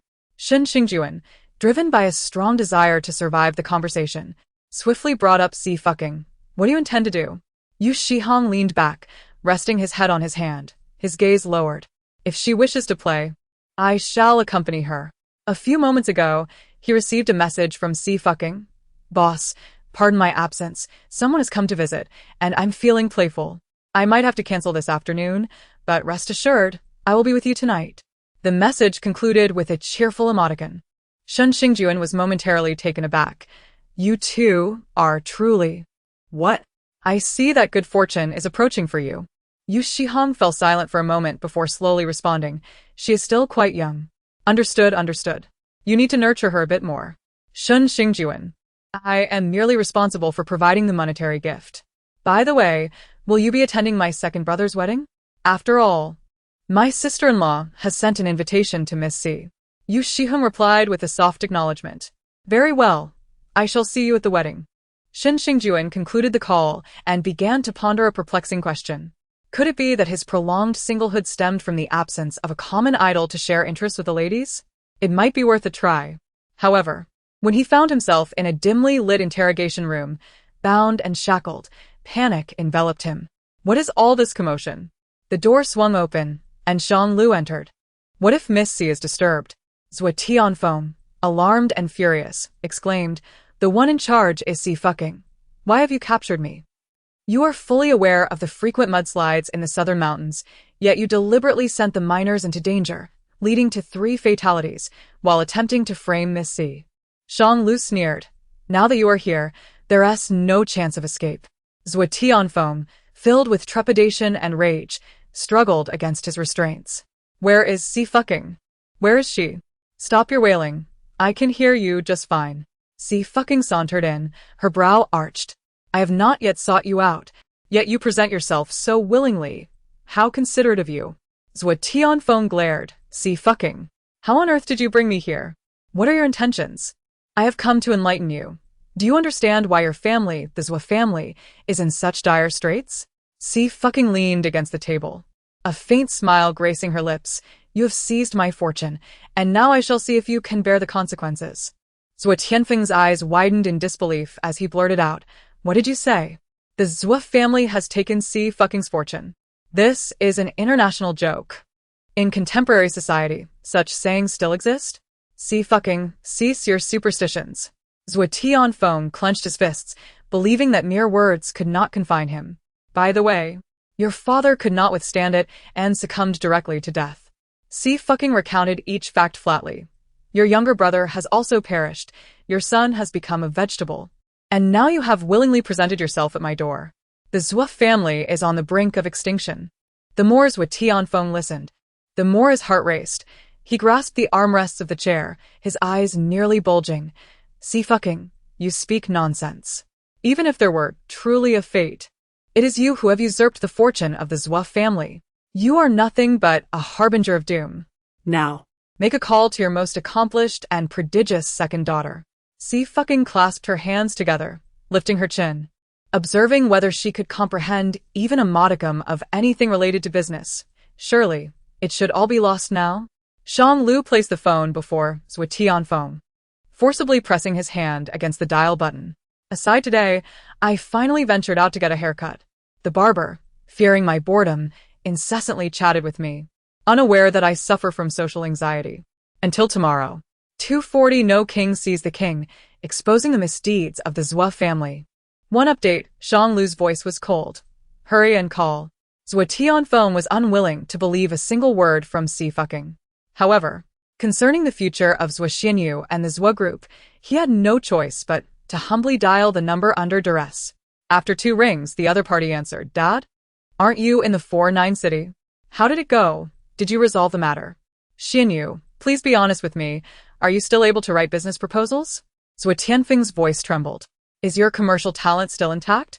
Zhou Xianyu's pupils constricted sharply, and she calmly replied, Dad, what are you talking about? Talent isn't something that comes and goes. I've simply been exhausted these days. However, Zhou Tianfeng knew Zhou Xianyu's character all too well. Upon hearing her words, his heart sank. Zhou Xianyu was immensely proud. Ever since the old masters were recognized her business acumen, he had taken her into the realm of commerce. And after being accustomed to the flattery of those around her, how could she possibly use fatigue as an excuse? The Zhou family had truly usurped Xie Suiying's fortune. Zhou Tianfeng stared blankly ahead, unresponsive even to Zhou Xianyu's voice calling him from the receiver. Shang Lu ended the call and turned to Xie Suiying. Miss C? Let's proceed according to the interrogation protocol. Xie Suiying stood up. The person in charge could be imprisoned for 20 years, correct? Yes, Shang Lu nodded. But if we lean towards severity, the death penalty is also an option. Very well. Xie Suiying's gaze fell on the dazed Zhou Tianfeng, and slowly she said, As you wish. Even though the situation was exceedingly absurd, Xie Tianfeng had no choice but to believe it at this point.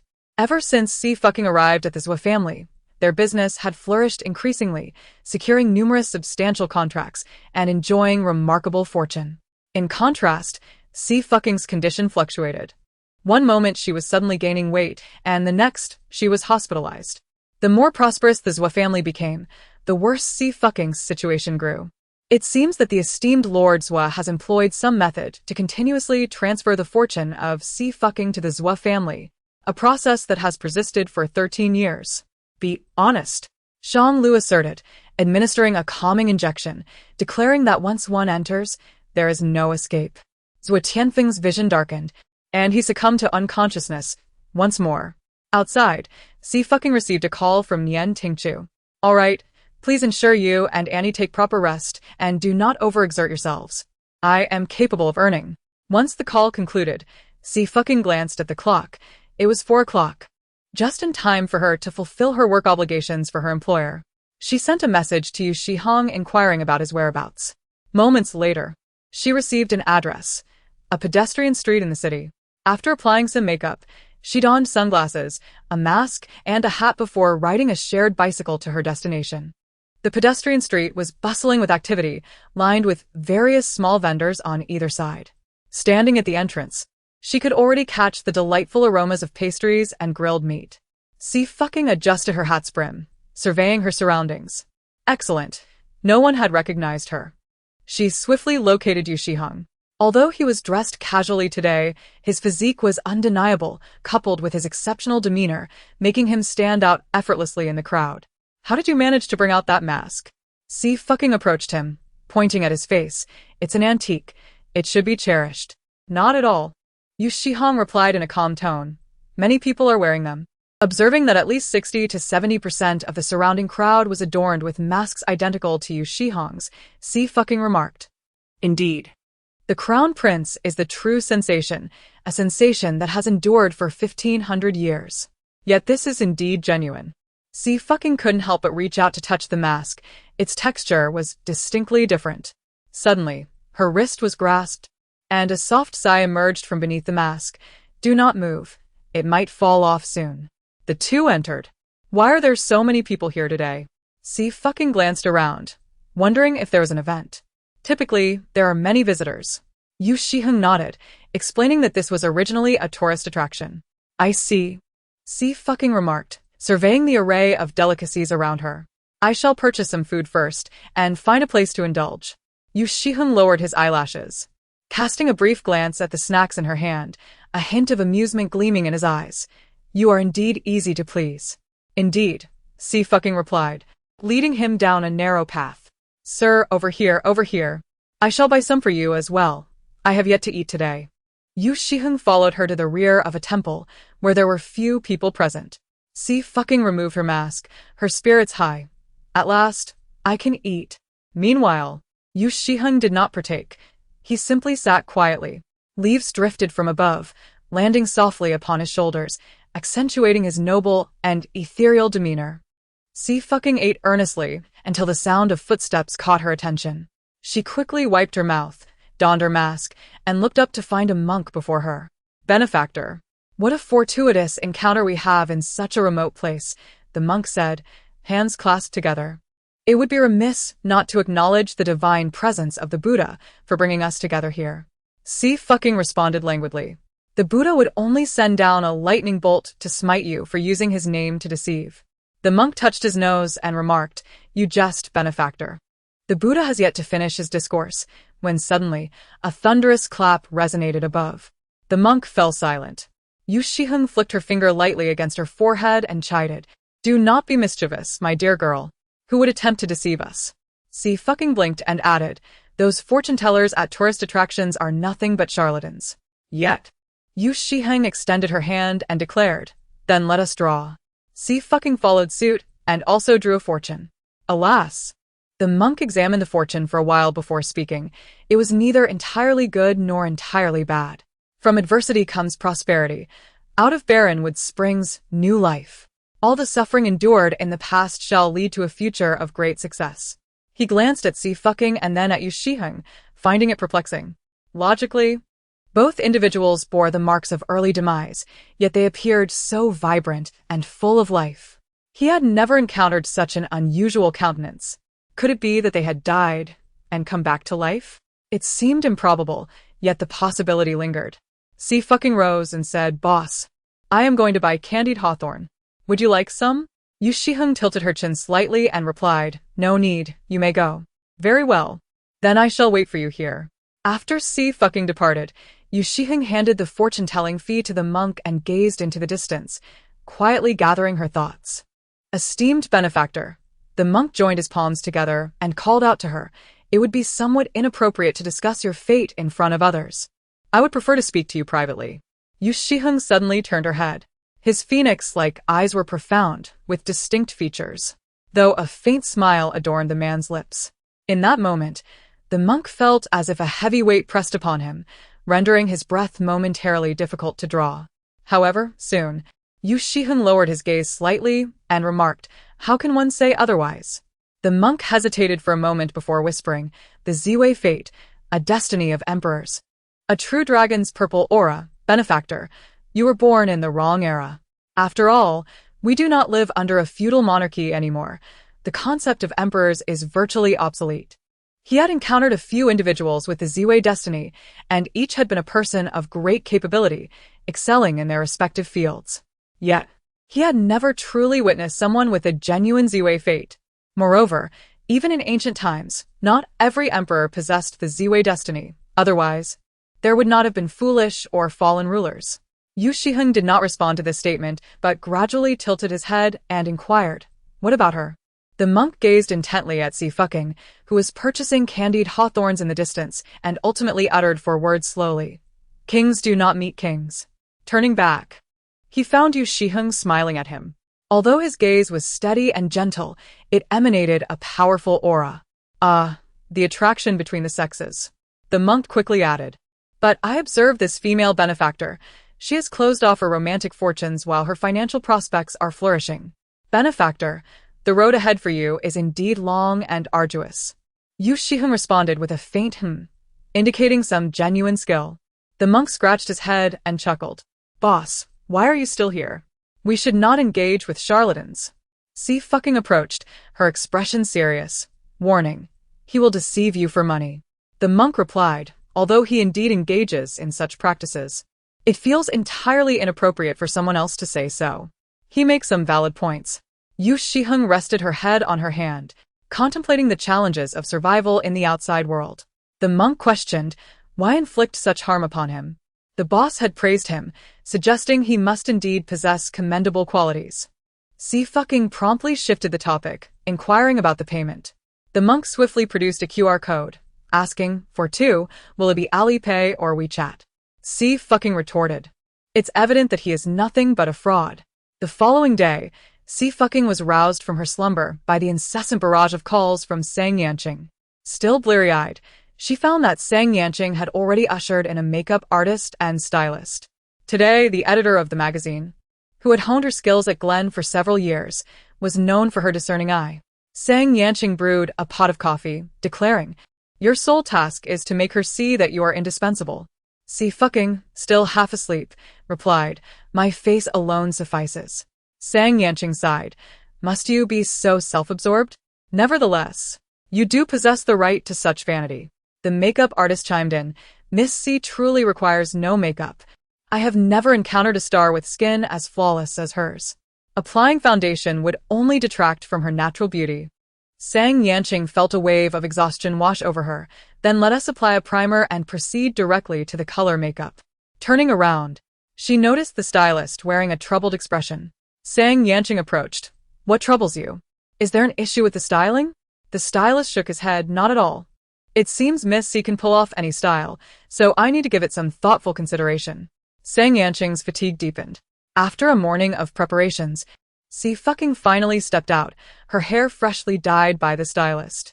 The deep crimson highlights and the vintage wave curls have significantly enhanced her aura. It is indeed perfect, Just as it should be. Sang Yanqing was exceedingly satisfied. The annual Era Gala was fast approaching, and her appearance would undoubtedly make her a red carpet sensation. The annual Era Gala is a highly significant event in the entertainment industry, held annually in early December in the 49 city. Xie fucking pondered the weather in 49 city at that time, raising her hand. Sister Sang, would you mind if I wore a down jacket and brought a thermos? Sang Yanqing smiled warmly. I do mind very much. She glanced at the time. Let's go have a meal. Our appointment is at 4. Xie fucking retorted. You scheduled it for 4, yet you made me rise at 6? It's better to be early than late. Sang Yanqing replied leisurely. Who knew you could style yourself so quickly? Next time, I'll let you sleep in a bit longer. The glimmer of hope in Xie fucking's eyes faded. Being a female star is truly exhausting. At that moment, in Lincheng, she feigned being engrossed in writing a project proposal. The assistant manager knocked on the door, stating, This is the project proposal we've drafted for your review. Xie Suiying maintained her composure. Please leave it here. After placing the proposal down, the assistant manager exited. Just as Xie Suiying was about to peruse it, she received a phone call from Madame Xie. Xie Suiying, something has happened. Your father has been arrested by the enforcement team in 49 city. Xie Suiying's expression shifted dramatically. Wasn't it supposed to be Xie fucking who was arrested? The head of the wilderness project is Xie fucking. How could it be Xie Tianfeng who was taken? I'm not sure. Madame Xie was in a state of panic. Xinyu, what shall we do? Your father has been arrested and our family has been left with nothing. In just a few short months, the Xie family faced utter devastation. This was an unforeseen calamity. Xie Suiying's hands trembled as despair enveloped her. She had lost her business acumen. Should her shortcomings be discovered, she would undoubtedly be expelled from the Xie group. If even Xie Tianfeng were to fall, both she and Madame Xie would be left utterly unanchored. Mother, please remain calm. Xie Suiying exhaled slowly. Xie fucking is a celebrity. We can leverage public opinion against her. I will take to Weibo, and you should reach out to acquaintances in Xie City to ascertain the situation and perhaps offer some financial inducements. After hanging up the phone, she immediately logged into Weibo, her expression cold as she targeted Xie fucking. Xie Suiying V. Xie fucking V. Could you elucidate why, following the construction site incident, you shifted the blame onto my father? How long did we support you? Even after achieving fame, you shouldn't drive someone to the brink, should you? Xie Suiying, having lost her business insight, was not as contemplative as before. She did not even bother to verify details before posting such a tweet. Any mention of Xie fucking garnered significant attention. Netizens and fans flocked to the scene. What is happening? Xie Suiying's words hold weight. She is a prodigy in business. And while you may not recognize her prowess, it is undeniable that she is formidable. There is no need for her to clash with Xie fucking. If this is true, Xie fucking does seem rather ungrateful. However, the Xie family has recently encountered a series of misfortunes. Those who have perished are indeed gone, and those who remain are left in a state of disarray. It seems they may have sown the seeds of their own misdeeds. After being enlightened by Lin Jihuan on the intricacies of utilizing social media platforms, Nian Ian has taken to visiting these discussions daily, occasionally even assisting in countering slander. Upon reading this particular Weibo post, he rushed out of his bedroom, exclaiming, Father, Mother, there has been a crisis. The family that adopted Sister Qingqing claims she is an ingrate. Nian Tingchu furrowed his brows, bewildered. He had yet to confront the Xie family regarding the abduction of Xie fucking. How dare they show their faces? Xinmian, we cannot allow the Xie family to defame Qingqing. Taking a deep breath, Nian Tingchu instructed, create an account on Weibo. We must voice our concerns. Even though Nian Hechuan has been deceased for many years, his daughter is not someone the Xie family can easily intimidate. Yi Xinmian's expression mirrored his cold resolve. Very well, I shall make our voices heard. Yi Xinmian, I am Qingqing's aunt. Not long ago, we located her along with her uncle and conducted a paternity test, image. The child has been found, and it is time to settle some scores.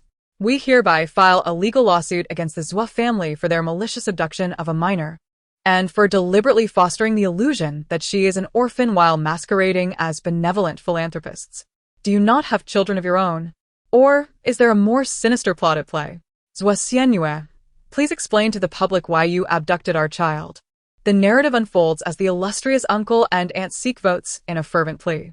Moments after, The scene is set for a captivating performance by Xie Suiying. Yi Zhenmian has posted a paternity test image, conveniently omitting the name of Yi Hechuan. This declaration was issued merely 5 minutes after Xie Suiying's Weibo post. Just as the curious online spectators were engrossed in their gossip, a twist emerged. Following her rise to fame through survival for 66 days, entertainment reporters and detractors meticulously uncovered Xie Suiying's background. It became evident that after the demise of the Xie patriarch, Xie Suiying and the Xie family parted ways abruptly. Once perceived as a member of a prominent family, she was revealed to be merely an orphan with an unfortunate lineage. Compounding this, recent events surrounding the Xie family led some netizens to speculate whether Xie Suiying might be a harbinger of misfortune, with her parents abandoning her out of fear of being cursed. Unexpectedly, Xie Suiying discreetly acknowledged a newfound relative. The tone of this announcement suggests that her kin hold her in high regard. Could it be that Xie Suiying has indeed found her true family? I initially thought her parents rejected her for being a girl, but surely she must have been quite beautiful in her youth. I would have cherished her as a treasure. I recall the media coverage at the time of the Xie patriarch's adoption of Xie Suiying, stating that her parents had perished, leaving her utterly alone. The local charity even awarded the Xie patriarch with a banner. Yet her family was right here. What kind of benevolence is that? Was she, in fact, a victim of malicious child trafficking, leaving her family searching for her for over a decade? What utter disgust! How dare you, Xie Suiying, questioned Xie Suiying. Your family has been estranged from her for over a decade. What audacity do you possess? Such pretentiousness is nothing but rubbish. I harbor reasonable suspicions regarding the Xie family's possible conspiracies, yet my mind cannot fathom the specifics. Xie Suiying was entirely unprepared for this confrontation. She thought she could engage in a battle of public opinion as she had before, only to be caught off guard by Xie Suiying's family, who seemingly materialized from nowhere. Her Weibo was inundated with vitriol aimed at her. Having been coddled since childhood, she had never encountered such hostility. Particularly after the decline of her business acumen, she found herself struggling to navigate various situations, her thoughts muddled. Confronted with Yi Zhenmian's statement, Xie Suiying was at a loss for how to respond. Her hands trembled as she dialed her grandmother, the matriarch of the Xie family. Grandmother, does Xie Suiying have family? To her astonishment, her aunt claimed that it was grandfather who had trafficked Xie Suiying. I couldn't help but laugh. Who doesn't know that grandfather found her abandoned on the street? Were it not for the scraps of food given to Xie Suiying by the old man, would she have survived until now? Absolutely not. The old matriarch was taken aback, exclaiming, "Your grandfather clearly stated that she has no family, that she is a discarded child, unwanted by anyone. Where could she possibly have family? It's utterly impossible. If she had family, how could they abandon her?" While the old matriarch had little understanding of destiny, she recognized that the fortune of Xie Suiying alone had propelled the Xie family to great heights, undoubtedly immense in magnitude. Despite the sluggishness of Xie Suiying's mind, she sensed the panic in the elder Xie matriarch. "Grandmother, what has transpired? Please tell me, what am I to do if you remain silent?" She clenched her teeth, resolved to express her desperation. "Grandmother, I have lost my business acumen. I implore you, reveal the truth." Upon hearing Xie Suiying's words, the elder Xie was not particularly surprised, yet her heart was heavy with sorrow. "I never anticipated it would come to this. After all the time we have nurtured her, granting you a modicum of business talent would not have been detrimental." In truth, even the elder Xie was oblivious to the events concerning Xie Suiying prior to her 5th year. The elder Xie had merely stumbled upon her while en route to Xie City. At that time, Xie Suiying had seemingly just escaped from some peril, her body marred with injuries and her limbs bearing the marks of ropes. The elder Xie had not given it a second thought. "What do you mean, grandmother? How is my business talent related to Xie Suiying? Did she bestow it upon me? What are you implying?" Xie Suiying was poised to inquire further when the office door was suddenly kicked open. Old Feng burst in, accompanied by several shareholders, all wearing grim expressions. Naturally, Old Feng had little concern for the Xie family's affairs. Even if they were to perish entirely, it would not affect him. However, as a shareholder of the Xie group, he could not ignore the consequences of Xie Suiying's online provocations. In less than half an hour, the The Zhua Group's stock plummeted by 5 points, resulting in losses exceeding 100 million. Xie Suiying, pack your belongings and leave at once. Old Feng showed her no semblance of leniency. Furthermore, if you wish to save your father, do not entertain thoughts of dragging the entire corporation into peril. Once you enter the enforcement team of the fourth Nine City, there will be no way out. Xie Suiying's expression shifted momentarily, and she pressed her lips together. Old Feng, I have completed the project proposal. It would not be too late for you to review it now. Finished? Old Feng had initially wished to cease further discourse with Xie Suiying, but upon receiving the proposal and glancing through it, his demeanor transformed entirely. Is this your work? Xie Suiying smiled faintly. Indeed, I had a concept in mind, but I aim to refine it further, which is why I completed it today. This proposal could be deemed the most exquisite one Old Feng had encountered in all his years. Instantly, all previous grievances were cast aside. Excellent, excellent. Old Feng expressed his satisfaction. You need not concern yourself with the online matters. As long as you can secure the Lin family's contract and achieve cooperation, what does it matter how frenzied the public opinion becomes? The public's memory is inherently fleeting. No one will remember for long, and soon they will be captivated by new events. We shall book our tickets right away and head to the fourth Nine City. The Xin family will host a wedding banquet in mid-month, and every family will attend. It is the perfect opportunity to engage in meaningful discussions with the Lin family. Old Feng decisively stated, Xianyu, the Zhua family is fortunate to have you. Xie Suiying felt a sheen of perspiration on her palm, but maintained her serene smile. Old Feng, you flatter me. Old Feng regarded her kindly. Xianyu, have you heard of the name Lin Qingchen? Seize the opportunity. Mr. Feng patted her shoulder, remarking that Mr. Lin, a highly sought-after doctor, remains unmarried. He suggested that a union between him and her, a prodigious business mind, would be an alliance of formidable strength. He also reassured her that the child trafficking matter was unrelated to her, given her youth at the time of her grandfather's passing and her father's arrest. He emphasized that her sole concern should be securing the deal. A play of light and shadow flickered in Xie Suiying's eyes before she acquiesced with a nod, stating her obedience to Mr. Feng. She resolved not to falter. The fate of Xue Tianfeng, with his preference for male heirs, was of no concern to her. After Mr. Feng's departure, Xie Suiying summoned the deputy manager, inquiring about the author of the day's exceptional proposal. The deputy manager, taken aback, replied that it was the work of an online freelancer, questioning if the proposal was unsatisfactory. Xie Suiying, with a hint of aloofness, clarified that she had other matters in mind and instructed the deputy manager to contact the individual, conveying her intention to offer them the position of her secretary. The deputy manager nodded in agreement, acknowledging the immense fortune that such a promotion would bestow upon the freelancer. Meanwhile, as Nian Tingxiu preferred to maintain a low profile online, Yi Jinmian acted as the public face. However, deeply concerned, he contacted Xie Suiying, voicing his worry that their actions might adversely affect her. Given the importance of background in the entertainment industry, Xie Suiying reassured him that there would be no repercussions, pausing momentarily before expressing her gratitude. Addressing him as uncle. In the early years, Nian Tingxiu cleared his throat, his voice hoarse, lamenting the inadequacy of his uncle, who could offer little assistance. As for your father, we are unable to provide you with a grander context. I do not require context, Xie Suiying smiled. Uncle, I am my own context. I have grown up and can now protect you.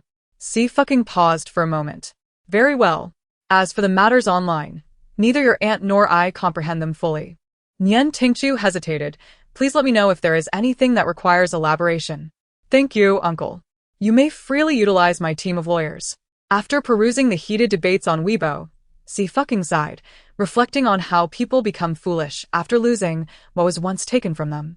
Sang Yanqing, not hearing clearly, inquired. What? Sister Sang. Xie Suiying rested her chin on her hand.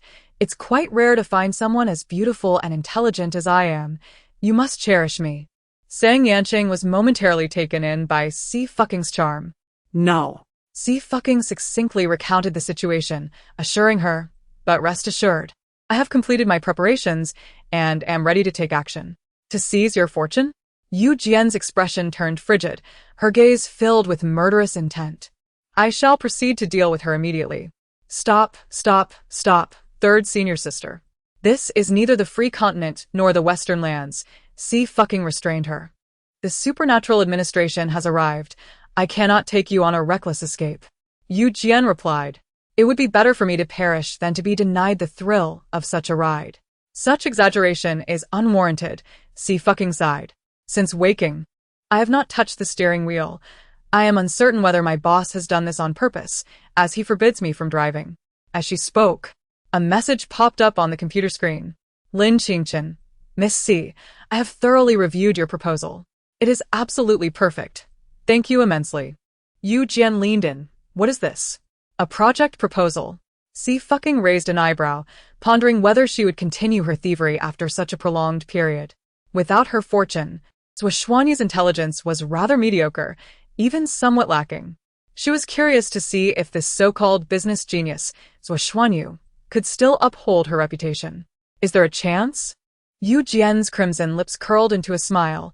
Count me in. Xie fucking closed her laptop. Certainly. 20 minutes later, the car came to a halt.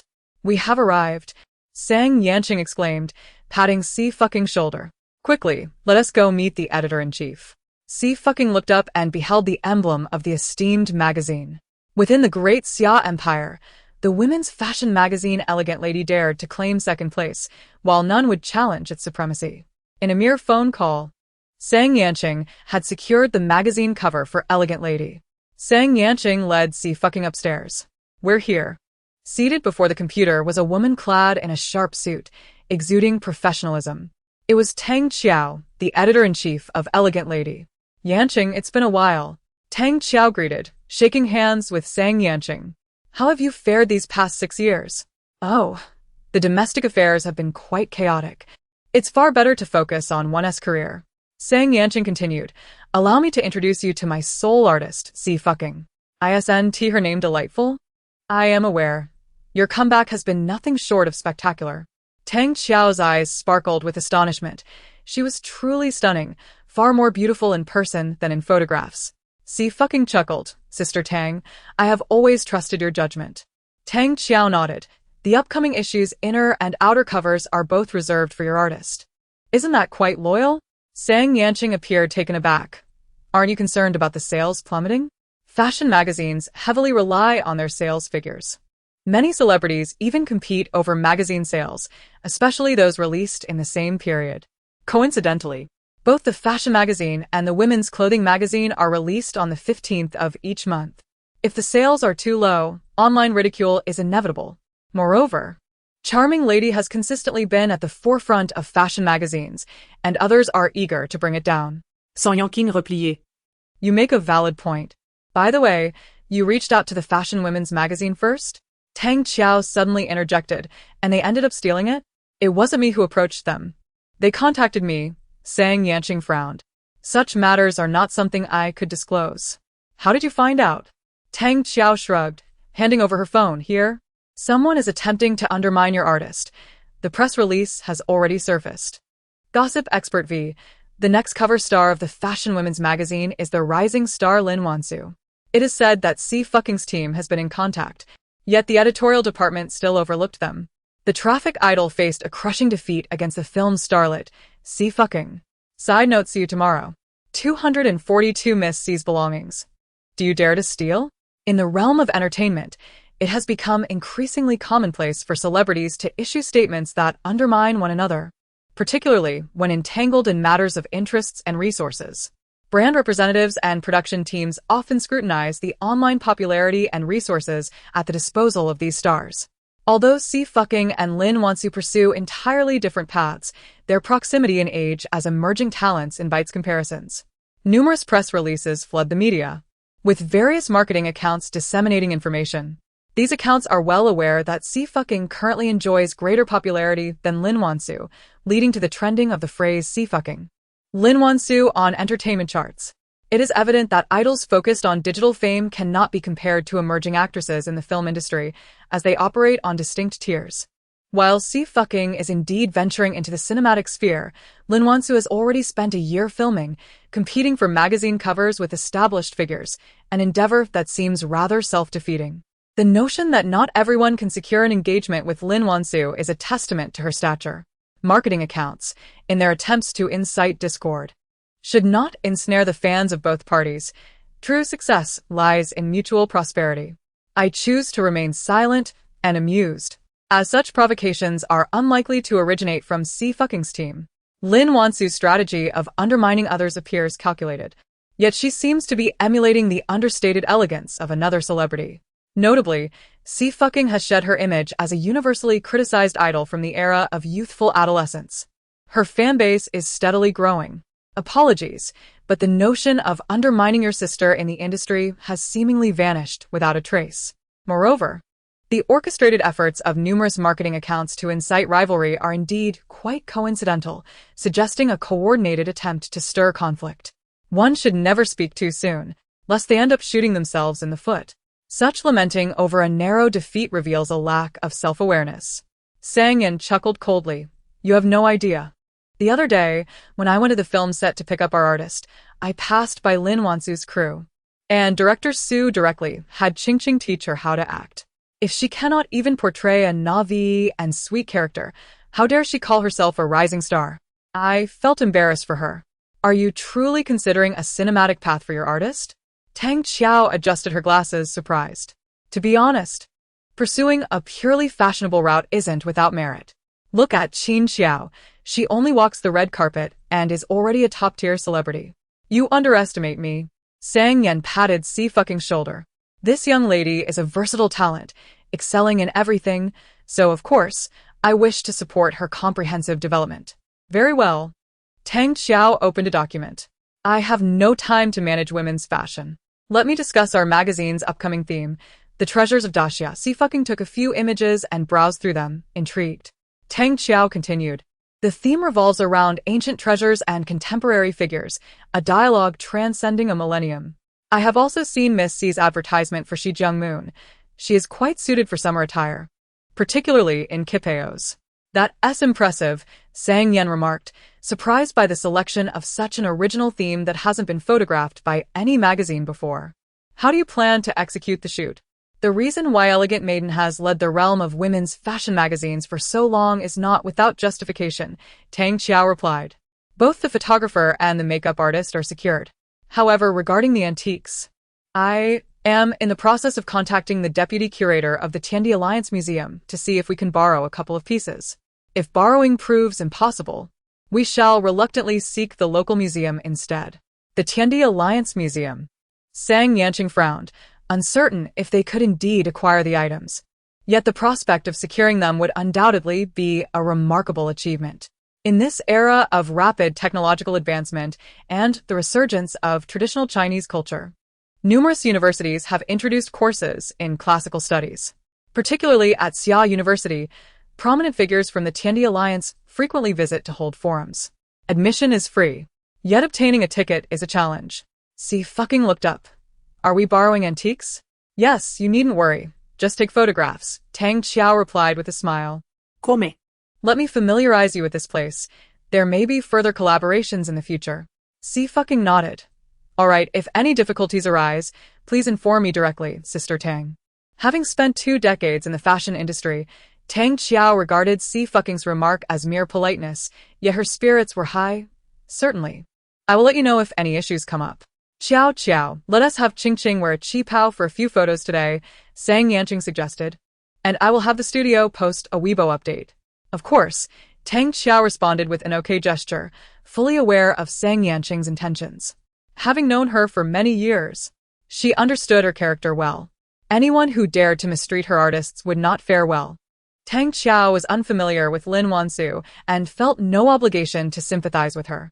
She instructed the photography and makeup teams to prepare for a preliminary fitting photo shoot.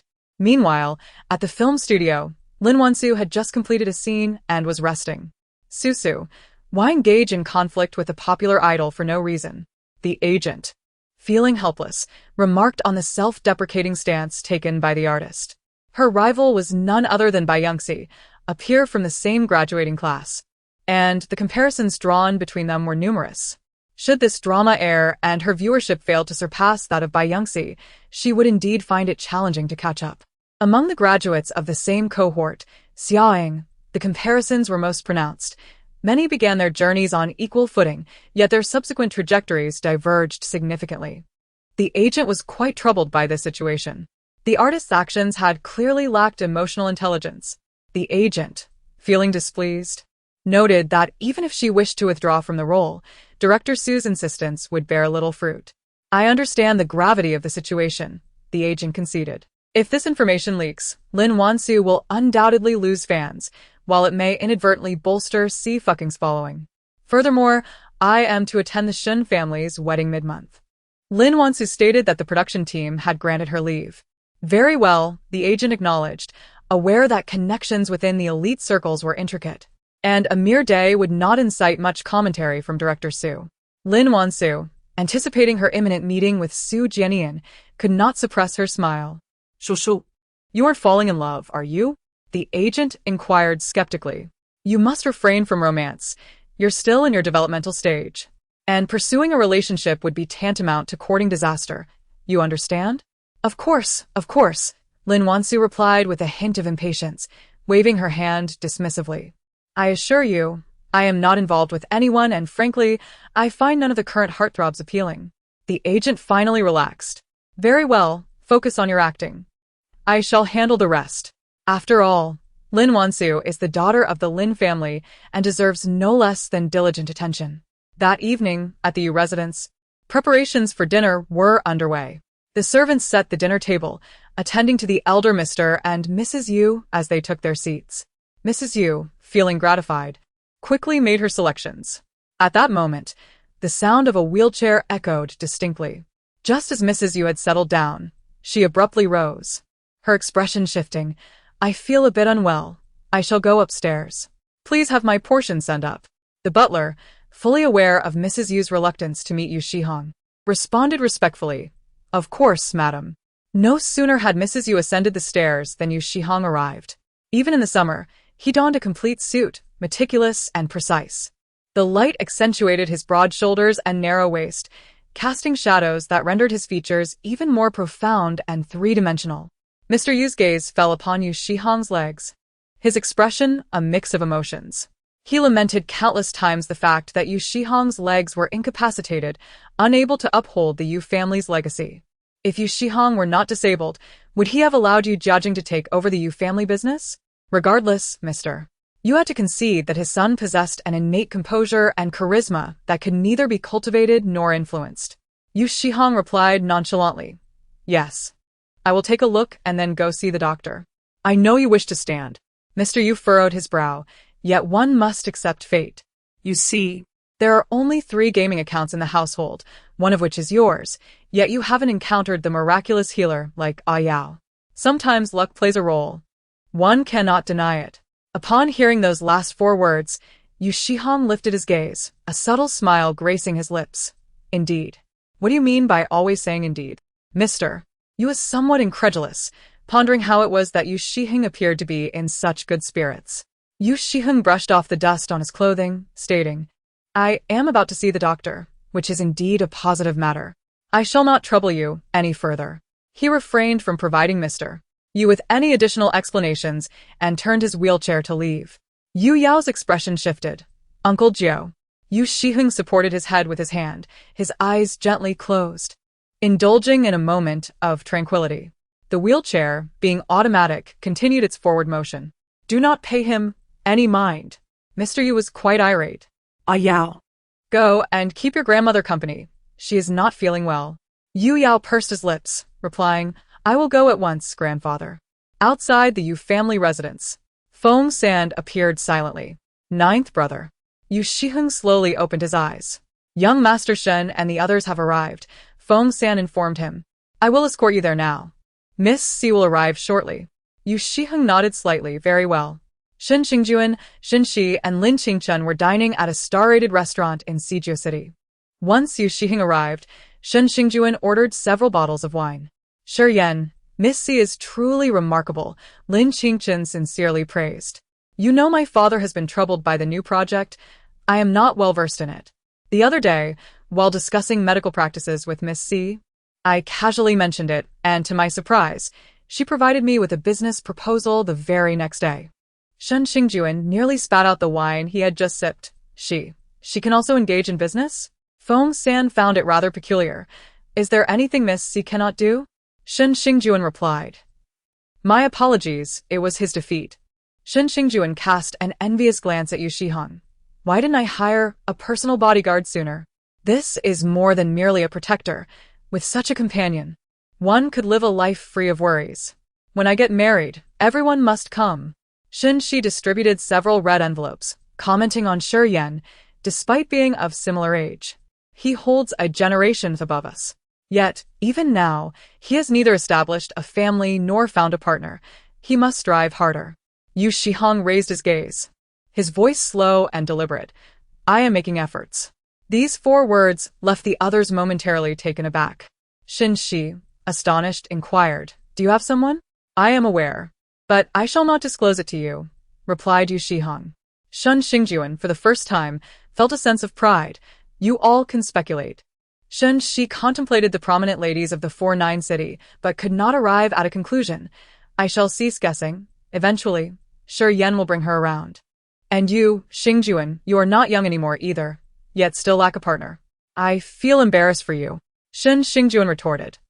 So today, I am the only one feeling heartbroken? But Qingchen has no one either. Shen Xingjuan shrugged. There are quite a few pursuing Qingchen, right? Lin Qingchen smiled gently. At present, I have no such intentions. Qingchen, Yu Shihong tilted his head. Yu Tang will enter school this September.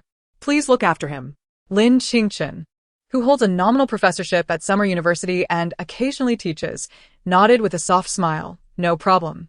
The following morning, Old Feng arrived at the designated location agreed upon with the Lin family, accompanied by Xie Suiying and several shareholders.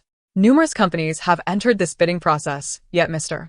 Feng remains confident that once the Lin family reviews the meticulously crafted proposal authored by Xie Suiying, they will undoubtedly favor the Xie family. After all, Xie Suiying's proposal is nothing short of perfection. Should the Lin family choose otherwise, it would constitute a significant loss. Mr. Lin, greetings. Allow me to introduce my junior, Xie Suiying, Mr. Feng said respectfully as he stepped forward. This proposal we present is her creation. I kindly ask you to review it. To Mr. Feng's surprise, Mr. Lin appeared rather indifferent. Let us proceed to the conference room, he suggested, casting a brief glance at Xie Suiying. The projection equipment is available. Please elucidate the operational model you have prepared. Of course, Mr. Feng replied, taken aback. Xianyu, you shall present your proposal. Xie Suiying slightly inclined her head. Greetings, Mr. Lin. I have heard of your esteemed name. Mr. Lin's expression was stern. I hope your proposal will yield surprises. Despite his words, his interest remained tepid. He had already received a proposal from Lin Qingchen that he deemed flawless, surpassing any he had encountered. The Xie family submission was merely an additional consideration. As they entered the conference room, the long table was filled with attendees. Xie Suiying opened her meticulously prepared PowerPoint presentation. Mr. Lin took a seat at the head of the table and began to peruse the proposal. Upon reading the first line, his demeanor shifted, and he swiftly flipped through the pages, ultimately reaching the last one. Veins protruded on his forehead as he struggled to contain his burgeoning fury. My thoughts are that on stage, Xie Suiying began, only to be abruptly interrupted. Smack! Mr. Lin slammed the proposal down onto the table in a fit of anger. His action startled the others into looking over. Old Feng was even more alarmed. Director Lin, this proposal. Director Lin raised a hand, stopping him from speaking, and instead looked at Xie Suiying. Miss Xie Suiying, Director Lin began, before you present your proposal, I have a few questions for you. Xie Suiying remained composed. Director Lin. Please ask. Director Lin's gaze was piercing. When did you complete this proposal? Xie Suiying had prepared for this question, and she answered unhurriedly. I officially finished the draft on August 8th. I revised and polished it extensively, creating a total of 7 versions. Director Lin nodded. You're saying that you single-handedly rushed to complete this proposal the day before yesterday? Xie Suiying nodded. Yes, that's correct. Director Lin continued. And during this process, absolutely no one assisted you? You definitely did not form a team to collaborate? Director Lin. Our Xianyu has been a business prodigy since she was young. Old Feng interjected promptly. The others in a group couldn't keep up with her ideas. Very well, a business prodigy, Director Lin nodded repeatedly, yes. I don't deny that the person who wrote this proposal is a business prodigy, and a rare one at that. A smile appeared on Old Feng's face. That's only natural. Xie Corporation has come this far thanks to Xianyu. She is definitely not in league with her father. As for the child abduction, alas, we are also heartbroken. Xie Xianyu remained reserved. Director Lin, you flatter me. Excellent. Lin Dong was utterly amused. Miss Xue's proposal, which I received last week, was identical, with not a single word altered. I would like to inquire of Miss Xue how her friend, Qing Chen, managed to painstakingly revise it and only completed the proposal on August 8th, after it was sent to him on August 2nd. As an aside, good morning. 243. Xie Xianyu is utterly defeated, a true commercial genius. In over 2 decades of navigating the business realm, Lin Baijian has never experienced such anger. This project is indeed challenging, prompting him to seek external bids and welcome talent. As long as a competent proposal is presented, it matters not who submits it. Otherwise, given the Xue family's standing, they would lack the qualifications to collaborate with the Lin family. Unfortunately, Lin Baijian's only son, Lin Qingchen, lacks any notable acumen in business, rendering him incapable of succeeding his father. Naturally, he is eager to send Lin Qingchen abroad for further education, as a medical career holds great promise. Yet the Lin family's traditional business cannot simply be abandoned. Lin Baijian has been troubled for quite some time, losing a considerable amount of hair in the process. There are competitors in the 4-9 city vying for this project as well, including the Li family and the Lu family. Just a week ago, Lin Baijian received an email from Lin Qingchen containing a flawless proposal. He learned that it was crafted by a friend of Qingchen's, who had heard of the Lin family's plight. With such a perfect proposal in hand, Lin Baijian approached today's meeting with the Xue group with an attitude of mere observation. Who could have anticipated witnessing a blatant act of plagiarism? As soon as these words were spoken, not only was Xie Suiying taken aback, but even Old Feng and the other shareholders from the Xue and Lin families were left in a state of disbelief. It was inconceivable. Xie Suiying's hands trembled slightly, yet she resolutely denied it, asserting, "This is indeed my work. I merely sought advice from others during the writing process. The editing and proofreading were solely my endeavors."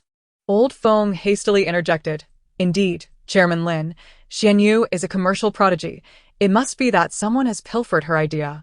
At this point, they still refused to acknowledge the truth. Lin Baijian nodded, his voice icy. "All right, then let us examine the timestamp on this email."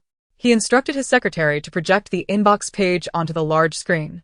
The timestamp revealed that the email was received on the evening of August 2nd at 7:43 p.m., with the attachment being the project proposal, identical in every word to the ones Xie Xianyu had submitted.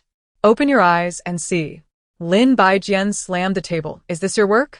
Xie Xianyu was utterly unhinged this time, exclaiming, "This is impossible." When Old Feng had provided her with the project materials, it was after August 2nd. After she handed it to the deputy manager, another day had passed.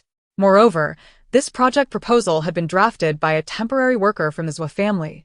How could Lin Baijian possibly have received an identical version so early? Yet, time cannot be deceived. In the presence of this email, Xie Xianyu's claims of repeated revisions and late-night modifications became nothing but a farce. Under the scrutinizing gazes, Xie Xianyu's ears buzzed, and her vision darkened. She was acutely aware that she lacked the capability to complete a project proposal, yet she never anticipated being exposed in such a manner. "It was not your creation. You stole it?" Old Feng felt an overwhelming sense of disbelief. "However, this proposal was undeniably your signature style. How could it possibly not be your creation?" Over the years, the major projects of the Xue group had been overseen by Xie Xianyu, and Old Feng was acutely aware of her distinctive approach. Thus, when Xie Xianyu submitted this proposal, he did not suspect anyone else had penned it. Rather, he was astonished by her remarkable progress. To his dismay, it turned out she had appropriated someone else's ideas. Not only had she stolen, but she had also pilfered the proposal of a friend of Lin Qingchen. This act severed her ties with the Xue family's future. How utterly foolish. Enraged, Old Feng stepped forward and raised his hand, delivering a stinging slap across Xie Suiying's face. "You are utterly foolish." Xie Suiying's head was sharply turned by the force of the blow, leaving a clear handprint on her right cheek. Yet, she stood there, dazed and despondent. "Is this truly your usual style?" Lin Baijian interjected. "Does this mean that, apart from this proposal, the previous projects from your family were also derived from theft?" Xie Suiying's complexion gradually paled, and she hurriedly lifted her gaze. I did not. I wasn't he. However, she found herself lacking any compelling arguments to defend her actions. It dawned on Xie Suiying that her previous success in crafting proposals had not stemmed from her own ingenuity. Rather, it felt as if the ideas had been implanted in her mind without any effort on her part. How could her innate talent simply evaporate? Where had her commercial acumen gone? It appeared that the title of business genius she had claimed was also stolen, and she showed no signs of remorse. Lin Baijian possessed a keen perception, immediately discerning the fluster of Xie Suiying. With a heavy scoff, he recounted how he had repeatedly inquired whether she had independently crafted the work, affording her countless opportunities, yet she remained obstinate. Having occupied the position of chairman for over a decade, Lin Baijian's formidable presence was unmatched by Xie Suiying's lack of business acumen.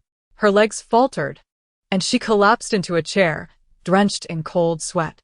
"Enough, be gone," he declared, not even casting a glance in her direction. "I have stated that the individual who authored this proposal is a genius. Regrettably, that genius is not you. I detest thieves. And it is truly unfortunate for your Xie family." Old Feng's heart sank as he opened his mouth to speak. Chairman Lin Wei. But the words eluded him. Lin Baijian's implication was clear. The Xie family should abandon any hopes of engaging in future business discussions.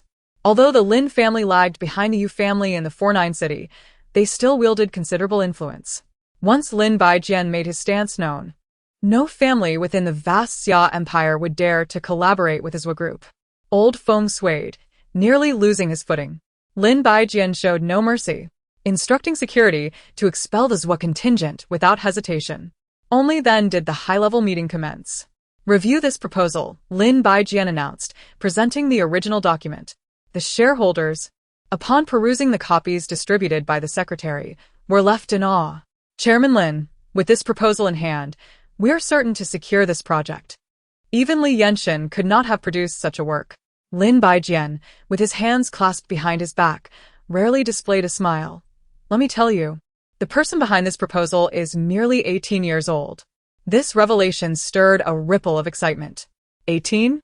"Mr. Lin, we absolutely must recruit her into our group." Indeed. "We cannot allow her to be poached," another chimed in. "I would love to, but she is quite occupied. She's a young lady and a superstar, after all." Lin Baijian waved his hand dismissively. "Oh, by the way, once we secure this project, I plan to distribute RM products as company gifts. Miss Xie is the spokesperson for RM, which should help boost her sales." The shareholders, though not deeply versed in the entertainment industry, were certainly familiar with RM.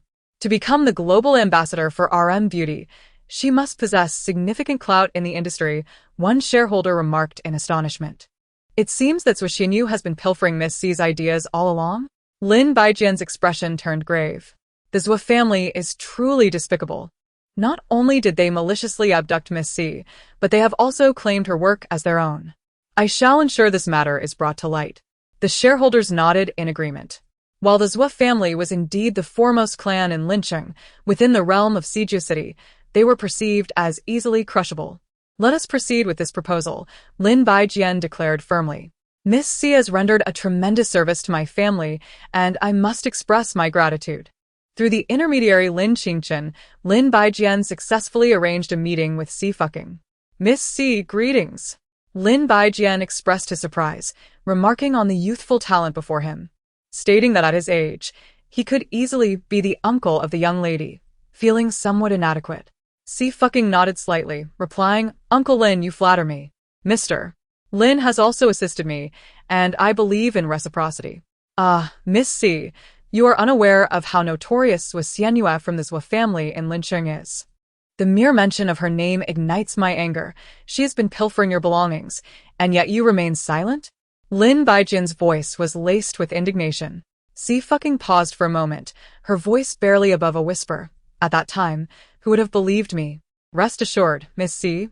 I shall ensure that your name is cleared in this matter, Lin Baijian insisted, his frustration intensifying.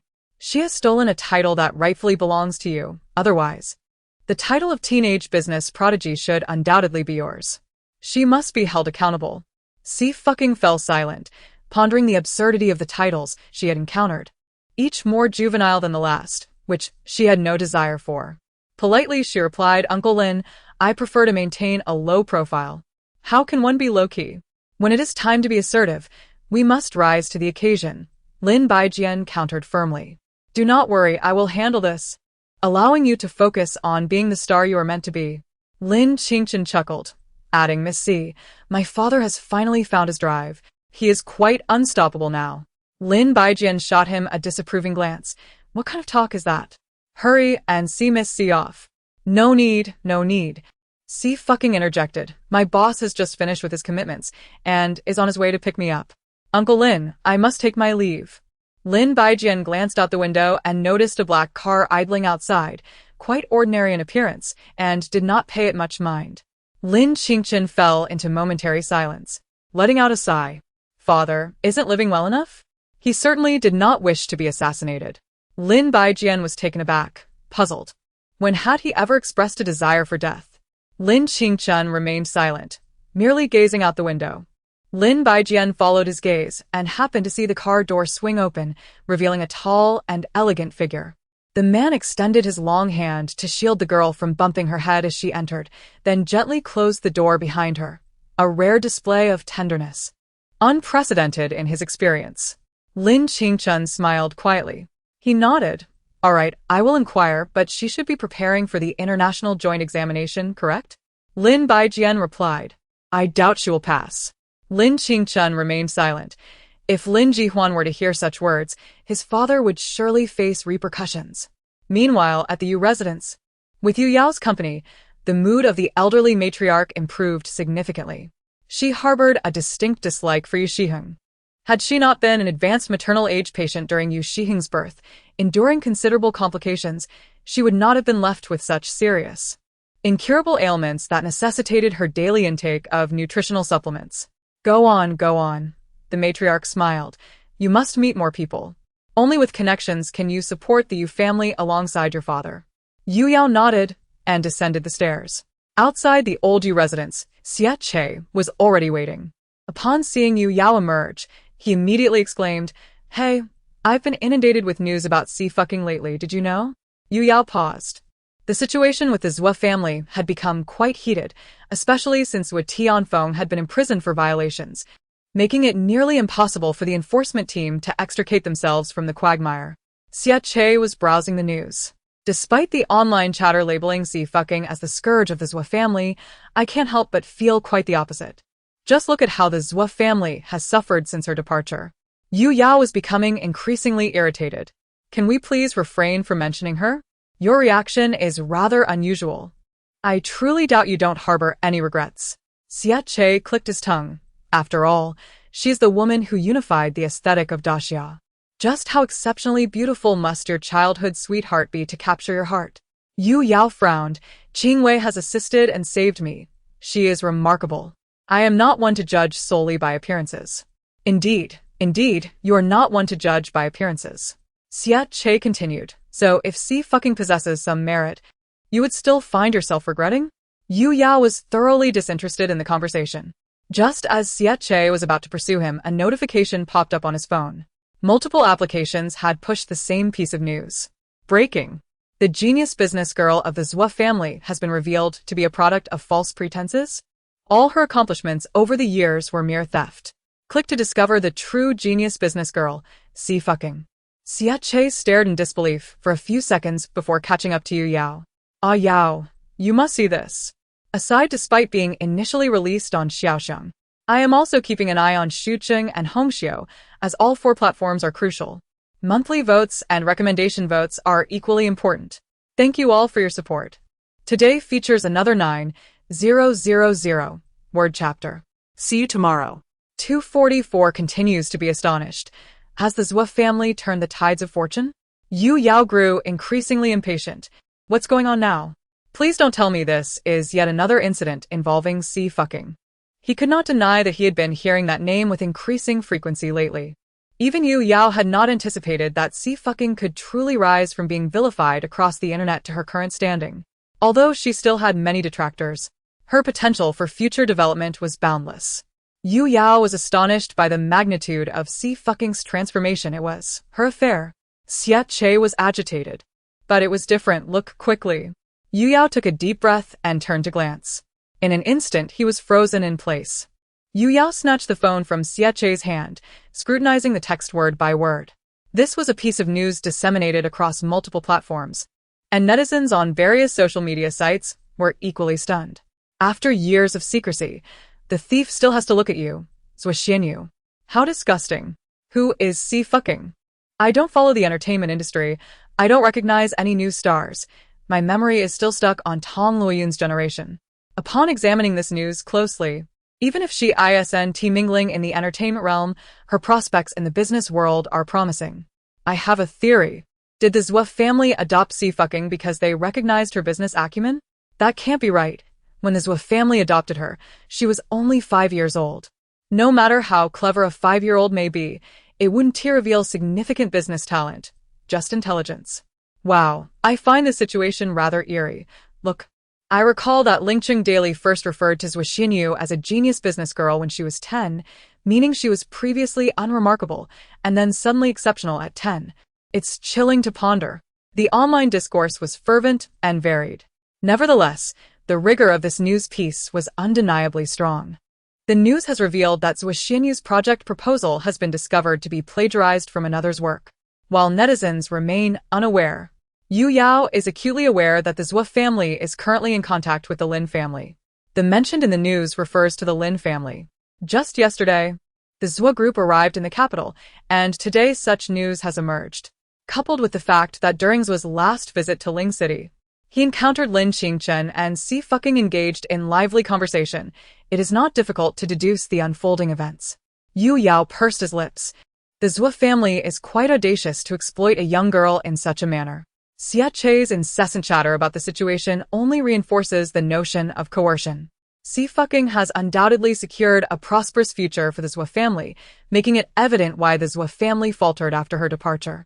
Yu Yao, weary of the incessant gossip, acknowledges Xie Fuiying's excellence, yet insists she cannot be compared to Ji Qingwei, whose name does not even belong in the same breath. This incident has spiraled into a significant controversy. Following the news coverage, several major corporations have issued announcements terminating their collaborations with the Xie family, simultaneously extending an invitation for Xie Fuiying to join their ranks as a general manager. The fans of Mu Xie are now restless. If Xie Fuiying truly withdraws from the entertainment industry to pursue business, what will become of them? Consequently, they began to inundate Xie Fuiying's Weibo with playful pleas for selfies, expressing sentiments such as, "Darling, promise me that even if you retire, you'll share more photos, okay? And I have a dreadful premonition that the competition for my beloved will only intensify." Despite their concerns, the fans jubilantly commenced a lottery event. Meanwhile, Xie Suiying faces the first major crisis of her 20-plus years of life. Before she even reaches the airport, she is besieged by a throng of reporters. "Are you not Miss Xie Suiying? May I inquire if you do not feel a pang of shame for years of appropriating Miss Xie's creativity?" Miss Xie Suiying, is the abduction of Miss Xie by the Xie family merely a means to facilitate your theft of her work? Without Miss Xie, what else do you possess, Miss Xie? The questions grew ever sharper, pressing in upon her. Xie Suiying felt her head swell with indignation, a buzzing in her ears. How could these reporters dismiss all her past achievements simply because she had once borrowed someone else's proposal? Those were her creations. What connection did they have with Xie Fuiying? Another reporter thrust a microphone toward her. "Miss Xie, netizens are asking if you employed any other special methods. It is said that there are folk remedies for borrowing luck and life." A cold sweat broke out as Xie Suiying recalled the old lady's cryptic remarks. Losing her composure, she shouted, "I don't know. I know nothing." Without a moment's hesitation, Xie Suiying pushed past the reporters and dashed into the airport. The airport screens continued to broadcast news of her purported theft of Xie Fuiying's accomplishments. Other passengers glanced her way, whispering and pointing. Xie Suiying clenched her fists, her breath quickening. The following day, at noon, Xie inquired about the progress of Tang Qiao's lead photo shoot. All right, no problem. Then it will be sent out this evening. Just as she was about to end the call, she heard Tang Qiao's voice again. Yanqing, you really shouldn't have chosen fashion women's wear. You don't understand that the chief editor only came on board 3 years ago, and her style is rather off-putting. As I peruse Weibo, I come across a recently leaked video that truly showcases her audacity, as it blatantly shifts the blame onto your artist. Just moments ago, Yanqing furrowed her brow, inquiring, let me take a look. The video features an interview with the editor-in-chief of Fashion Women's Wear. A reporter posed the question of whether Xie Suiying was genuinely competing with Lin Wansu for the cover of Fashion Women's Wear. The editor-in-chief chuckled lightly, explaining, the term competition seems rather inappropriate. We simply feel that Miss Xie does not align with the theme of our upcoming issue. The upcoming theme is literature, and indeed, Miss Xie is not particularly suitable, which is why our consistent choice has been Miss Lin, whose appearance aligns perfectly with the theme. The comments erupted in laughter. It's as if they were about to declare that Xie Suiying is a product of the 9-year education system. Xie Suiying's abysmal academic credentials are beyond redemption. Even the most illustrious figures cannot cleanse that. This is not mere criticism. Xie Suiying hasn't even completed high school, while Lin Wansu scored over 500 in the college entrance examination. A score above 500 is considered impressive among art students. Come on, use your brains. Xie Suiying is recognized as a commercial prodigy. Can she truly be deemed illiterate? Yet, the majority of comments continued to mock Xie Suiying as a product of the 9-year education system. After watching, Yanqing felt a sense of relief rather than anger. This is indeed a flaw of yours. Xie Suiying, who was engrossed in embroidery, looked up and asked, huh? We need not invite our other teachers, nor will we require them. Instead, I shall arrange for you to have a mentor in academia. Yanqing pondered for quite some time, acknowledging that although her primary focus was the entertainment industry, her academic pursuits should not be neglected. Without further ado, she swiftly downloaded a set of exam questions from the internet, printed them out, and placed them before Xie Suiying. Take a look. Are these questions difficult? If so, we can choose another set. Xie Suiying examined the carefully selected middle school questions Yanqing had provided. After a few seconds, she slowly replied, Sister Sang, I don't think I'm that foolish. You are not foolish. You are a business prodigy, Yanqing sighed. However, the Xie family had you drop out in the 3rd year of junior high, and we need to obtain a university degree. That is true, Xie Suiying mused. But instead of attending classes, let's just take the exam directly. If we miss it this year, we can aim for the college entrance examination next year. Yanqing was taken aback. Are you serious? Indeed, she could reach out to acquaintances to help Xie Suiying secure high school enrollment, allowing her to advance directly to high school. Yet, it would depend on her entrance exam scores. If they were too low, the school would certainly reject her. Moreover, with August already upon them, there was less than a year until the next college entrance examination. The schedule she had arranged for Xie Suiying extended into next year, leaving little time for studying. Xie Suiying propped her chin on her hand, smiling brightly. Sister Sang. Yanqing stared at Xie Suiying for a full minute, confirming she was not merely boasting, and finally conceded. All right, since you insist, I will trust you. You will participate in the college entrance examination next year, and we will aim for you to directly enter the 3rd year of high school. Xie Suiying lazily waved her hand. Understood. Let me think. We can forget about Summer University-affiliated high school and Beizhou No. 1 high school. Those two are among the top-ranked schools. Yanqing furrowed her brow, suggesting, I should find you an art school. What do you think of Beizhou No. 1 high school? Xie Suiying, appearing rather indifferent, replied, My cousin happens to be in his final year as well. Although I'm not attending school, I can supervise him while he completes his assignments. You genuinely wish to attend Beizhou No. 1 high school? Yanqing was taken aback. Gaining admission to that institution was no small feat, and she had no connections there. I will inquire with Mr. Yu first. Once Yanqing left, Yuejian rested her head on Xie Suiying's shoulder, laughing so heartily that she could hardly lift herself. Your agent is quite amusing. If she knew you were the mechanical queen researching anti-gravity armor, would she be frightened to death? Where does such melodramatic terminology come from? Xie Fuiying's expression remained unchanged. What relevance does it have to me? By the way, Yue Jian continued. Since you departed, this experiment has been put on hold. She paused. If even you could be killed in an explosion, no one dares to touch this experiment. Xie Fuiying narrowed her eyes slightly and replied coolly, I was indeed killed in an explosion, but it was not necessarily due to the experiment. With master in seclusion and senior brother traveling far and wide, we can only rely on the second brother. Yue Jian sighed, hoping he would make some progress. Just then, Sang Yanqing re-entered, announcing, Ching Ching, Mr. Yu wants you to go over by yourself. The car is waiting downstairs. Xie Fuiying stood up, saying coming.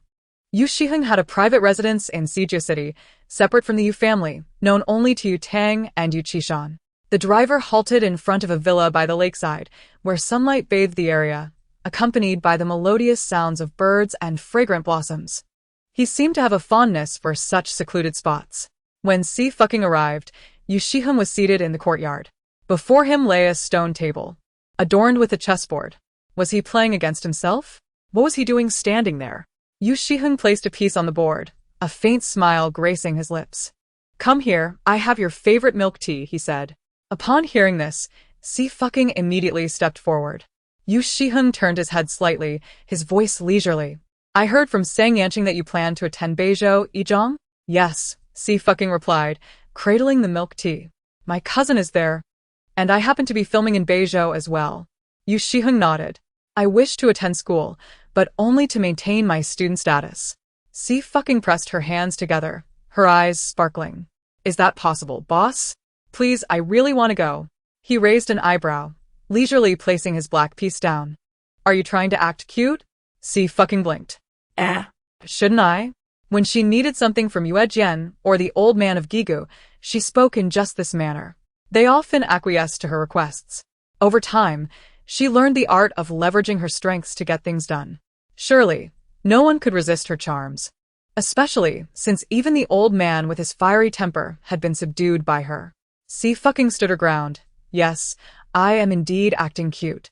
Yu Shiheng lifted his hand, gently ruffling her hair, seemingly letting out a soft sigh. Such behavior does seem rather juvenile, my dear. How is it juvenile? Xie Fuiying retorted. Can't an adult act cute? I could be 800 years old and still act cute. Yu Shiheng chuckled softly. You may act cute. Then go ahead, he said. I'll have the vice principal come over. It's all up to you. Of course, Xie Fuiying responded with an okay gesture. He paused for a moment, smiling as he locked eyes with her. Try not to frighten anyone. Xie Fuiying cheerfully took a big sip of her milk tea. I'll do my best.